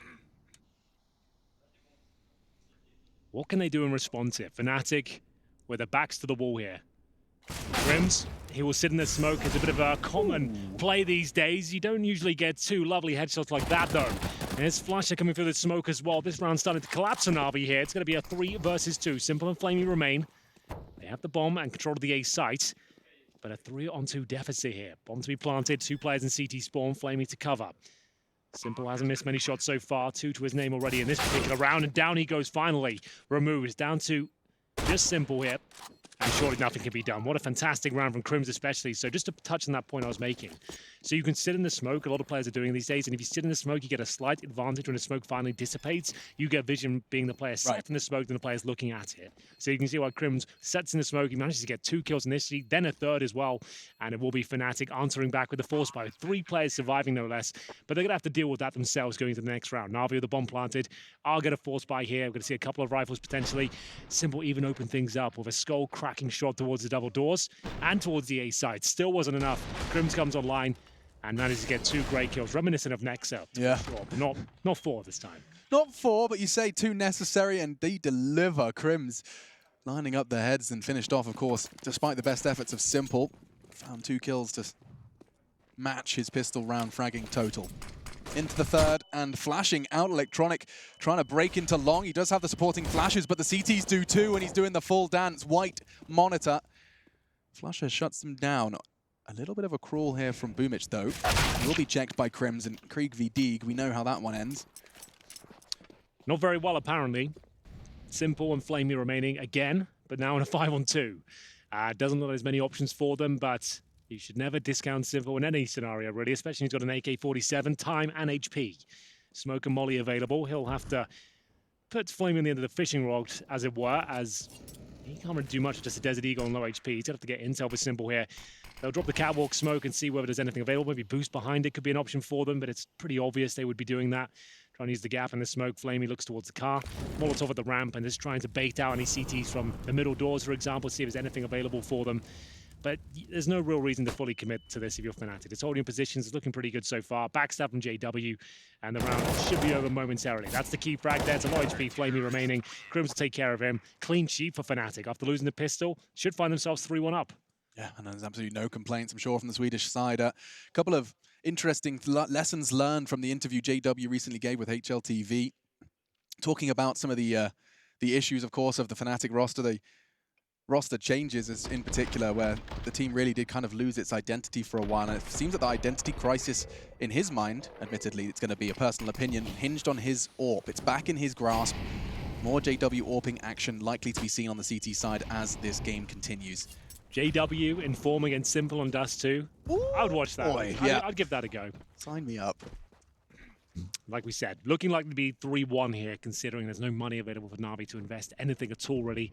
Desert Eagle was Simple. He's the only player who's really killed anyone so far. He's got 4 to his name. Flamey and Perfecto with 1 each. Boomich and Electronic with 0 very early on. That's not much to report here. Going to go up towards short. They haven't even got a flash to really check the corner. It's got to be a face check. Pretty decent attempt there from Simple, where the bullet doesn't connect. HE to follow things up, and Smarly falls back. Crims confirms they're just on pistols and just wants to continue at range. Makes a whole lot of sense.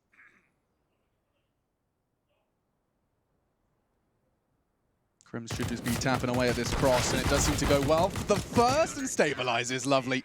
Just tapping away to ensure that not another body drops. Fnatic, you said clean the round before, and again, starting to really nurture their finances early on this defense. Crims is 10-1 right now. Sure, a lot of anti-eco kills thrown in the mix, but he actually got some himself, that Desert Eagle, if you remember. So he opens things up, manages to confirm they're on the pistols, falls right back.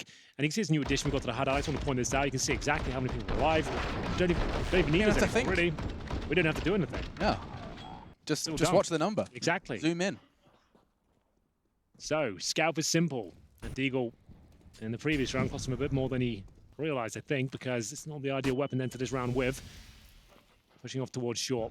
Krim's really feeling it right now. Like I said, 10 kills to his name. Made down towards lower players there. I don't think he'll do too much damage. Doesn't really connect. Speaking of not doing damage, that's Electronic 5 rounds in with, I think, 3 ADR. 0-0-4. We talk about the dastardly duo. Simple and Electronic. Well, at the moment, it does seem like more of a solo show. Very early doors, though, but Electronic has been quiet to get things started. Same can be said for the leader, the newest addition, Boomich. He'll be run boosting across, and Crim's warning shots, but nothing more. Responsive utility, a molly and a flash, a nice pairing to keep them at bay. Yeah, both teams okay with that. No one took too much damage. They pushed the CTs off short, but they've held them at bay with that incendiary as we get into the sub-minute mark here. In terms of overall utility, 2 smokes remaining, remember Simple on the scout. Couple of flashes remaining. Pretty basic control. They've taken shots and they're going to smoke towards CD spawn, but unless you see that second smoke land towards the box as well, you're not really believing they're actually fully committing to it. And that would be the case here. Could drop down from short, I suppose. We'll see whether Boomich wants to commit off this. The in-game leader just showing presence towards middle, but back towards short they go. Flamey holding the long doors, looking for any sort of CT response, pushing in towards those doors. That is going to be Flusher. Crims from short does find the first skull. No utility remaining now in 20 seconds as well. JW just trying to hold them at bay. Look at him. He just pulls himself back under cover, but perhaps a little too greedy. Goes back in for a second dip and gets punished for it. Electronic, a swift shot, the first kill for him. And that enables the site to be fully flying the Na'Vi flag. They have the numbers advantage as well. No real nades, or at least not a combination of them. Golden can throw one that might chip away at Simple on site, does so. Softens him up for the take. Maybe the Galil and Famas have a better shot now. That's all they have, though. 1 flashbang remaining, and these lesser weapons in the form of the Galil and the Famas doesn't look good for the retake here at all. Crims will have to do something unspeakable once again here as the time ticks away.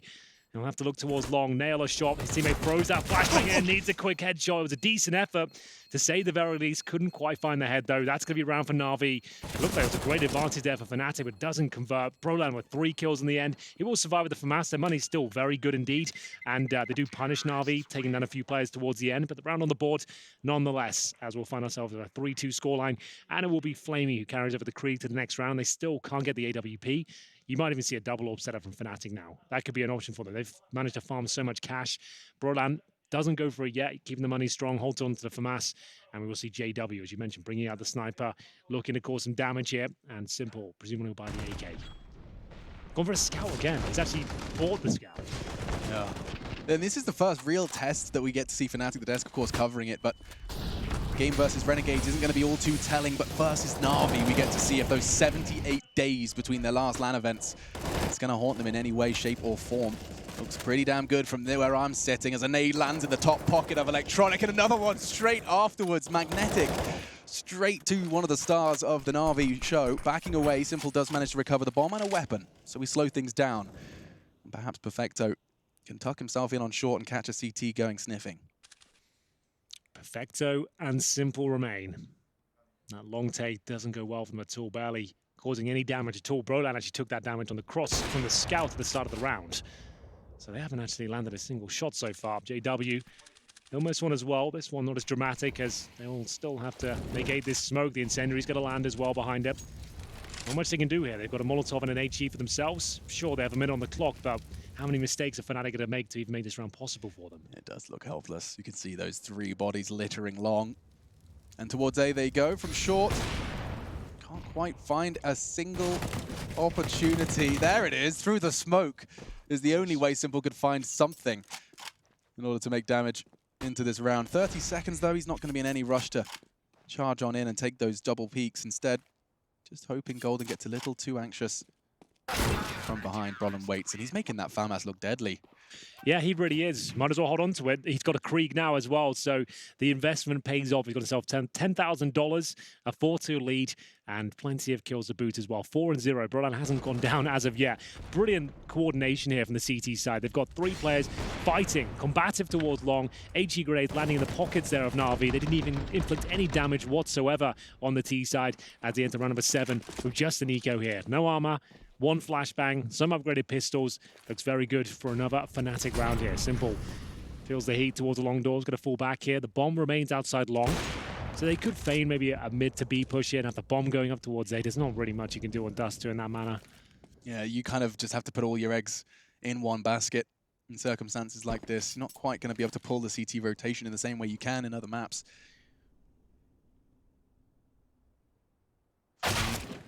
Does walk into Brolan's crosshair on middle, and he'll continue to hold this one. He's got no issues. He's up against the Deagles, and actually Electronic's bullets seem to be doing equal damage at this point. Perfecto's Deagle now connecting, and perhaps anxiety starting to peak because Perfecto continues his advance. He's actually taking control of the B side. 2 CTs have reacted to this, but the bomb miles away. And so is everything from Na'Vi. I mean, they've got the bomber on their back, but of course that was their chance. Had Perfecto managed to find another, perhaps a different case. Bomb down, but not to be. Not really much Na'Vi can do here once again. Looking for the cash, so nothing really to save. See whether there's any kills that can be found. Smoke down towards the tunnels. Bomb's still there. You can see they're trying to get that bomb down if it's at all possible, but really a very small chance of that happening. Simple heading up towards long. Desert Eagle in hand. God, somehow hits that. I couldn't tell you how, but it's Simple, just doing simple things out there. Yeah, I think the last two frags we've seen from Simple was through a smoke and a flashbang, respectively. Full vision removed and still hitting the shots. Triple kill from Crims. Keep your eyes on this man, because I'm pretty sure he holds a record or set a record, and at one point was very much the highest fragger at an official LAN game. Well, now he's rocking 200 ADR and just 7 rounds of play up against Na'Vi. That is phenomenal. Just dying twice, no less.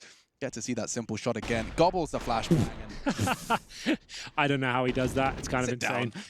Orb finally for Simple. It's a glass cannon, admittedly, but finally gets it out by round number 8. And away boost towards middle from Flusher. He'll be joined by his teammate there. That's going to be Crims. Orb from JW. Change of setup here. Broline could have started sneaking his way forward. Get JW holding the corner, and it is a successful boost. Needs to try and get Crims out there. He is low. And Perfecto, he could get a double kill here. This could fall apart very quickly. You'll see the barrel of the orb first. We'll see whether he gets the drop on JW, which he does. Can he get both? Absolutely can. Whoa, you called it. Huge from Perfecto. Patience to watch that tunnels push. He's had nothing to report in the B-tons until now.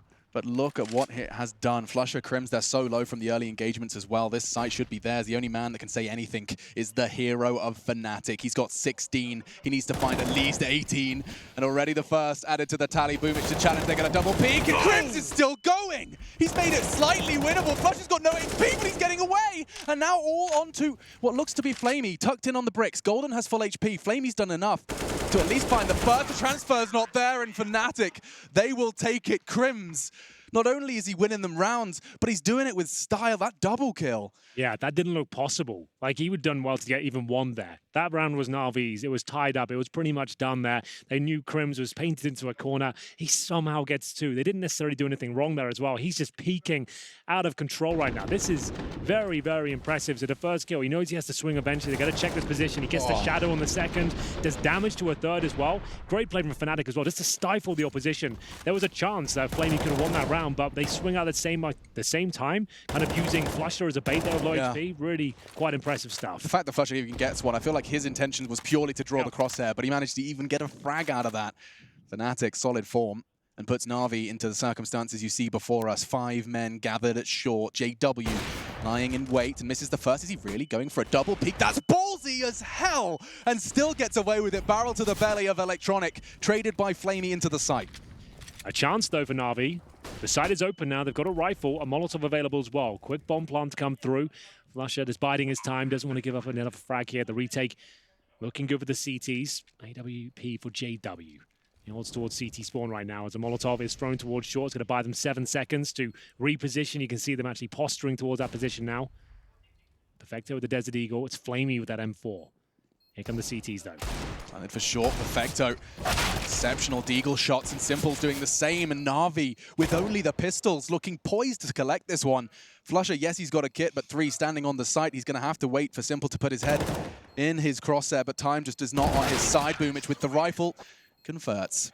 Great round from Na'Vi. Didn't have to bring the full buy to pick it up. JW, the fact he double peaks when he hears 5 steps charging towards him, that is just a perfect summary of what that man gets away with on a daily basis. Well, there we have it. It will be a pretty much partial victory for Na'Vi there. Gets them right back into this map. It's going to be 6-3 overall, a much-needed round for them. And it's actually battered and bruised the economy of Fnatic as well. They'll take a UMP and a FAMAS into this next round. JW with the glass cannon AWP. A close miss there from Simple. Almost gets the headshot through the door. And Electronic will use a long spawn to get himself out. Great flashbangs being deployed by his teammates as well, but they've had to deal with this before. it's actually looking much better. He's got a bit of space now. Flashbang is very effective. The CT strike from the corner. It's back and forth, but they'll take the lion's share. It's going to be a 3-on-2 in favor of Na'Vi with long control granted. Crims will have no choice but to fall back. No, it takes a certain level of class to have two opponents on your screen and to take a full half second to reset your recoil. Electronic does it and finds that second frag. JW bunny hopping out of pure fear as Perfecto gets the timing on him. I mean, Crims has been doing ridiculous things all game. 20-4. It's round 10. Rain held the record on this very map for a while. And that's Perfecto stopping Crims in his tracks. Na'Vi string 2 together and keeping this one as competitive as can be. It's going to be the eco for Fnatic. It was already a compromised round previous as they entered with the UMP and the FAMAS. The long take this time a lot more successful for Na'Vi. You can see that supportive flashbang coming in there. Simple. Blinding absolutely everyone there. He gets 3 flash assists off that one, so that couldn't have gone better for them. Managing to break out of the long doors once they're segregated as a team. And we'll see the full eco come through. And in terms of the setup, we've got 1 flashbang, USPs across the board, so Na'Vi shouldn't have any trouble with this one whatsoever. Just going to try and suss out the situation right now. Looks like they're heading towards B. Always makes me a little bit uncomfortable. Luckily, there's no stack on this side of the map. It is the tightest choke point. Got to be very careful with this one, but they have deployed smokes towards the window from the tunnels. Looks like they should be fine here, as we're seeing lots of flashes come through. CTs could get a couple of frags in. Like I said, tight choke point, getting confusing, Alex. Electronic's really confused. That was a perfect panic spray. Full 360 of his mouse pad. Friction burns on his wrist, but he's all cool, and so is this round, despite looking a little scary. They should be able to wrap this one up and put a cherry on it. Flusher, Crims, both very low, no armor, but more damage, chipping away at them, and JW on some kind of flank. If Boomich gets timed here, it doesn't look like it's going to work out for JW just yet, but as I say that, it's getting messy back and forth. Scrappy finally converts. Yeah, that should be the round, but like I said, that choke point towards the tunnels, even against USPs, this level, it's scary just to even watch them and try and attempt to walk in. It almost falls apart. You can see a breakdown in communication as to where the CTs actually were. Fnatic did very well to slow them down and get players in position and cause as much damage as they did. They didn't invest really anything at all. It's $200 with the flashbang. That was about it. And now looking to see if they can exit with a couple of rifles potentially. Unfortunately, Flusher has been spotted, so I don't think it'll be him to pick anything up, but maybe Crims can. Absolutely, he can. Delivers, takes another full weapon and armor away. Does look like Simple will be able to retrieve the AWP before that bomb blast catches. Flusher falls, but we do see another round on the board for Na'Vi, so things are starting to really shape up. With a 1 pistol, they now have managed to get themselves 3 on the trot. Keeping that CT side of Fnatic under control. Good stuff. Eventually, they gave up 3 though to USPs. Like in these sort of rounds, they know they're on a full eco here. They're going towards B without a default running first. I can't work it out why you would ever do that. Luckily, they win the round, so no harm, no foul, I suppose. But as we mentioned before, every kill has a knock-on effect in CSGO. Could come back to haunt them. As we get into round number 12 here, it's still a pretty difficult purchase here from Fnatic. Crims taking matters into his own hands. He said, I'm having such a great game. 21 kills. I'm going for a glass cannon all. I feel like I'm not missing a shot right now. He'll hold towards the A ramp. Out of his mind. Yeah, you jump from JW's respectable 5 to Crims's redonkulous 21. He's been here a lot, JW, and you can see Electronic is just waiting for a tiny inquisitive touch of that D key.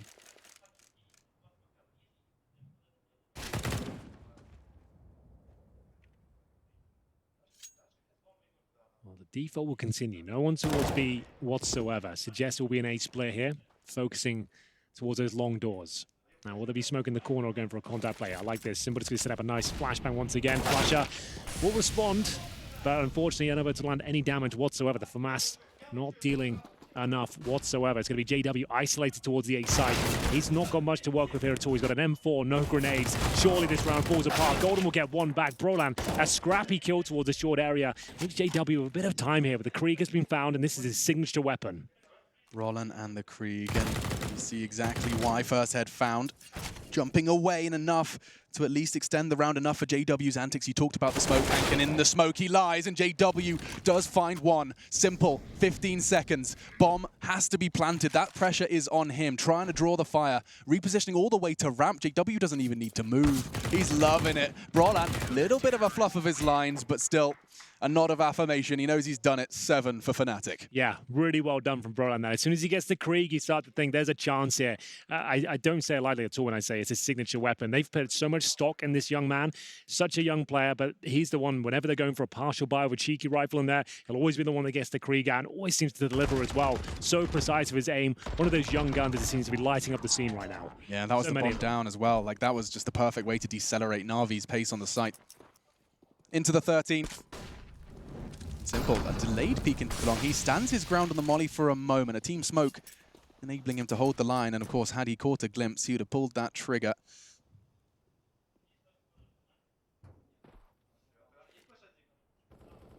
The Vanguard smoke.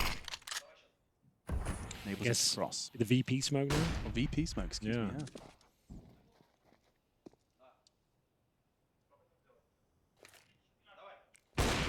Sees the fingers of Electronic and responding with a smoke of his own. JW, he's been very consistently challenging at that short from the same position and yet hasn't had too many issues with it. What's going on with 4CT's middle, Henry? I'm trying to piece this one together. It looks kind of funny. You don't see that too often, to be honest with you there, but luckily for them, it will be Simple missing a couple of shots while blind, this time not connecting. They've run out of utility on the T side. With a minute on the clock as well, they have 2 flashes remaining. That really is far from ideal. They need Simple to step up. Now starting to deliver here. That's going to be JW, remove, and he seems to know exactly where Crims is, just letting him know. I know you're on the other side of this door, and I'm going to be getting you any second. Wait for this. Great shot from Brolan, though. What a response. And he gets away. There was 2 more in tons. He's even getting the sound cue. He's even got Golden tucked in on the corner. He needs 1. Gets it. Golden perhaps baited in. He will be checked. 3 members at once, but Flamey turning away and double kill.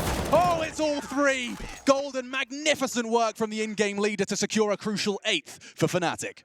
Great half so far once again. We've been blessed with some great Counter-Strike today, Alex, I have to say. It's that B-bomb set that eludes him once more. It doesn't seem to be working out for them. They keep going down to that same position. You can see Flamey, he thinks he's checked everything there, but he looks toward the double doors and oh no, Golden's there. No chance to communicate it. He gets 3 kills before they can even get a word out there. And it's going to have to be an eco for the final round. Number 14 will just bring a couple of Glocks, some P250s and an AWP shot straight to the chest of Perfecto as he goes down to 14 HP. So, there's another one connecting. AW knows he's done damage. Hit that USP, that's ambitious. Maybe another tag through the doors. AW's AWP looking like a scout this round. Unfortunately, Golden will finish off the Electronic threat by doors.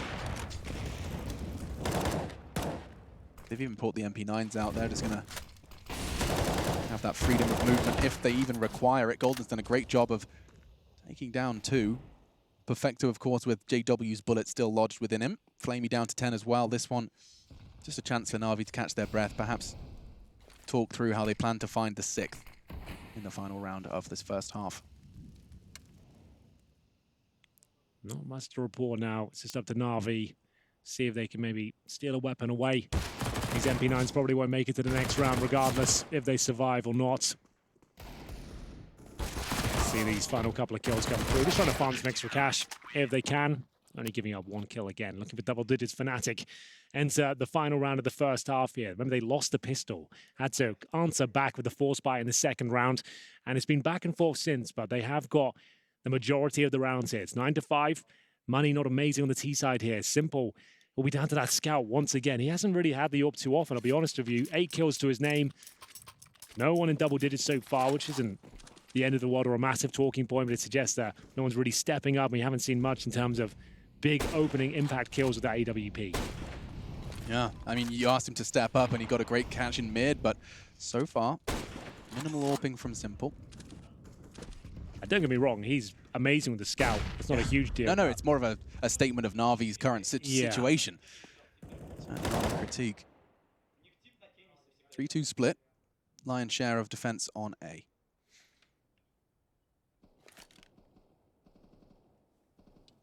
Gonna run boost past Crims' Deeg, and he'll be forced to fall off.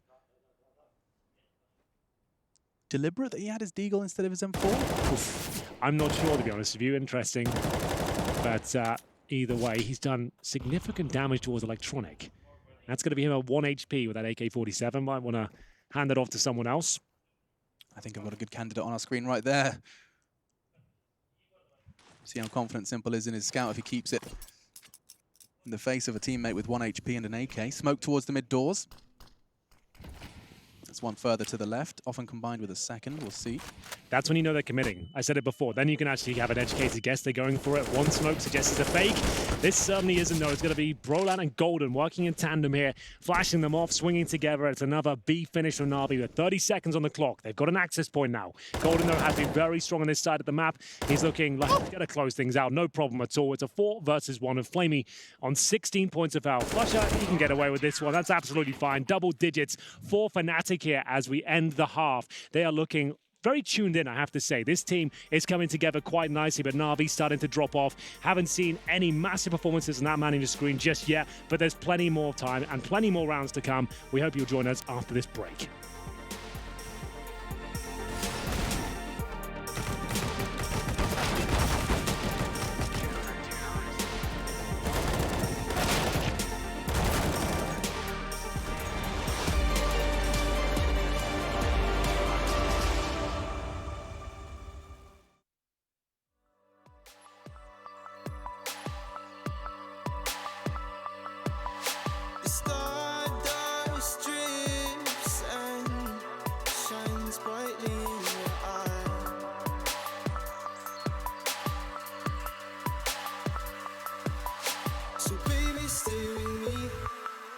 Where the sun doesn't go down, and we will drift away until the day the world stops spinning.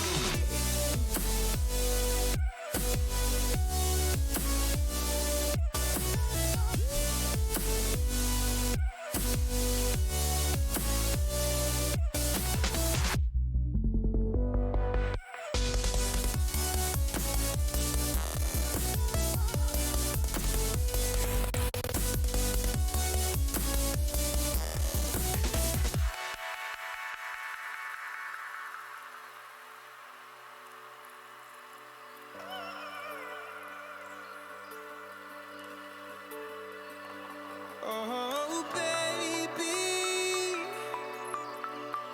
Oh, oh, oh,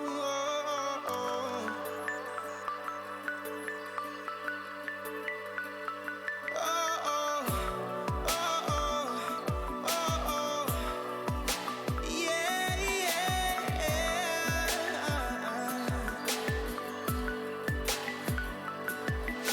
The stars falls around us, entwining us.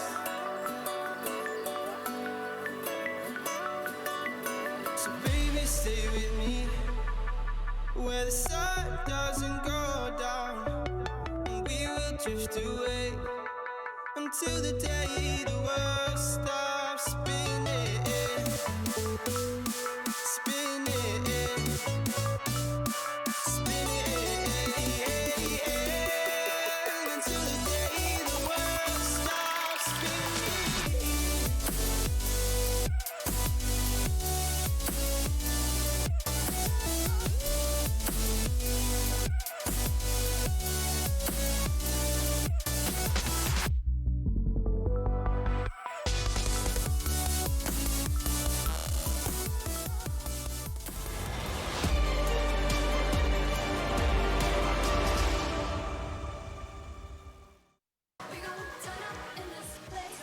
The CSGO Masters Championship for the ESL Pro Tour. The first of its kind IEM Katowice. We're getting back into the fray with Fnatic Na'Vi. It's our final series of the day.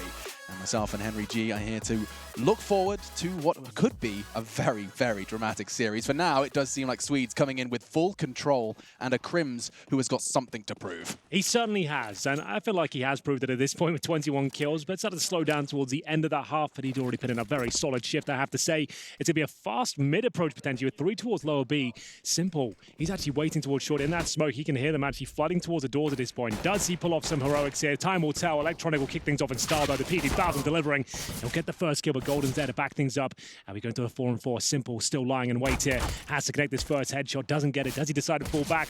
Potentially showing a bit of restraint there, Simple. He will be going back and holding towards the A site.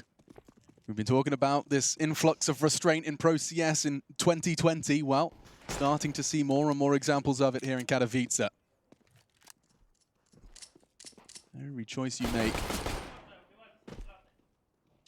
Oh, Golden might be buggered here, Alex. Yeah, it doesn't look good. I like the Hail Mary flashbang. Yeah. Hoping his bullets would connect with the dual white screen, but not to be. Instead, advantage Na'Vi. Well, JW is going to try and make up for it. Oh my goodness, didn't see that coming at all. Assumed he was in the pit. And it's going to be Crims at least bringing the round back into contention. We'll see whether this split from long will be enough here. You can see Simple feeling the pressure. Flashbang will assist him to fall back towards the site and actually buys him a little bit of time here. 35 seconds on the clock, and Fnatic will have to readjust and see what they can do next. Flush has got through the mid doors at least. They can pretty much assume there'll be one player towards the B side, so that makes the most sense. They've got no smoke for Spawn though. He'd have a quick kill if possible. Flusher gets it. Now B really will be the objective. They know where they both are. 1A, 1B, and can put their numbers together towards the latter. Yeah. Amy. This is going to have to be a precise shot to Crims. Doesn't hand the first nor the second, and Crims long range and 8 seconds left. It should just be enough time to get across. 5-4 on the nose as the bomb does go down. Simple, you said restrained. Let's see if his survival will pay off. Tags off one just on the cross. Flusher, he is being such a nuisance. It's making me very anxious, I have to say. You're playing a dangerous game there against Simple, my friend. Well, he has got a kit available to him, and we'll see if we can get the first kill. Apparently not. It's going to be Flusher shutting him down there. There was an opportunity, but very well played from Fnatic as well, recovering the rounds after it felt like it all fell apart there towards the A site, especially towards long as well. There was some great shots coming in. Unfortunately, doesn't work out, though. And it's going to be back towards B, the key frag towards CT Spawn. This is the kills from Boomich. They assumed he was in the pit. Wasn't the case. Crims brings the round back into some sort of favor, and this was the kill here. As soon as they took Flamey down, that was it for me. Very hard shot to hit from Crims as well with the P2K. No less. Into the force from Na'Vi. It is going to be that Boomich scout, and surrounded by CZs and Deagles of the player's preference. Electronic, the only one exception to the rule.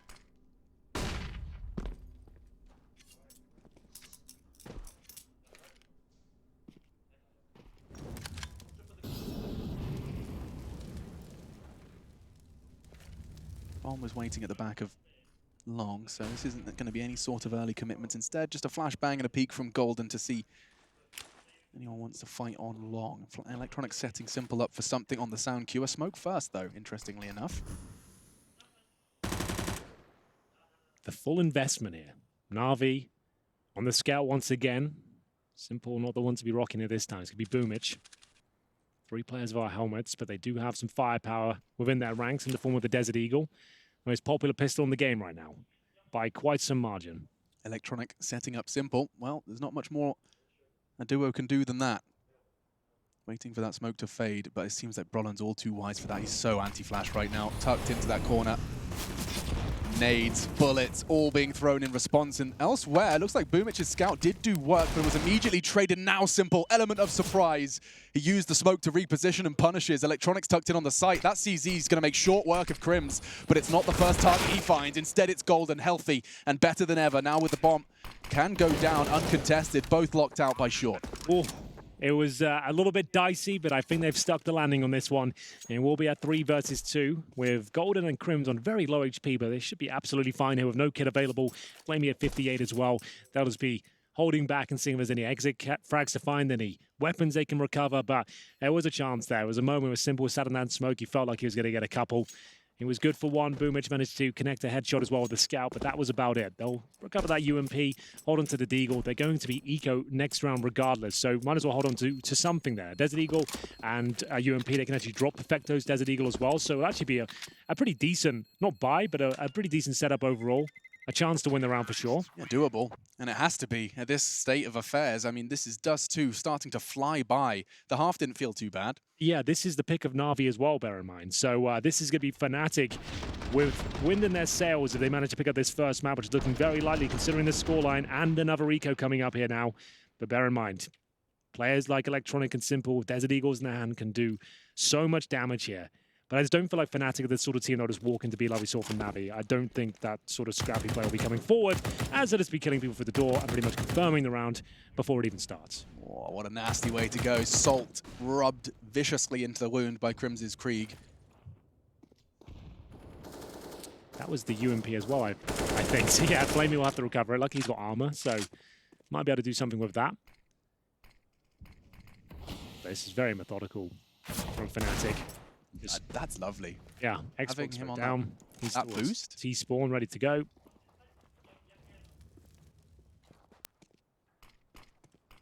JW's so close by that wall. Electronic likely going to want to try and push through this in sync with Simple. Good body shots from the Desert Eagle, but he bides his time, still waiting on the edge of that smoke. And Flusher is going to give them that bomb. Likely Golden perhaps going to be retreating or sticking with his man. Oh, perfect positioning from Electronic. Could see the toes under the smoke, but I think that's enough to dissuade. Brolin, however, has relieved some pressure elsewhere. He certainly has. I didn't think this round would be anything close to exciting, but Simple. Great shot from him. It's just going to leave Boomich with the P2000 towards short. Maybe gets JW here, but it's unlikely. He's going to try and recover the Desert Eagle. Increases his chances somewhat. If he gets a 1D here, there's a chance, but Golden, very clinical in his approach, will be shutting the round down and finding 13-5. Now, this is a very interesting round here. Simple can afford the AWP, but Fnatic got a lot of cash here. They know they've got Na'Vi on the ropes. You could just drop a fast mid to B split on them right now. You could just go for a B contact play. There's something a little bit different, a little bit avant-garde perhaps, yeah, just to kind of throw in the mix, knowing that they're not completely stable yet. They haven't got comfortable on the CT side, and you've got a 3-0 lead. That was lovely Deagle shot. Connecting from the grave as the nade was already sailing through the air. And you called it. Does seem like it's going to be something a little different from Fnatic, at least to start things off. These sort of rounds, when you know you've got a massive advantage, it's a good chance to close out the game as well. Set piece, you want to have an objective at the start of the round, and it's dropped something unexpected on them, which is going to be the B split coming in. So this is a perfect call, in my opinion, from Fnatic. It will be the contact play, one player coming for the mid doors for rotations, but a good position there from Perfecto. Watch out for him. It is often Molotov, but he can do a lot with this. Tucked in on the corner, and they have already got 2 through. Flamey's drawing their attention, and more than that, he's fragged to 2 of them and taking it in turns. Double for both of the B players. That's one way to defend the site. Golden was the only one not attached to the initial push, and now he's just locked in a rock and a hard place scenario. It's pick your poison. A CT at your spawn, or the one waiting with that AWP in middle. So just Golden remaining. Doesn't go to plan, I'm afraid. I'd love to see the frags and POV of Flamey. He was at the back taking all that aggro, but managed to get a couple of kills and just set Perfecto up for a double spray down of his own. Golden to find a kill. It'd be something, does significant damage towards Electronic, but can't convert it. That's going to be the first on the board in the second half of Na'Vi. It's at 6th in total, and that cost Fnatic quite a lot. I wouldn't be surprised if they took a tactical timeout here just to kind of assess their options. There is a buy available, but it's going to have to be some distribution of wealth here. Perfecto playing it very well. The smoke is such a nuisance here. If you can deploy that at the mouth of the B tunnel just as they're coming in, it's a nightmare. You could see that even, I think, on that box that Crims would strafed onto, he was still having issues with vision.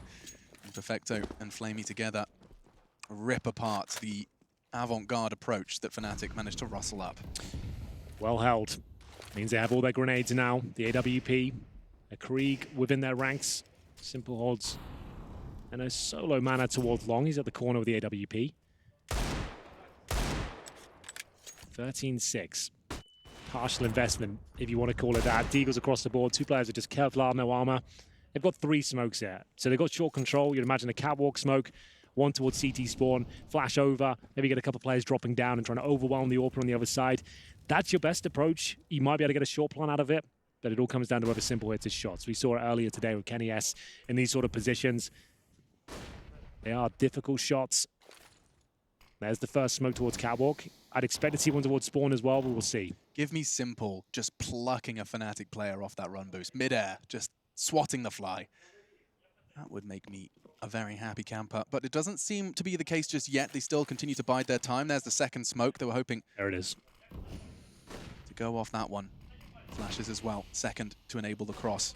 Makes the line a lot tighter for Simple to hold. He's only going to be able to get 1 before he falls back and they're across. This is so calculated from Fnatic. They take the site with minimum casualties. Good discipline from Simple as well there. Certainly another kill available for him, but taking the 5-on-4 lead, not giving them anything at all. These retakes against Desert Eagles, and you know they've got no grenades at all, should be pretty conclusive. We shouldn't see much of a resistance here from Fnatic, but if something quite special the Desert Eagles is delivered with a 3-man stack, you never know. He gets the info. Crim saw where those nades were coming from, calls the CT presence, and that's Boomich traded. Chance for a second here, but immediately pre-fired. And yeah, as you said, very, very difficult circumstances presented for Fnatic. But a bomb plant and a frag is what they bring out of that one. Round 21 on the cards with a bit of a better buy. Yeah, absolutely. Can't be too mad at that if you're Fnatic. You managed to get a bomb down, a couple of kills. You're never going to win the round with that post-plant situation, but you made things uncomfortable. It came down to the wire. Krim just to know, 27 kills now. Just going to keep track of that. That lovely shot towards CT spawn. If he gets another, he gets that one. Could have been onto something. He could have ducked and weaved and play off the player towards short. Obviously didn't come through. Now we have a decent buy. They have waited for this moment, given up 2 rounds, and they have got the AWP in the hands of JW. Looking towards the mid doors right now. We'll change his setup here. Focus towards A. With 4 players at the start of the round to shut down the long push, but that's not being presented by Fnatic at all. Holding onto their utility. And a default setup, Brolan towards these double doors right now, seeing if there's any points of access. It's just going to come down to raw fragging potential here. He nails it. Oh, does he ever? 2 kills towards CT spawn. Put the brakes on, get out of there if possible. He's going to commit off this. Fair play, they notice 1 player towards the B bomb site. That is going to be Flamey. Flusher trying to apply pressure from the bomb site itself. And he's done more than that. Gets a brilliant headshot. That's round done. Just a little solo gambit from Brolan there. You thought 1 would be good, but he gets 2. No one goes down. Bomb planted. Round over. Crazy. I mean, that was a default. That looked like it could have been a 60-second nothing's happened kind of round, and then Brolan walks up mid. That's like a star player move. Like players like Nico will walk out mid doors with that sort of confidence, knowing they can hit those sort of shots, and seeing Brolan have that sort of ambition as well. That's really fantastic. He absolutely nails that one, and there's nothing down to it in terms of that's a really rehearsed strategy. Like he gets a feeling, he's found some room, and he looks towards CD spawn and just nails them with individual class. And then he has the the luxury of having a teammate like Flusher to say, all right, I'll help you, I'll hit B, and gets the frag. And just bear in mind as well, we noted there were 4 CTs towards A at the very start. Like Dust 2 on the CT side in the modern game is a nightmare because like you're dealing with a lot of B splits, A executions, long take space off spawn. You have to kind of predict what's going to be coming and organize yourself accordingly, base it on timeouts, spawns, try and work things out. And Brolan, he knows that they're normally going to stack towards long with 3 players, maybe 3 towards B. So helping yourself towards middle is something we're seeing more and more of, and it pays off in a massive way here. Let's have another look at it. Yeah, the first, lovely, but he's anticipating the second swing. A slight touch of his side strafe tucks him back in. You can see Flamey that's not a mistake by him at all. Like he's got so much pressure from middle and B. He had to address one of those positions, jumps into the mouths of the B tunnels, doesn't work out for him, but luckily they have got enough for a double AWP situation here. But Brolan, he has been flashed in a position. He could have swung through that smoke, goes to the more conservative approach. He would have been pretty blind himself. They've got long control now for the first time this half. What do they do with it? Flushes him towards upper B, waiting for a reaction from Perfecto. So this is where the mind games begin now. They're going to leave one sniper towards a pit. This is classic Counter-Strike now. This is how you play Dust 2. You get that long control, sniper towards a pit, then you go back towards short. They're going to try and pincer towards the A side, and this applies so much pressure to the players on towards the bomb side itself. So there has to be a reaction now. You can see that Na'Vi are trying to prop up the short position. Xbox smoke lands.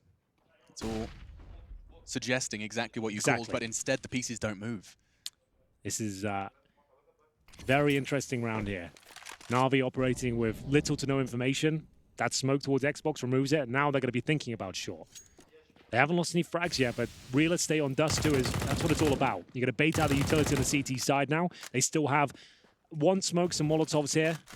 But still, Na'Vi are doing a good job at least holding on to short. They can't give both up.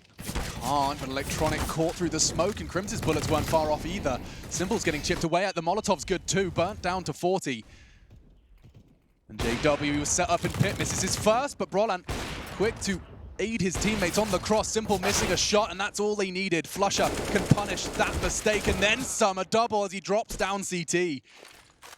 Perfecto, newest addition to the Na'Vi roster, and has 3 to find to stop that match point from being secured. Don't think he's got a chance now.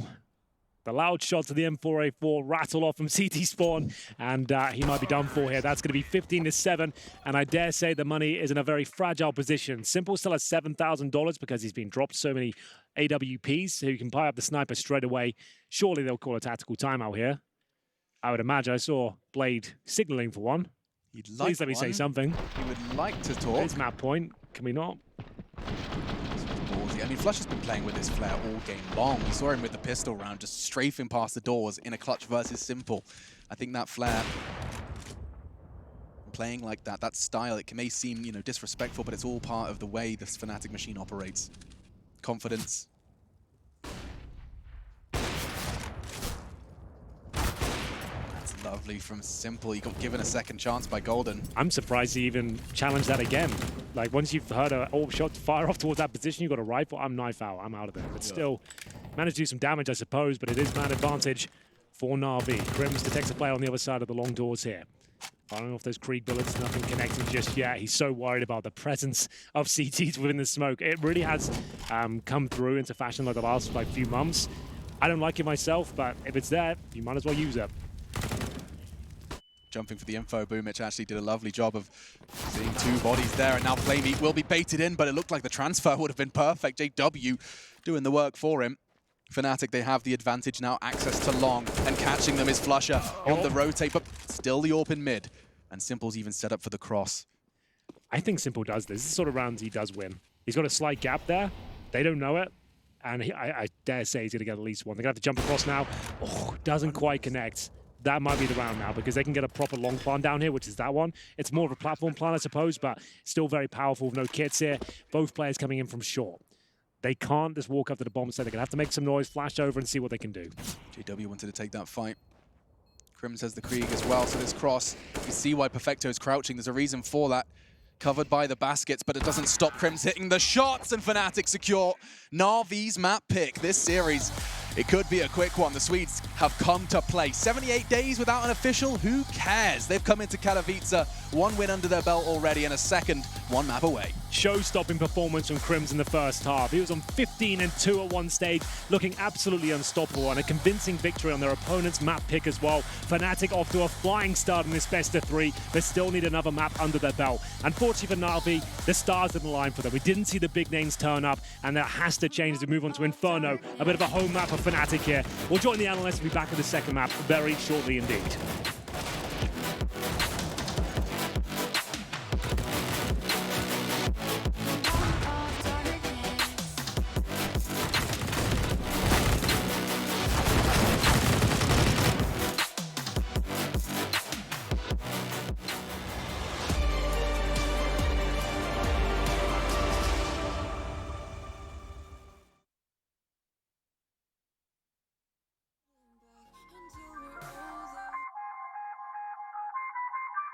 I feel on top of the world, I feel on top of the world right now. I feel on top of the world, I feel on top of the world right now. I always wanted the world, I wanna conquer the world right now. I feel on top of the world, I feel on top of the world right now. I call the shots in the man with the plot and we only go bombs away. Ain't no one protecting my mind as a weapon, that's why I'ma dominate.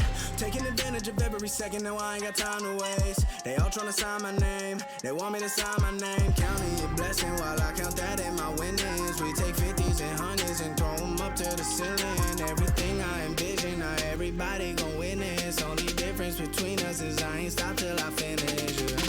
I feel on top of the world, I feel on top of the world right now. I feel on top of the world, I feel on top of the world right now. I always wanted the world, I wanna conquer the world right now. I feel on top of the world, I feel on top of the world right now. Savage, you've been distracted, your best my average, there's a reason for that's a fact. So they snapping back, mad at the fact that I don't have a backup plan, I ain't need that. Outworking everybody when I relax, so I ain't tripping about none of y'all feedback. Heard that, wonder when I'm gonna peak at. And that's why you count your blessing while I count that in my winnings. We take 50s and 100s and throw them up to the ceiling. Everything I envision, now everybody gon' witness. Only difference between us is I ain't stopped till I finish. I feel on top of the world, I feel on top of the world right now. I feel on top of the world, I feel on top of the world right now. I always wanted the world, I wanna conquer the world right now. I feel on top of the world, I feel on top of the world right now. I feel on top of the world, I feel on top of the world right now. I feel on top of the world, I feel on top of the world right now. I always wanted the world, I wanna conquer the world right now. I feel on top of the world, I feel on top of the world right now.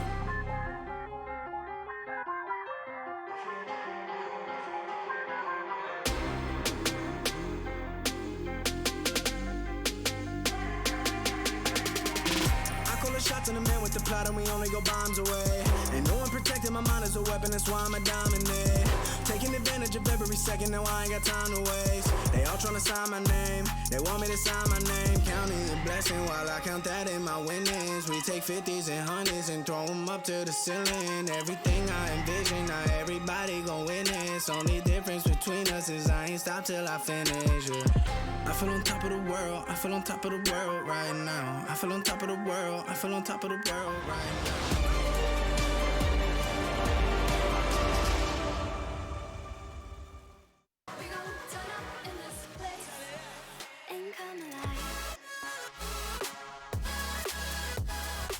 Well, Fnatic and Navi turns out to be quite the one-sided affair here in this opening map of Dust 2. 16-7, if I do be accurate with that one. Now, we need to talk a little bit about why that was. Of course, to do that will be my esteemed analyst crew here of both Pimp and Maniac, who have both been on the losing end of some of the players in the server.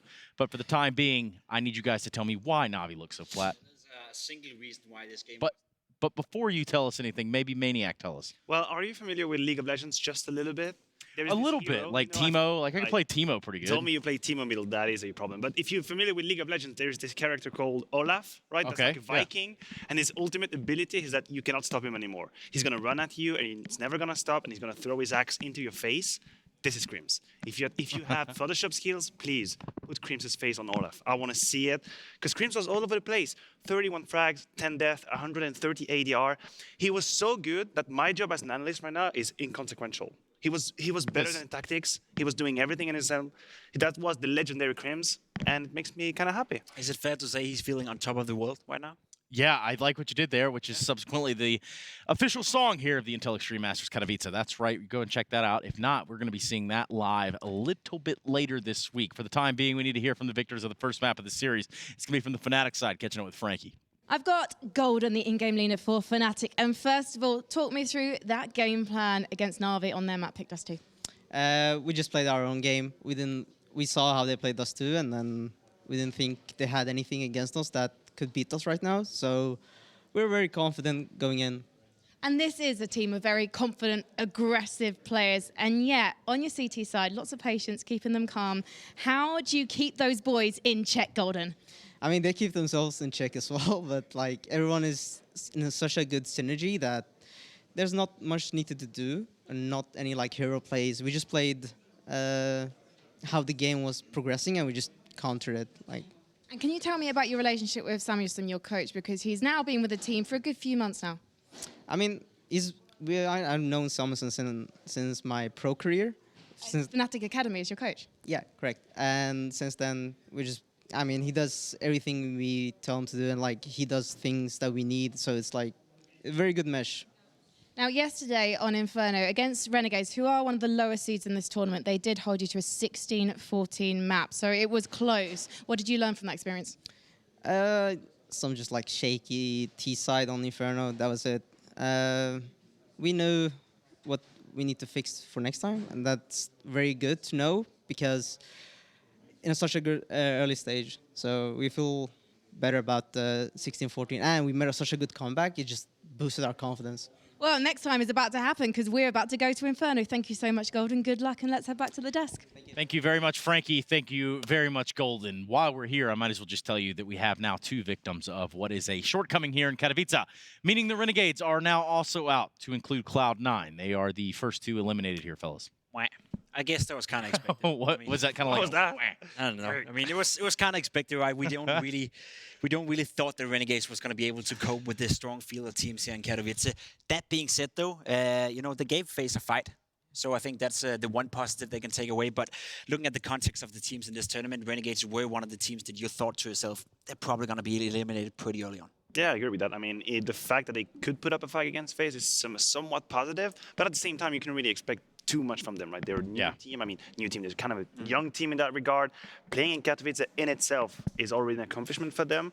If they do the right work and if the coach is helping them, they're going to take a lot from that experience because the level is so much higher than what they usually play with. It's never fun to get a participation award, but in this case, looking at the teams at the tournament, I think, as you said, just them being here should be good enough. It is an achievement for them. Well, some people probably do think it's fun to get a participation award, and I guess that's why they exist. But in this notion, the participation that you get there, if you're FaZe, you beat Renegades, now you get to go play Vitality next at a BO3. So that run for FaZe Clan is not getting any easier the longer they progress in this tournament. And with that said, Jacob, hold on. You heard the music? Yeah.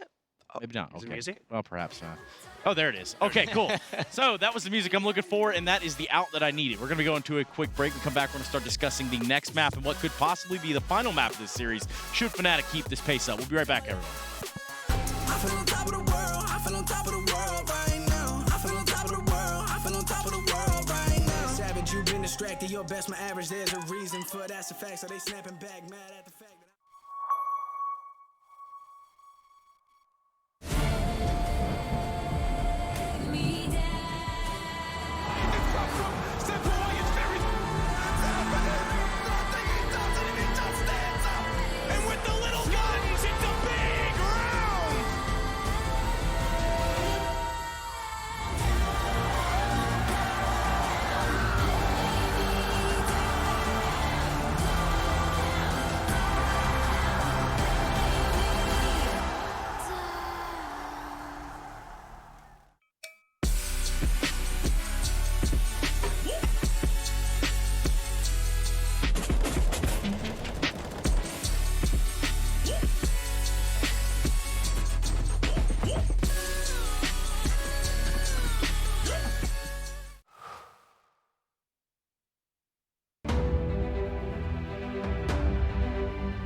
On Intel Extreme Master Certified PCs, you'll find a gold badge.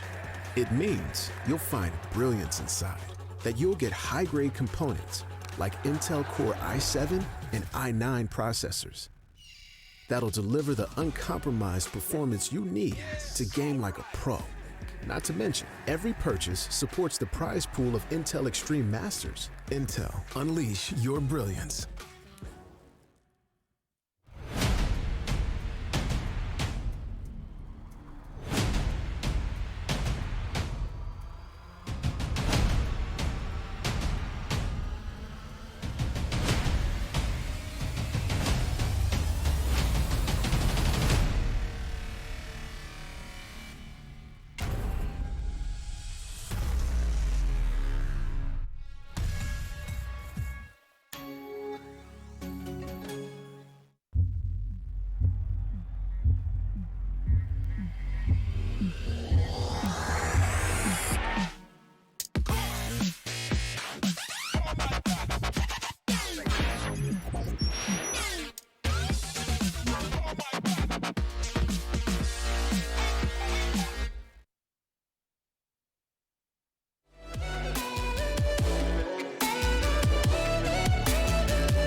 Intel Extreme Masters is brought to you in part by Intel, Acer Predator, Mountain Dew Amp Game Fuel, Vodafone, and Euronics.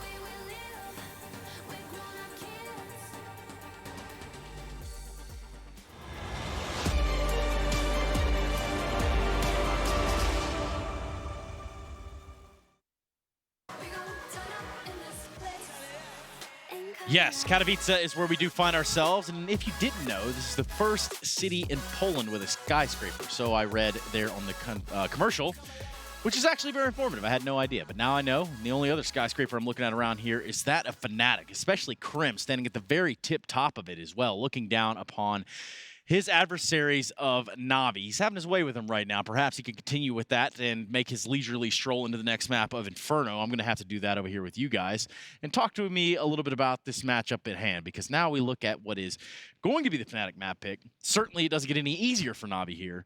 Jacob, you look disappointed. I'm not disappointed. I'm just not sure I agree with that. I think that actually Na'Vi have a better chance of winning on Inferno. Yeah, I'm sorry. I think Na'Vi have a better chance of winning on Inferno than they had on Dust 2 for whatever reason. For once, I said it yesterday as well, I'm not sure why Na'Vi keep picking into Dust 2. I don't think they're performing consistently on the map, and I think this was the series we saw the last time being the map pick of Na'Vi. I think this was a clear-cut case that they don't ever want to do that again. Inferno, though, that could be Na'Vi's pick in future series, and especially after this matchup where I think they will beat Fnatic.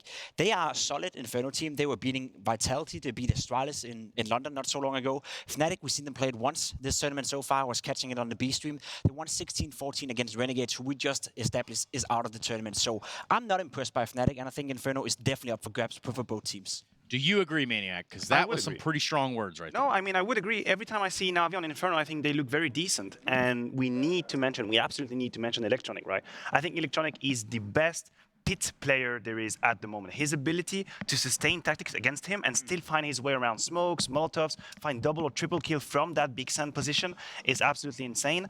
And the thing is, for Na'Vi, you're right, I agree with you. I think that could be a pick. I don't understand why they don't utilize Inferno more, and honestly, that Dust 2, that just didn't look great. You say Electronic is that strong pit player, but he's going to need a little bit more than going, 63 ADR in that first map of Dust 2. Yeah, but you can pick anyone. You can pick anyone from that list. Yeah, you're right, but he's going to need to be that anchor towards the A side, correct? Absolutely. So what is it exactly that I guess they're going to have to rest on here if it's not going to be that firepower from the first map? Well, it has to be Electronic stepping up, right? It has to be Simple roaming around on the CT side, having a presence towards Banana, having a presence towards middle, and be that annoying player that you go up against. When you play a CT side, or when you play, a T side on Inferno, if there's an AWP player roaming around towards Banana, towards apartments, towards middle for that matter, you can never feel safe. And people say to themselves that Inferno is not a strong AWP map. I highly disagree with that. I think one of the strongest maps and one of the strongest sides you can play with AWP is the CT side of Inferno. So I want to see Simple go off. So do I. We're going to keep our eyes peeled here, gentlemen. I'm not even going to ask for a prediction. I want this one to be purely suspenseful. And who better to tell that story than Henry Greer and Alex Richardson? It would be an honor, Trace. Thank you very much. Jumping into our second map, and Jacob suggesting he thinks Na'Vi got a better shot on Inferno, Hank. How's that landed on your eardrums? Well, it can't get much worse than Dust 2, to be honest with you. They didn't really turn up on their map pick at all. So I echo his sentiments, and Simple looking to cause absolute carnage at the start of the CZ. With armor as well, they invested a lot into him there, Alex, and he gets nothing done at all. Oh, $1150 just thrown immediately down to the battlefield. Simple gone, squandered. A heavy investment into this round. Aggression caught by the two players. Ready and waiting on those T round. This is a boost, likely a run boost straight in. Golden, he does manage to draw the fire and then some. How did he get the shot? I swear he was looking at the ground. Doesn't matter, more to come. Flusher and Flamey all connecting in one burst of frags, and it's a team ace, no issues. All players from Fnatic left standing. So, unfortunately, from what I've seen from Na'Vi in the outings I've seen of them recently, they're kind of slipping back into that mindset that Simple feels like he has to do everything, right? He's kind of been given a CZ, he's pushing down middle. There's no real backup there. If he gets one kill, he may get one, but he's going to be taken down pretty much straight away. He got nothing.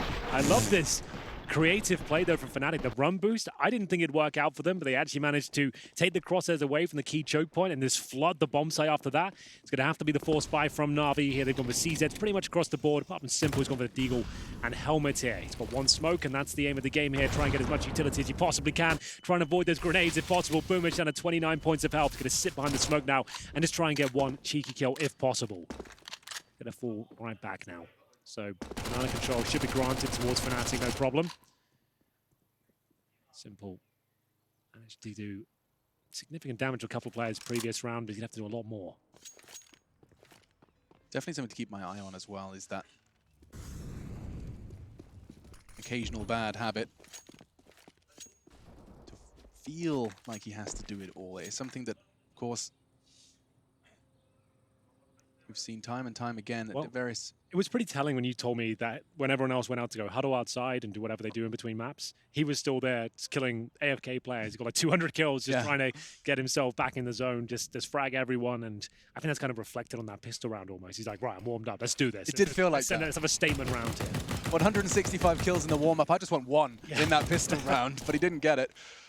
And instead, second round force buy is going well for Electronic. Close quarters, and he's... Oh, look at that. He ducked the Brolan spray. Still living in that smoke. He's done an awful lot with a little. Crims, however, makes that MAC-10 sing into the brain of Simple, and lots of tagged up CTs. Bomb down. There's still CTs lingering around, though. And you could do see JW eat some lead down to 1. It's not impossible for them here. Perfecto and Flame would have to hit some cracking shots. They really would have to, and through smoke at this point as well. That smoke is very powerful indeed. You can throw that safely from the pits, completely root any sort of vision from the CTs. Any chance of retaking has been thwarted, and we'll see ourselves at a 2-0 scoreline. You might as well save these CZs at this point. Flame will take 1 down, but that means he'll have nothing going into the next. Doesn't really do too much for them, so Boomich and Perfecto will be saving the CZs and armor. So, find ourselves in an eco position. Fnatic on their map, Pig go up 2-0, presumably 3. Can't really invest in grenades, and that's really all Inferno is about. It's having the utility to whittle down the clock, inflict damage at the start. And it's a great start here from Fnatic, to say the very least. I think 3 members of Fnatic are all displaying Katowice pins. ESL 1, Ancient. My goodness. Champions. And only 3 teams champions of this event. I found that stat the one that really stood out when I was reading the preview article. Fantastic write-up from Professor. Just saying that it's Fnatic, Astralis, and VP. 3 names who have lifted a trophy at the Katowice stage. 3 times. Kind of insane. But here we go then. CZs. Those P250s, like I said, can't really justify grenades here. Perfecto, nice idea to be boosted up towards the porch, but unfortunately mowed down by that MAC-10. Boomich might be able to get a 1 kill here, but everyone on Fnatic's looking very sharp right now, I have to say. MAC-10 should be able to find 1, not quite, doesn't really manage to fire off any bullets here at all, but it's drawn everyone away from that B site. So the MAC-10 solo play, absolutely fine, because it's actually won them the round. You can see they've guaranteed success here. And the B-bomb side completely open. They'll save a MAC-10 on the CT side. You might as well just go for 1 kill on that and get the $600 kill reward if possible. Open plant. Job done. Job done. There it is. Warcraft 3 reference for the old schoolers out there. Not even done well. Not even done well. But here's the sound.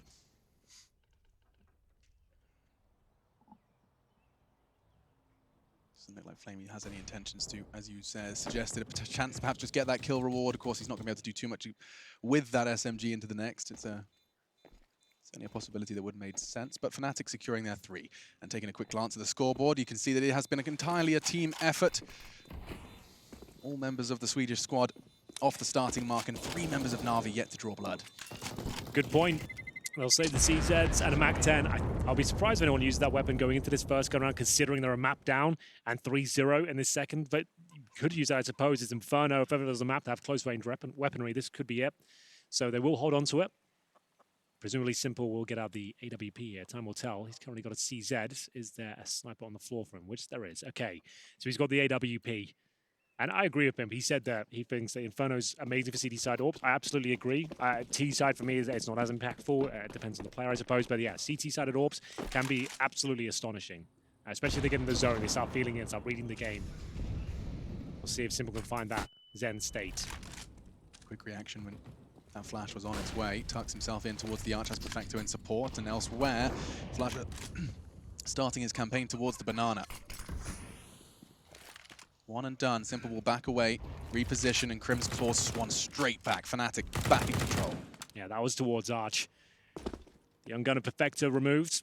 4 and 4. Certainly favors a T side on Inferno because you're stretched so thin on this particular map, and that's a great shot from Golden, really coming into his own now, and Electronic's in a lot of trouble. They know he's going to drop down. Golden has his number, but can he find the killing blow? They know he's going to be stuck in that position. It's the MAC-10 at range. It actually comes out on top at 3 versus 3 now, but not for very long, and now the MAC-10 will be upgraded to an M4, and unfortunately for Flamey, it's just going to be him in a 3-on-1, 4-0, pretty much written on the wall at this point. I think Crim's got both of his frags without any vision of his opponent. I think the first 3 smoke onto Perfecto, and the second Well flashed, no issues. Bomb on the back of Flusher, and they'll be making sure that goes down. And they will take the 4th. So Na'Vi still yet to break this goose egg. And the main issue for them at this point in time has simply been fragging. Just straight up, simple Counter-Strike fundamentals. You got to shoot them if you want to win. So far, the Swedes have been so sharp. Yeah, they really have. I guess we'll see the replay of what Crims did there. If they were both through smoke, that's pretty ridiculous. But for me, that 1 kill from Golden, that was everything. He was applying so much pressure there. He hasn't really missed a shot yet. He's on 4 and 2, right? But like the shots and the kills he's found have been so impactful and found so much space. I think he's still criminally underrated as an individual. Like, he is a fantastic in-game leader. He's seen the mid-round calls today have looked really strong from Fnatic. They haven't really made any mistakes in terms of rushing here against pistols. Like, it's been a very clean game. Individuals are looking strong. New coach Samuelson in as well, just to note that. I'm not sure many people have been talking about that fact, but remember, it was Jumpy was part of this organization for 2 years or something like that. Yeah. So this is quite a significant change. And Fnatic, JW in particular, during the interview, he stated as well that they wanted to get rid of as much of the old Fnatic as possible when rebuilding. They valued Jumpy. They didn't discredit his ability to coach, but they wanted to just, he was so attached to what they were, and they wanted to be something different. That's fair enough. You need to keep up. The game's changing every single day. If you feel like you found into a bit of a slump, you have to change things up. Simple will be doing just that, repositioning towards middle, from middle towards the B side of the map here. Gets the opening frag towards JW. It's normally himself and Flusher just helping themselves to that side of the map. So a bit of an execution towards B, but that's just a bit of a ruse. You can see the smoke's down, just trying to keep Simple and Flamey on that side of the map as they investigate their options towards middle. Golden, the first one up, the only one committing to brackets. No hesitation. When you've got names like Broad and Flusher and Crims behind you, you're going to have full faith. Well, they've got map control, so they've taken that vision away from the CTs towards middle and Banana.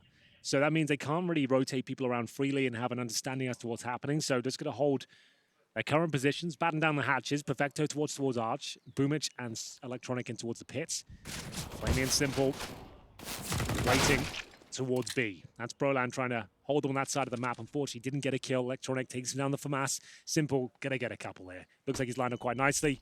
Swims out, nails the first shot. Looking for that second, there it is. Enough done now, doesn't need to give up the AWP.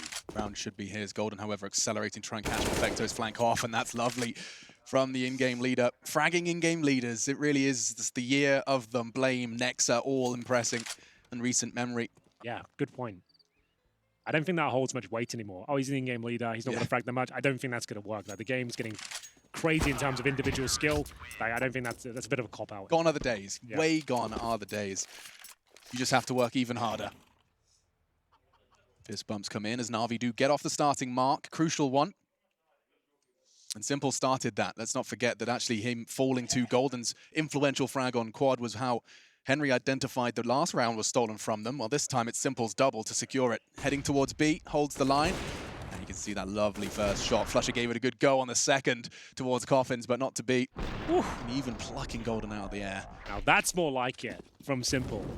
He keeps that up, we might stick around. More of that, please. Could be a third map on the cards here. Time will tell. But there's going to be a lot more of that, you're right. Molotov at the corner. Boomich will be at that sandbag pretty much every single round. I don't know how he gets away with it. In games I've watched, he gets naded almost every single round. It goes down to 1 HP. But he's never dissuaded. He always wants to hang out at the sandbags and seems to make it work. You do see a distinct lack of players playing sandbags because of all the reasons you listed. Perhaps that's it. Because even if he's got 10 HP, then procedures, they've been trained just not to check it. For now, though, gathering their forces up middle, and Electronic does catch a boatload of damage. Chunked down to just 18. Playing that pit side, though, just a headshot angle. It's not going to be too difficult for him. No, I don't hate this from Na'Vi. Like, giving up middle's fine. It just seems like every round they're just giving it up. I guess nothing's really been working out for them so far. They're losing those individual duels, so that kind of makes sense. 45 seconds, though. Bomb still down at T-spawn. Flash up. Alone towards B for now. Roland's going to have to get his skates on and get that bomb. It looks like a B split through spawn to me. A banana split, if you will, Alex. Extra creamy. Hundreds of thousands? Yes. I hope. It might be. So here it comes. Through CD spawn they go. They have no idea. There's still 3 players towards there on the CT side. If they just get 1 kill through the smoke here, that's going to be it. He pushes through the flames, and he gets taken down by them. Really haven't gone well. Gets 1 kill, but that, unfortunately, is the round. Yep, said with conviction, and rightfully so. You can see 3 members of Na'Vi, all 3 remaining on the other side of the map as that bomb does go down. That's the sign of a round 1. And the 5th added to the tally for Fnatic on the 2nd map of this series, the last of our 2nd day here. Now, that's exactly why I say that giving up mid-control like that is a real problem. You have no information as to what they're doing. They've actually got mid-control, smoked off library, got 2 players at the top of B as well. You can't give up banana and full mid-control, otherwise that's going to happen. They had no idea anyone was in CT spawn at that point. We still had the last 3 remaining players tucked up in the same crossfire when they were killing players towards B. They had no idea that was happening. You simply cannot let them have middle every single round. Now, having these defensive setups and chucking them in every now and then is fine, but that's 2 rounds in a row now. They've held right back, and Fnatic, sure, they gave it the last round, but it was still close. I have to hold on to the AWP and 2 rifles here. Luckily, there's a Krieg amongst the ranks as well. That's going to be 5-1 on the T side. Already a map up. This is falling out of their grasp. Na'Vi will be able to buy into this round, but he's starting to string some rounds together here. Yeah, and I'm actually very intrigued to see if there is a change up in the CT setup. This is Boomich's quote-unquote hero play. He had to take initiative, there's no doubt about it. Charging through the smoke certainly catches them unawares, but unfortunately his teammates Molotov made short work of him after the catch. Timeout called, and that makes sense. Na'Vi don't want to let this one spiral out of control. There's more than enough time in this half to completely and totally rebound, but you've got to resolve this issue. Banana and mid cannot be lost, and that has been the crutch of the issue for Na'Vi in the last 2. Well, they started off with so much confidence. Simple pushing down towards the T steps on the pistol round. He might have put himself in a weird headspace after that one, because now, very conservative Counter-Strike. That's not always something I attach to Na'Vi with the skill they have within their team, with Electronics Simple, with Perfecto coming in as well. You'd think that they'd be a little bit more aggressive if feeling themselves on the CT side of Inferno. But 1 scrappy round is all they've got to their name so far. Simple with 5 and 3, Flamey 0-4. Same story, Perfecto. Still 2 players who haven't contributed a kill yet. It's getting out of hand. It's been a while since we started Inferno. Change of setup though. They're actually going to challenge Banana, like, thankfully. So they can't just lose both sides of the map at this point. Let's see if they can hold on to it. They send Perfecto for his early utility, and he'll be rotating in towards A, especially considering the amount of noise and players. Bullets as well. Simple draws the fire, and Electronic! A secondary cursory bullet thrown into Crims as he drops off the balcony. Puts them in good stead to pick up their 2nd here, a crucial one. Smoke arriving just as Flusher did.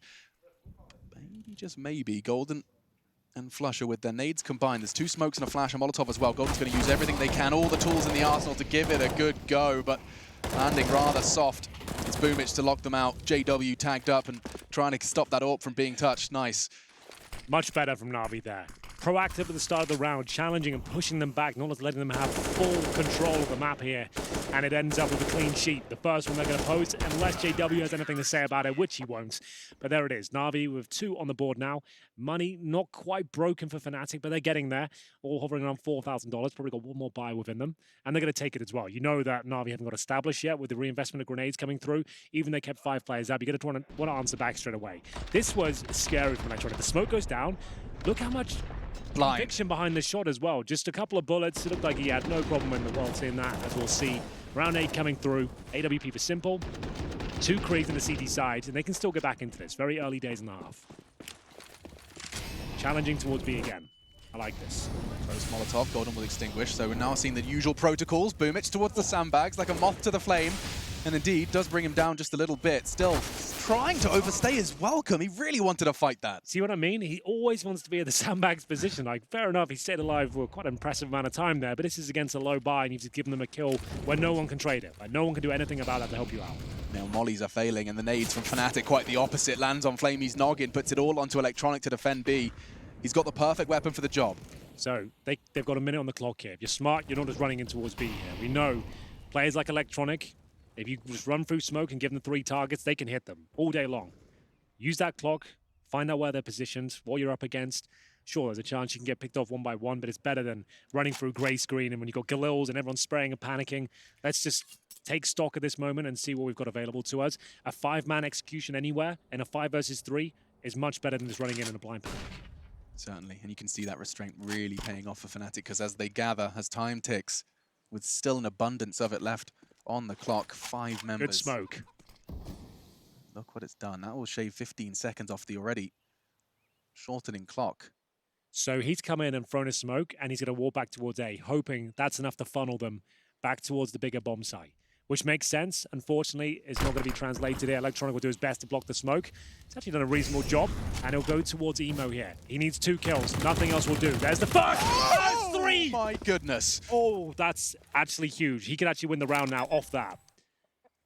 2 would have been good. 3 is phenomenal. Electronic gives them a chance.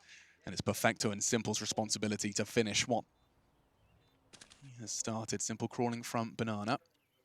Perfecto through already towards the construction. Has the opportunity to challenge from CT. Golden tucked in on Emo. JW ready and waiting for that 1v1. Should the construction walk come in. Bomb half gone. Flashes from Simple. JW, he's already 3 frags deep, and that Molly's heading towards New Box. Nobody's home, though. That's going to continue to rot the clock, and I think Na'Vi running out of options. Certainly now Golden's hit that shot. Electronic, he did everything he could to overcome the odds, but it's Fnatic to secure and seal the 6th. It was a decent effort there, you've got to say. Electronic had to get 2. He gets 3, and it's still not enough. Great effort, but unfortunately, if you win that round, it doesn't really do too much for you. Luckily, they still have money going forward. They've got a double AWP setup here after winning with a clean sheet before, but that's a massive round for Fnatic. 6-2, double AWP setup now. Flamey with 1 and 5, he's mowing them down. That's why the Krieg's so good on the CT side, because it has so much armor penetration. You can just mow multiple enemies down there. So, impressive scenes. We'll see 2 players without helmets here, which works out for Crims, considering he's got the MAC-10. Secondary AWP has been taken to a relatively aggressive line. It's Flamey looking to catch someone unawares, and JW does fall, still challenging, misses the shot, and is immediately traded. Flusher did well to catch the bullets on the cross, but my goodness, they're both taking a great deal of damage from that Molotov. $600 well spent.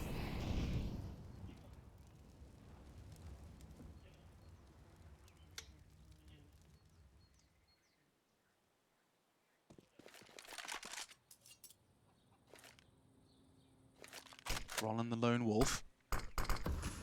His pack towards Banana. Simple. Great spot. No smoke down in his position so far. Even if it does, you can swing out.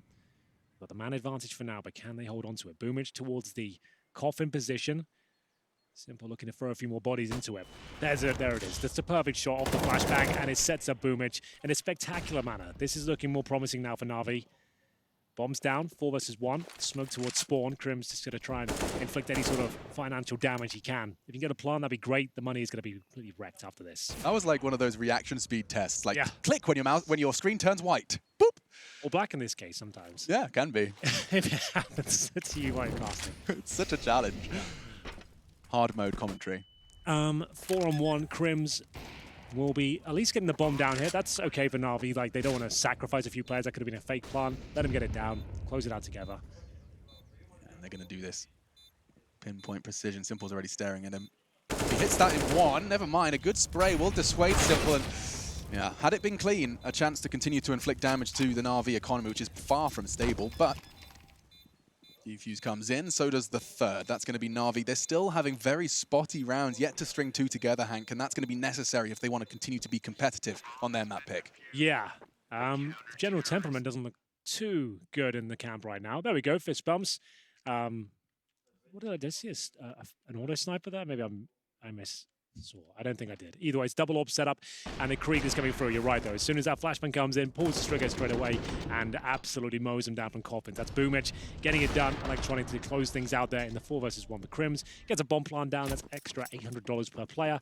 But ultimately, this is going to be an eco now. Fnatic with just Deagles, PD50s. But trust me, if you watch Fnatic back in the day, they can win these rounds. Very different team, of course, but just a couple of players in the brand Inferno, they can make this work.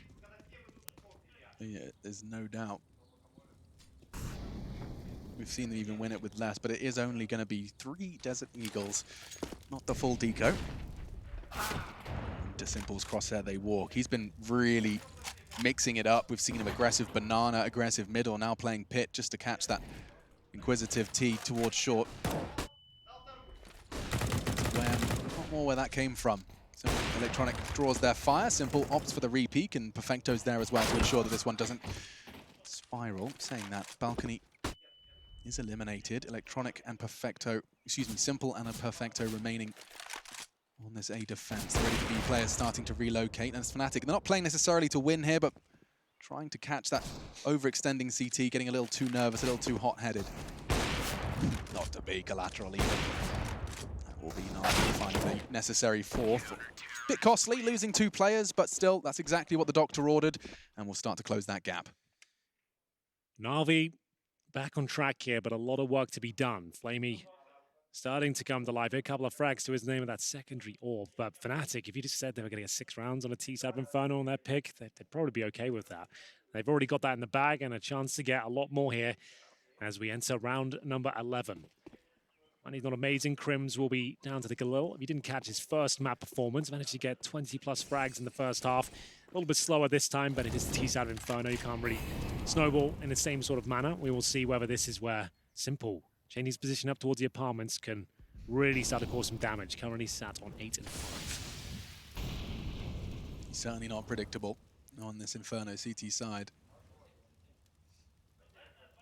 Secondary ult for Flamey would be set up in that reaction angle we saw Simple thrive in before. Challenged and immediately shut down. Brolin gone.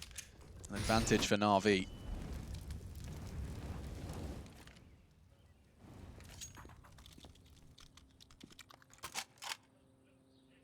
Perfecto's actually been boosted up on that ledge. It's a powerful position, but it does mean that should balcony duel be lost, it does look like it's coming. Golden wants to take that fight. Perfecto could really get caught in a very awkward circumstance. Lots of ifs and buts.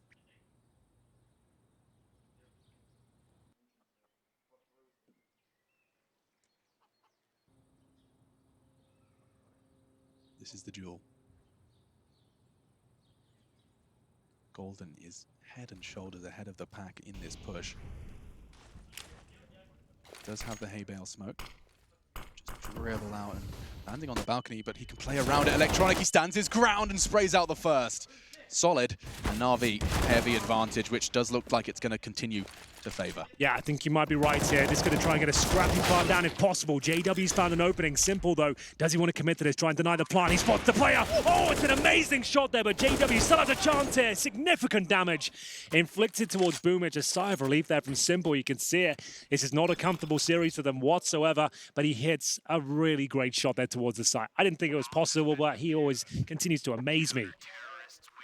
Yeah, Boomich going low as well. That was a pretty valiant attempt from the last man standing of Fnatic. JW had that bullet connected. He disappears into balcony. Very awkward circumstance. But instead, Na'Vi, we said they had to connect them. Well, that's 3 on the trot. And another first blood from that Ukrainian star orber. This is his third. This is what blew Henry's away. Through the corner of the box. Just a shoulder of Flusher as the bomb went down. Lovely work and into the pistols and nades for Fnatic. Tech9 is out, blast from the past, in the hands of Golden. JW and his CZ are removed, unfortunately, for Fnatic, as Na'Vi started to string multiple rounds together now, looking for 4 in a row. Money getting stronger and stronger towards the tail end of this first half. They can end up winning this half. That'd be fantastic, considering the position they found themselves in. They were 5-1 down. Now find themselves just 1 round away from Fnatic at 6-5. Smoke towards spawn here from Golden. Boyd. Incendiary in response, and then it's got the run through that. Perfect flash, it forced him off. The second 3 players crossed his screen. Flamey, it's in a pretty tight spot with that AWP, but fortunately Boomich's rifle is there. And that's enough to at least keep them busy. Now though, getting a bit awkward, and the Tech9 tags up Flamey. He's got 4 HP. 1 bullet from the CZ will do, but he's still hitting shots. And that's another for Na'Vi. The stars are starting to align, and it's all of them. Simple, 13, Electronic, Boomich, both in the double digits as well. Between the 3 of them, 33 frags. And the rest of Na'Vi with just 5. Flaming Perfecto quiet, but still considerable solid defense now. 4 in a row. Really solid there. Flamey especially. Couple of kills, but very important ones. It denies the plant and any sort of further casualties as well. I don't know how he gets away with that one on such low HP, but he makes it work. Simple there to back him up. As we get into round number 13 here, we're all tied at 6-6. Simple, you can see that confidence starting to creep back in now. He's thrown Incendiary down to T-step. He doesn't fully commit towards second middle, but starting to take more ambitious angles at the start of each round. Still plenty of life left in this best of 3. Perfecto is towards the sandbags area this time, and 3 CTs aggressively vying for control of the banana, but at what cost? The Molotovs actually locked them in there. If this fight comes in, there's no retreat, and through the flames, Golden took the risk and found the frag. Advantage T-side. What can they do with it, though? Still have 3 smokes just to put on towards Arch. No gap to be seen. Simple tucks himself in towards Garbage, but he wants to go for the smoke by the looks of things, thinking about it. This is a very Simple-esque play. Not many players do this, and we don't scream, what is he doing? Oh, and the no-scope misses. That's the punishment. Yeah. That's why there's doubt. Sure, like he's more than likely going to hit that no-scope most of the time, but if it ever misses, he's done for, right? He can't do anything about that. It's a freebie for Fnatic. Going through the smoke, managing to find Simple the sniper rifle. And at this point, 4-on-2, might as well hold on to what they have. No chance going to pull this one off. You know what? If this game had a physical copy of it, I'd say take that round and put that in your theory folder about Simple being feeling like he has to do it all again. You know, like that's a good round to put in the. Yeah, I'm not sure why he wouldn't fall back towards Arch at that point. Like, I understand what he's doing. He's trying to listen out for footsteps and see what's going on. But as soon as they're there, you could see from his playstyle, he knew they were on the side of that smoke. He was ready and waiting for the no-scope. But even if he did get one, he was certainly going to go down as soon as the second came through as well. So decent attempt. Didn't quite work out for him. Fnatic will take the lead at 7-6. Did slow down in the mid stages here, but it's still a decent half, to say the very least. Orbs out, maybe in a double man out once again. Money's starting to be depleted on the Na'Vi side. Kits available across the board in terms of grenades as well, but money down to absolute zero at this point for the majority of the players. Flamey still has $1,500 residual, but that's about it as we get into round 14 here. Kriegs are out, and the AK-47s. Big round. Whoever gets this one might be picking up the last 2. That means an awful lot. Flamey, great first blood, just on the edge of the wall. JW's brains now splattered around Banana. Doesn't dissuade his teammates. Golden following in his footsteps, Flusher in tow. And at the 90-second mark, we are seeing a redeployment of utility towards Banana. Brolin caught by Simple. Oh, and he's got the support of Perfecto through the smoke, finds his second frag of this map. It's been quiet from the new RV player. Oh, and the teamwork, dream work, slowed down by Perfecto spray. Simple catching Golden on that pallet to just catch an angle over the smoke. Yeah, Flush up, not going to have much of a chance here. Flamey and Simple starting to look a lot sharper here. They do tie things up once again at 7-7. Hitting some great shots here. I managed to catch up from Simple's POV towards Boiler. He's looking very fast, very sharp. 15 kills and 7 deaths. Now, this is more like it. As we find ourselves going to that final round of the first half. It's the first timeout for Fnatic here. Goes to show you how confident they've been feeling, but slightly rattled now, going to assess their options for the round 15 because they've got Flusher with $2,900. He'll have to go down to a Mac 10 perhaps, but he's probably fine with that. Opts to the deal instead. JW 5 grand. Haven't seen the T-side orb come out just yet. Does he want to address that? Goes for the AK instead. It makes sense. So 1 Mac 10, 1 Desert Eagle, 3 rifles. Everything in between available to them in the form of utility. But this is the kind of round you feel like Simple's going to want to just kind of wrap things up in style. In this first half, he's been getting more and more confident as this half develops. We'll see where he wants to go for an aggressive push to close things out. It's a 3-2 split. They send both Simple and Electronic partnership to defend A, and the nades start to barrage into B, and this time Fnatic, though they have taken some heavy damage, it's the casualties on Flamey. Boomich down to 40 as well. Quick start in favor of Fnatic. Yeah, good point. That's Flamey, who found success at the start of the previous round with an opening kill through the wall. He's the one removed now, and damage has been inflicted towards Boomich as well. You can see a bit of a fake being set up here by Flusher. Normally so happy to be alone towards B, and once again he will be. He's going to be smoking towards the coffins, flashing over, just keeping 2 players towards B. All of the meanwhile, though, is going to be the apartments, the main focal point of the round. Simple has to hit a couple of shots again. The first one rattles by, goes down low as well. He can't really be as combative now. And through the smoke, he will be dropped. JW actually with a wraparound towards Arch there. So it's now a 4 versus 2. The other 2 players towards B because Flusher was holding them on that side of the map. They surely can't do anything with this. Perfecto left in a 4 versus 1 now. Oh, what a lovely way to pick up that frag onto Boomich. Just that fade away headshot through the wall, immediately drawing his attention to the corner for JW to take that frag down mid.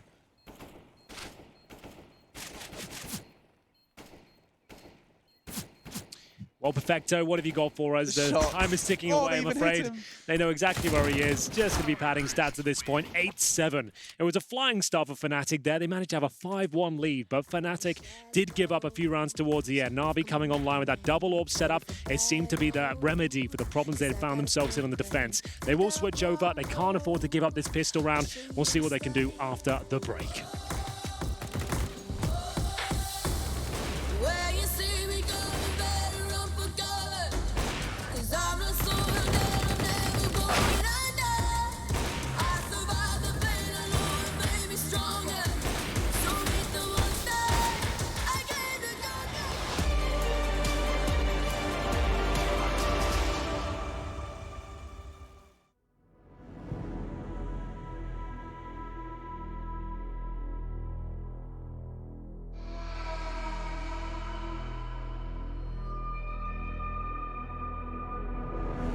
I fell apart when I saw you look at me that way. It broke my heart to see. It was a moment of darkness, a moment in time that I regret for being so heartless. It was a moment of darkness.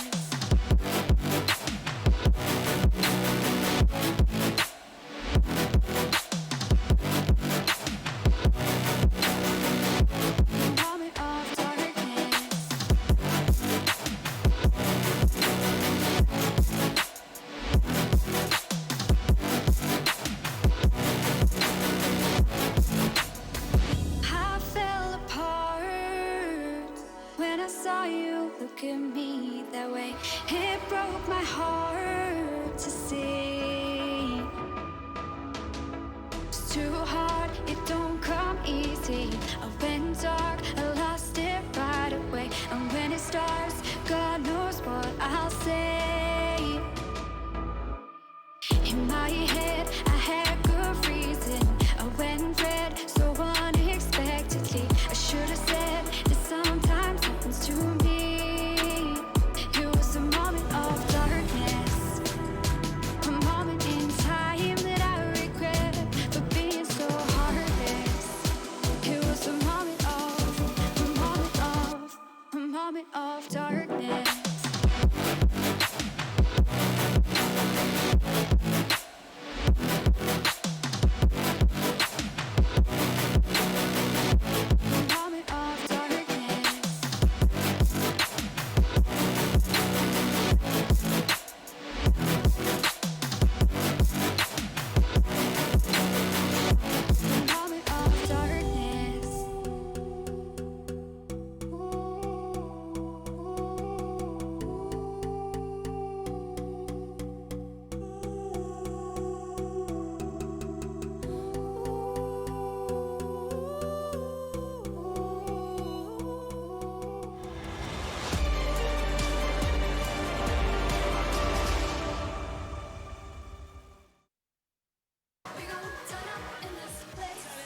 Final series of our second day here for the Intel Extreme Masters. We're live from Katowice, Poland. And the first real test for Fnatic. It's been a long time off the game, over 2 months since their last official when they stepped into Katowice. Their first challenge was the Renegades. Their second, a bigger beast, that of Na'Vi. And now, 1/2 away from potentially finishing in 2. I'm Machine, I'm joined by Henry G, and we're into that pistol round here on Inferno. I'm seeing CZs and nades, and it looks all weird. Henry, help me. It does look a little strange, doesn't it? 2 CZs on the pistol of Inferno. CT side, you normally see 1 towards the boiler room, exactly how Brolan's positioned right now, but seeing 2 is a little bit different. That's going to be in the hands of Crims towards B. Great shot from Brolan. He hasn't got armor, but he has got headshots, and he'll smoke towards middle as well. Perfecto removed, and now Crims. He's to be baited into perfection. He's got the perfect weapon for the job as well, Alex. Flusher with a dumpster of a grenade, but it's not going to be enough. They will lose a frag. They'll have to drop the smoke. Will it buy enough time, though? They might commit through this, which they will. The flashbang's very good, though. He's running out of bullets, but he has got the kill. What a god. He used all of his utility. He's still alive, and he's still hitting shots. Unbelievable from Flusher. He was left alone, but he problem solved it to brilliant levels. The Flamey has found the CZ. Jumps up, didn't spot the CT there. You can sense that from his movement. We'll have to jump up again potentially. CT's coming in now. CZ not the best at range, but Boomich getting the job done, and it's going to be this CT kill that might decide their fate. 2 versus 2 now. No kit available as of yet, and it's a pretty awkward plan as well. Kit found. Yeah, Flush is working with that, but he's the one that's furthest from the site. He's going to have to change his plan. Does clear out Emo, knows there's one construction, and he's starting to stick it. Holding this is JW. Boomich gets the necessary frag, though the bomb and the kit are connected, but no time. And despite the headshot, Na'Vi will equalize. That's the pistol of Inferno going the way of those that picked it. It was looking so good for Fnatic. They didn't really do much wrong there at all. It was down to that great pre-fire towards the half wall there. It was looking great. Flush had dumpstered them with the HE grenade, but they pre-fired Crims and then overwhelm him. He did a very good job to even get this utility down, as you mentioned. He gets a smoke there, decent flashbang, gets a kill. Should have been enough, but unfortunately it wasn't quite. They get the plant down there, and they played it very well on the Na'Vi side, managing to close things out in the 2-on-1 as the Force Spy coming in full force here at round 17. We see Desert Eagle, CZs, and a JW Scout as well. He's almost got the helmet as well, I think. So there we go. He's going to be very keen to get stuck in. And we'll see 2 AKs on the Na'Vi side. Simple tag straight away down at 31 points of health. Might want to swap the AK out. That's a good point. Not quite in a position to do so just yet. Bomb on his back as well, so he's very cautious. Don't want to overcommit too much with it before he gets that weapon swap. Looks like Boomich is on his way now to coordinate.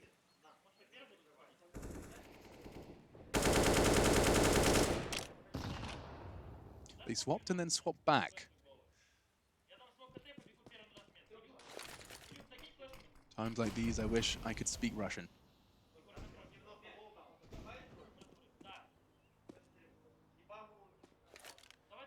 A lot of presence towards middle, but the vision has been restored for Fnatic. They still have 3 players on that side of the map. There's 2 towards B. Flush up, looking to get another big HE in. A little bit early on that one, but still the CZ could cause a massive amount of damage here. There's the first flashbang from Flush to assist him as well. Goal number 2, can he get the third? Surely not. Finally, silence there.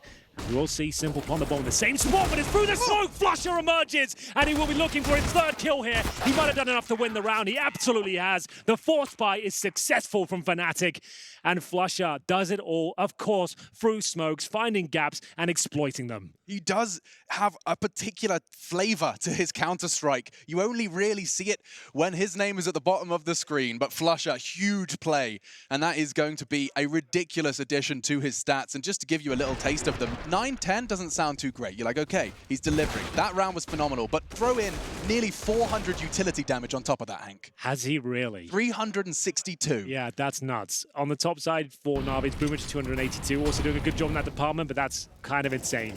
We'll get into round 18 here. Has to be the Force Spy in response. A very crucial round for Na'Vi. Give this one up. Double digits for Fnatic. And Eco coming up next as well. And you've only got 1 smoke and 2 flashes on your T side here. Electronics already been battered and bruised down to 16. I don't know how they make this work. You've got 1 smoke. You could smoke Arch and just go quad together. That's about it. You can't really go Bs. You can't smoke Coffins. You can over smoke Coffins or Spawn. Yeah, and who's going to be the one to find that shot? It wasn't Flame. He did manage to land a bullet into Crims, but stands his ground at the back of that smoke. Perfecto holding the line. And JW does have that movement speed advantage of the Scout. Will be able to draw the fire. He's still willing to take that fight. Into Simple with the Scout. Down to 26.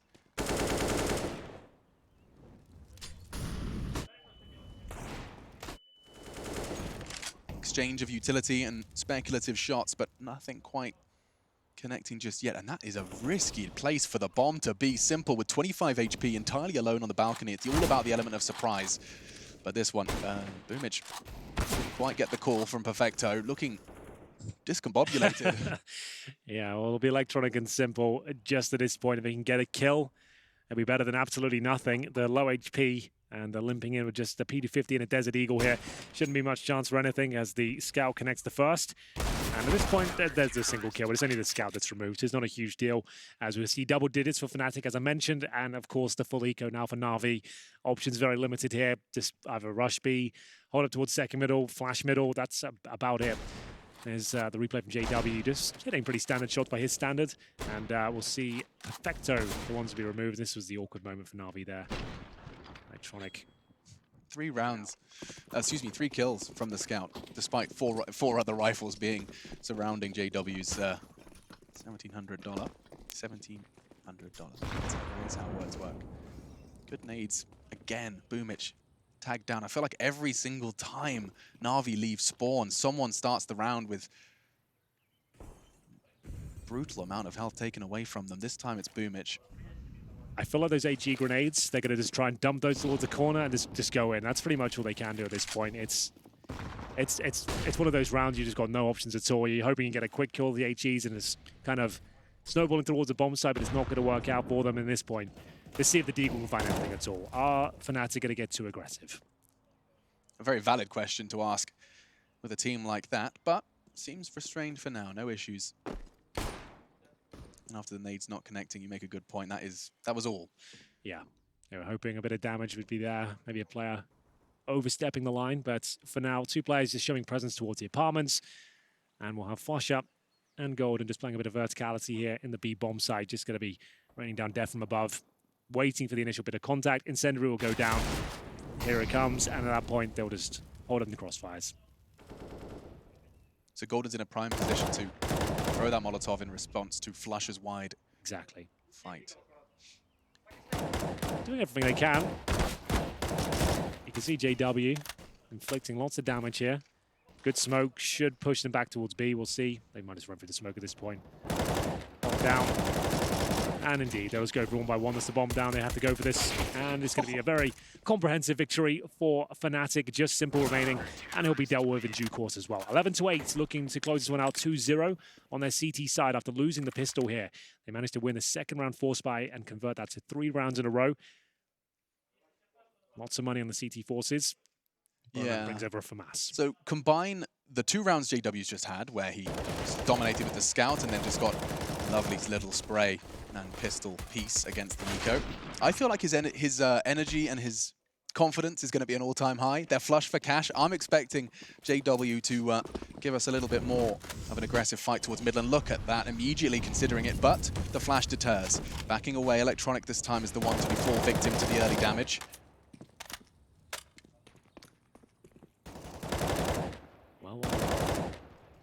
Flush at this banana position. He just has a greater read on it than anyone else, in my opinion. T-side, CD side, always good to go. Here in the other side, the flashbang's gone.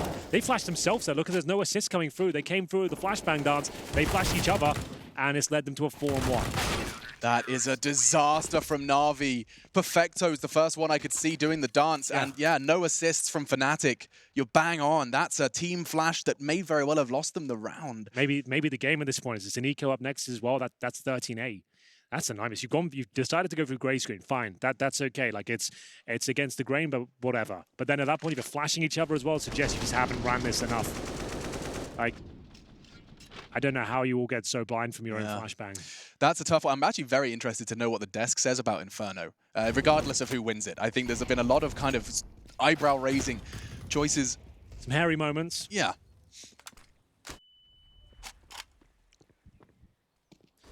Yeah, Fnatic will punish you every single time for those sort of mistakes. That was a big round as well. They can't even force into this one. About 100 damage deployed there with another HE. Let's check in with the utility damage. Great shot from Flamey there. So Flush is a 435 utility damage. Everyone else hovering around 100. Golden at 286. So they're really just hammering them down with the HEs every single round. Feels like Flush is dominating, but 12 frags to his name, middle of the pack, and a great catch. Yeah, but like you said, though, that utility damage doesn't need kills. He's winning them rounds. Every single time, someone from Na'Vi has to work with an awkward amount of health. Good double from Golden, but into the site, Boomich does manage to get, and a scavenged weapon as well. Yeah, winnable for sure. They haven't got armor, but Boomich with a Krieg at this position, he can make this work. Bit of damage, tickles Brolan towards CT spawn, 45 seconds here.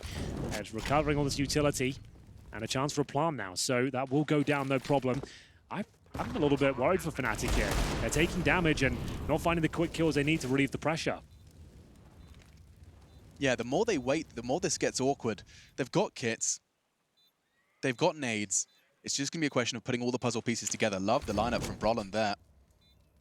Aggressive molly to Emo all the way from construction, but there's Boomich and another one. You said winnable. You've got the faith.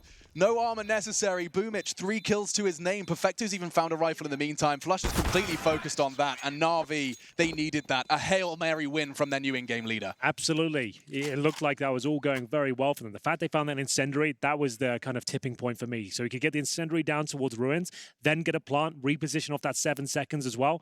That was actually perfectly played from Boomic. And he knew he had to be a lot more active in terms of his positioning there. He had to actually fight for some kills towards spawn. He couldn't let them on towards the bomb site. Gets that first CZ kill, and now looking to just gun them down here. It was a round Fnatic thought they had locked in. That was pistols, no armor. That wasn't a partial buy. That was an eco. So they're right back in this now. That was the biggest round of this map so far. Huge work from Boomic. Of course, a long road ahead of them, but it just gives them the chance that was dwindling just the round prior. And again with the early damage, is it nades, is it bullets? Bit of both then, I think. Down. And more to come as well. Fnatic have had a CT side advantage. Yeah. Courtesy of their utility. Flush just dropped 500 in total utility damage. So he's got a few more rounds to go as well. He's not even alone as well. Golden sitting at a comfortable 300. These guys have killed 8 people with their nades accumulatively. Yeah. That's a good way to think about it, because like you talk about Flush not having a massive amount of kills, but all that contributes in terms of his teammates' kills as well, right? It makes it easier to kill the opposition. Certainly, especially on that CT side. I mean, these nades are softening them up for those M4s. Really powerful stuff. Another crucial round, though. Heroics from Boomic put them here. Now it's time to see if they're capable of keeping this wound open. Or Fnatic are quick to find the medkit. Lines up and... Okay. Getting a bit of luck themselves now, I like it. Yep. Turn of the tides. And control of mid.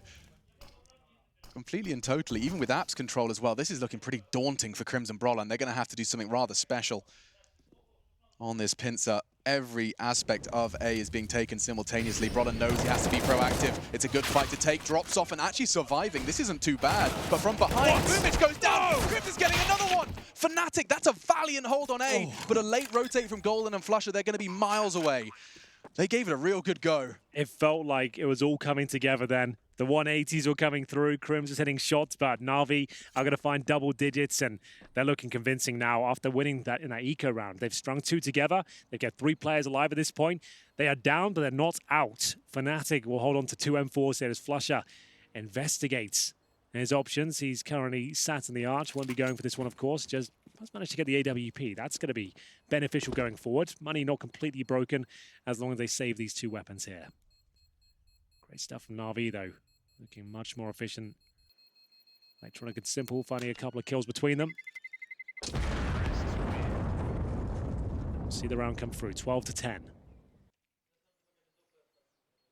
think Simple's starting to believe after, I think, a lapse of that for a moment. Perfecto yet to come online, despite Na'Vi sitting very competitive here. Let's see that turn. Lovely catch. Brollan and Crims. Had Brollan finished that frag onto Simple on short, that could have been a different round, you know. Absolutely. It felt like there was something special brewing there, but unfortunately, they can't quite close it out. It's going to be 12-10 Na'Vi. Strong buy, of course, after a couple of successful campaigns here on Inferno. Boosting above the smoke. It's going to be Golden. Gets himself on half wall. Already got the incendiary down, so bought himself some time. Strong flash over the top. Does make things a little bit more complicated, but a lot of damage inflicted there. A kill found for Flusher. Another HE lands on Boomic, and they just want to fall back at this point and hold on to the advantage they found. Yeah, clear evidence as to why this was picked by Fnatic. There is so much variance in every way. They played against Renegades earlier in the tournament on Inferno. They were averaging 50 damage per round in terms of utility. So that just goes to show you they're very well versed in this map, and they're focusing really on working as a team on the CT side. And that was the number that was pinned to Astralis when we were calling them the best in the world at Inferno and at utility damage. About 50. So damn, Fnatic on par.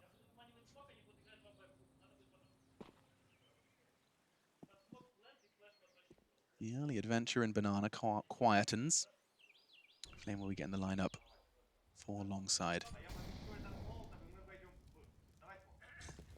Molly's going to buy a bit of time for JW to reposition out of the Longside completely, actually going to join Brollan in this mismatched SMG and AWP hold.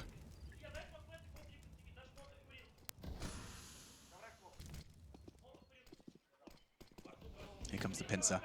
body of the assault from Quad, and if Crims gets this timing right, he can exploit them. Roland charging into apartment, bomb already loose, leaving the hands of Boomich, and JW doesn't finish with one, takes a second before sent to the grave, and with 9 seconds and 13 HP, Simple can do nothing. And in response, fist bumps exchange for the Swedes and the 13th on the board, 3 rounds away from picking this up in 2. Absolutely true. It's going to be a terrorist timeout. I'm going to say this right now. They don't call nearly enough timeouts on the RV side. They've brought Blade in, right? And that's a what is he doing? Like, he's like the dad of the team. Why is he not at least calling for more timeouts? Like, they took one, like at map point, I think it was, in the last map. Like, that was about it. Like, you've brought this dude in, and he's like one of the most experienced in-game leaders from your region, who's a lot calmer than the rest of the youngsters in the team. It's a very young squad, actually, in Na'Vi. And you want him to be chiming in as much as possible. I don't know whether it's down to him or a choice in the players, but he doesn't seem to come in as much as I would like, at least. Like, I guess they've still got 2 pauses, maybe he's saving it for the very end, but this was going dramatically wrong. Remember, they were 5-1 down. That's only their second timeout. You'd think he'd come in before, but they've stabilized by themselves, I suppose. I suppose Blade just an observation. But it is something to keep an eye on as well during Na'Vi's, grueling tasks in the days ahead. How often are they actually using that powerful button they have to call that timeout and get Blade, who likely is very hands-on outside of the officials? Yeah, there's a wild speculation for me. I don't know what he does with the team, to be honest, but you would think he's working very hard and having a lot of say what's happening. I mean, I can help back you up a little bit with the idea of Blade's system. He's talked about this system he wanted to implement, and it required a change in leadership and a change in structure that Na'Vi have been undergoing recently. This system that he talks about probably has some good insight on it during those timeouts. But into a crucial round again. It's the 24th. And Banana Control, an exchange of utility, and eyes from Na'Vi have managed to get past that half wall.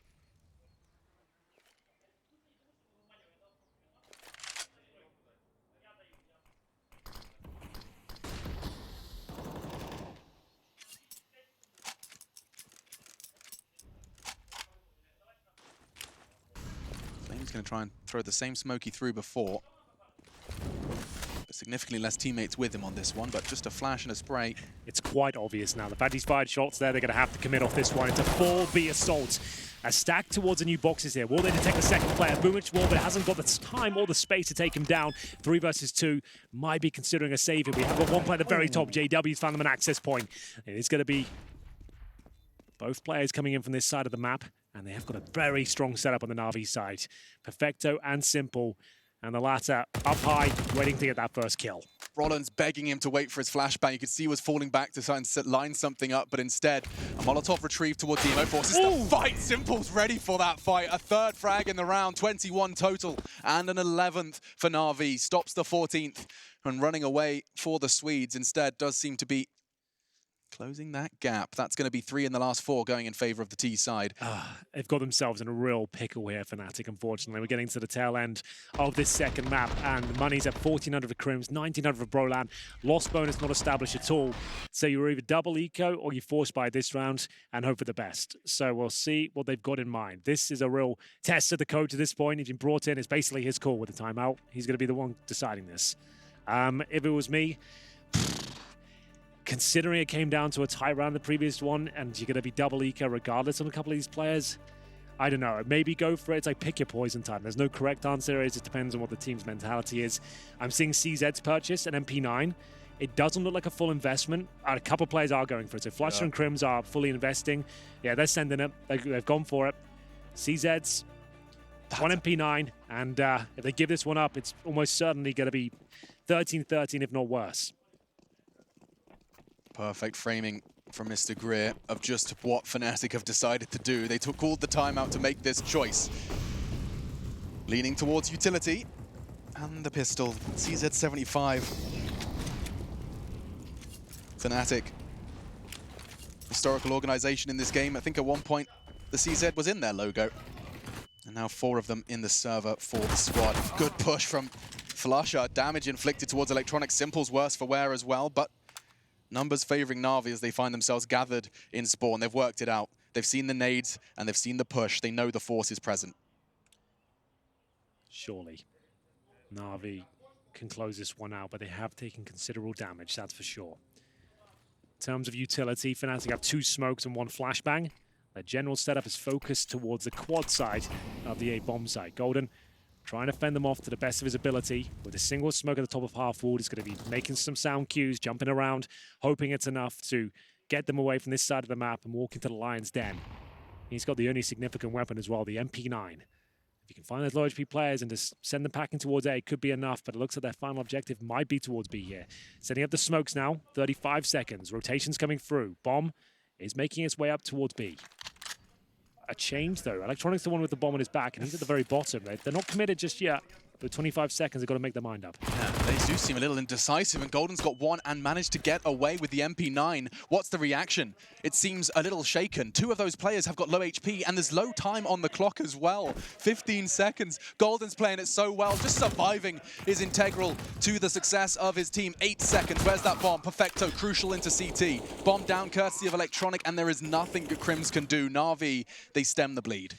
Ooh, it was getting a little bit hairy towards the end of that round, but overall it looks like it's going to be a safe one. As we'll see, Crims, the last player remaining here, he's now got a Krieg and no longer has a head. Unfortunately, it's going to be 13-12. As I mentioned, that force buy suggests it's almost certainly going to be 13-13. They will be able to buy up in the next round, but Na'Vi at this point have a bit of a freebie in round number 26. Nothing can really be purchased, all averaging about $2,000. They'll be getting third stage loss bonus into the next round, which is going to be $2,400, so they just have to hold on to absolutely everything they can. They cannot even afford a P250. That's how bad it is right now. That is a nasty way to summarize it. Golden just had a little extra spending money. Went to the corner shop, got his pick and mix. Found a Desert Eagle. Not bad. Better than a white mice. Boosted him up, and that's a powerful shot from the Krieg. Yeah, they're feeling it now. You can see this is the Na'Vi we expect on Inferno. Haven't really seen any of them today. Dust 2 was pretty woeful from them, but this is now starting to come to life.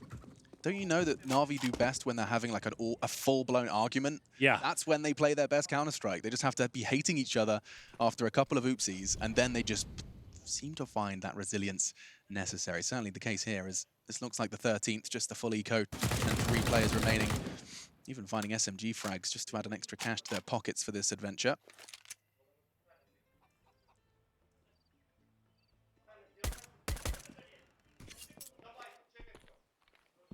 So yeah, that bomb will go down. The rest are formality at this point. Indeed. Not really much can be done with 2 USPs and a 5-on-2. But there it is, Na'Vi.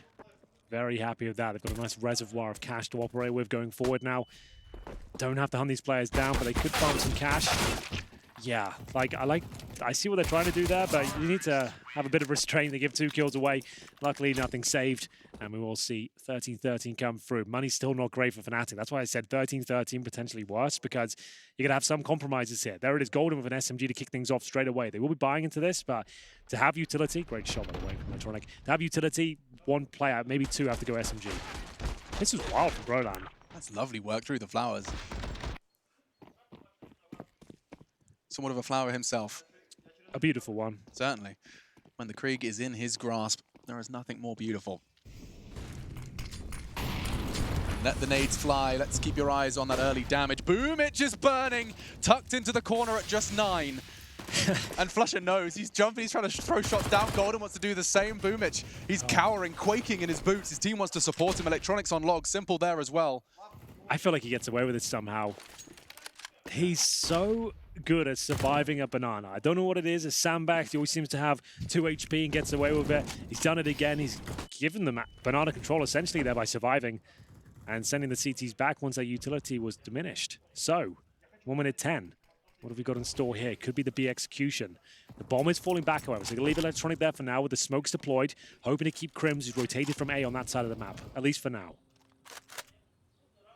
Na'Vi looking to take the lead.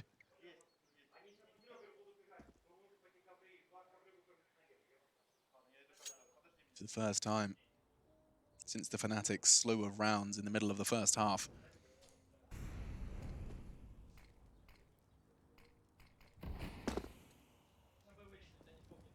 Electronic's going to try and sell this as best he can. There's still 3 CTs invested at the 30-second mark. Now Smoke's pluming on A, and Flusher, he's getting a wiggle on. Realizing his assistance may be needed, second-guessing himself all the time. JW and Brolin about to be tested in a very big way. One, not enough, it has to be more, and it's only JW with a FAMAS. A long fight versus Simple, he shouldn't have a chance, but now JW does connect onto Perfecto. Flusher arrives just in the nick of time. Quite awkward, but 8 seconds is enough time to get that bomb planted. This is another huge round here. Boomich down to 3 points of health, still alive and kicking here on the bomb site, and it will have the MP9 coming in from the apartments here. Have they got any flashes? Not at all. So it's going to be down to timing here, whether they can actually flush Electronic out. And Electronic's now going to be busy with Golden. If he can stay alive just a little longer, that makes Boomich's job all the more difficult. Once they take Boomich out, that should be it.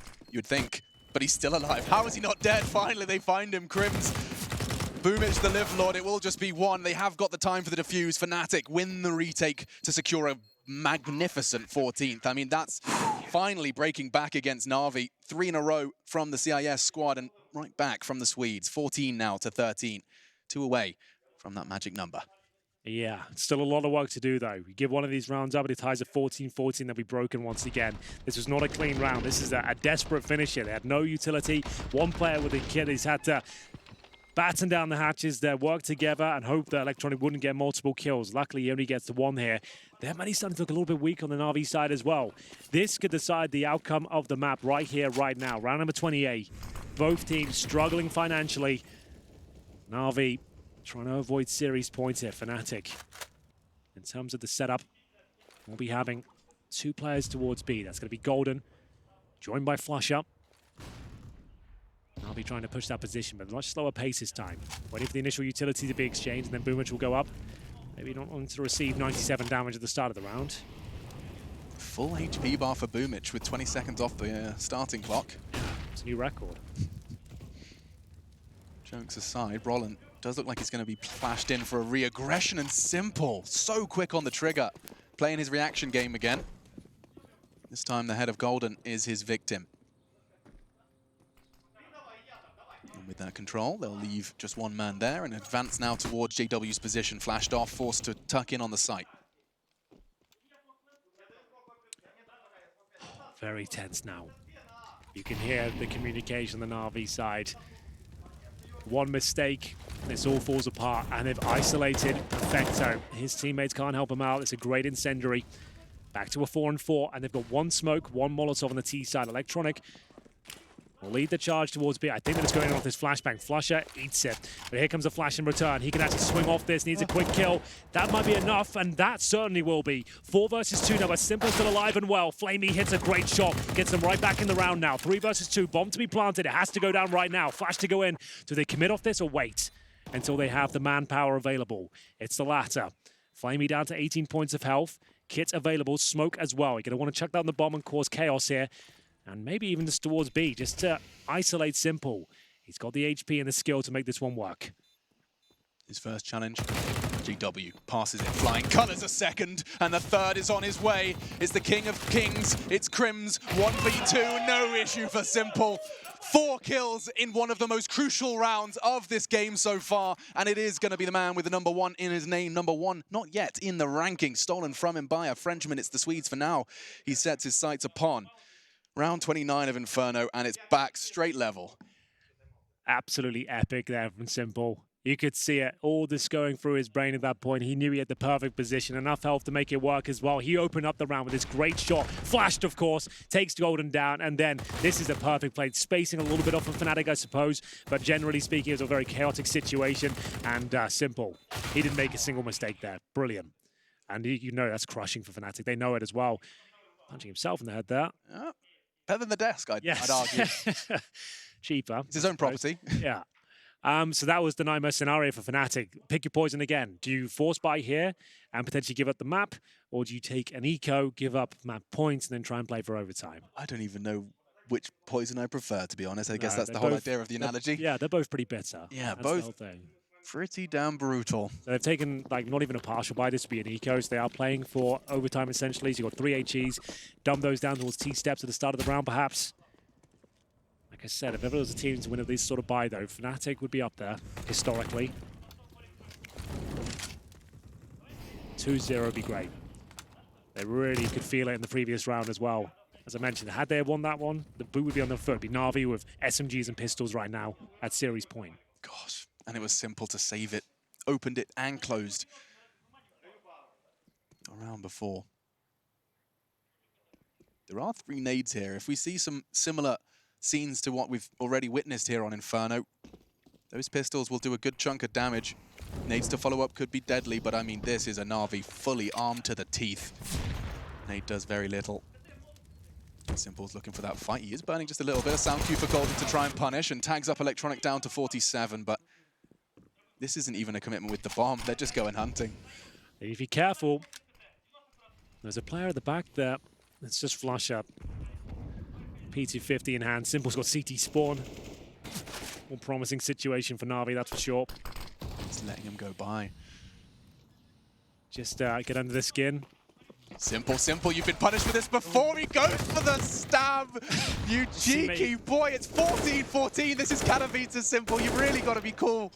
Yeah, his teammate went down for that knife. I hope it was worth it. Like, they're going to win the round regardless, but still. It always scares me when he pulls out that knife. He always seems to pick his moments. Yep. Well, he calculated it. He knew it was safe. The back was turned for a while. There was no steps behind him, but regardless, Na'Vi will secure the 15th and a new lease of life for them found. Unfortunately, like, if you let him get a kill, like, the humiliation aspect of it is completely removed at that point. It's not like you've owned him. You've let him get a kill, then you've knifed him in a quite a scrappy way as well. Yeah. If you got a really clean, like, backstab on him, that's cool. Like, that would annoy him, but that probably wouldn't. If anything, just let him pay off his debt to the P250. I was wondering if that dink would catch them on the retreat, but no issues with the radius, and Na'Vi 1 round away from taking us to a 3rd. Analysts had high expectations, Pimp in particular is expecting Na'Vi to perform better on this map. Well, he's absolutely right. This has looked much more regimented than what we saw on Dust 2. But to really confirm it, to really get Fnatic sweating, they have to take this, and they have to take it cleanly. We do see the fruits of their labor with the saving for the overtime battle, but it's still for masses, Henry. It's still not gorgeous. Yeah, it's not ideal. They maybe invest a little bit too much, even with the HE grenades and CZs in the previous round. I think that should have been the clean e-gunners for everything you can at this next round. Is the replay, like I said, like, unless you get a clean backstab, it's not really that cool, but either way, it gets him 1,500. It's the last round regardless, Alex, so it doesn't really matter. We'll get into this one now. 15-14, looking to take us to a 3rd map. Na'Vi have risen from the ashes here. They were 5-1 down on their CT side of Inferno, and they've got all the way back to a 15-14 lead. One more round to do it. Fnatic limp into the round with a couple of FAMASs, 3 M4s, no kits, basic utility. We'll see whether they can pull this one off. It's going to have to be some of the early damage Flush was seen inflicting before. In fact, he's the one to get a good catch on it. His FAMAS catches, so does his nade. Bullets there. Golden's nade on top, and Electronic's gone. We said it had to be some early damage. Well, there it is. One body from Na'Vi dropped before you could really see anyone on Banana. Good catch from Crims. Now they need to fall back. Hold the crossfires. Use the 5-on-3. You don't need to force the issue at this point. You're already incredibly low financially. You don't have much in reserve, so just fall back. Run that clock down. It's the main asset of Fnatic at this point. Na'Vi have to try and recover in the 5 versus 3. They have 1 smoke, make it 2. A Molotov and an HE. They're going to have to just take ambitious swings at this point, some challenges, and hopefully win out on a couple of them. One more player goes, and they're out. That's what I'm talking about. Just surprising challenges, making sure you hit the shot. Perfecto delivers. Crucial one from Perfecto. His 8th, but it could very well give Na'Vi a chance to close this in regulation. Ooh, time will tell. No, Roland firing off some shots towards Pit. That's the call. But still the CT's divided. Still Fnatic stand 2-2. Vigilant split. 20 seconds. They're going towards quad. Perfecto's going to try and swing in from the back. Another great shot. The new boy might save the day here. Crims just wants 1. It's not going to happen. It's a hat trick for Perfecto. This might be enough to close out the map. A 5-on-3. Now a 3-on-2 in favor of Na'Vi. It's up to Golden and Flusher. No kits, remember. Perfecto has carried them through the round. The 3rd map is pretty much guaranteed at this point. Nothing can be done. And Perfecto saves the round out of absolutely nothing. It doesn't matter how many frags. 8 frags in 29 rounds. It's those 3. Yeah.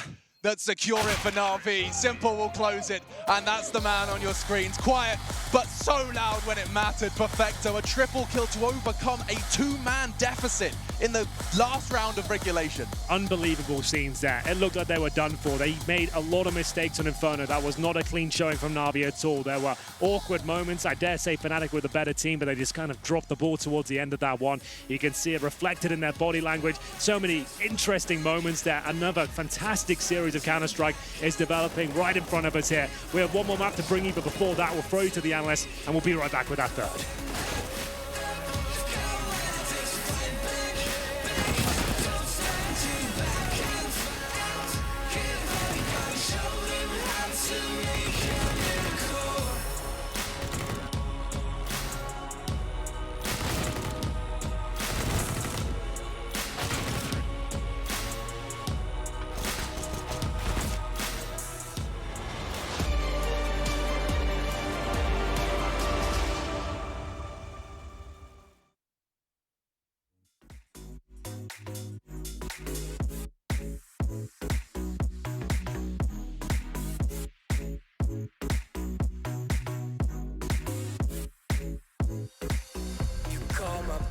For the last time, this ain't a song, it's a battle cry.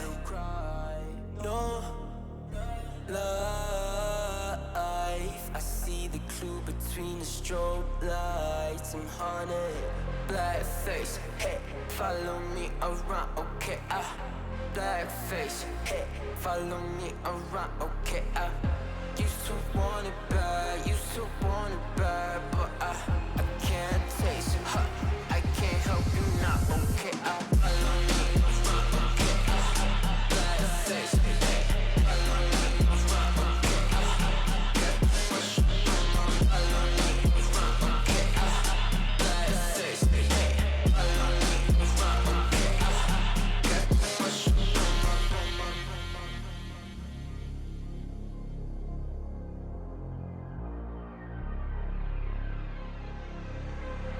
got too much up on my plate, now I can't think.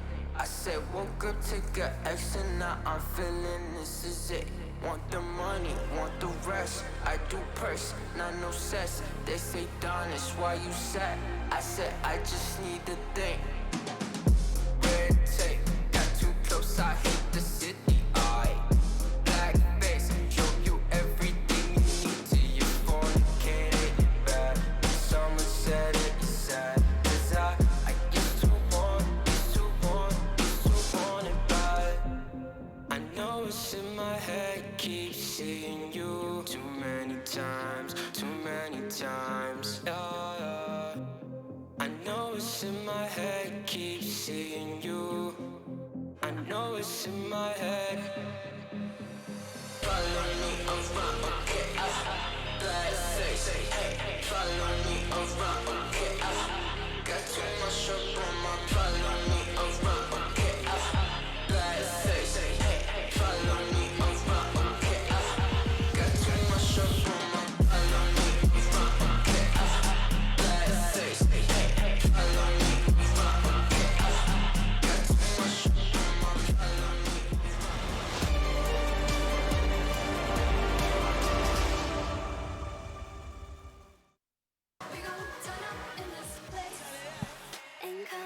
The ESL Pro Tour CSGO Masters Championships right here live from Katowice. We are still at it here. That's right, one more map for us, Fnatic and Na'Vi, going all the distance here, going all the rounds, and of course, with all of the gameplay that you could possibly be asking for, because now we find ourselves situated between the crossroads of map 1 and 2, which leaves us at map 3, which is Mirage, guys. That would be quick math, correct? What map? Map 1, 2, map 3. There you go, you have it. 3, yeah. Like, Dory, you know. Listen, I think it's the last round is a great story for every viewer at home and every player, right? You can be bottom fragging, which was Perfecto's situation, having a very quiet game, but still be the one defining factor at the end that pushes you over the line. So you never give up. You always stay focused, and maybe you'll be Perfecto on a 30th round. I get a flashback from yesterday when I was watching Na'Vi going up against FaZe Clan. Na'Vi in the first map didn't look too good. They lost to FaZe Clan. Second map, I felt FaZe Clan should have had it. I felt FaZe Clan should have won that game 2-0. I feel the same about Fnatic today. I think they were I wouldn't necessarily say they were the better team, right? They had the opportunity to win this one out. The 2 rounds from 13 and 13 and onwards, right? They lost a 5 versus 3, a 4 versus 2. You shouldn't be doing that if you're Fnatic at that point. You should be closing out the series. You should be winning. For whatever reason, Na'Vi has that X factor. And we know who it is, Simple in this particular game, right? Dropping 30 kills, getting that 4K at, I believe it was at 13-13 when they defended the B bomb side. He shouldn't have won that round, but they somehow made it work. So Na'Vi, again, they are, for whatever reason, not really playing up to the standard right now. I think there's much more potential to be unlocked for Na'Vi, but they're getting by, right? They're still winning the games, and I think moving into Mirage, there's a big chance that we could see Na'Vi replicate what they did yesterday against FaZe, and that is winning a series they have no business winning. Maniac, he said X Factor. He said Simple. And he's not wrong. He showed up in spades. I mean, you're never really going to be wrong when you factor in Simple, right? And the fact that the scoreline is 14-14 and he's trying to knife someone in the CT base, I don't really know. It's somewhere between craziness and also having just no fear at all. But yeah, that's pretty cool. You know what, Na'Vi, they win the right to go to a third map. Speaking about winning, can you tell me something about the big giveaway? You want to know something about that? Oh, I do. I guess if we have just a few extra seconds, I can tell you to. I can tell you to head over to intelextrememasters.com/raffle, where you can win all kind of cool stuff. Gaming gear right here on your doorstep should you want it. Let me just tell you some of these cool prizes. We're talking about a Intel Coffee Lake Refresh i9 9900KF processor. Now, not just one, not two. They're giving away 4 of those bad boys. So that's just one of the top prizes. And on top of that, another prize would have to be the treat that we have on our hands with one of the players from Na'Vi. I do believe it's going to be Simple, talking to us via Frankie. I've grabbed Simple because I've got to ask, what's been going on in the Na'Vi camp? Because it was such a tough start for you guys. I think we still was in first map, at the beginning of second map. I think we still didn't play our game at all. So it was tough because we did some very stupid mistakes on first map. So I hope it's much better after we know. Well, you were absolutely on fire, but you managed to pull the team up to your level as well by the end of it. How does Na'Vi manage to keep things going and even perform so well when everything is so stressful? I don't know. I told my team that we need 6 rounds. So after we got 3, I said we have 50% already. I think everyone started to believe in the comeback after some crucial shots. Blade is a tactical genius. Why doesn't he call more timeouts in situations like those? Because I think Boomich knew what we're gonna do. I mean, he knew everything. Blade just called timeout just to remind him something. So anytime Boomich forgets something, Blade do this. But he let Boomich practice his skill himself. And finally, Simple, you nearly gave Henry G a heart attack when you got that knife out on JW. What were you thinking? I was thinking, please don't kill my teammate. But at the end, he just, nobody covers CT. But that was good. I wanted to get 2 or 3 knives, but it's okay. Oh, what a shame. Well, you've kept your team in the game, so it's not all bad. Thank you so much, Simple. Good luck on your final map. Let's head back to the desk. Simple does have a very valid point there. Please don't kill my teammates, but also let me knife you, because that is the proper thing to do. Jacob? I mean, his teammate did die, so if I were flaming in that scenario, I would have been I wouldn't be pissed, but I would be pretty mad. Yeah, I'll be very mad. But speaking of mad, just to touch about the mindset, right? And Simple said it, that the fact they remain calm. I think this is one of the new characteristics of this Na'Vi team, right? If you think about London and if you think about this event here, they have a resilience that is new to that project. We used to talk about Na'Vi as a team that could tilt off the earth, absolutely, and just completely disappear in a game. That's now been 2 series, very tight series, where they're in a bad position in the second map. They actually managed to come back and go to a third. Is that a new long-term feature or not? That is very interesting. That is going to be one of the big questions, especially when we look towards that third map of this series. We're going to go to a break. We come back. We do have the conclusion of it all. We're going to Mirage, ladies and gentlemen, and we're going to find out who is going to be moving forward in this bracket and who's dropping down the lowers. We'll be right back after this. I feel on top of the world, I feel on top of the world right now. I feel on top of the world, I feel on top of the world right now. I always wanted the world, I want to conquer the world right now. I feel on top of the world, I feel on top of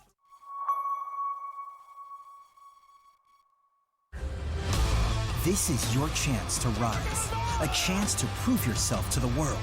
Because when passion leads the dream, this is not just a game anymore.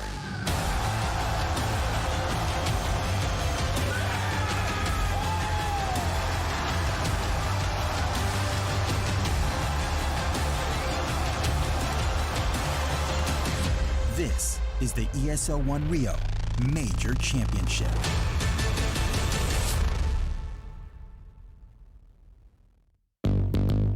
What's your style?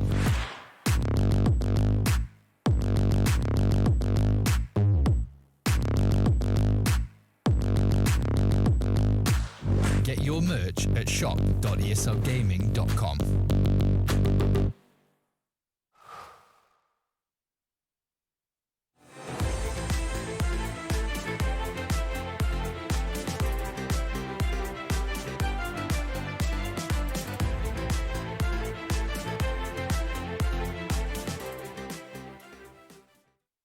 To be brilliant is to defy convention and challenge expectations. So Intel will bring the processing power for when it's time to go.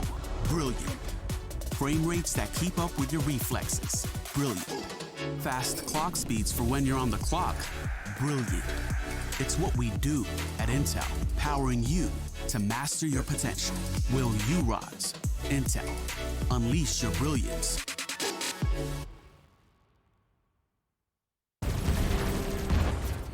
Everybody loves an underdog. Who needs to be liked? Mountain Dew Amp Game Fuel. Victory in a can. For them, to simply exist is not enough. They must strive for more. They risk everything to build a legacy, just to have it torn down.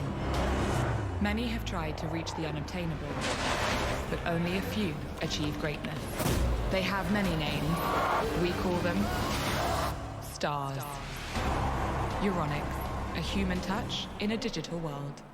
My name is Jordan Gilbert, aka Nothing. Hi, my name is Sue Lee. My handle is Smix. I think it's important for these initiatives to happen. Empathy really, really goes a long way, and it always means so much to us, and I think that's where initiatives like this really help. I encourage everyone in the community, anytime they see bullying, anytime they see someone getting called names, I encourage you to step up and say something. Good luck, have fun. Good luck, have fun.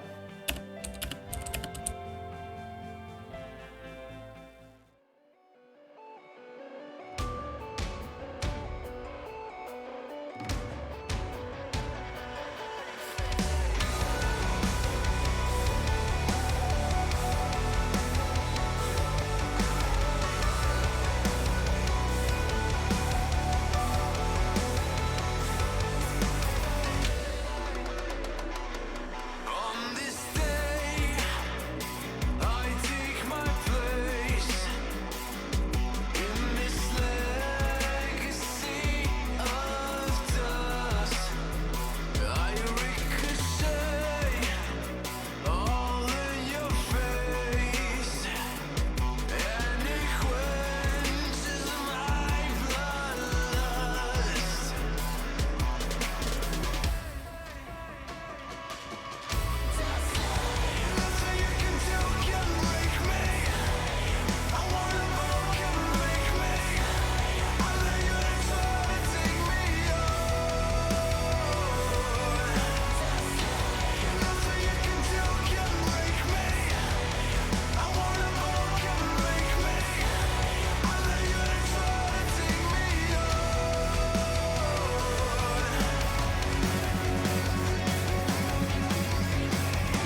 Intel Extreme Masters is brought to you in part by Intel, Acer Predator, Mountain Dew Amp Game Fuel, Vodafone, and Euronics.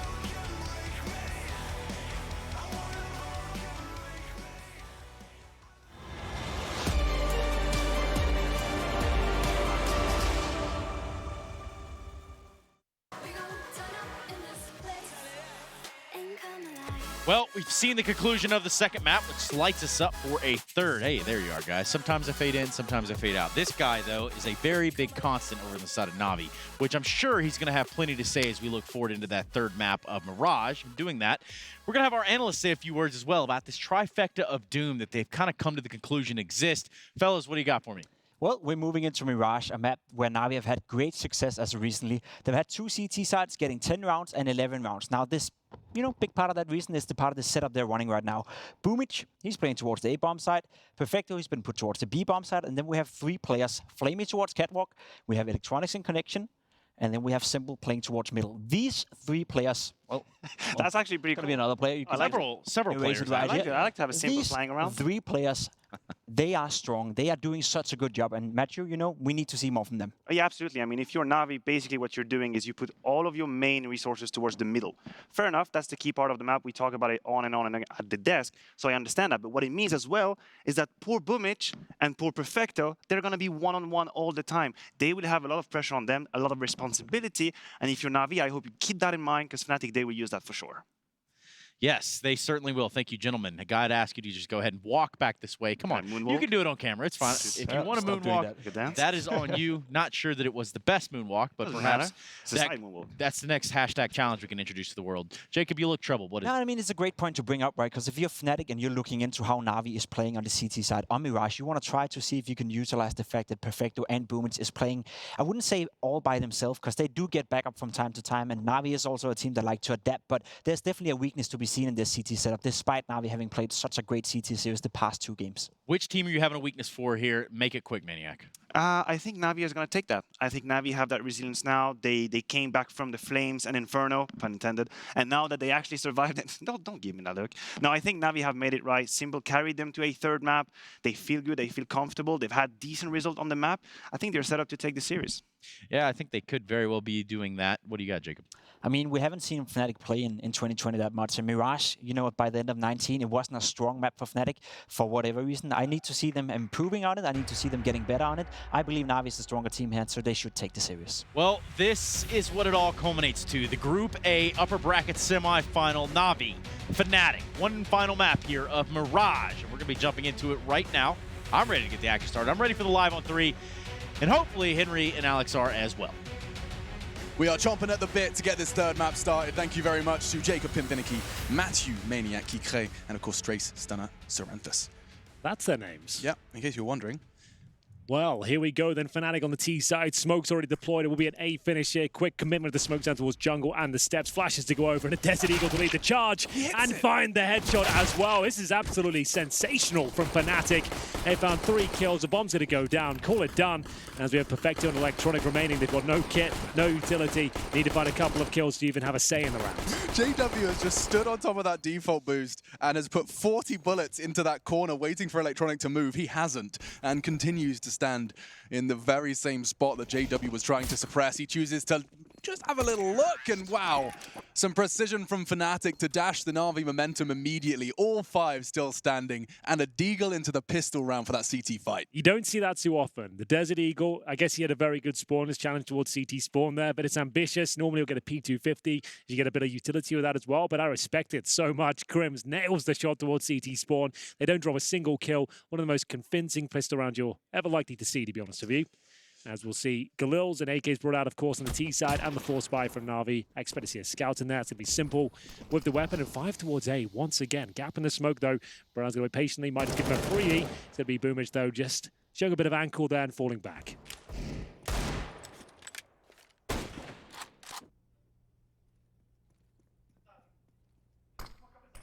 With unconfirmed damage onto Brolan. Oh, it's Simple's Fantastic scout that once again seems to be connecting, but traded out as Golden does make his way into the site, and that scout loses its potency very quickly as soon as they get out Tetris. Yeah, it certainly does. As soon as they get close up, you can only really hope for tags at this point. The Desert Eagle, though, still viable, but surely taken down by JW. It's scrappy, but it will be a final kill coming in there, and it's going to be Perfecto and Simple in the 2 versus 2. JW on 1 HP after all of that. Yeah, I didn't even notice that. That's why we've got the thing in the top right now. Very helpful. Still alive.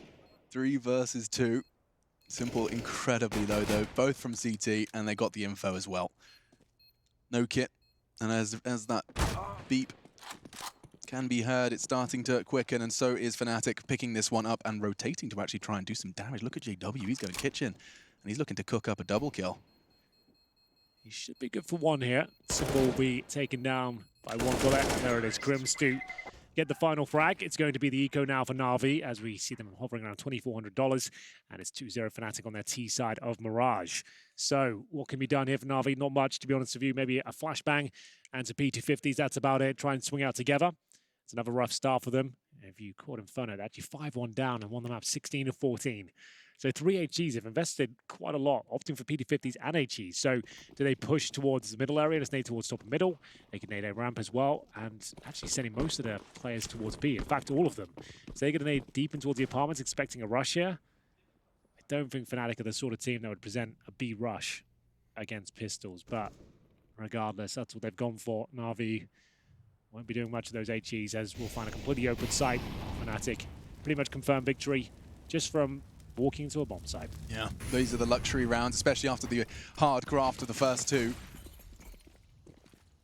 can see from JW's crosshair placement, it's too good to believe. He was checking every nook and cranny. But yeah, perfect use to really hammer home just how confirmed this round is for Fnatic. All 5 CTs just going to be digging in on B. It looks like they're just going to basically take all of that into the next. No reason to hunt them. Let them keep the little they have. Flush up. Bit of a signature move for him. USP on the T side when they're on an eco. Looks really cool. He does do that often. And it's almost never punished. I mean, he's always got a weapon to pick up. It's extra cash in the bag. I mean, it makes a lot of sense. Yeah, if you know they haven't got helmets, it's a great weapon. As soon as they have the helmet on, it's when it kind of drops off dramatically. But either way, yeah, I'll go to CJW, just flirting towards the B side there. Doesn't need to find kills, doesn't need to give anything away. That's fine. As we'll see ourselves go into round 4. It's game time now, Hank. This is where things get interesting. Will we see some aggression? We started to see it creep in from Na'Vi towards the end of Inferno. Found that confidence. They were a little bit rattled. We actually heard from Simple in the interview between the maps. We asked, why are you not calling these timeouts? Why is this not happening? Apparently Boomage has everything under control. He only brings in Blade when he doesn't know something 100%. I don't really know what the point of that is. I imagine he's there to double check, yeah. Yeah, I feel like he should be having a bit more moral support and kind of helping everyone out, but each their own. Pinch of salt as well. In the same interview, Simple said he was hoping for 3 knives. True. So Simple, speak of the devil, has managed to find the first of Brolan. Crossing out towards ramp, and nade landing on the head of Golden as well has made this round look very difficult for Fnatic. And JW, he thought he has the element of surprise, but Simple, he caught a glimpse of him just as he leaped into the smoke, and now he can punish. The Wonder Child forced to watch as just 2 members of his squad remain. Should very well be the Na'Vi first. Nice and early into the piece. Yeah, absolutely. So it's Simple, a couple of frags at the AWP, and we will see the M4s survive as well. But can Crims and Flush Up do anything about this? Is there any resistance? Flush Up knows there's plenty of time remaining, a minute to be exact. Just trying to feel the map out here. Are there any kills available? Na'Vi having to reel it in. No one exploring their options at all. They know the money's at absolute 0. Need to keep these 4 players up if possible. Crims thought he spotted one, no one there. And a whole lot of audio being scooped up from Flamey in that position. It's pretty insane timing. The moment Flamey moves away from the vents, it's from Crims peaks. So they'll boost up. You can jump it there alone now, but it does make a sound cue. And that's smart when Flamey not shooting out the vent. He doesn't really have to watch our position anymore, but Simple spots him from spawn, swings around, and that's going to be a 4 versus 1 now. Flush is hoping to get a bomb down if possible. With 10 seconds remaining, he might be able to. There's no reason why I wouldn't swing here. And they've done it. They might just want him to bleed the clock out now as they get no money going forward. He knows it as well. He'll just go for a plant. Boom, which have to swing again. They've let him plant. He's done it. He gets himself... kind of ridiculous. Okay, if he wins this now, that was a bit of a misplay from Na'Vi. I know what they're trying to do. They're trying to run the clock down and take it to 0 so he gets no cash, but you've let him plant. Like, why wouldn't he swing and deny that extra cash? I guess they were going to buy either way, but they still lost a player in the process, so it's not like they were playing it super safe. Great work from Flusher. Jumping immediately off the bomb and realizing 5 seconds on the clock, he's got another window to force that fight. Gets away with it. 800 extra cash injected into every member of Fnatic, and we head to the 5th of our final map. Last game of the day. JW will be now bringing out that AWP. Excited to see what T-side AWPing tricks he's got up his sleeve. Seems like Fnatic have got a very specific page of the strat book here, and it looks a whole lot like that mid to be. Perfecto. We talked about it at the desk. Maniac and Pimp highlighting that this heavy mid lean from Na'Vi CT side, it's got them double digits, back-to-back double-digit CT sides, but they did raise the question, can you exploit Perfecto solo B? That's the thing. He was very quiet in the second map, and he's continued to be silenced here by Brolan. Great shot that Krieg. Can't replicate his form from Dust 2 and get the double. Oh, Flamey, that was a great try. Simple, though. He's bought just enough time to swing in. Can he deny the plant? He looks like he wants to. The bomb will go down, but it's going to be Electronic to pick up the player that planted it. Yeah, this looks impossible for JW. He's got them all over the site already like a rash. He's already throwing out the Molotov. This seems so misplaced. He's already holding it, but the bullets arrive. Flusher stops it, and just like that, blink and you miss it. Now it feels all Fnatic. It looks so good for Na'Vi, but Electronic can change it. The smooth moves don't land. Oh, shots from JW through the wall. He connects only the P2K. A Molotov, that's something, but JW aggresses. This is chaos. 3 HP. Electronic still a chance, has the kit and holding, but the flame. Oh, Flusher, Flusher, Flusher, no! And Na'Vi will take it. What was that round? Back and forth. Oh, he didn't stand a chance there. Even he can't believe it. A rare smile there from Electronic as we see it come right down to the wire. That's a gut punch for JW and co. They felt like there was no way they were going to lose that after getting those 2 kills, denying the simple defuse initially, and then some way, somehow, that round delivers. JW, at this point, you'd think there'd be no other result but a victory for Fnatic at this point. But the Molotov down, it meant he had enough time to defuse with the kit, by the way. So he can't find the shots. He was actually doing a little bit of damage there. But then the panic sets in. He's sat in flames. He can't keep spamming that same position. Has to run through and it gets taken down. And now at a partial buy. Okay, this just got interesting. That round just... It was so unpredictable. And the JW likely kicking himself. That push felt a little unnecessary, but now we are seeing Fnatic getting this rather swift 3rd round on the board for Na'Vi, charging into B, charging straight into the meat grinder. Crim's half as well. Perfecto still set up on bench. He won't be going down so easy this time. No Roland with the Krieg to open things up. Just the Deagles, and that's a clean one for Na'Vi. 3-3, leveling up. Another day in the office for the B site. Flamey and Perfecto setting themselves up nicely on the B. Here we go then. All tied up, and we will see money not in a very promising situation for Fnatic. 3,500 across the board here. So Na'Vi, they'll have a chance to take stock here. Oh, it is a 4. I didn't think a buy would be coming in, Alex. Not this early on. They've gone for 2 Galils, a Mac-10, and a couple of upgraded rifles in the form of a Krieg and an AK. Okay, they must have a set piece in mind. It looks to be that way as well. Much faster pace here towards middle. Stacknade's window. Na'Vi are hearing this. They're starting to piece it together, and again, it feels like Simple's found another opening pick. How many? Roland, good work onto the first. It's only an SMG. Boomich can't really challenge that out too well. Re-smoking connector and looking to slow things down, but Simple still firing on all cylinders. 8 now in the 7th round of play. Yeah, he really is coming into his own. First 2 maps, well, the first half of the second map, I should say, he was pretty MIA, but he has turned it on. It was enough to get them over the finish mark of Inferno. Could be enough to actually win the series in the end here as well. 2 frags, once more the AWP. Find themselves in a 4-3 lead. 1 minute on the clock here, Simple. This seems to know exactly where they are. Just 1 step ahead of the opposition. Too fast for his own good there. Still moving when he pulled the trigger. And JW will sneak past. Ridiculousness. Bomb for Brolan.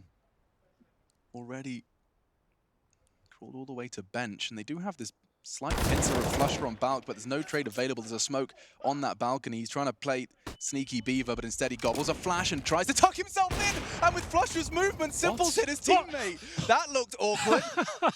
Shouldn't be a problem. Shouldn't be.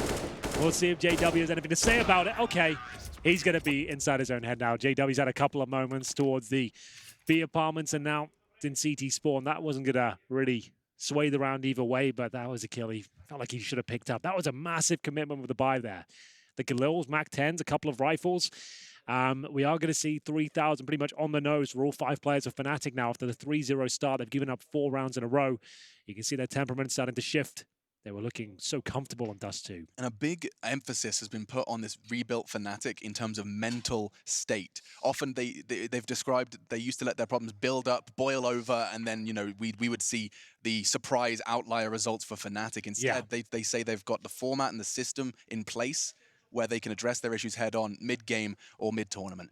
We'll see if there's evidence of that, because there is clear cracks starting to show. We'll see whether they can solve them on the fly. Samuelson's had 30 seconds on the microphone, and we head into the 8th round, final map, winner of which will meet Astralis in a battle for a quarter-final bye. That's a big, big prize to be picking up in just day 2 of the tournament. Absolutely true. So, they've gone for the partial bye. This was very promising approach in the earlier stages of the game. Simple caught off for the timing, but still a strong HE grenade. Baits Boomich, and he does about 150 damage over the HE. Boomich more than happy to mop them up here, looking for a clean sheet. Not quite going to find it, but still a very convincing round. 5-3 Na'Vi.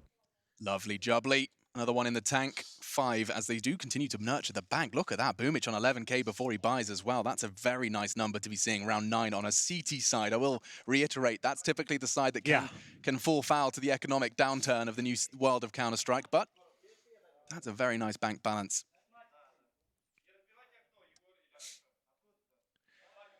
We're going to see now what Fnatic have got up their sleeve on the T side. We're going to have AK-47s and Kriegs, and all for JW. Certainly one for Simple. Double digits and smoked out, early smoke. Towards the CT side to connect up. Pretty much nullifies his position there. Golden. Ooh. He's thrown towards short. He's going to try and jump in towards window potentially here. Just going to be patrolling it, drops off. Did not mean to do that, I can tell you that right now. Yeah, this seems like a Fnatic that do seem a little shaken. A little ruffled.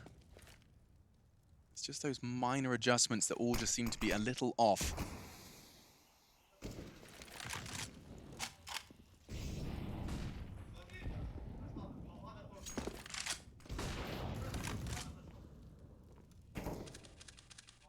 Spot in the quarterfinals for the victor here.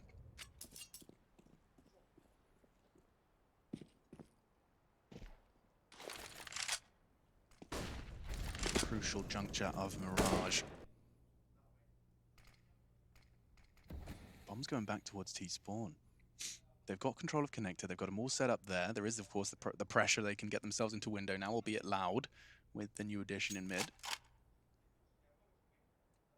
35, and they're aggressively fighting ramp. This could get really awkward if that bomb, he's solo.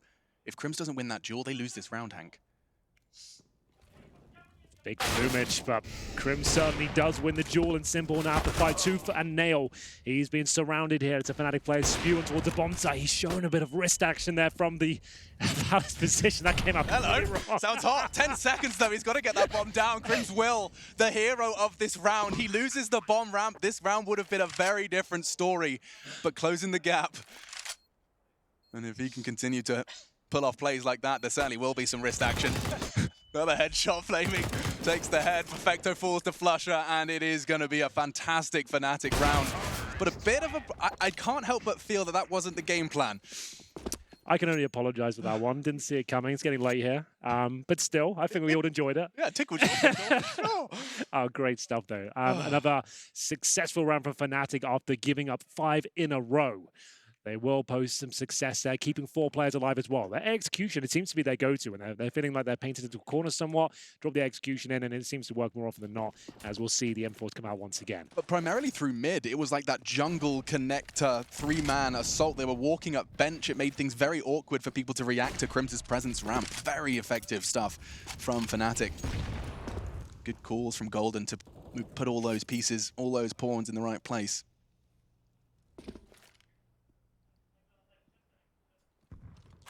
Who am I kidding? They're not pawns. Kings, queens.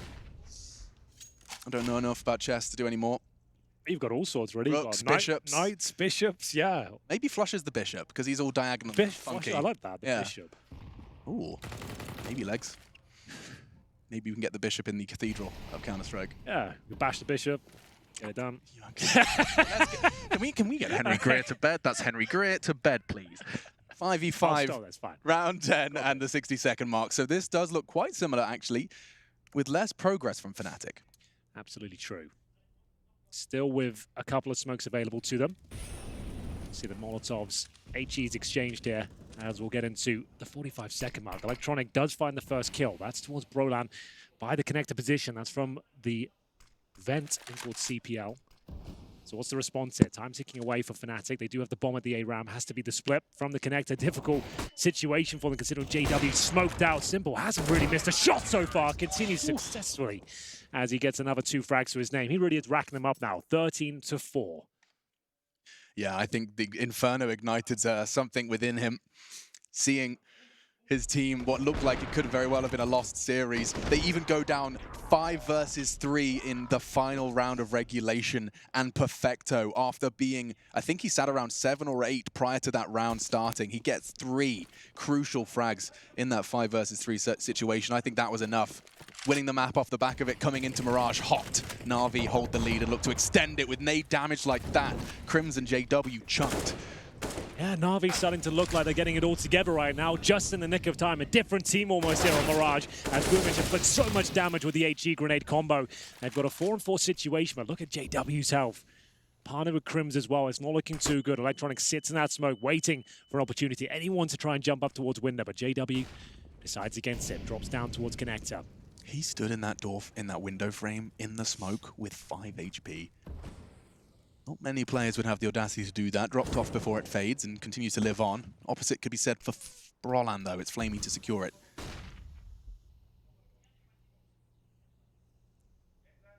So, massive start for Na'Vi. Man advantage. I don't know how Fnatic will get back into this round with what they have available to them. No warp, 1 smoke. Barely any HP between the 3 of them. We'll see whether they can make this work. It's a good start. Segregating the jungle position so they can focus towards window. See whether that's going to be the case. Electronic aware of it now. You can see he's got his eyes focused on about 3 different positions at this point, trying to tuck himself in, finds the protection. But Crims, this is all by design. He knew he'd be there. And now they're going to try and split towards B. Perfecto now, isolated. He has got Flamey towards short, I believe. So he will fall back, but that's a key shot from Simple there. Up the flush up.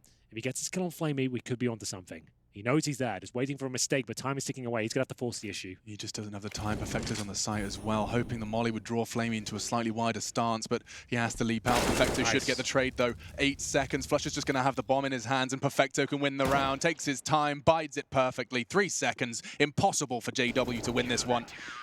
And he made sure he was precise. Fair play to Perfecto to just hit crouch and not make him peep. God, that's scary. Completely agree. Didn't spray either, so you didn't know exactly where he was. There's 1 bullet fired just so you couldn't work out exactly where he was from that shot. To buy him that 4 seconds required, runs it down. Sure, it's not the craziest, flashiest finish there, but it's enough to win the round, and that's all they care about at this point. That was really well played from Fnatic, though. To even get back in that round, what was that, a 4-on-2? And they had no time, no HP. And all of a sudden, Crims finds him a bit of space there. He gets that smoke down, isolates Electronic towards the window room. As soon as he takes him out, you can see them pouncing towards B. Flamey, though, say what you will about Perfecto, he actually runs the clock down very low there as well. Just hiding in towards shore. I'm not sure if he knew he'd been discovered, but the fact he stayed there for a good 10-15 seconds made things very difficult for Fnatic. They had to force the issue, but still, it will be Na'Vi coming out on top. That was the kill that opened up the opportunity, and that was the one that closed it.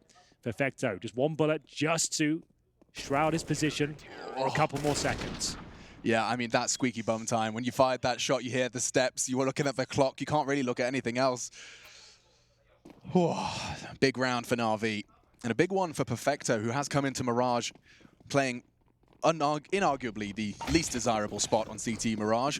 And he's been given the responsibility primarily solo. I say primarily because it seems, coming into this one, a mix-up from Na'Vi in their setup. Oof. Wild shots fired off towards the connected position there. It's going to be JW, the AK.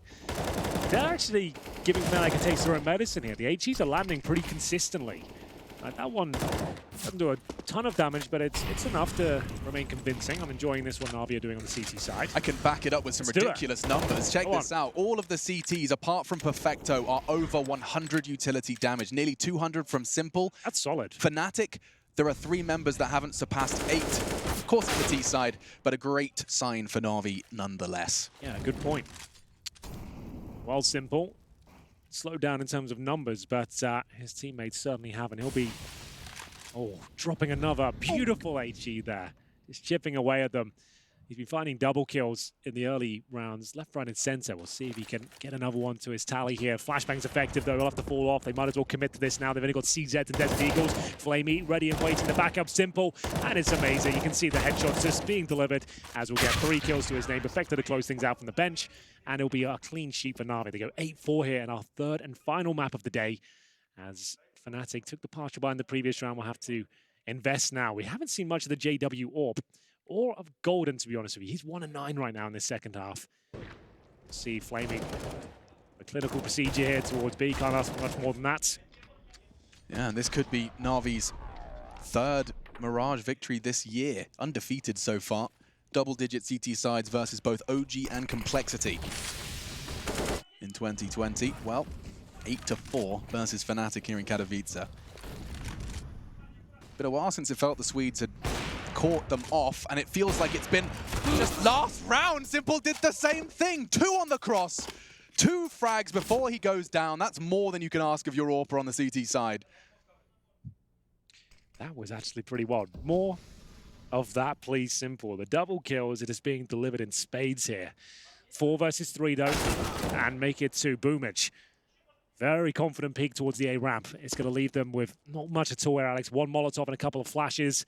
I'm loving this from Na'Vi. They did not look like this team in the first 2 maps. At least the first half of Inferno, they looked like they were overwhelmed, strategically weak. None of the individuals were really turning up. Miscommunicating, like Boomich is looking the wrong way. Right? Yeah. And now this is a different team altogether. This is like the best performance of the evening. From them, at least. We'll see whether they can close this one out cleanly. It's going to be Brolan left with the Krieg, his weapon of choice. But 45 seconds, a bomb, and a pretty disastrous position. Boomer should have the upper hand here, which he does. And there we have it. It's going to be 9-4, 4 rounds in a row.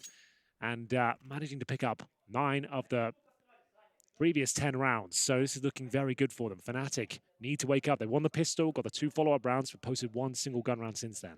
You can see the opening kill statistics as well. Simple, he's 4-1 in opening duels. And I said it felt like we've seen a lot of those Simple 2-kill feeds. Well, he's had 6 multi-kill rounds, and it's only round 13 in which that tally was found. That's crazy. Nice aggression from Boomich early, and then he seems to have a real comfort in going aggressive ramp despite little cues being given by Fnatic. A change of pace, though, from the Swedes.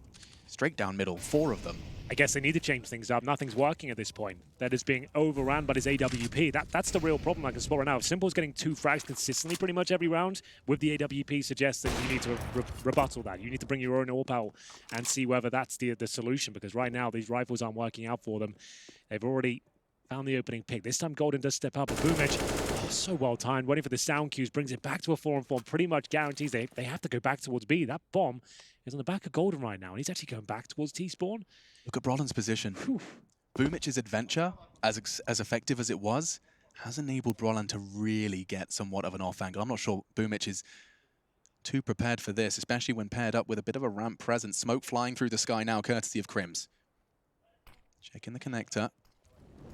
And they're all going to hit at once. Molotov him into the open. Brolan strikes, and Fnatic have control of the site. Smoke, it's perfect to at least obscure the view. Simple jumping for info at some point of a risk of his own health. Another for Brolan, and Fnatic have advantage. They had to change something, and now it's paying dividends. The faster pace towards middle, and Brolan stepping up with that Galil. That's what it took, and sometimes you just have to throw the book out the window and say, right, we need to start hitting some shots here. We need to find that confidence. Someone step up, and trust me, that happens a lot in Counter-Strike. One player will just go, I'm just going to try and get this pick here. I'm just going to try and pick connector by myself.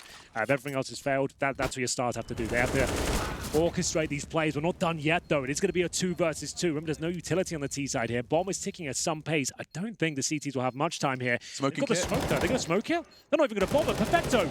No smoke. Why has he not used it? Flamey! He had a kit and a smoke grenade. He sets on it, forgets one of the combo, and it will put another round on the board, 9-5. Whew, a little bit closer than Fnatic would have liked towards the end there. Imagine the smoke was down. Yeah, different story, perhaps. Absolute scenes would have gone down there, but it's going to be Fnatic just about getting away with that one, but everyone pretty much went down with the blast. So let's have a look at this one. So he got off the bomb at that point. Had he had the smoke, probably just committed to it and hoped for the best. You can see, like, yeah, Perfecto's had a real kind of rough outing here today. He's 5 and 6 right now. Like, he had 5 kills in the 30th round of Inferno, but he did save the day, if you remember. Got 3 kills, and Simple, he's got a lot more than that. That's going to be his 18th as he picks towards top of middle and successfully removes Brolan, the danger man of the previous round, in the very opening seconds of the final round of the first half here. It does, just when you watch him in his prime, in the form like this, just sit back, relax, and enjoy it, because it does look like he's got X-Ray on in some of these rounds. Every single time you're trying to cross middle, that's often such an easy AWP fight to contest. They throw a molly connector, you pre-fire it, you never really have too many issues with it. He's taking the same fight and finding the same results round after round. It's a very good point. He's looking like a different player here on Mirage. It's, again, him just choosing where he wants to go. Off the spawn, got that killer instinct back. 18 and 7. And not a single member of Fnatic with a performance that you could shine a light to it. And he's not overcommitting as well. It's not he's running down middle on Inferno. That's just a pretty standard pick. And just nailing the shot very fast. Not many AWPers can consistently find that.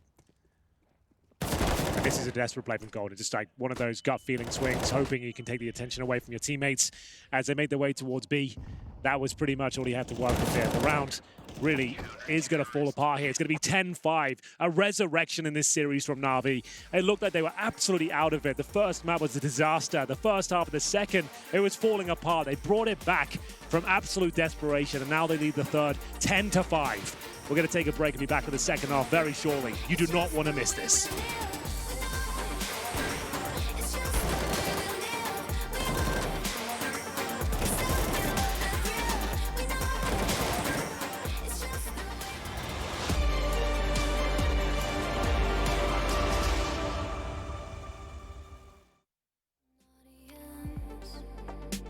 Keep telling us what we can do, but here we are, showing them, making them wish they were you.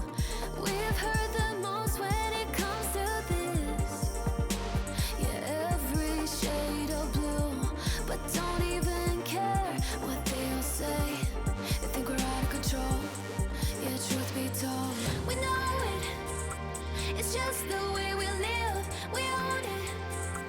Stop, we love the thrill, we know it. It's just the way we live. We're grown-up kids.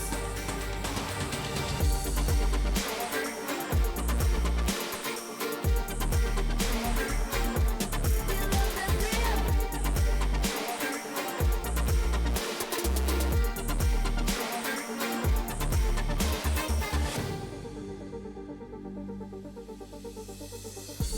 They're looking at us, an audience. Keep telling us what we can do, but here we are, showing them, making them wish they were you. We've heard the most when it comes to this, yeah, every shade of blue, but don't even care what they'll say. They think we're out of control, yeah, truth be told, we know it. It's just the way we live, we own it. Can't stop, we love the thrill, we know it. It's just the way we live, we're grown-up kids.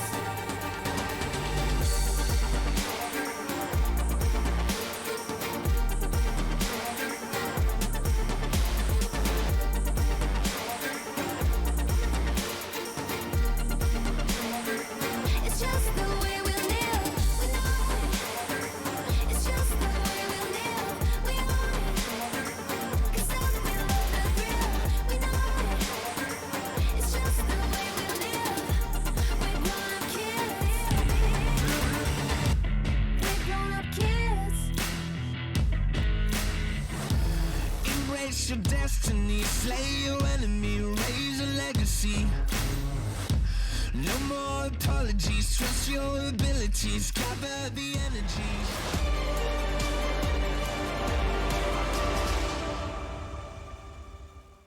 We gon' turn It has been a series of teams performing out of their minds, but taking it in turns. Fnatic took the reins first, and now in the third map of this series, a battle for a quarter-final spot minimum. Tickets to the Spodek on the line and a single half on Mirage. Fnatic versus Na'Vi. I'm Machine, I'm joined by Henry, and this sentiment you were sharing before the break, Henry, is that it's a new Na'Vi in the server for this final half. Yeah, I absolutely agree with that. This is just a different team than what we saw in the first map. It looks like everything's coming together. We're seeing great utilization of the grenades. It looks like everything's actually looking very efficient. The shots are landing. They're not giving rounds up. They're not team killing each other. It's all looking much better. As we get into a 10-5 lead in the second half, we are going to have Simple, of course, on the P250 and Armor. The Superman combo here as Boomich. He'll set up an interesting smoke there towards the jungle position, I believe, and a flashbang as well. Actually lands in Connector.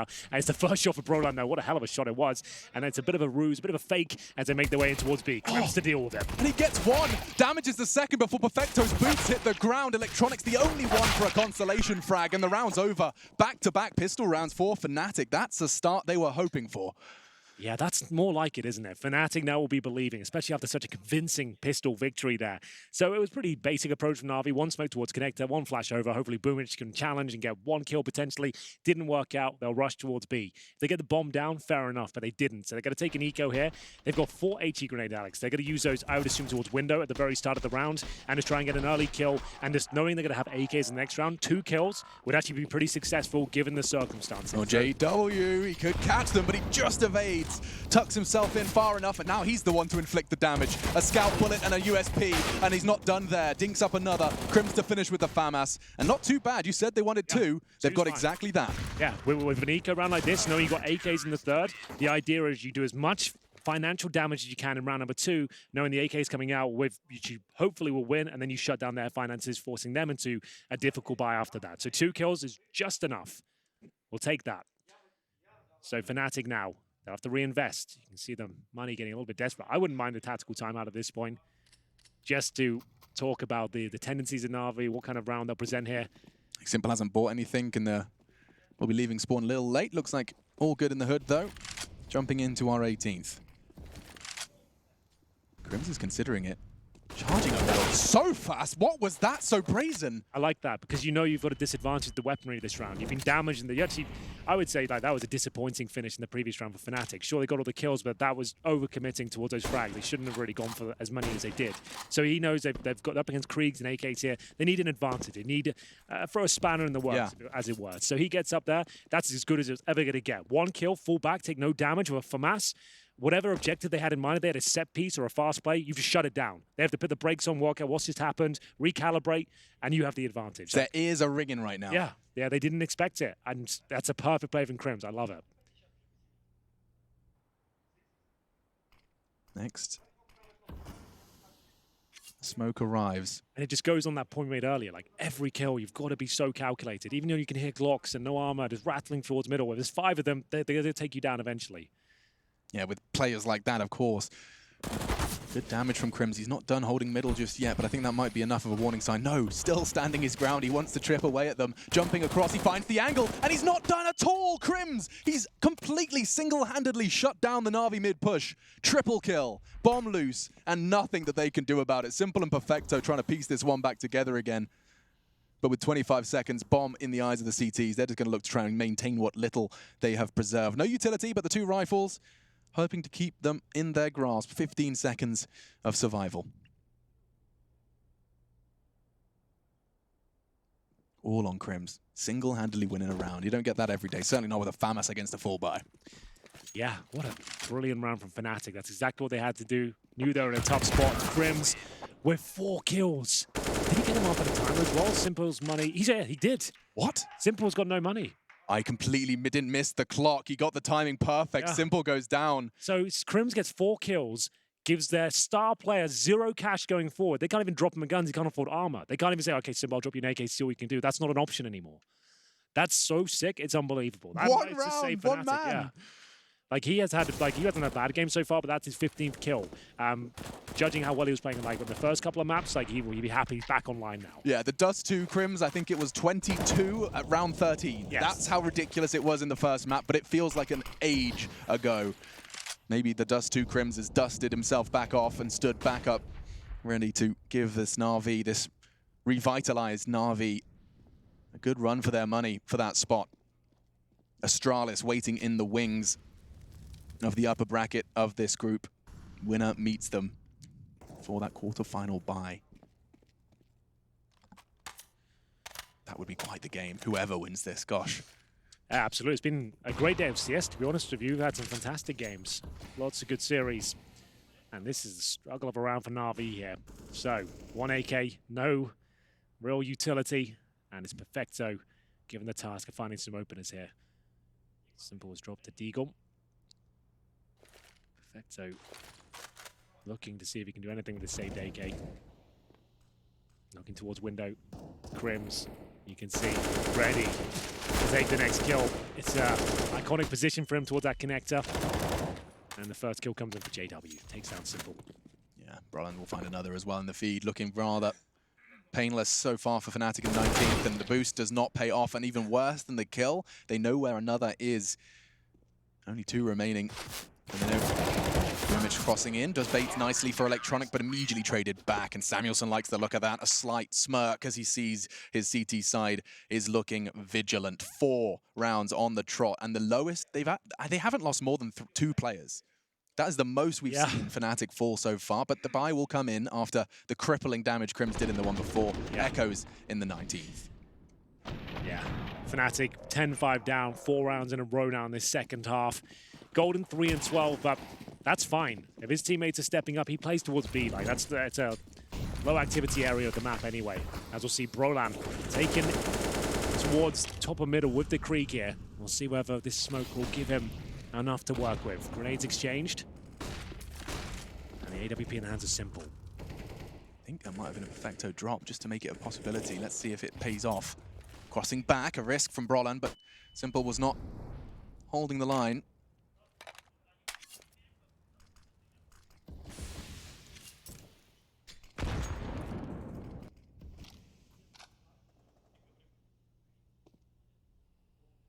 Very non-committal from Na'Vi. Flamey lingering in Palace. Powerful position if you get your timings right. All right-eye peaks, all Z-axis advantage, it's hot. But he's got to have enough distraction. Looks like his team are actually planning on joining him. Quite a unique finish if they actually do come out of Palace. Don't see that every day. That's what we call the old flash attack. So he'll set up a couple of basic smokes. Electronic will be the one to provide the smoke, but he hasn't got a flash for them, so they're just going to have to go dry at this. Roland will be seeing what's available, and that's going to be plenty of kills with the Creek here. It's going to be simple to answer back, but they're looking to keep the perfect run going here in the second half. 25 seconds remain, and that's another kill for Fnatic. 3 versus 2. Electronic pulls one back, and Simple is alive as well. Going for an open plant. That's brave, to say the very least. That should be it. Electronic's got his work cut out for him to even find a kill here. Nothing he can do. Just not enough time to piece it all together on the retreat, and that's Crims to convert. 10-10, Fnatic. They used that timeout, the break between the halves, and they've come in looking fresh-faced and bushy-tailed. Na'Vi, they have lost every single member in every round of play, bar 1. And that's when Simple died after the timer as well. Oh, good example, yeah. So it will be Brolan holding towards Sandwich. Quite comfortable towards the end, that one, especially Crims in the back of Electronic here. Another partial buy with maximum loss bonus found. It's going to be Deagles and CZs. A couple of basic smokes and flashbangs here. And oh my goodness, it's Flusher dropping the airstrike towards the top of middle. Follows it up with a barrage of bullets as well. Simple removed early once again. Electronic, this is now one of those difficult fights for Brolan that I thought he was absolutely done for. But still, it's going to be a 5 versus 3. Electronic taking down 38. Surely the round done at this point. Just wanting to get involved in every single fight here. I love that. He knew he was being pushed from behind. He's like, I've got to take this fight. There's nothing else waiting for me. Do as much damage as I can inflict before I finally fall. And Perfecto did catch him. Puts the org in his grasp, but advantage still favoring Fnatic heavily. Currently, they're rather split up. Yeah, they'll do well in this round if they can pull it off. Electronic with the bomb top middle. Perfecto in the underpass. They have 1 smoke and incendiary, and they've recovered it at an org. So Flusher looks like he's got Perfecto's number here. Certainly does. I'll get the double kill. He gets the information and a dink in as well. So great stuff. And we will see 11-10 after entering the half, 10-5 deficit. They are going to actually take the lead here after getting 6 rounds in a row and keeping convincing numbers up almost every single time as well. That was the partial buy from Na'Vi. They do have a full buy now. And we are going to have a terrorist timeout at this point. The first from Na'Vi. Again, surprising that this is their approach, but each to their own. So Blade, you can see, look at that machine gun mouth. He's like, I've got so much information I have to convey right now, so shut up and listen. I just feel like if you've got someone like that behind you, it's fine him chiming in every now and then, you know, like we're going to round number 22. It's the first time he's actually had to do anything. Well, I was keeping an eye on the timer of that timeout. He stopped talking at 0. Yeah. Like he was like, I won't be choosing when this sentence ends. ESL will. Still, we jump in. It's round 22. Na'Vi called the timeout the first here on Mirage, and it was after a slew of 6 from Fnatic out of the gates here on the defense. Big round, big buys. Bomb on the back of Simple, AWP as well. Signature for everyone. Let's see what the game plan is for Na'Vi. A little bit of paranoia, perhaps, implanted by Crims and that YOLO FAMAS push that really did pull the rug from underneath Na'Vi. Yeah, absolutely. That was great. What a fantastic call. That's just like textbook Counter-Strike. In terms of whoever came up with that, that's brilliant. I hope it was golden. Just saying, like, give it a go. Yeah, we can do with this. I do hope Frankie gets the grab. Of course, depending on the victor, and get an answer to that question. So, not much of a statement. Maybe I should just stop talking. Not much of a statement there, either way. Round 22. We will see another 5-on-5 ensuing here. This one a lot slower paced. You know, the 1 minute mark already, and Na'Vi, unfortunately, only have 1 smoke remaining. So you have to be more pressure towards Simple. He's the one with the smoke, but he's also got the AWP, so he's deploying the smoke, or is he going for the first pick here? Maybe a bit of both. Flamey towards the end of Palace.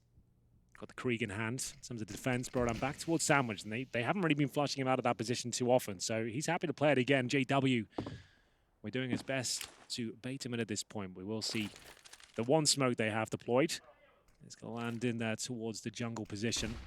And incendiary dropped. It's going to try and take vision away. They've got to check Sandwich's time. And they don't. Boomich presents his bottom. Roland, 3 frags from Sandwich. He's having his sandwich and he's eating it. Finally shut down, but 15 seconds. Bomb picked up. Simple would have to find another 2. He's already on 2.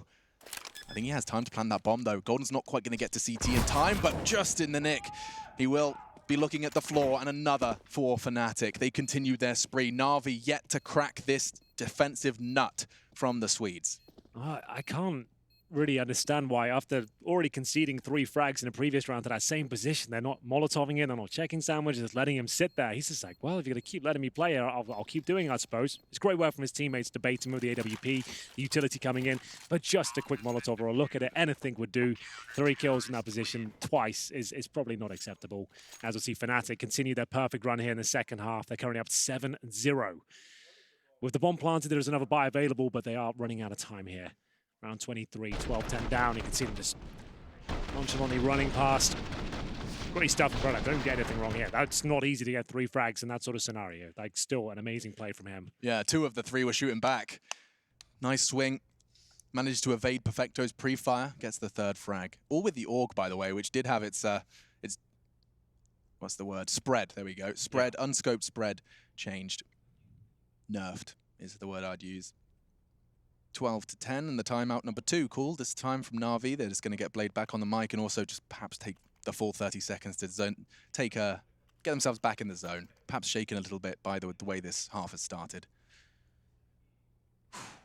Well, yeah, the scores on the doors so far. I can see Simple at the very tippity top there with 22 and 14.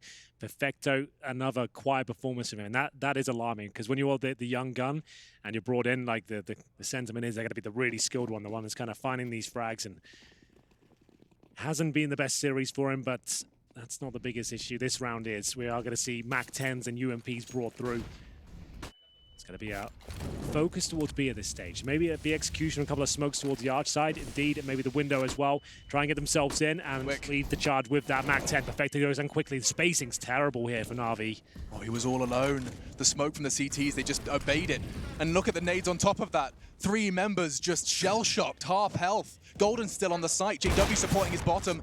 Unfortunately for him, a missed shot, but Golden's not missing anything. Quiet, but 3 in this. From 5 frags to 8. Has he done enough? Boomich, he's playing around the kitchen window, somehow still alive, flirting with death. Bomb can go in. Boomich tucks in on the bin. And not getting to bench. Brawlin held the cross. That was a ballsy choice from Simple, but it's not over yet for Na'Vi. It is now. JW confirms it. And Fnatic hold on. Golden, all the credit goes towards him. He made that B site hold look great. And Perfecto, you're right. He was so ahead of the pack. Yeah, it's not an individual thing from him. No. It's the whole team is just kind of falling apart at it seems at this point. That's a bit of a Hail Mary call. The execution's fine, but if you're going to do it, everyone has to commit. Sure, you might be segregated by the Molotov, but it felt like he went in almost for nothing, and then they got absolutely bombarded with grenades there towards the apartment position. Great opening frag. That is okay. Well, you guys going to come in or what? Like, still amazing hold from Fnatic here, but the timing and spacing was off. This didn't seem like all the smokes landed either. As we get into the last few rounds here, potentially. Number 24, another buy available for Na'Vi, all there for Simple. That stat on the bottom of the screen is a great way to summarize how this half's been going. That kill from Boomich with his UMP was the first time a player not named Simple or Electronic has fragged this half. That's kind of insane. Wow. Yikes. JW connecting. Boomich gone. Bombs back towards the B apps. But Na'Vi, they're not looking like they have anything substantial at the start of this one. Back to the drawing board, back to middle. Give Simple some time to work his magic. He's going to have to at this point. Set the pit on the whole performance. Still residing in T-Spawn. Perfecto towards the B apartments. AWP, the bomb on his back as well. I want to give that to one of the rifles so he can hold towards that A ramp. So what's the play here? Looks to be an A split from the underpass. Just going to be holding up. They've still got 3 smokes. Time is okay, not necessarily on their side though. They've still got a lot of ground to cover to get towards Connector. That's going to be the first objective before they even get to the bomb site here. Trying to take the attention away. Dropping actually a decent amount of smokes here on the A site. Pretty decent work here, but can they actually make them work? They boost one player up towards window.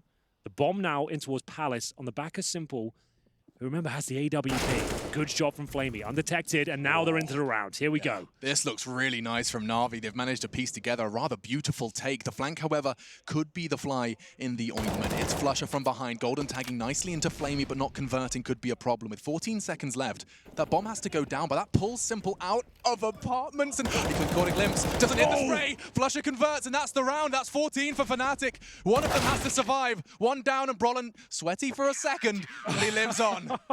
20 HP. Had he got knifed out towards spawn, the chance he goes down, so he tucks himself in, knowing the clock's so low. That was the best chance they've had of actually winning a round yet, and it falls apart by virtue of the clock once again. 14-10. Money is going to be in a difficult spot. Yes, they have the maximum loss bonus for sure, but a couple of players didn't get cashed around Perfecto, and a tough one here. You said Simple might want to consider throwing that bomb off to one of the rifles. And what did we see? Simpler strafing out of Palace with 15 seconds left. AWP on his back, bomb in his hands. So, Blade, can you help us out here, mate? We're 14-10 down. It's all. We haven't got a single round in the second half. Maybe we can bring you in at this point. You can see the timeouts have been depleted very quickly up until this point. That's true. They didn't take one. It's like, oh, it's fine. Well, it's 7-0 down. Now, all of a sudden, alarm bells is going off. Okay, we do need the coach, it seems. 9-0. But fun question. If you're Fnatic and you know that you have this control over the game, you're this invested and this close to victory, you see your opponents calling these timeouts rapid fire. Are you changing anything? Yeah, after this timeout, I know they're sweating. They're all falling apart. If I'm Crims, I'm doing that same sort of play. The fact they've called a timeout, they're adapting right now. They're going to be dropping more strategy than defaults. They're not going to be relying on a default at this point. They're going to try and go for a split potentially quickly. I'd like to see a bit of aggression from the CT side, but it looks pretty standard to me. You can see the UMP's out, Mac 10. This is about as bad as it gets, and Brolan looks like he's in a prime position to get that first kill. Electronic can't challenge that again, not with a UMP. He'll have to fall back. He needs to hold on to that utility. They need it to even gain access towards a bomb site. Oh, good point. Because when it's Counter-Strike, you don't drop all your grenades, you drop one on death. So it's not like his teammates can go collect the bundle, they'll just get one of the most valuable grenades. That's it. Yeah, get that molly towards dark so you at least drop the smoke. This is crunch time. Na'Vi need this. They need to get off of the 10 that they came into this half with. 10-5. 14-10. JW connects. First blood draw in favor of Fnatic. Definitely not for the first time. And that will be enough to spur Boomich into a charge. Gets the info. Crims gets away with his life. And JW's hitting more shots. This is looking all too easy. Poised and perfect. It's perfecto towards Apps. He's given it his best shot, but Golden takes one before he falls. Well then, Simple, what are you made of, my man? We'll see what he can do here as he jumps down, and it's going to be just the one as we find a perfect game from Fnatic here. 10-0 in the second half in the final map, looking for a place in the quarterfinals, guaranteed here in Katowice. As the final timeout comes in, might have needed this a bit earlier, boys. I'm sorry, you've kind of maybe waited way too long in that department, as they only have maximum loss bonus here. They haven't planted it 2 rounds. We need to get $3,400 per player. That is it. They now need 5 rounds in a row to survive this series and take us to overtime. From what I've seen so far, we're not going to be getting there. They haven't got a single round here, and Simple's bought a Nova shotgun on the T side with $3,400. He's gone for a Nova shotgun. All right. A reminder, Simple of course. knows a lot more than me. I'm fine with it. If he can pull that off, fair play. I've never seen it done before. He's here to change the meta. He could have gone for Galil armor grenades, went for the Nova. A reminder, of course, this is an upper bracket. This is an upper bracket game for a spot in the SPO deck. Yes. Indeed. Every chance, every opportunity you have. The Nova, he sees it as the best option. So, maybe looking to catch someone off guard. You've got 3,400, the Galil's 1,800. So you can get armor Galil and its basic utility. I don't know why he's done this. Maybe he's got something unbelievable that's going to happen. That's normally what happens when I call these sort of things out. Let's see. Let's check it out. He's got a cool skin. He's experienced with the weapon, clearly. Electronic will be setting him up. Gosh, you know, there's one place a shotgun could thrive. It would have been in window, but Flusher's holding him. Crims has got another. This flawless Fnatic, they're actually going to do it. I can't believe the Madmen are going to do it. 3 frags away from a perfect CT half in the 3rd map of this spectacular Day 2 game of Katowice. Just after we finished saying, wow, Na'Vi look like a different team here. This first half is unbelievable. Fnatic best them and actually go for 11-0 and completely destroy them. They haven't quite got there yet. It's a 5-on-3, admittedly, but they have no grenades and no real firepower. Boomich, he might have threaded the needle here. Has to go for a quick kill. That enables him to get a rifle at least. What's it going to be? It's the M4. So a chance here. Could this be their first round? Stolen away by Boomich and the MAC-10. It looks like it could be happening here. Down to the 3-on-2. They actually have the advantage now. Flusher holds towards short, but he's going to be strong from bench, and they've actually done it. They've at least denied the perfect game in the second half. That is it. Don't count your chickens before they hatch. It looked so promising. 2 opening kills, courtesy of Flusher and Crims, but it's Boomich who just slips behind enemy lines, and it's all it took. All it takes. Crims falling in kitchen, puts the M4 in his grasp, and Boomich does the rest. Perfecto. Knowing Golden's attention was drawn elsewhere, but Brolin has just one opportunity now. He won't quite be able to profit. No, Na'Vi, they do avoid the embarrassment of a perfect half from their opponent. And, of course, from the hard work of their CT side, 4 rounds away from taking us to overtime. 4 rounds. If they can pull that one off and go on a perfect streak of 5, like, this will be one of the craziest series ever. Like, in terms of, like, some of the rounds that have gone down in this storyline of a perfect run for Fnatic, if we go to overtime, considering the money of Fnatic, like, they've had a perfect run, but the rounds have been very close, right, some of them. So they've actually gone in with Scouts, Deagles, and an MP9 here. There's a chance this goes to overtime. I don't think I've ever cast anything like that before. That would be a unique circumstance, but with this one, this is barely a buy for them. They can get away with the Kevlar on the SMG and a Scout for Crims.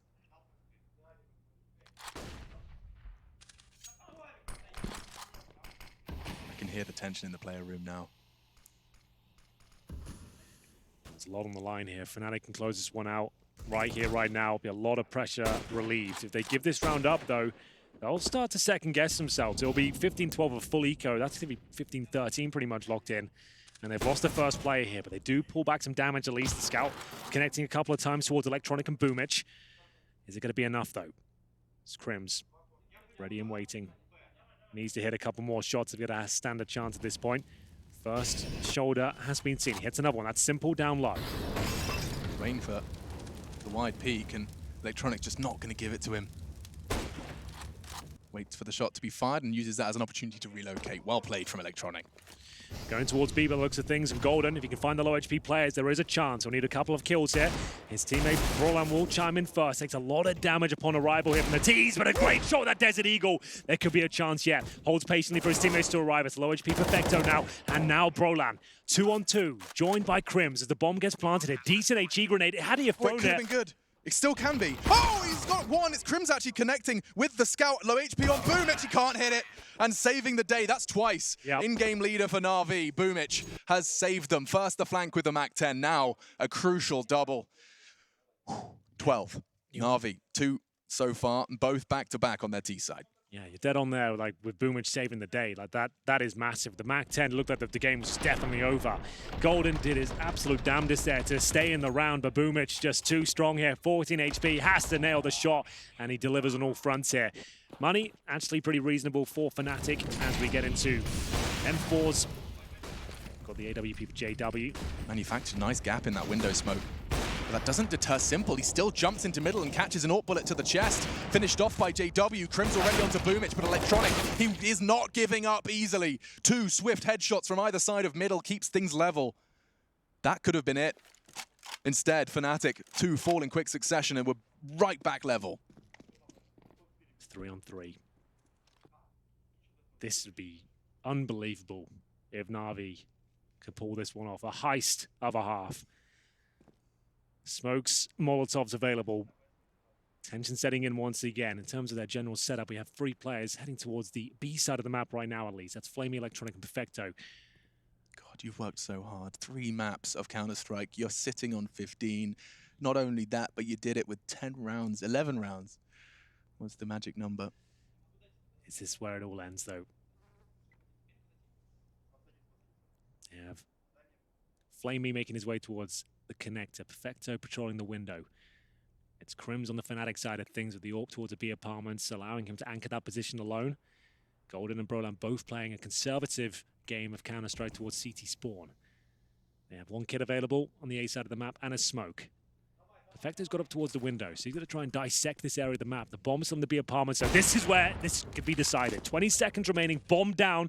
They're so far away. I don't think they can even plant. They have to win this by kills at this point. Not like this. That should be it, Alex. Not with the clock. Flamey's just sitting there in the middle. Yeah, he does. GG. Well, it's Play the music. Let's go. It's not my favorite way to win it.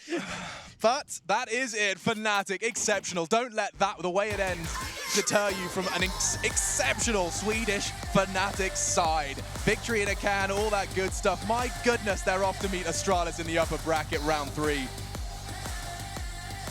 Minimum quarterfinals. It's a big win, and what's so crazy is the way they did it. Just when Na'Vi looked like they'd found a whole new world of form, the half changes and we see a spree of 10 rounds from the CTs. Yeah, it's pretty unbelievable stuff, Alex. I've enjoyed the Counter-Strike today. I'm glad Fnatic closed that one out after the perfect run in the second half. But yeah, I have to say, great Counter-Strike all day long.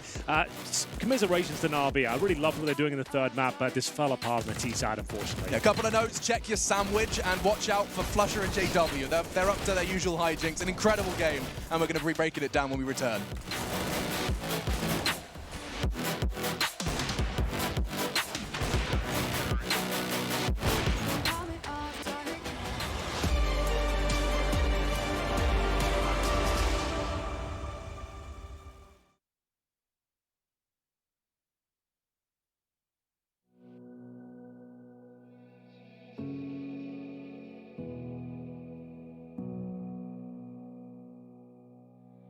Sitting on a bench, waiting for the time to pass, dreaming of what happens next. I see what I wanna be, questioning my destiny, only knowing what I see. I don't even realize I've already made a path, and I can change it anytime. I can't take it back. I know what I want, but it seems so damn far away. I know I sound crazy to the ones who said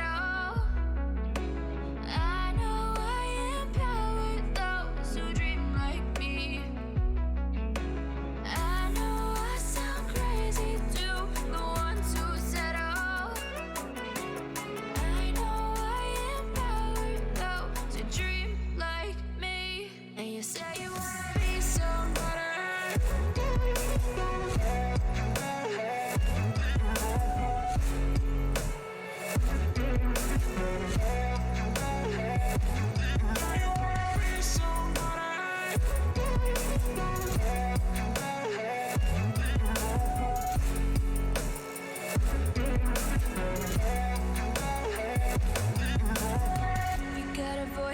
you better use it.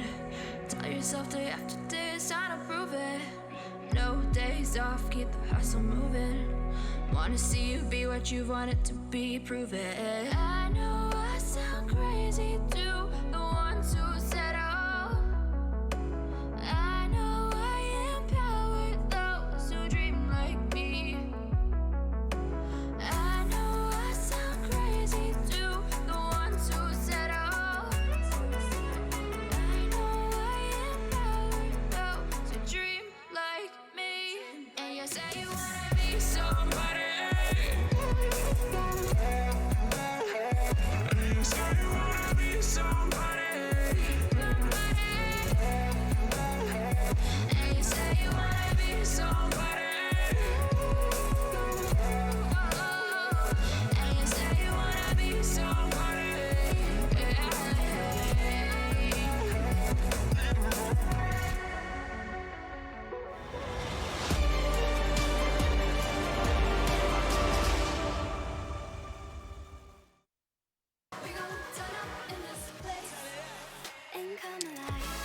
And what a monster ending to a series this was. This was an absolute banger of a matchup through and through as we take a look and take a deep dive into what Mirage was. There were no illusions. It was Fnatic that came out on top, but definitely some monstrative plays were had there. And of course, on the desk with me will be Jacob, and it will be that match you guys.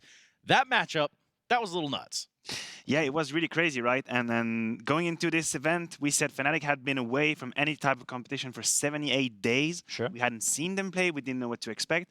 Well, they show up. They show up in style. I mean, they are, as Alex pointed out at the cast, qualified for the playoff anyway. Yeah. It's either going to be semifinal if they win against Astralis, or it's going to be quarterfinal. In any case, already a success for them. And man, they came out blazing. Which is already crazy. That's basically the rematch of what, the last like almost 3-4 times. Finalists for like 20 years. Jacob, what's your take on this matchup from the surface level? I mean, I think both teams played somewhat well. I think Na'Vi in this one, they were lucky getting into a third map, right? We talked about them having a kind of like a flashback scenario as to the first game yesterday against FaZe Clan as well, where Na'Vi was a bit lucky they pushed it to a third map. I think Na'Vi still has some unlocked potential within this lineup. Right now, it's not looking as smooth as they would like to. I think it's very telling the way Simple said in his interview after game 2 that we're making so many mistakes, but somehow we managed to win anyway, right? So they're not feeling it just yet. It can still come in this tournament, but for the future at least, there's a chance that it's going to go off. Simple in particular, as a player, had a great series. Yeah, he certainly came to life there a little bit later, which definitely helps things. Now, we don't normally do this, but there was just every now and then there is a play that absolutely bamboozles everyone involved, probably even the players involved, to include this guy on your screen right here. His name is Electronic. So what we're going to do now is load up a clip that perhaps you missed, but I think that this is the right time. Maniac and I are going to walk through this along with Pimp, should he want to join in. Now, first and foremost, let's just take a look at the situation on hand here. Yeah, I think we should just appreciate for this time that clutch, that 1v2 from Electronic. As you can see, the scoreline is 3-1. That is very close. And we'll have the occasion to dive deep. So now let's just appreciate the madness, because I think this is what's happening on the screen. Oh yeah, it certainly happened. Now watch the defuse, right? Nuts. Anyway. Yeah, that's one way to look at it. Well, all right, let's run it back right here. Go ahead, Maniac, take it away. So what's happening here, if we can pause when he's jumping right here? Well, first of all, he is trying to get behind the position of his opponent. He couldn't make it, but the idea was great. The reason why it doesn't work is because he had his weapon in the hand. That slows you down midair, right? He was trying to get behind JW to get him. First, okay. Now, if you can load back the clip, he has the position from his both opponents, right? He's 1 versus 2, and the bomb is down. He needs to find the frag. He's trying to isolate a 1v1. That's not quite working. No, and what I like the most about this clip is JW coming out of apartments, right? And he comes out prematurely. Look at that Molotov being thrown. Let's be honest, JW should have had that kill. He somehow missed the opportunity, but Electronic tried to push him out of apartments. The only thing he didn't expect was JW to be proactive in that situation and actually won out before it even happened. Somehow JW missed the kill, and from that point onwards, that Molotov that he tried to use in order to force out JW actually was the reason why Flusher couldn't help his teammate, and they ended up losing the round. And I think the one thing you have to point out here, the one thing you really have to look at is the situational awareness by Electronic in this moment particular. Let me put it this way. The Molotov that Electronic throws is his only chance of ever winning that clutch. If there was 5% chance that he would get that was through the Molotov. Then, granted, JW had to make a mistake and peek before the Molotov and die. But when he does, that Molotov makes sure that Flusher has no say whatsoever in the clutch. So that's a situation where, sure, the chances are against you, but Electronic, he did everything he could to win it. And unfortunately for the side of Na'Vi, that is all in vain. you know, an L is an L is an L. And in this case, they do end up losing the map. Doesn't net them a big loss in terms of the tournament thus far. That is their first L they've taken. But perhaps we hear from those victors. We hear from the winners over on the side of Fnatic. What do they have to say on the other side of this one? It is always lovely to talk to JW, our first interview of the year. And first of all, how did you pull up that near-perfect CT side on Mirage? I think we started off really, really good winning that pistol. They tried to fake us out, but we kept believing in our setup. And I think that was very key for our confidence. So the rest of the half, we just trusted each other, trusted the calls and the setups. And yeah, I think we won a lot on like team play and trusting each other. So you're saying that the first half was down to a confidence issue? Yeah, a little bit. I think we overcomplicated a lot. We didn't play our game like in any of the rounds. We just kept talking about where Simple is going to go and try to anti-strat that, but it doesn't really work that way. So, yeah, we lost our confidence on the T side, I would say. It was interesting, though, around round 14, I saw someone taking a bit of initiative, Brolin, opening up the A site, flanking around, and there to protect the post plant when it was a 2v2 situation. Was that all his own idea? Yeah, pretty much. We said that we need to play our own game and try to open up a real standard. And that's when our players thrive in those situations, and especially Brolin, he can take initiatives and just play on his own feelings, and he did that round, and it paid off, and it was exactly what we needed in that moment, I would say. Do you think that's a very unusual thing for a player so young and I guess inexperienced at this level to be able to pull that off? Yeah, I think it obviously comes from a lot of talent, but also I think he really trusts the rest of us. We are almost four veterans, I would say.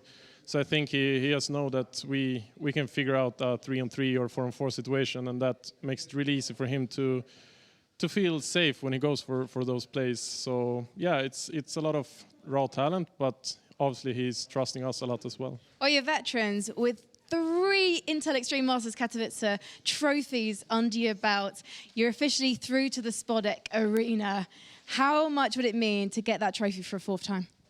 Everything. We missed Spodek last 2 years, obviously rough years, so can't wait to come back there. You won in 2018.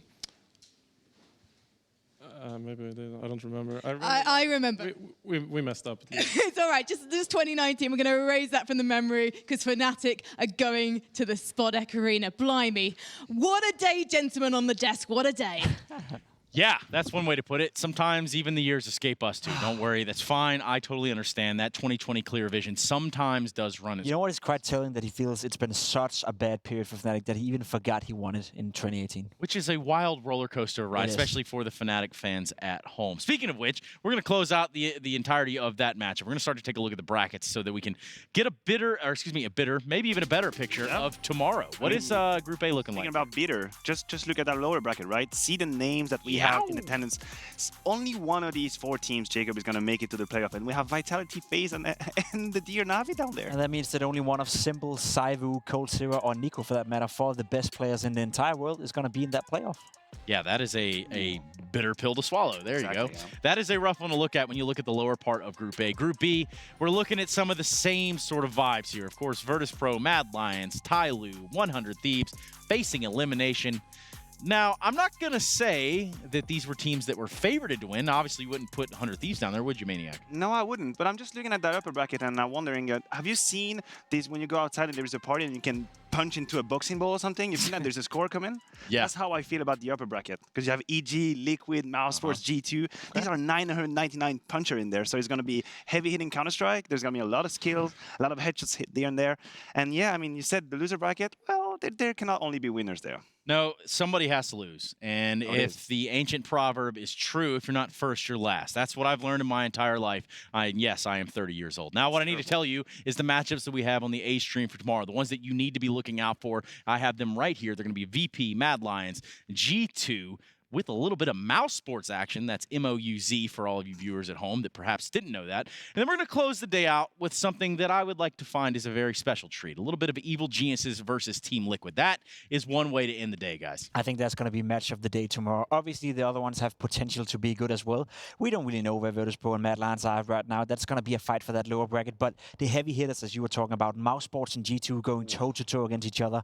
Two teams that are finding success as of late. Mouse Sports potentially the best team in the world right now if they can keep it up. We don't know that yet. Whereas for Liquid and Evil Geniuses, we know that to be the American Derby, right? Two heavy hitters, two teams that has had the potential to be the very best in the world. Liquid did it, e.g. they're dreaming about it. Maybe tomorrow's the day they answer back to that one. Maybe all he said with his mind. Yeah, we can run with that. You can take a look at the B-Stream stuff. It's right there in front of you. 100 Thieves, Ty Lue, as we said, these are elimination matches over on that side. So certainly you want to keep an eyeball over there as Vitality and FaZe are going to be going toe-to-toe. That is going to be a little bit of a spicy one. I think Moses coined the term spicy meatball. Either way, there are no meatballs around here. I wouldn't mind having some lasagna myself right now or something of the sort. We're going to go ahead and get out of here for the day. It's been a long one for us, but tomorrow we're jumping right back into the Intel Extreme Masters Katowice 2020.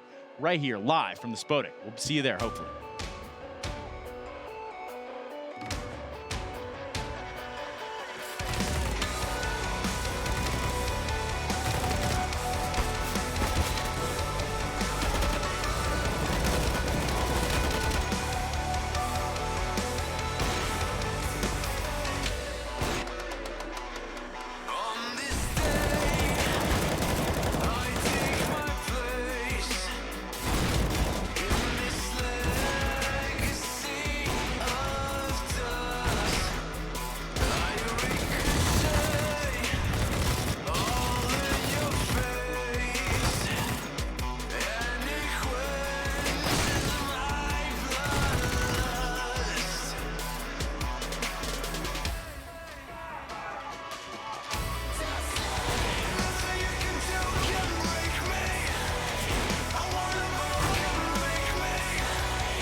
dancing on my own.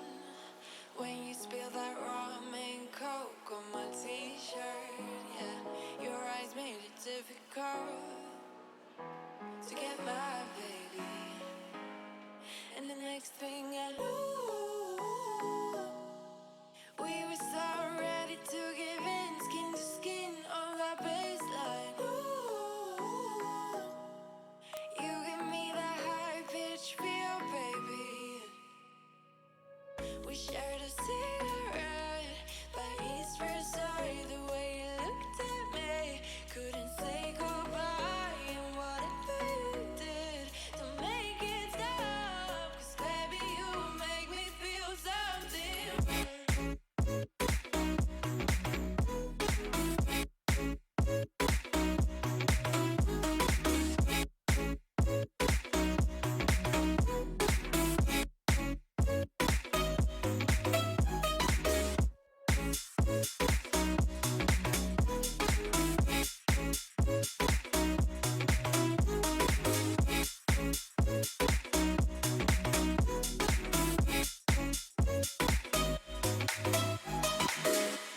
And the next thing I knew, we were so ready to give in, skin to skin on that baseline. Ooh, you give me that high pitch feel, baby. We shared a cigarette by East Versailles. The way you looked at me, couldn't say goodbye. And whatever you did to make it stop, 'cause baby you make me feel something.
Let's get Australia in the arena.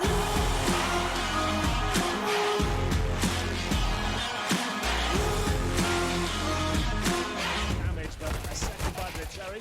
Provan, he'll find 3 in total. That is something.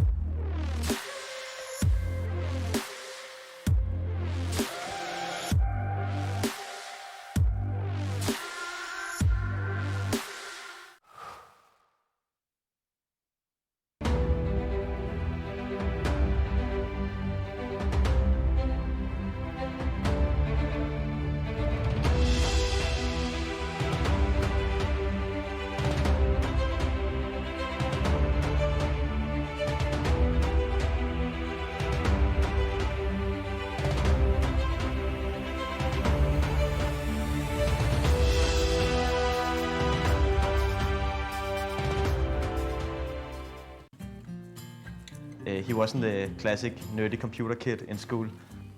He was one of the ones to get a girlfriend first and a very social person. Typical for Finn is that he is very determined. Ist egal, ob es jetzt beim Kartenspielen ist oder beim Tischtennis oder beim Computer, er gibt nicht auf. What he really wants is to win a major. It's his dream, and therefore it's also my dream for him to get that.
So baby, stay with me where the sun doesn't go down, and we will drift away until the day the world